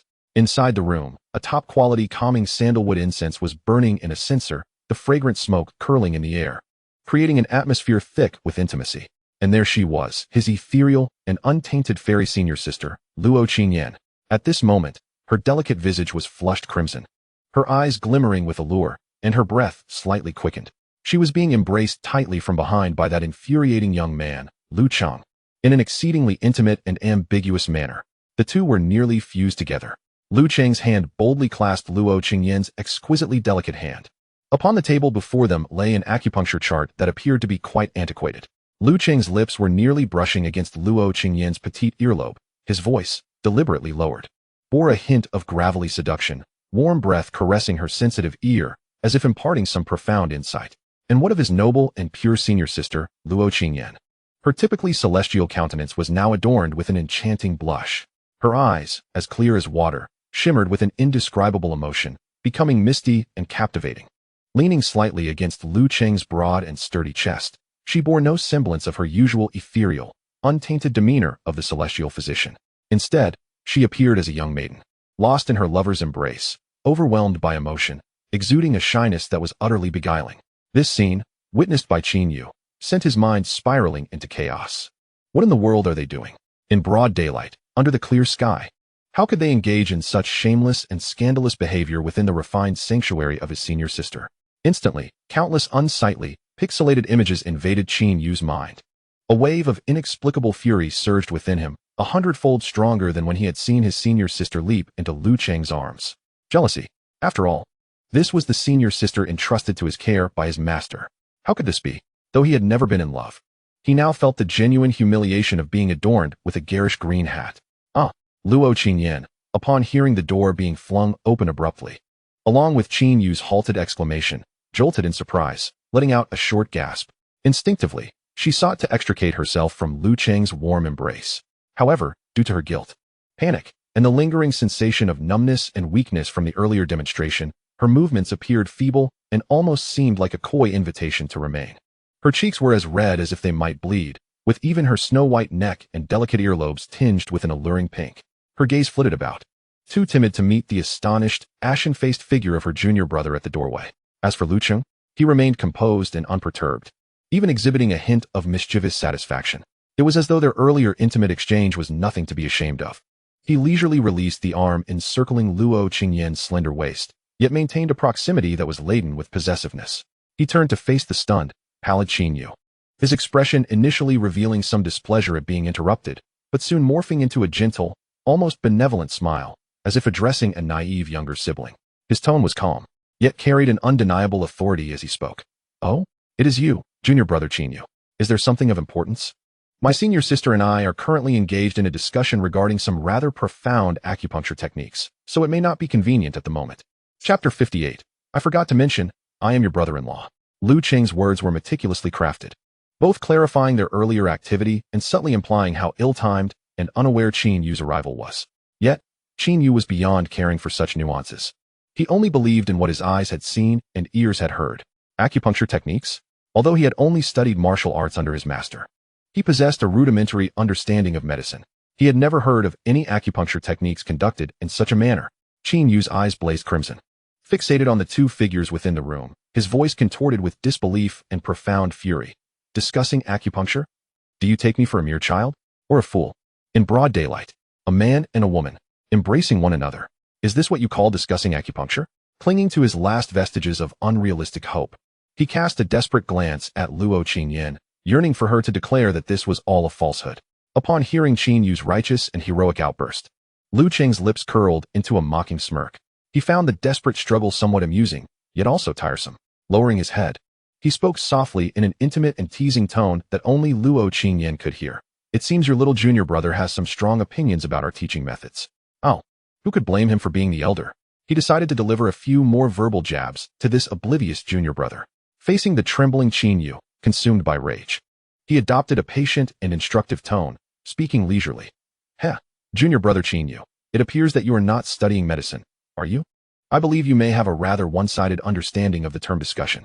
Some profound medical principles, especially those pertaining to the circulation of qi and blood, and the balance of yin and yang in acupuncture, indeed require a more intimate and in-depth approach to facilitate quicker and deeper comprehension of their essence and intricacies. Some things can only be understood intuitively and cannot be articulated. Do you understand? Of course. Lu Cheng then shifted his tone. revealing an unmistakable admiration and pride as he gently caressed Luo Qingyin's lustrous hair. Qingyin possesses remarkable talent and insight. She learns rapidly. His words were delivered with a veneer of grandeur and righteousness, yet every utterance brimmed with veiled implications and unabashed boasting. This compelled Luo Qingyin to instinctively deliver a few gentle punches to Lu Cheng's chest, retreating shyly into his embrace. Observing the alluring and bashful demeanor of the beauty in his arms, Lu Cheng felt an overwhelming sense of triumph. He chuckled softly, then turned his gaze once more to the infuriated Qin Yu, whose fury had nearly reached a boiling point, yet he found himself at a loss for words in rebuttal. With an air of nonchalance and unabashed pride, he declared, "Moreover, junior brother Qin Yu, having just descended the mountain, there are certain matters you may not yet grasp." Pausing, a victorious smile crept across his lips as he enunciated each word deliberately. "It is also my fault for neglecting to properly introduce myself earlier. My name is Lu Cheng. I am Qingyin's boyfriend. In other words, according to the hierarchy of your sect, you ought to address me as brother-in-law. Thus, junior brother." Lu Cheng's gaze suddenly turned icily cold, his tone laced with a subtle warning. "In the future, I kindly ask that you show a modicum of respect regarding the private matters between your senior sister and myself. After all, disrupting our teaching might displease her, wouldn't it? Brother-in-law." The moment these words struck Qin Yu like a thunderclap, coupled with Lu Cheng's insinuating, threatening, and possessive declarations, his mind fell into an abyss of confusion. All feelings of anger, jealousy, resentment, and that last flicker of unrealistic fantasy were ruthlessly shattered by Lu Cheng's seemingly casual, yet profoundly cruel words, leaving not a trace behind. His master had never informed him that his senior sister was involved with someone. Wasn't he supposed to help her flourish? Wasn't he told to take care of her? What was he meant to care for? Was it to procure them a suite? He felt a wave of darkness wash over him. Having grown up without parents and with a master who had passed away, he now inexplicably found himself with a brother-in-law. Who could endure such a revelation? He dared not contemplate further. This world beneath the mountain eluded him. No, it was not just the world. He could not comprehend his senior sister either. One moment she appeared as an ethereal fairy descending to earth, and in the next, she was shyly nestled in another's embrace. Yet, how could he resign himself to such a fate regarding such a stunning senior sister? She was the most beautiful woman he had ever encountered, eclipsing even the stars of television. He raised his head, tears of frustration swelling in his eyes as he glared at the man who had claimed his senior sister. He was confident that Lu Cheng could not possibly defeat him. Despite Lu Cheng's imposing stature, victory would be his in a single move. If verbal conflict proved futile, should he not consider a physical confrontation? Just as Qin Yu's emotions were on the brink of explosion, or rather, he was preparing to recklessly charge at Lu Cheng in a desperate bid. Lu Cheng had already lost interest in further discourse. Observing Qin Yu at the door, panting heavily with a crimson face, the corners of his mouth curled into a cruel smile. Then, with a demeanor that was both polite and unyieldingly assertive, he slammed the open door shut with a resounding bang. This action severed the twisted expression on Qin Yu's face and the imminent, anguished roar that threatened to escape his lips, leaving them utterly and mercilessly outside. Within the room, only Lu Cheng's voice, imbued with a hint of coldness and impatience, resonated clearly through the door. "Junior brother Qin Yu, your senior sister requires rest now. She needs a tranquil environment to solidify the knowledge she acquired today.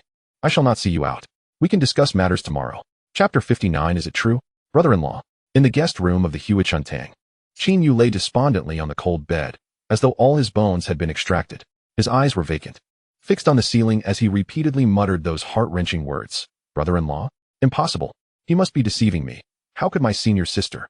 Yet, Lu Cheng's self-assured gaze and tone, coupled with Luo Qingyin's bashful acceptance and the palpable intimacy that nearly overflowed the screen, served as the most merciless evidence, incessantly affirming the reality of the situation. His ethereal senior sister, pure and untainted, truly belonged to another. And that other was a dandy whom he found utterly distasteful. He replayed the scene at his senior sister's door, recalling the cold breeze that swept in as Lu Cheng closed the door, momentarily clearing his mind clouded with rage and jealousy. He was not oblivious. He was not foolish enough to charge in recklessly. In a confrontation, with his pinnacle of martial prowess, ending that dandy would be as easy as pie. But what of his senior sister's obedient demeanor? Even if he triumphed over Lu Cheng, what then? Inflicting harm would only deepen her disdain for him, perhaps even extinguishing any chance of reconciliation. He was no fool. Such a brutish approach was futile. Yet, he could not easily relinquish the beautiful fairy who was his senior sister. She must have been beguiled by that dandy's sweet words. What did he possess beyond mere looks? Could he possibly rival Qin Yu's mastery in martial arts? He believed that given the opportunity to showcase his skills before her, she would recognize who could truly offer her happiness and protection. He was confident that winning her heart was only a matter of time. Early the next morning, Cheng Yu emerged from the guest room, his eyes resembling those of a panda, having spent the night sleepless. His mind replaying the intimate educational moments between Lu Cheng and Luo Qingyan, along with his grand plans to rescue his senior sister. Upon reaching the inner hall, he beheld Lu Cheng and Luo Qingyan seated together, seemingly sharing breakfast. Noticing the lingering blush and fatigue on Luo Qingyan's delicate face, coupled with the affectionate glances she cast at Lu Cheng, Cheng Yu's heart was pierced anew. Lu Cheng, appearing refreshed and radiant, smiled lightly upon seeing Cheng Yu's disheveled state, maintaining a tone that was both gentle and courteous. "Ah, junior brother Cheng Yu, you are up early. Did you rest well last night?" He paused before continuing in a tone befitting an elder. "Now that you're here, you cannot remain idle. Your senior sister and I have decided to help you settle into the Huachuntang today. By the way, junior brother, although you and Qing Yin share the same master, I am curious about your areas of expertise." Upon hearing this question, Cheng Yu felt a twinge of embarrassment. Being told he didn't resemble a medical student yesterday, and now being asked about his specialties, wasn't this directly poking at his soft spot? While his master was indeed a reclusive genius, celebrated for both medicine and martial arts, Cheng Yu had never been inclined towards the scholarly pursuits of medicine. He found no interest in the tedious texts on herbal remedies or acupuncture points. Instead, he harbored a deep passion for martial arts. Relishing in the thrill of combat and retribution, his master often remarked on his exceptional talent, declaring him a rare prodigy in martial arts. As for his medical knowledge, he chuckled softly, admitting to recognizing only a few common herbs and being able to bandage minor wounds. Beyond that, he was virtually ignorant, hardly scratching the surface. Despite his physical prowess, he felt he could be of little assistance in his senior sister's medical establishment. Struggling to find his words, he forced a smile. "I primarily study martial arts. My master believes I possess extraordinary talent as a martial artist. As for medicine, well, I have a passing understanding, nothing worth mentioning." Lu Cheng observed Cheng Yu's demeanor, a glimmer of understanding dancing in his eyes.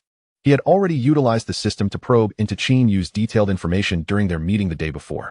Name: Cheng Yu. Identity: protagonist of Invincible Master. I have arrived. Main ability: Pinnacle of Transformation Strength, disciple of Luo Qingyan. Combat power: 700, Pinnacle of Transformation.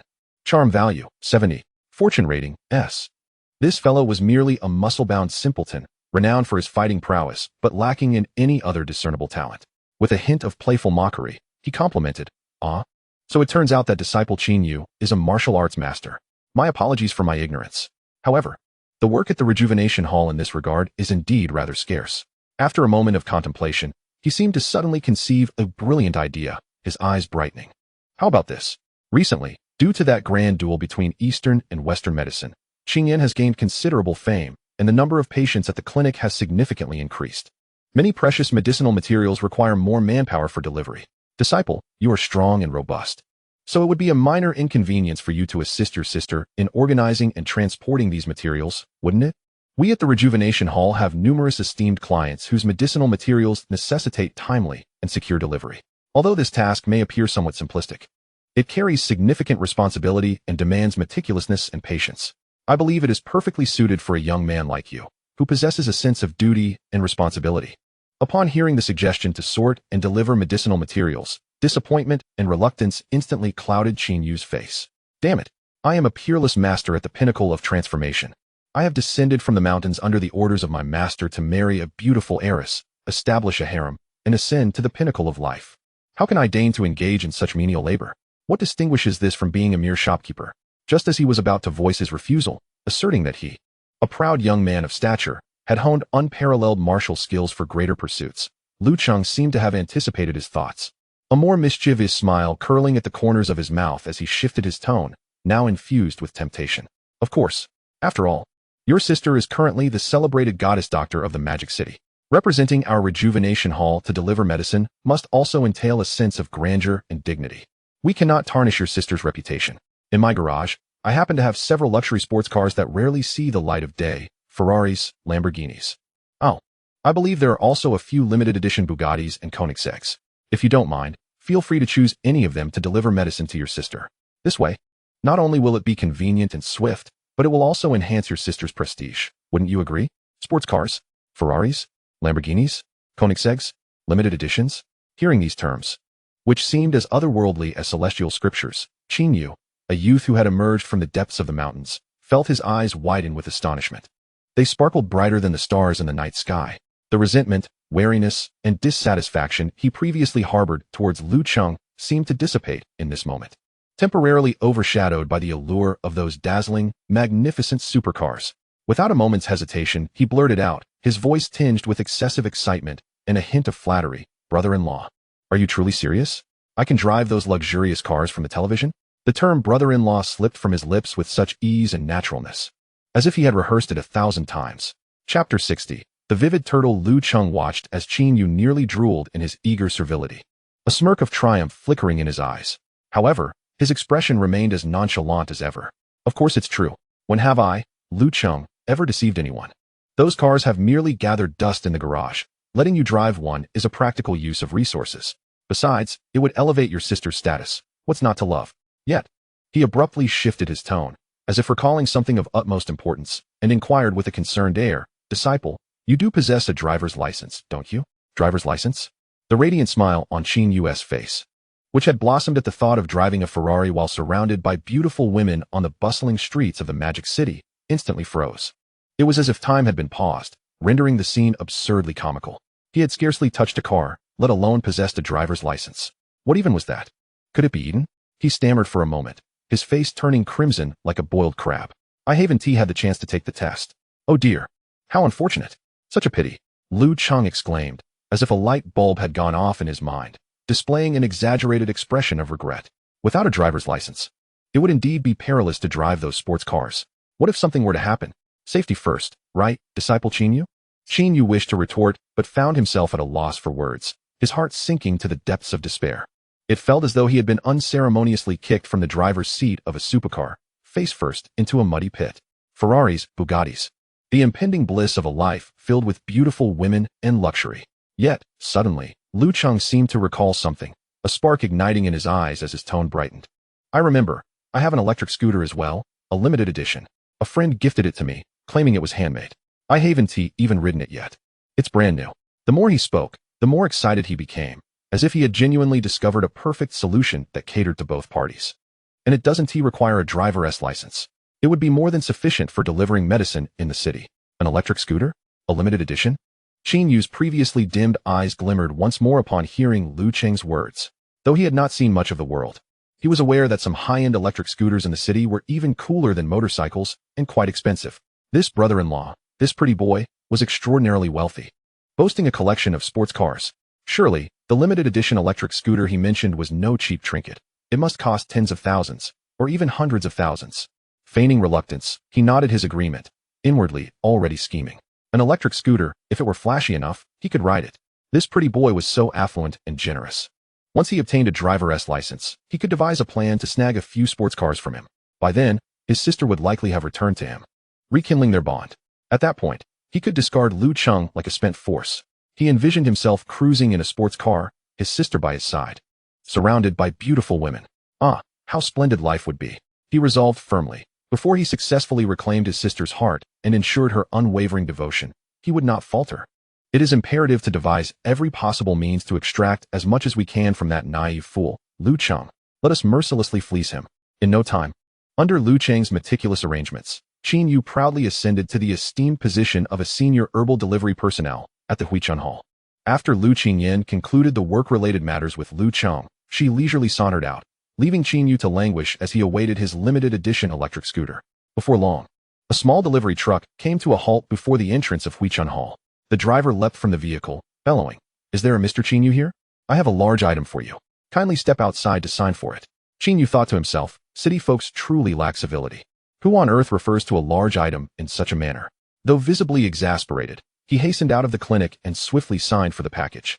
After all, who could resist an offer of complimentary goods?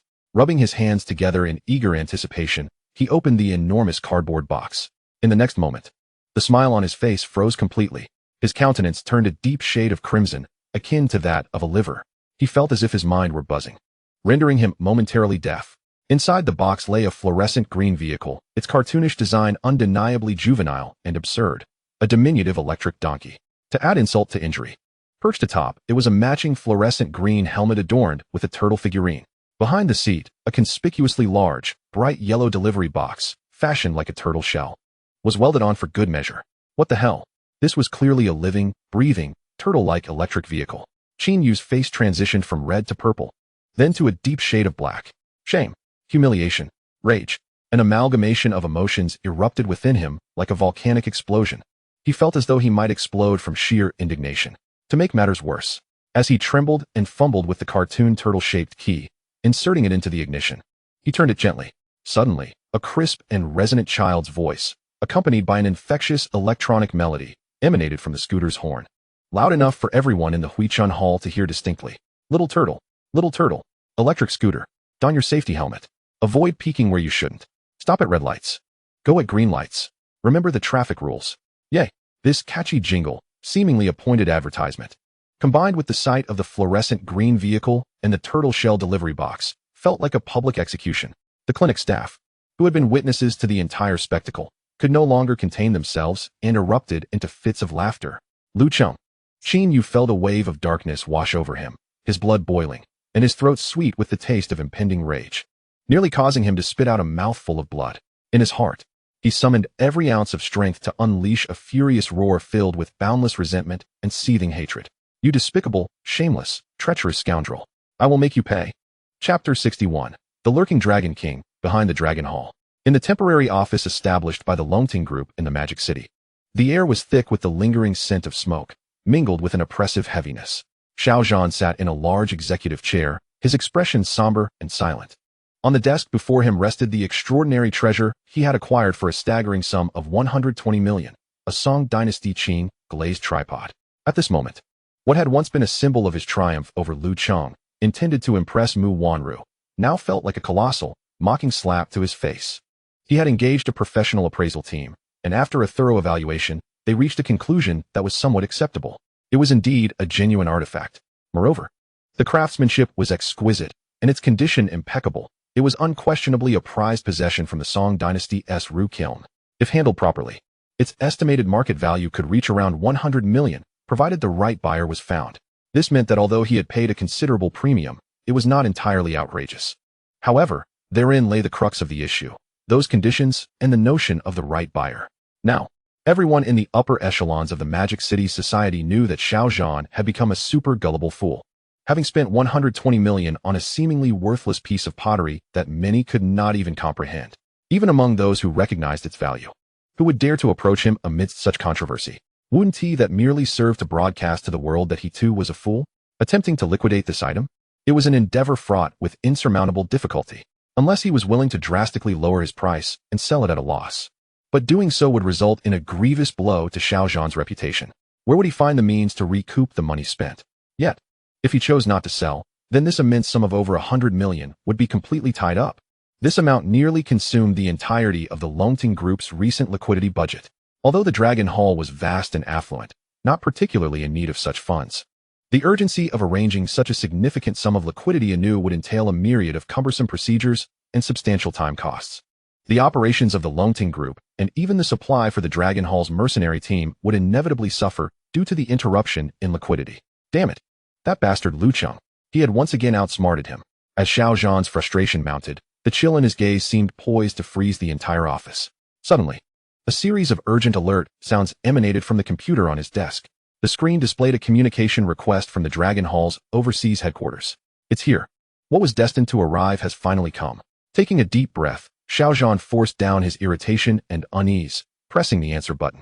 In the next moment, the screen revealed several stern-looking elders, their expressions grave and commanding.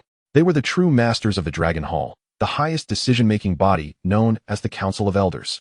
To the outside world, Xiao Zhan appeared to wield immense power, a dragon king commanding life and death, yet in essence, he was merely a proxy, meticulously chosen by the council to stand in the limelight, a mere sharp blade in their hands. Though he wielded the supreme authority to mobilize and command all combat members of the Dragon Hall, the true core resources, lifeblood, and future direction of the organization remained firmly in the grasp of these cunning old foxes. The council's behind-the-scenes manipulation was the true foundation that allowed the Dragon Hall, this colossal and enigmatic transnational organization, to withstand the test of time for decades. Xiao Zhan, In the center of the screen, an elder, whose hair and beard were white but whose gaze was as sharp as an eagle's, began to speak slowly. His tone was calm, yet imbued with an undeniable authority. We have all reviewed the detailed report regarding the recent operation in the Magic City. The elder's gaze pierced through the screen, striking at the very core of Xiao Zhan's being. The elite forces have suffered near total losses, the secret stronghold has been uprooted, and the intelligence network established over many years in the Dragon Kingdom has been crippled. Then his tone shifted abruptly, laced with palpable sarcasm and dissatisfaction. What is the matter with that staggering investment of 120 million in artwork? Xiao Zhan, should you not provide us with a reasonable explanation? Faced with such a weighty inquiry, akin to a mountain pressing down, along with the unabashed, discontented gazes of several elders, Xiao Zhan, to everyone's astonishment, did not engage in his usual spirited defense or attempt to justify himself. Instead, he slowly rose from his seat, bowed deeply to the elders displayed on the screen, and spoke in a low, hoarse voice, yet resolute. Great Elder, esteemed elders, the catastrophic failure of the recent operation in the magical city rests solely on my shoulders.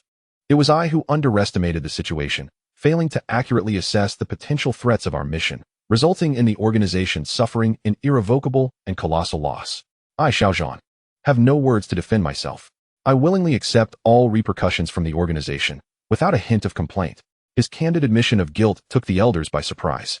They had anticipated a fierce rebuttal or a flurry of excuses to evade accountability from the headstrong Xiao Zhan. Instead, he had unceremoniously claimed full responsibility. This unexpected humility rendered them momentarily speechless, unable to articulate their intended reprimands. The great elder's sharp gaze lingered on Xiao Zhan for an extended period, seemingly searching for clues in his pale, weary visage. Finally, he nodded slowly, his tone remaining neutral. Xiao Zhan, your willingness to accept responsibility is commendable. However, the losses are a reality. You must be acutely aware of the immense effort and resources required to cultivate a member of our organization. Their sacrifices cannot simply be brushed aside. The final resolution regarding this incident, as well as your position as Dragon King, will be meticulously evaluated by the Council of Elders before a decision is reached. Until then, you would do well to reflect. With that, the great elder ceased further discourse and abruptly severed the video communication. The screen darkened instantly. Xiao Zhan's expression transformed into one of cold malice, his mind racing with calculations. The Council of Elders? Merely a gathering of cunning old foxes, preoccupied with power struggles and self-preservation. Once I deal with Lu Cheng and retrieve Wan Rou and Tao Tao, my next step will be to eradicate the internal parasites among you. Chapter 62, The Dragon King's Strategy. Following the conclusion of the video conference, Xiao Zhan confined himself to his quarters for a full day and night. No one knew what he contemplated or engaged in during that time. It was not until the dawn of a new day that he reappeared before the three dragon guards. Although his complexion appeared somewhat haggard, with dark circles under his eyes from sleeplessness, his gaze was no longer filled with fury and madness. Instead, it bore an unsettling, serpent-like coldness. It was as though he had undergone a profound transformation. Throughout the day and night, he had neither rested nor eaten, remaining motionless like a statue, relentlessly replaying his confrontations with Lu Cheng in his mind, meticulously analyzing every detail of his failures. Lu Cheng. He had to concede that this individual was formidable, far stronger than he had anticipated. His tactics were more insidious than he had imagined. Indeed, he had underestimated him. Lu Cheng's schemes were akin to an invisible net that had ensnared him from the moment he entered the magical city. Engaging him head-on, with their dwindling strength, it would be akin to moths drawn to a flame, an act of self-destruction. Furthermore, it was likely that Lu Cheng had the support of the official Dragon Kingdom, complicating matters for the Dragon Hall. Yet, this did not imply that Lu Cheng was invincible. Lu Cheng was in the open, while he operated in the shadows. This was his greatest advantage. You, Lu Cheng, relish in the manipulation of power, don't you? Very well. I shall indulge you in your games. A new, more clandestine, and ruthless plan gradually took shape in his mind. He directed his gaze towards his trusted subordinates, his voice icy and resolute, devoid of any emotion. Husha Taibai. From this day forth, your mission is to mobilize the remaining forces of our Dragon Hall in the magical city. Infiltrate the underground world. Seek out all possible, or rather, all willing factions that would oppose Lu Cheng, whether they are those who have been suppressed by the Lu family or ambitious emerging groups, or even those with vendettas against them. As long as they possess value for us, as long as they dare to stand against the Lu family, they may become our temporary allies. Money, resources, the Dragon Hall can provide. I demand results. I want to make Lu Cheng's life a living hell, forcing him to pay dearly for all his actions. Hu Sha and Tai Bai were invigorated by his words. The bloodthirsty glint rekindled in Hu Sha's eyes, which had seemed dull from frustration for far too long. This task of delving into the underground world and stirring up chaos was precisely to his liking. Finally, he could unleash his prowess once more. He grinned, revealing a row of pristine teeth, his smile both cruel and exhilarated. Rest assured, Dragon King, this is my forte. I guarantee that within 10 days, the underground world of the magical city will be turned upside down. Even if they refuse to cooperate, I will compel them to submit. The typically taciturn Tai Bai nodded gravely, his eyes glinting with murderous intent. His animosity towards Lu Cheng was no less than Xiao Zhan's. Many of the slain and captured members of the Dragon Hall were brothers he had pulled from the depths of despair. Yet, his response remained succinct. Understood. Xiao Zhan nodded in satisfaction before shifting his gaze to Yi Shuang, who had remained silently by his side, her expression complex. His eyes took on a weighty significance, as if he were about to entrust her with a more perilous and crucial task. However, as the words lingered on his lips, he hesitated, ultimately swallowing them back. He merely gestured for Hu Sha and Tai Bai to proceed with their orders. Once the room was left with only him and Yi Shuang, Xiao Zhan slowly spoke, weariness lacing his voice. Maying, regarding your arrangements. Upon receiving their orders, Hu Sha and Tai Bai sprang into action like beasts released from their cages. Utilizing their extensive experience acquired overseas in the gray areas, they endeavored to identify local factions that could be of use to them. Yet, the process proved far more arduous than they had anticipated. After all, the Dragon Hall's intelligence network in the Dragon Kingdom had been severely compromised by Lu Cheng, leaving them with scant resources. What they could rely on now were merely fragmented leads. The Lu family's infiltration and dominance over the underworld of the Magic City far exceeded their expectations. Many so-called big brothers and leaders, who held some notoriety in the realm, either respected the Lu family from a distance, fearing any provocation, or had already submitted to them, becoming mere watchdogs. Enjoying the stability and benefits that allegiance brought, the two of them faced repeated setbacks in their endeavors. The initial big brothers they approached, upon hearing their intent to unite against the Lu family, either turned pale with fear, hastily waving their hands to distance themselves, or dismissed them as lunatics or frauds, promptly ejecting them from their presence. They soon realized that in such a treacherous underworld, finding an ally willing to stand against the Lu family was nearly impossible. In light of this, they could only settle for a secondary plan. Since no existing force was willing, they would cultivate one that would. They would select and nurture a loyal dog willing to heed their commands, assisting it in rising to power. Eliminating a few gang leaders would be a mere trifle for them, and it would grant them leverage to exert deeper control. After all, no subordinate wished for their peers to know they had ascended the ranks through the assassination of their superiors. After several days of reconnaissance, filtering, and clandestine observation, they finally identified a potential ally worth their investment, a recent rising star in the underworld known as Black Wolf, a junior leader of the Azure Dragon Gang. This individual, reportedly of humble origins, had clawed his way up from the bottom through sheer determination and ruthlessness. His followers consisted of a motley crew renowned for their mercilessness and unscrupulous methods, earning a fearsome reputation in the underworld. It was said that Black Wolf harbored ambitious aspirations for the position of the Azure Dragon Gang's leader. Yet his relatively short tenure and the presence of several entrenched elders had thwarted his ambitions thus far. A cunning and desperate junior leader seeking ascendance was the perfect candidate they sought. Chapter 63. Securing Black Wolf in a certain seedy bar in the Magic City. A mixed haunt of dragons and snakes lay one of Black Wolf's strongholds. Within a luxuriously soundproof private room, Hu Sha and Tai Bai finally made contact with Black Wolf and arranged a meeting.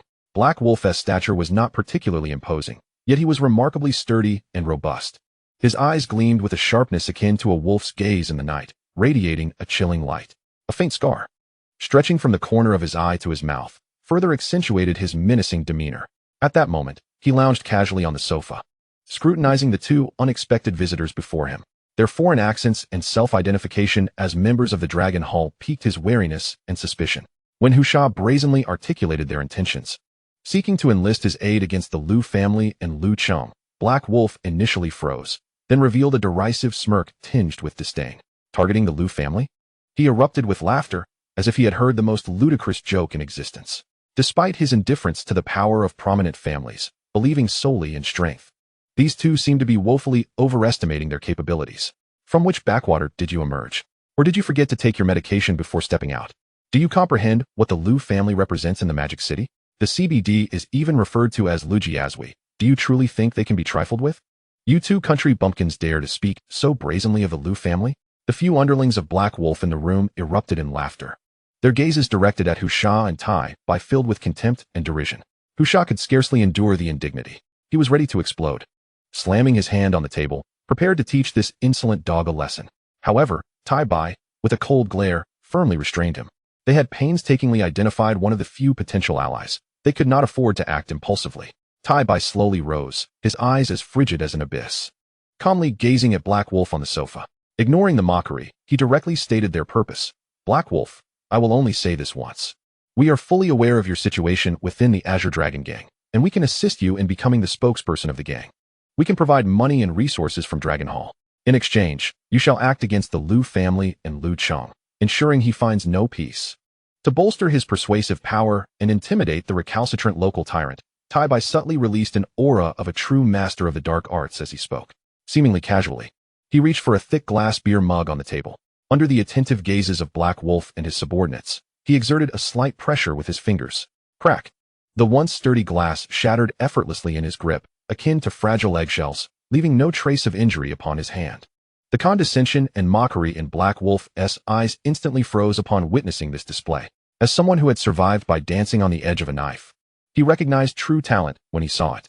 This taciturn man before him was undoubtedly a genuine expert, far surpassing him and his so-called desperate followers in strength. He began to reevaluate the capabilities of these two outsiders and consider the worth of the proposed alliance. While Black Wolf felt a twinge of trepidation towards their strength, he was also intrigued by their offer. Nevertheless, having navigated the treacherous waters of the Magic City's underworld for many years, he was not the type to easily trust empty promises. After a moment of contemplation, his eyes flickered with a hint of malice as he posed a seemingly reasonable, yet probing, request. Indeed, impressive skills. I admire your prowess. It is not impossible for me, Black Wolf, to cooperate with you. However, you are undoubtedly aware of the rules of the street. Anyone can make promises. I need to see your true sincerity. A glint of ruthlessness passed through his eyes. There is a defiant hall master in our Azure Dragon Gang, named Wang Kuei. He commands 100 or so brothers and has persistently opposed me, frequently sabotaging my endeavors. If you can help me deal with him decisively, I will believe you possess both strength and sincerity, and we can certainly discuss cooperation. Otherwise, I suggest you take your leave. After stating this, Black Wolf reclined back on the sofa, his gaze oscillating between Husha and Tai Bai. Tai Bai maintained his expression, while Husha was transformed. Upon hearing of a potential fight, his eyes lit up with excitement. Finally, a chance to brawl. Whatever it takes, I'm in. That night, under the cover of darkness, a night for murder, on the outskirts of the Magic City, a villa became the setting for Husha and Tai Bai to personally take action. They harnessed the combat experience and assassination skills honed through years of navigating the precipice of life and death. Within the span of a mere hour, the leader of the Qinglong gang, Wang Kuei, who was still entangled with his mistress, along with a dozen of his underlings, was completely dealt with. The entire operation was executed with remarkable speed, precision, and ruthlessness, showcasing the professional ethos of the assassin to the fullest extent, leaving the scene impeccably clean. The following day, when the Black Wolf received the news confirming that his thorn in the side, Wang Kuei, along with his most elite subordinates, had vanished without a trace, and the site bore no remnants or clues, he was overwhelmed with an unprecedented shock and admiration for the might and methods of Husha and Tai Bai, and the power behind them, the Dragon Hall. Though the Liu family was indeed a formidable entity not to be trifled with, perhaps their strength could assist him in ascending the ranks of the Qinglong gang. The position of the speaker was far too tempting for him to decline. Thus, the two parties clandestinely convened once more in a discreet private room within a night venue. This time, the Black Wolf's demeanor was markedly more respectful than during their previous encounter, even tinged with a hint of flattery. He proactively raised his glass in a toast to Husha and Tai Bai, his face adorned with a broad smile. Brothers, it is true that you speak and act with conviction. Your methods are extraordinary. I, your humble brother, am in awe. Following a cordial exchange and alliance, each party with ulterior motives and intentions of mutual exploitation was tentatively formed.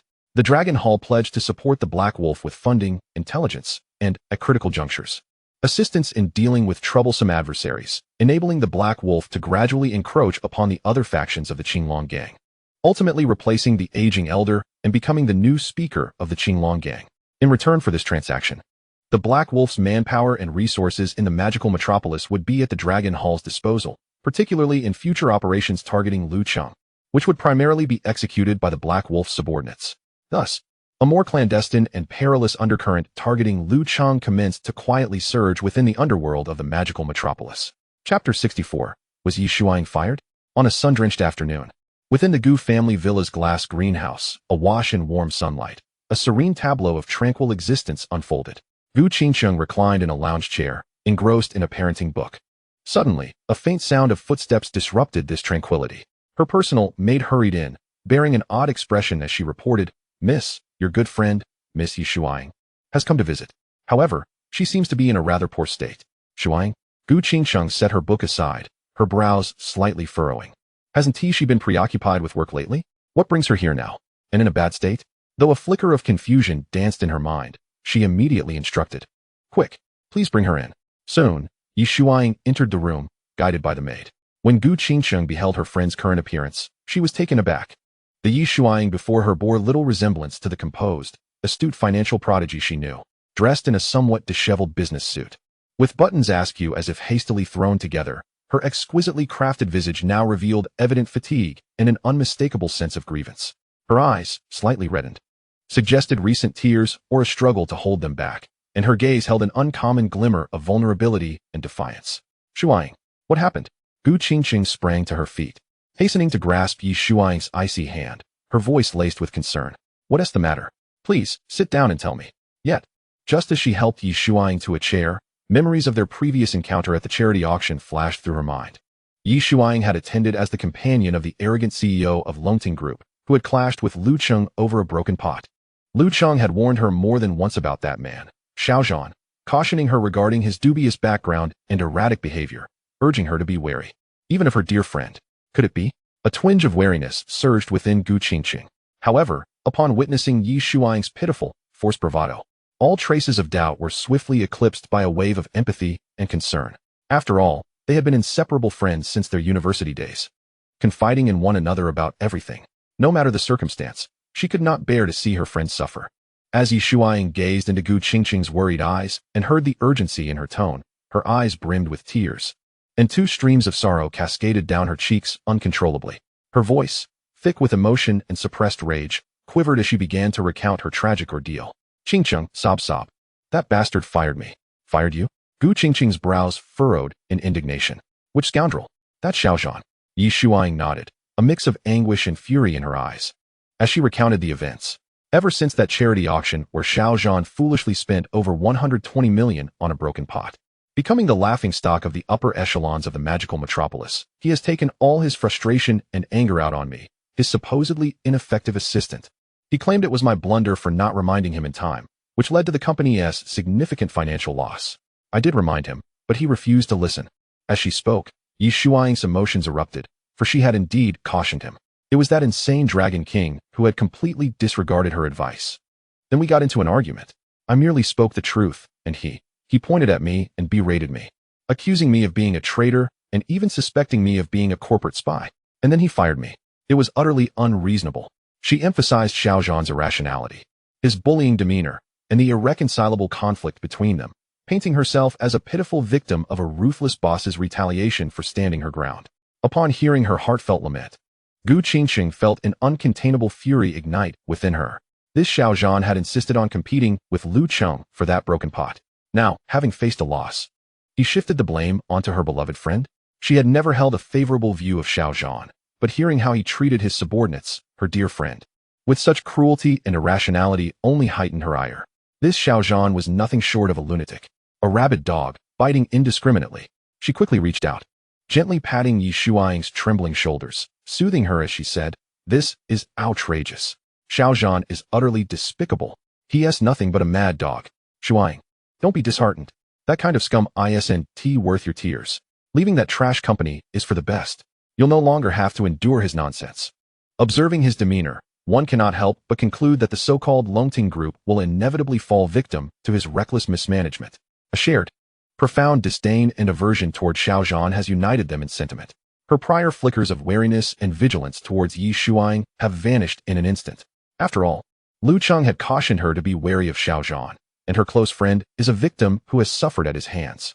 It follows that her friend should now be her ally, standing resolutely against Xiaozhan. Gu Qingcheng immediately assumed a protective stance, thumping her chest as she assured Yi Shuang, Shuang, rest assured, with me around, this city shall never see you endure even the slightest indignity. Leave all work matters to me. Given your talents, what role could possibly elude you? Stay with me for a few days. Take the time to rest and gather your thoughts. Do not concern yourself with anything else. I will handle all arrangements. Upon hearing Gu Qingqing's gallant promise, Yi Shuang's face lit up with gratitude. She grasped Gu Qingqing's hand tightly, her voice thick with emotion and a hint of shyness. Qingqing, thank you. Truly, you are incredibly kind to me. However, I do not wish to burden you too much, she replied. The more she attempted to display her understanding and strength, the more Gu Qingqing felt a pang of sympathy for her, believing her to have endured immense injustice, and her desire to assist her friend only intensified. Chapter 65. The assistant is in position. In the Gu family's villa, within Gu Qingqing's room, Lu Qing visited his expectant partner, cherishing their tranquil and intimate moments together. Gu Qingqing nestled against Lu Qing's broad chest like a docile kitten, relishing his reassuring familiar scent and gentle caresses. As her delicate fingers unconsciously traced circles on his chest, she lamented Xiao Zhan's misdeeds and Yi Shuang's tragic plight. Ah Cheng, you have no idea, Shuang is truly pitiable. Gu Qingqing pouted slightly, her tone brimming with sympathy for her friend and indignation toward the culprit, Xiao Zhan. That Xiao Zhan from the Longting group is utterly reprehensible, lesser than a beast. Just because he foolishly insisted on outbidding you at the auction last time, he squandered over 100 million on that worthless piece of junk, incurring both financial loss and humiliation. And what does he do? He shifts all blame onto Shuang. He even had the audacity to hurl accusations at her, branding her a corporate spy. Subsequently, without any just cause, he dismissed her. As Gu Qingqing's fury escalated, her small face flushed with righteous anger. Shuang is so talented and capable, yet under Xiao Zhan's thumb, she endures such indignities. It infuriates me. Now she is unemployed and in a terrible mood, sulking day in and day out. It pains me to see her like this.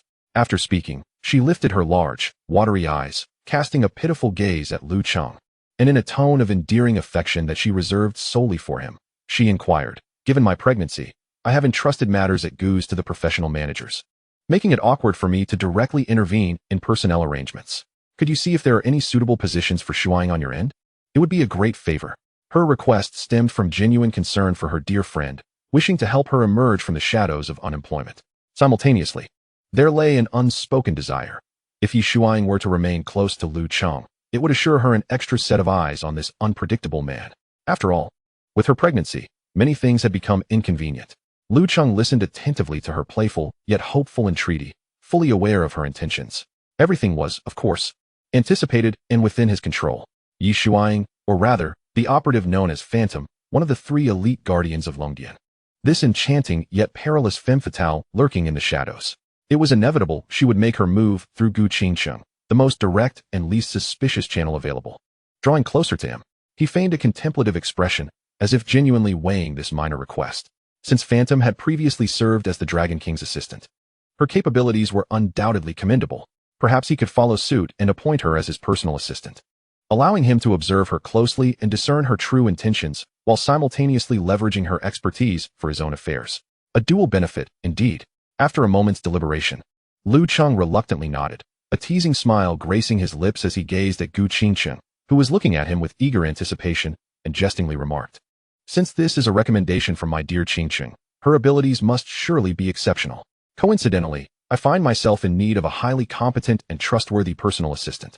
Allowing her to give it a try is not out of the question. He paused, reaching out to gently stroke Gu Qingqing's pert little nose with a playful air, his tone laced with jest.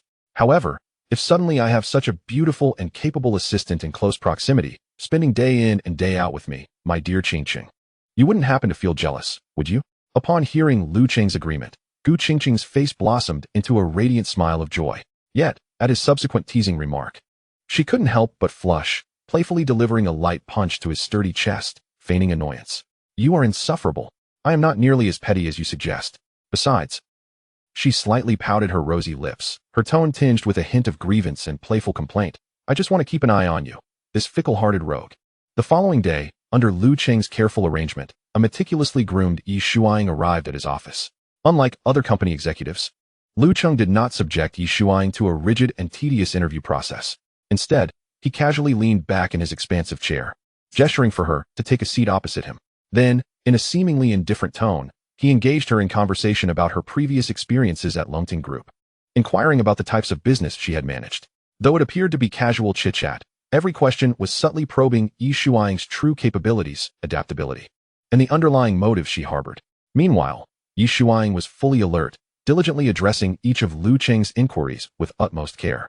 She showcased her professional acumen and business prowess with remarkable clarity, providing answers that were both precise and well-timed, reflecting her admiration for Lu Cheng, the business legend, as well as her earnest desire and respect for the position of personal assistant. Yet, she managed to avoid appearing overly eager or obsequious, striking a perfect balance that left no room for criticism. After what seemed like a relaxed yet subtly charged exchange, Lu Cheng finally revealed a satisfied smile. He wholeheartedly acknowledged the abilities and cunning that Yi Shuang had exhibited. It was no surprise that the Dragon King had appointed her as an assistant, now dispatching her for covert operations. He decisively declared, in a tone that brooked no dissent, "Miss Yi, you are remarkably outstanding, even beyond my expectations. From this day forth, you shall serve as my personal assistant, Lu Cheng. I hope our collaboration will be both fruitful and enjoyable." Upon receiving this unexpected appointment, Yi Shuang's face instantly radiated with joy and astonishment. She quickly rose from her chair, deeply bowing to Lu Cheng, her voice brimming with excitement and gratitude. "Thank you, Mr. Lu. I shall not disappoint your expectations. I will do my utmost to alleviate your burdens." Her superb acting skills were sufficient to deceive the vast majority, revealing no hint of flaw. However, within her heart, a tumult of complex emotions swirled. On one hand, she felt exhilarated at having so easily infiltrated the inner circle of Lu Cheng, a pivotal figure. On the other hand, she was deeply apprehensive and anxious about the impending unknowns of her covert existence. After all, Lu Cheng's prowess rivaled that of the Dragon King, making the role of assistant, or rather, undercover agent, akin to dancing upon the edge of a blade. Chapter 66. Even a straight hook can catch fish. The position of Lu Cheng's personal assistant, which sounded glamorous and prestigious, now felt to Yi Shuang more akin to that of a high-end nanny. She had initially believed that, with her intellect and professional acumen, she would at least gain access to Lu Cheng's business secrets or tracks. Yet, she soon discovered that her so-called role as a personal assistant was less about assistance and more akin to being a caretaker and errand girl for Lu Cheng's vast entourage of beauties. Today, she was tasked with procuring the latest limited edition handbag for the increasingly irritable President Gu, who was nearing the end of her pregnancy, and personally delivering it, while also engaging her friend in conversation to alleviate her pregnancy anxieties. Tomorrow, she would be sent to assist the formidable matriarch of the Mu family, who was growing increasingly commanding, to resolve some inconvenient minor troubles, such as dealing with a few business rivals. The day after that, she would even have to deliver precious medicinal herbs and ancient medical texts to the renowned healer, Luo Qingyan, who was famous throughout the city. As for the seemingly innocent college student, Xia Qinghe, she also required Yi Shuang to run errands for Lu Cheng, delivering gifts and occasionally dealing with the school's oblivious suitors. Yi Shuang felt as though she were a spinning top, busily whirling among Lu Cheng's various romantic interests. This whirlwind of activity, however, also afforded her a wealth of intelligence about them. Yet, she did not forget her purpose. She secretly contemplated using Lu Cheng's romantic entanglements as the leverage for the Dragon King's counteroffensive. As for Lu Cheng himself, he was more than willing to play along with Yi Shuang's covert charade. At times, he would intentionally divulge snippets of information in her presence. For instance, he would casually let her overhear him inquiring about Xia Qinghe's academic progress over the phone in a tone laced with affection. Or, he would instruct her to order Xia Qinghe's favorite limited edition strawberry mousse from a trendy dessert shop, specifically requesting it to be low in sugar, as she seemed to be a bit under the weather lately. These seemingly unintentional words and actions, when heard by Yi Shuang, a professional intelligence agent, transformed into crucial signals. To her, it was evident that Lu Cheng was particularly attentive, even doting, on Xia Qinghe, unlike his demeanor towards Gu Qingcheng or Mu Wanru, who were surrounded by bodyguards. Instead, he seemed to treat Xia Qinghe like a beautiful plaything, devoid of stringent security measures. It appeared that Xia Qinghe was a relatively unique and vulnerable entity among Lu Cheng's many women. After careful consideration and risk assessment, Yi Shuang ultimately identified Xia Qinghe as the first target for the Dragon King's counterattack. Her reasoning was quite sound. Xia Qinghe came from a modest background, lacking a powerful family lineage, and could even be described as impoverished. Furthermore, compared to the others, her character was innocent, and as a university student, she lacked social experience and formidable protective forces, making her an ideal target. Lastly, and perhaps most importantly, based on Lu Cheng's special attention and affectionate remarks towards Xia Qinghe, it seemed that this pure college student held significant weight in his heart. Having made up her mind, Yi Shuang swiftly transmitted this intelligence to the Dragon King, Xiao Zhan, using the Dragon Palace's specialized encryption method. Within the temporary office of the Longting Group, upon receiving Yi Shuang's intel, Xiao Zhan's bloodshot eyes, filled with pent-up frustration and rage from recent events, suddenly gleamed with a cruel and morbid excitement as he read the information regarding Xia Qinghe. Lu Cheng, you enjoy playing with women, don't you? Very well. Today, I shall let you experience the anguish of losing your beloved. A vengeful scheme, steeped in retribution, rapidly took shape in his mind. To kidnap Xia Qinghe? In his view, this plan was a trifecta of opportunity. Firstly, it would severely disgust Lu Cheng, striking a blow to his arrogant demeanor. Secondly, he could use Xia Qinghe as a hostage, demanding a hefty ransom to remedy the recent financial issues plaguing his group due to that troublesome matter. Thirdly, he intended to treat Xia Qinghe in the same manner that Lu Cheng had dealt with Mu Wanru. He even began to darkly and excitedly imagine the scenario.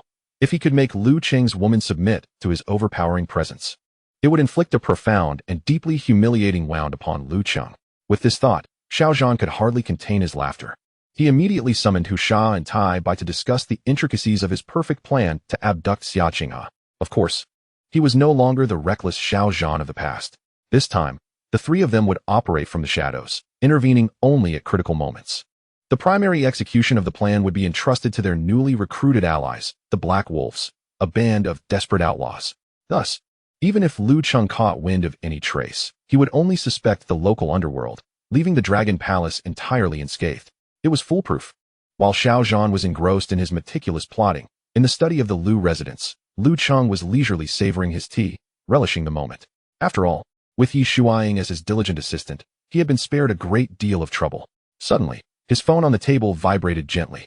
The screen displayed a mysterious number with no contact details. Lu Cheng glanced at the number and revealed a knowing smile. He picked up the phone and pressed the answer button.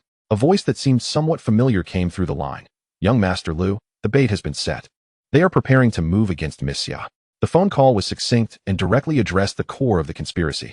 Lu Cheng listened to the phone call, his expression remaining as nonchalant as ever, devoid of any surprise, as if everything had long been anticipated and under his control.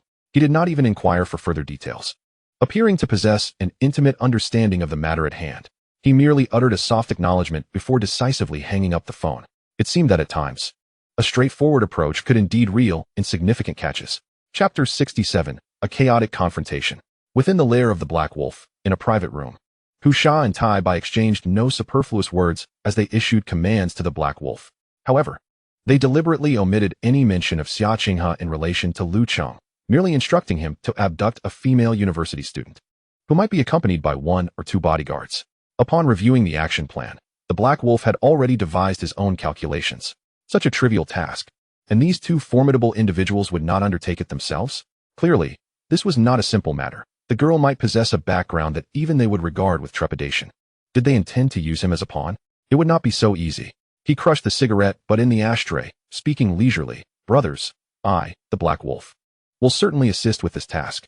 He paused, his gaze sharpening suddenly. However, my recent circumstances have not been favorable. Although you both handled the Wang Kuei incident with remarkable efficiency, the old-timers in the gang are not to be underestimated. They have long suspected me. And even our leader has been making subtle moves of late. The Black Wolf revealed a chilling smile. After this operation, regardless of the methods you gentlemen employ, you must ensure that I ascend to a position of influence within the Qinglong gang. Otherwise, a flicker of ruthlessness crossed his eyes. Our collaboration shall cease at this juncture. A few days later, in the assistant's office of the Lu Corporation, Yi Shuang had just completed the errands assigned by Lu Cheng and was preparing to take a brief respite, secretly contemplating the impending actions from the Dragon King's side. Suddenly, the dedicated line for the president rang. It was Lu Cheng. His voice remained devoid of emotion. Shuang, do you have any plans this afternoon? Accompany me. I have some personal matters to attend to. Yi Shuang felt a stir of surprise. Previously, Lu Cheng usually instructed her to run errands independently. This time, he was inviting her along. For personal matters? She quickly regained her composure, responding respectfully, of course, President Lu. What astonished Yi Shuang even more was that Lu Cheng was personally driving. Furthermore, he was not in his usual ostentatious Rolls-Royce, but rather in a relatively understated Maybach. The two remained silent during the drive, the atmosphere within the car tinged with a subtle and oppressive ambience due to Lu Cheng's silence. Seated in the passenger seat, Yi Shuang maintained an outwardly calm demeanor, yet internally, she was on high alert, speculating about Lu Cheng's true intentions for this outing. As the car gradually approached the vicinity of Moda University and finally halted at a somewhat secluded street corner, Lu Cheng turned off the ignition, shifted his gaze toward her, and with a semblance of a smile in his deep-set eyes, gently inquired, "Shuang, do you find this place familiar?" Following Lu Cheng's gaze, Yi Shuang looked out the window at the somewhat dilapidated street. Initially, she felt a sense of confusion, but as her eyes scanned the familiar shops and street signs lining the road, her breath caught in her throat. Her heart skipped a beat. This was precisely the route she had meticulously marked in the intelligence she relayed to the Dragon King, detailing Xia Qinghe's weekly commute after school. Why had he brought her here? Did he uncover the plan? How could that be? She was unaware of the specific details. Did he know of her undercover identity? No. That was impossible. Everything had been concealed so meticulously. Yi Shuang forced herself to regain her composure, shaking her head gently, her tone laced with confusion. "President Lu, I don't seem to recognize this place. Is there something special about it?" Lu Cheng regarded her masterfully feigned innocence without revealing his awareness. He merely smiled faintly, maintaining a nonchalant tone. "Oh, not familiar? No matter. I only ask that you witness a performance." His smile was warm, like a gentle spring breeze. Yet it sent an inexplicable chill through Yi Shuang's heart. What could he possibly intend? A few minutes later, while Yi Shuang was still lost in her thoughts, attempting to decipher Lu Cheng's ulterior motives, a familiar figure suddenly appeared at the street corner. It was none other than Xia Qinghe. She carried a charming backpack, donned white headphones, and walked briskly along the sidewalk, immersed in her music. Almost simultaneously with Xia Qinghe's appearance, several black vans surged forward from either end of the street, like sharks scenting blood. The screech of tires echoed sharply through the street. With a sudden clamor, the doors flung open, and a horde of burly men, adorned with tattoos and wielding steel pipes or machetes, leaped out with ferocity. These were the reckless henchmen of the Black Wolf. Without uttering a word, they charged towards Xia Qinghe, who was caught off guard by the sudden turn of events. Xia Qinghe gasped, instinctively attempting to flee. Yet her escape route was firmly blocked by the menacing figures surrounding her. At that critical moment, just as Xia Qinghe was on the brink of falling into their clutches, whoosh! Several shadowy figures, akin to phantoms, erupted from the inconspicuous corners of the street, darting forth like lightning. Their movements were synchronized and harmonious, swiftly enveloping Xia Qinghe, forming an impenetrable human shield between her and the aggressive assailants. These were the bodyguards Lu Cheng had specifically arranged to protect Xia Qinghe, each possessing extraordinary strength. Moreover, their numbers greatly exceeded those mentioned in Yi Shuang's prior intelligence. The confrontation erupted without any superfluous dialogue, resulting in an immediate clash. Although the bodyguards were formidable, they faced an overwhelming number of adversaries who were reckless and seemingly willing to perish in the fray. Even for them, swiftly resolving the conflict and extracting Xia Qinghe from this chaotic battlefield was no easy feat. The situation devolved into an unexpected stalemate. Not far away, in another black sedan parked in the shadows, Xiao Zhan, Hu Sha, and Tai Bai observed the unfolding chaos at the street corner with keen clarity. Hu Sha, witnessing the fierce exchange, felt a surge of impatience and instinctively stretched his limbs. Damn it, these bodyguards seem to possess some skill. I can't just sit idly by. Let's end this swiftly. As he spoke, he flung open the car door, ready to leap into action. Just then, across the intersection, a luxurious Maybach came into view. And suddenly, its window descended silently. The strikingly handsome, yet playfully mocking face of Lu Cheng emerged from behind the glass. His deep-set eyes gazed meaningfully toward Xiao Zhan and his companions from afar. Xiao Zhan instantly recognized him, and his attention was drawn to the woman seated beside Lu Cheng in the passenger seat. Was it Yi Shuang? A dreadful thought surged through Xiao Zhan's mind like a tidal wave. Could it be that the enigmatic Mei Ying had betrayed me? Or was this entire affair merely a trap meticulously laid by Lu Cheng from the very beginning? In that moment, Xiao Zhan found himself at a loss. Instinctively, he reached out to halt the advancing Hu Sha, who was about to exit the vehicle. Just as tensions escalated and various intentions simmered beneath the surface, an unexpected surge of captivating DJ music approached rapidly from the distance. Moments later, a fluorescent green electric scooter, incongruous with the surrounding atmosphere of tension and bloodshed, zipped into view. On board, a young man donned in a turtle helmet, Qin Yu, was unmistakably present. Chapter 68, a close-up on the drama. The fierce battle at the street corner continued, yet another stage of conflict quietly unfolded. The Maybach, driven by Lu Cheng, quietly rolled to a stop beside Xiao Zhan's vehicle. A blatant smirk adorned his face as he initiated a conversation with Xiao Zhan. If it isn't Mr. Xiao. I hear you're selling that rather shabby tripod from last time? Xiao Zhan's countenance darkened, as if he were a pot left to burn at the bottom. Yet, at this juncture, he could neither exhibit anger nor retaliate. For, on the surface, he, Husha, and Tai Bai were merely passers-by. The abduction operation had been orchestrated by the ruthless minions of the Black Wolf, with no connection to their Dragon Hall. If he were to act now, revealing their involvement in this kidnapping, Lu Cheng might summon some official forces from Longhua, apprehending them all under the guise of terrorists. After all, the reason they had evaded capture previously was due to their identities being sanitized through the Longting Group. Any exposure of their ties to the underworld would render all that effort futile.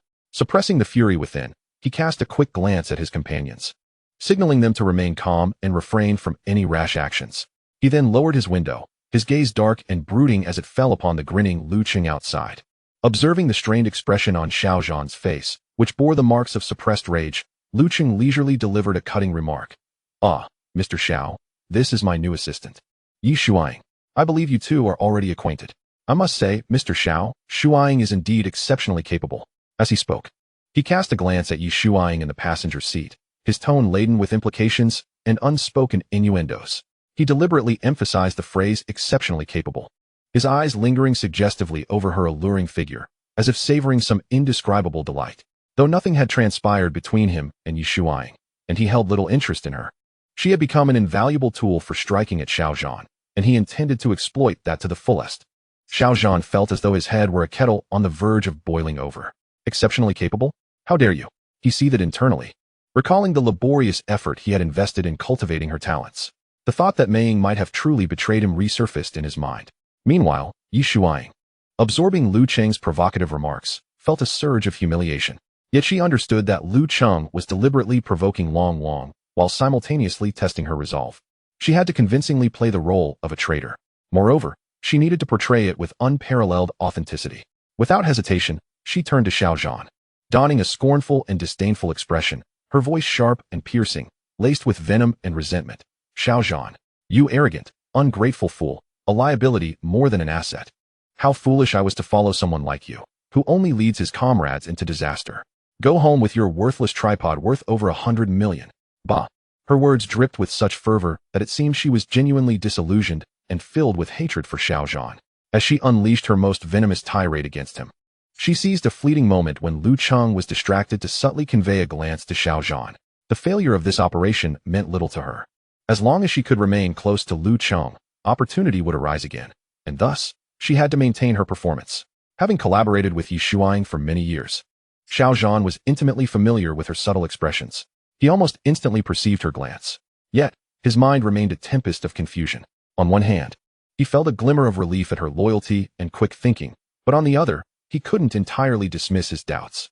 Lu Cheng seemed to possess intimate knowledge of the kidnapping plan. He had laid an elaborate trap, waiting for them. He was certain that there were more than just the few bodyguards present. Perhaps even more experts awaited the moment he and Husha, Tai Bai stepped out. If Yi Shuang hadn't leaked information, how could Lu Cheng have prepared so thoroughly? Although he yearned to trust her, what if she were indeed playing a double agent? He began to feel that his mind struggled to support such complex calculations. Despite the turmoil within, Xiao Zhan maintained an outward semblance of collaboration with Yi Shuang, playing his part to perfection. After all, whether she was a double agent or not, they first had to navigate this immediate crisis. He adopted an expression of fury and humiliation, as though betrayed by a subordinate in public, pointing at Yi Shuang inside the car, his voice tinged with anger. "Yi Shuang, you ungrateful wretch, a wolf in sheep's clothing. How could I have trusted you so blindly? You truly are a corporate spy. Very well, just you wait." Lu Cheng observed the riveting exchange between the two, capturing every word with rapt attention. He even feigned surprise, clicking his tongue in admiration, as though he were witnessing a tragic drama of betrayal. Internally, however, he reveled in delight, marveling at their performance, eager to see how long they could sustain the charade. Such acting, such dialogue. They ought to win an Oscar in Hollywood for their exceptional talent. One portraying a tragic victim cast aside by a callous former employer, awakening to the truth and seeking refuge under the banner of a new, enlightened leader. The other, a bewildered CEO, publicly shamed by the betrayal of his once loyal female subordinate. Erupting in fury and indignation, seated behind Xiao Zhan, the formidable Husha and Tai Bai were rendered utterly bewildered by the sudden and dramatically charged spectacle of enmity unfolding before them. Prior to Yi Shuang's appearance, they had been blissfully unaware of the Phantom's allegiance to Lu Cheng. Recalling the earlier orders, they remembered how the Dragon King had deliberately dispatched them and how this mission was tied to intel regarding Lu Cheng.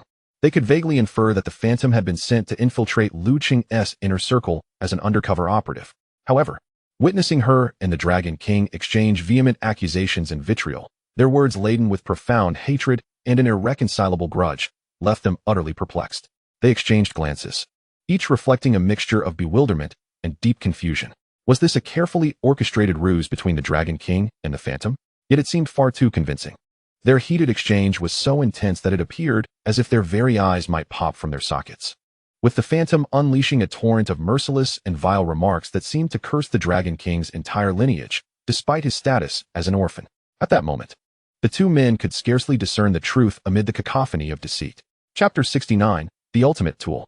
Returning to the fray at the corner of the street, Cheng Yu, a young man at the pinnacle of his strength, stood with hands on hips amidst a crowd of disheveled ruffians who were lamenting their plight. In mere minutes, he had single-handedly dismantled a gang of 20 or so desperate thugs armed with steel pipes and machetes, leaving them in disarray and utterly defeated. The few clever enough to sense impending doom had already fled in terror, scurrying away like frightened mice.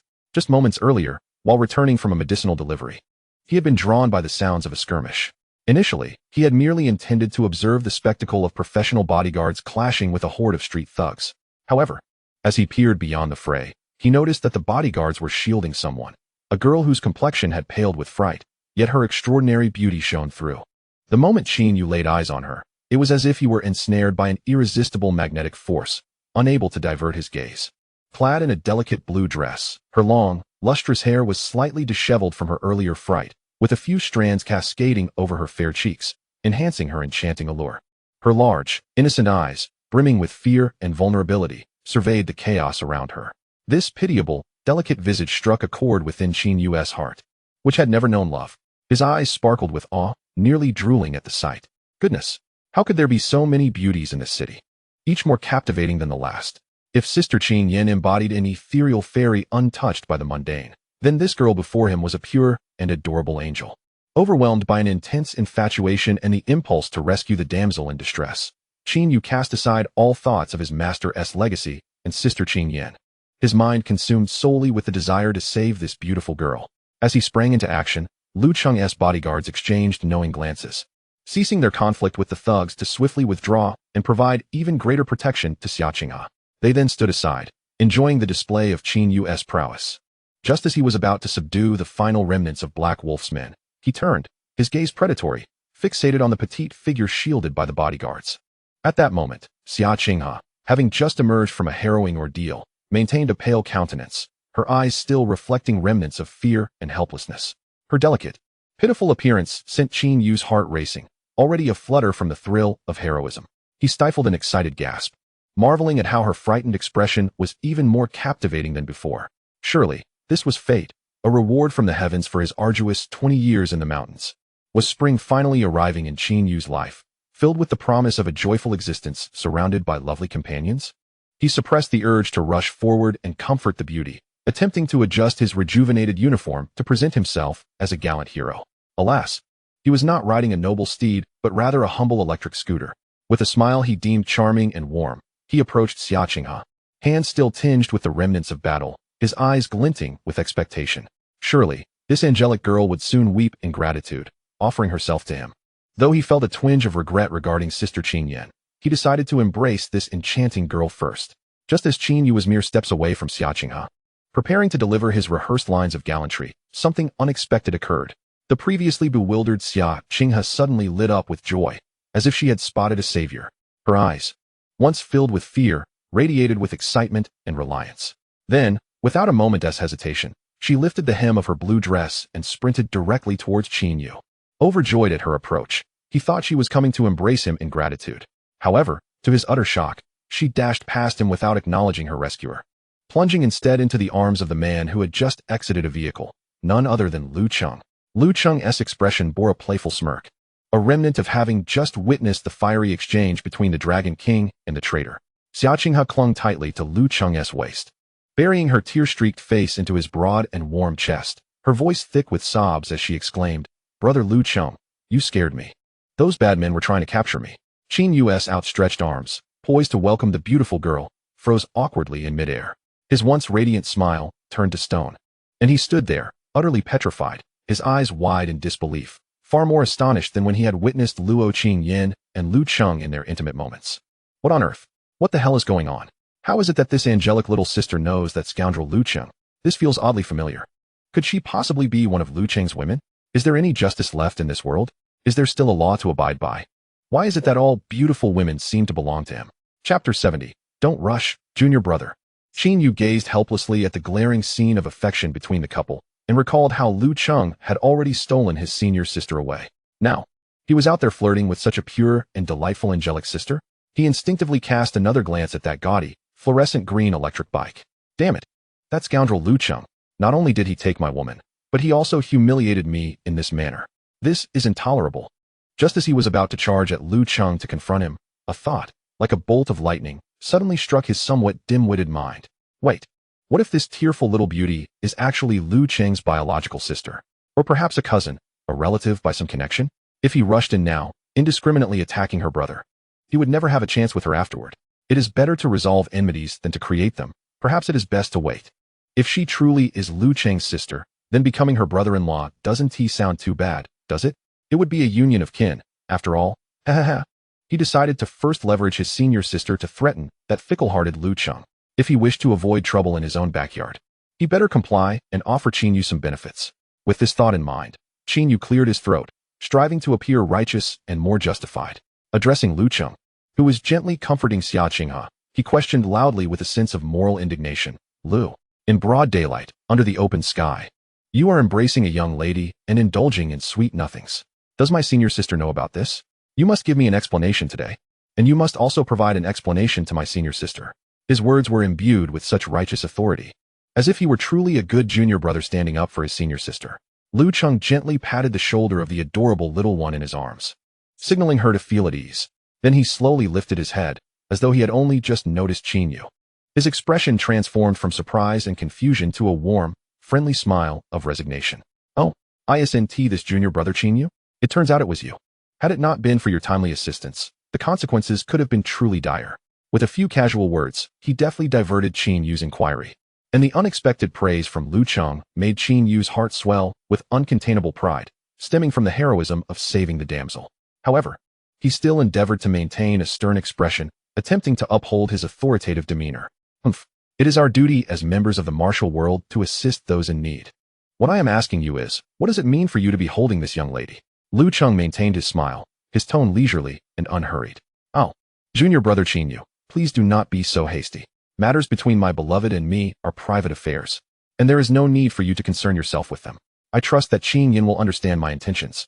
He abruptly shifted his tone, revealing a hint of admiration and regret. As for you, junior brother Qin Yu, I noticed your remarkable skills earlier. Your moves were powerful and impressive. Truly a hero in the making. To be honest, having you assist with the deliveries at the Rejuvenation Hall feels somewhat beneath your talents.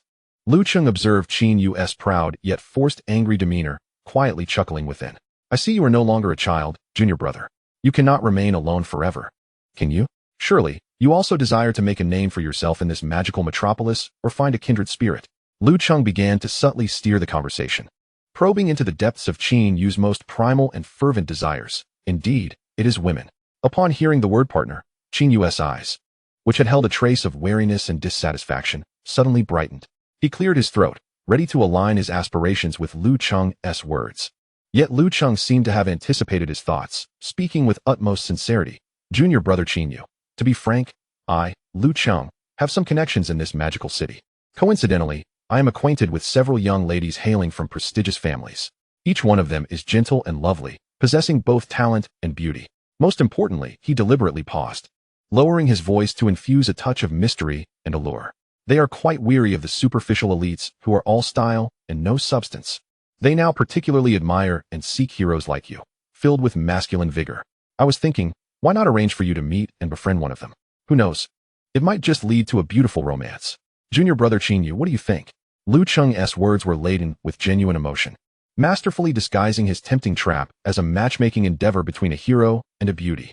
He struck right at the core of Qin Yu's nature. Noble young ladies, gentle and lovely, talented and beautiful, and they admire heroes like him? This was tailor-made for Qin Yu. Lu Cheng, this rascal, has some sense of filial piety. Indeed, the threat of his senior sister was effective, This fellow is also afraid of chaos in his own backyard. In his mind, Qin Yu began to uncontrollably envision a bright future. While this angelic sister before him was undeniably beautiful, her connection to Lu Cheng raised concerns. Alas, it is not that she is unworthy. It is simply that my brother has high standards. The noble young ladies of the magical metropolis, here I come. He quietly calculated that once he secured the daughters of those great families, he would return to deal with this fickle-hearted Lu Cheng. Yet on the surface, he still endeavored to maintain a facade of restraint, not wanting to appear overly eager, feigning a reluctant demeanor. He pondered for a moment before responding in a tone laced with a hint of bashfulness. Ahem, well, brother-in-law, since you have said so, with such good intentions, I shall graciously accept. I will defer to your arrangements. At that moment, a cool and composed figure approached Lu Cheng with an elegant and unhurried stride. It was Yi Shuaying, who had just adjusted from the emotional confrontation with the Dragon King. She forced herself to adapt to this life of wearing a mask, switching between different roles. Mr. Lu, do you have any instructions? Lu Cheng cast a satisfied glance at the dreamy Qin Yu, and then looked at the respectful Yi Shuaying before formulating a plan that would allow him to reap the benefits once more. Shuaying, this is my junior brother Qin Yu, a martial arts prodigy. However, he is new here and not yet familiar with our magical city. I have an address. Please personally take Qin Yu and pay a visit. It is imperative to convey to them that Qin Yu is my junior disciple, of esteemed status, and they must treat him with utmost hospitality, sparing no effort in their attentiveness. His pronouncement, made in the presence of Qin Yu, underscored his profound regard for him. This prompted Qin Yu to entertain some rather fanciful notions about the alluringly voluptuous assistant. How delightful that even the assistant, a pretty boy, is so enchanting. One can only wonder how exquisite the noble young ladies he has introduced must be, akin to celestial beings gracing the earth. Upon hearing Lu Cheng's directive, Yi Shuaying was momentarily taken aback. She was uncertain of the ulterior motives of this wily old fox. Was she to play the matchmaker, or perhaps the brothel keeper? Was she merely to serve as a runner and chauffeur? Nevertheless, she soon reconsidered. Lu Cheng had specifically emphasized that this individual was his junior disciple. Could it be that he was a hidden expert summoned to contend with the Dragon King? This information must be relayed to the Dragon King post-haste. With this thought, Yi Shuaying's heart brimmed with both trepidation and vigilance. Yet, as a consummate personal assistant, she bowed slightly to Lu Cheng and replied, Rest assured, Mr. Lu. I shall ensure that they do not neglect Mr. Qin Yu. Chapter 71. The Grand Banquet. With an expression of excitement and anticipation, Yi Shuaying drove the opulent Maybach towards the mysterious address provided by Lu Cheng, with Qin Yu seated beside her. Meanwhile, Lu Cheng transformed into the doting older brother, soothing the still-shaken Xia Qinghe, who clung to him tightly. He understood her apprehension. After all, it was still summer vacation, and the streets near the school were nearly deserted. Save for Xia Qinghe, who relished visiting the library. Gently, he wiped away the remnants of her tears and rested his chin on her fragrant hair, his tone softening considerably. There, my little bunny, it's all over now. Just pretend they were all actors. I apologize for frightening you. After comforting his little bunny, he retrieved his phone and dialed a number. The call connected instantly, and a voice dripped with flattery and a hint of grease answered. Oh my, Master Lu. What a rare delight. What brings you to think of me today? Listening to the nauseating flattery on the other end, Lu Cheng's brow furrowed ever so slightly. I am not your guest, Mrs. Jean. Today, I am sending you a special gift. His name is Qin Yu, a strapping young man fresh from the mountains. A martial arts expert. So ensure your hospitality is ample and unforgettable. Upon hearing this, Mrs. Jean paused momentarily before erupting into a cacophony of laughter that sent shivers down the spine. Oh, Master Lu, you are far too gracious. Fear not. I am particularly fond of such spirited young men. I assure you, he will be utterly enchanted tonight. As Lu Cheng listened to her repugnant laughter, a flicker of disdain crossed his eyes, swiftly replaced by cold calculation. Mrs. Jean was a notorious figure within the affluent circles of the city, known for her peculiar predilections. Though lacking significant connections, she specialized in catering to the whims of wealthy individuals with such tastes, often leading them to dire fates. Dear junior disciple, consider this a chance to indulge, though perhaps a tad excessive, he mused. Meanwhile, Qin Yu sat comfortably in the spacious Maybach, curiously exploring the luxurious interior. His excitement grew in anticipation of meeting a wealthy heiress, fueled by visions of a splendid future. Ah, master, may you watch over me from above, ensuring my success tonight. Let our lineage flourish. Just as Qin Yu reveled in his delightful fantasies, Yi Shuaying's phone vibrated unexpectedly. Maintaining her composure, she discreetly glanced at the screen. It was a message from Lu Cheng, laden with unwavering commands and warnings. Ensure that Cheng Yu remains there to enjoy Mrs. Jean's warm hospitality. This is my first formal task entrusted to you, and I expect my personal assistant to handle even such trivial matters with precision. Her acute intelligence quickly deciphered Lu Cheng's message. The Mrs. Jean he mentioned, along with the so-called warm welcome, was surely no benign affair. It was, in fact, a trap set for Cheng Yu. The audacity of Lu Cheng. How could he not spare his own junior disciple? What was his true intention? She realized that Lu Cheng was still testing her. If her prior meeting with the Dragon King was a trial of loyalty, this was a measure of her capability. Lu Cheng's suspicion ran deep, and she had yet to penetrate the true core of his dealings. Failure was not an option. She could not afford to falter when the Dragon King's vengeful schemes relied on her. Glancing at Cheng Yu in the rearview mirror, he appeared somewhat naive. Yet this young man had previously dispatched the Dragon King's henchmen with remarkable ease. His martial prowess was not to be underestimated. In a sense, he had thwarted the Dragon King's plans. Who knew if he would oppose him again? Resolutely, she steeled herself. What was there to fear? After all, Cheng Yu would ultimately blame Lu Cheng for this predicament. Their internal conflict would serve them well. If anyone was to be blamed, it would be Cheng Yu for crossing Lu Cheng and obstructing the Dragon King's designs. The vehicle finally arrived at a mansion exuding an ominous aura. Yi Shuang and Cheng Yu were ushered into a lavishly decorated parlor. There awaited Mrs. Jean, a portly woman resembling a mobile mountain of flesh. Her makeup so thick it could be chipped away, all the while wearing a smile that brimmed with greed and desire. She held a glass of red wine, her eyes appraising Cheng Yu with insatiable hunger as he stepped inside. Upon witnessing the true visage of this so-called noble lady, along with the ravenous glint in her eyes, Cheng Yu's mind momentarily short-circuited. The eager smile he wore froze in place. What in the world was this? Whose mother was this? Had he come to meet the family only to find this? Was this indeed the noble lady Lu Cheng had described? She resembled a sow freshly escaped from the slaughterhouse. No, to compare her to a sow would be an insult to swine. Even if he were to leap from this building today, he would never entertain such a grotesque prospect. On the verge of an outburst, he hesitated, unwilling to strike a woman. He turned to flee this thoroughly uncomfortable and repulsive place. However, Yi Shuang seemed to have anticipated his reaction, stepping forward and firmly grasping his arm to prevent his escape. Simultaneously, a complex expression of anxiety, helplessness, and pleading emerged on her face as she spoke in a voice meant only for him. Mr. Cheng Yu, please wait. Allow me to explain. I understand that Mrs. Jean's appearance may not align with your expectations. However, you must not judge a person by their looks. Mrs. Jean is indeed a true member of the elite in our metropolis, possessing extensive connections. If you could endure just a brief meal with her, engage in some light conversation, and foster even a modicum of goodwill, you would find yourself thriving in the city. Wealth, status, and beauty would all be at your fingertips. Moreover, you are a direct disciple of Master Lu. Mrs. Jean would certainly not dare to mistreat you. She suddenly paused, her tone tinged with a hint of desperation, her eyes glistening with a vulnerable appeal directed at Cheng Yu. Master Lu specifically instructed me that if you were to leave now, I would surely lose my job. I have a mother who is bedridden, a father who is deeply in debt, and a younger brother in school awaiting his tuition. I truly cannot afford to lose this position. I implore you, have pity on me, and grant me this favor, would you? Yi Shuang's heartfelt plea was delivered with such emotional fervor that it was utterly moving. Her performance was nothing short of masterful, stirring the deepest sympathies within the heart.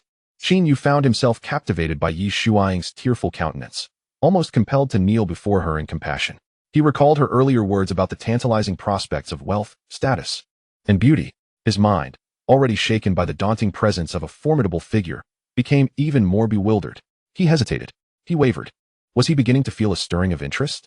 After all, it was merely a meal with an older woman. What could possibly come of it? He was at the pinnacle of his strength. Who could challenge him? A moment's endurance, and then he would reap the rewards of wealth, status, and beauty. Just as his internal conflict raged, the voluptuous Mrs. Jean approached him with steady strides, her face adorned with an unsettling smile that made Cheng Yu's heart tighten. Ah, you must be the young hero that Master Lu spoke of. How charming you are. Come, come, allow your sister to pamper you. Chapter 72, A Sudden Collapse. Ultimately, Cheng Yu's resolve softened. Yi Shuang's tearful performance, especially her tragic family circumstances, mirrored his own painful childhood. Had he not been rescued by his master, he might have perished on the streets of his small town. Now, he had the opportunity to assist another family in distress. Furthermore, Yi Shuang repeatedly assured him, Mr.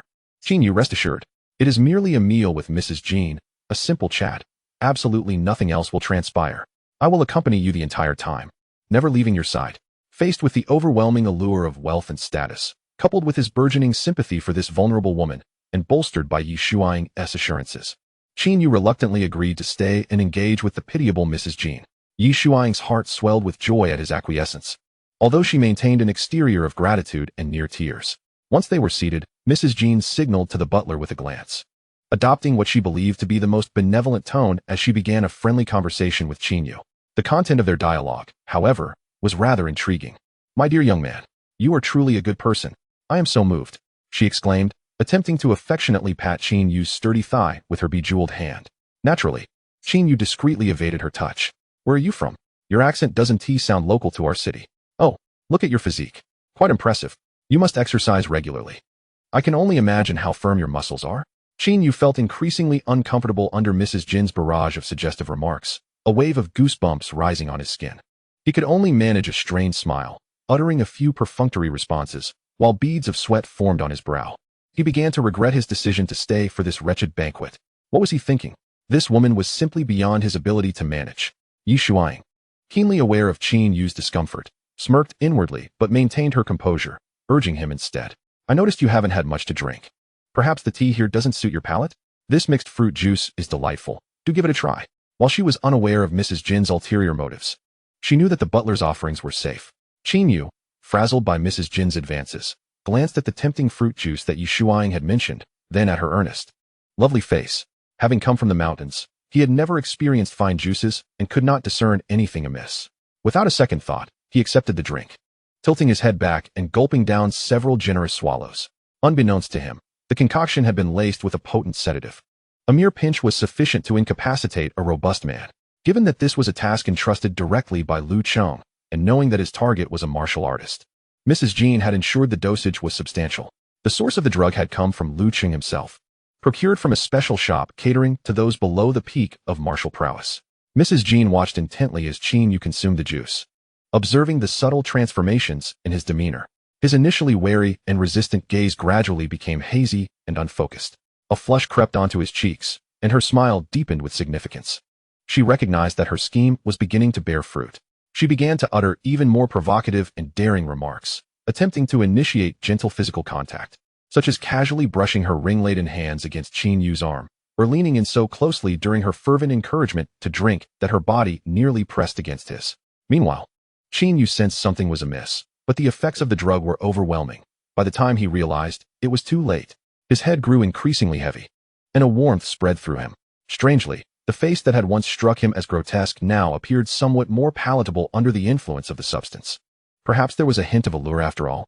To his dismay, his body began to respond inappropriately to Mrs. Jin's advances, betraying him with reactions he deemed shameful. Yet deep within his heart, the last flicker of clarity and the dignity inherent to manhood continued to engage in a futile and desperate struggle. Yi Shuang, observing from the sidelines, coldly absorbed every reaction and transformation of Qin Yu. When she noticed that Qin Yu's gaze had begun to dissipate entirely, and his body swayed uncontrollably, she realized that even his response to Madame Jin's increasingly outrageous advances had waned, lacking any discernible resistance or evasion. She understood that the drug had fully taken effect. Her mission was nearing its successful conclusion. With an air of elegance, she gracefully rose, a hint of apology gracing her smile, and addressed Madame Jean, who was poised to proceed further with Qin Yu. "There are certain matters I must attend to with President Lu. I shall take my leave for now. I would not wish to intrude upon your delightful engagement." With that, she departed, her steps refined and composed, leaving behind the room that was on the brink of a tragic human ordeal, all while under the appreciative gaze of Madame Jean and the utterly bewildered, desperate eyes of Qin Yu. After Yi Shuang exited, the lighting in the side chamber dimmed further, shrouding the atmosphere in an ambiguous haze. Madame Jean regarded her prey, who, despite having nearly lost all capacity for resistance, still radiated youth and virility, exuding an aura brimming with male hormones. In her eyes, narrowed with excitement, a chilling, avaricious, and lascivious gleam flickered.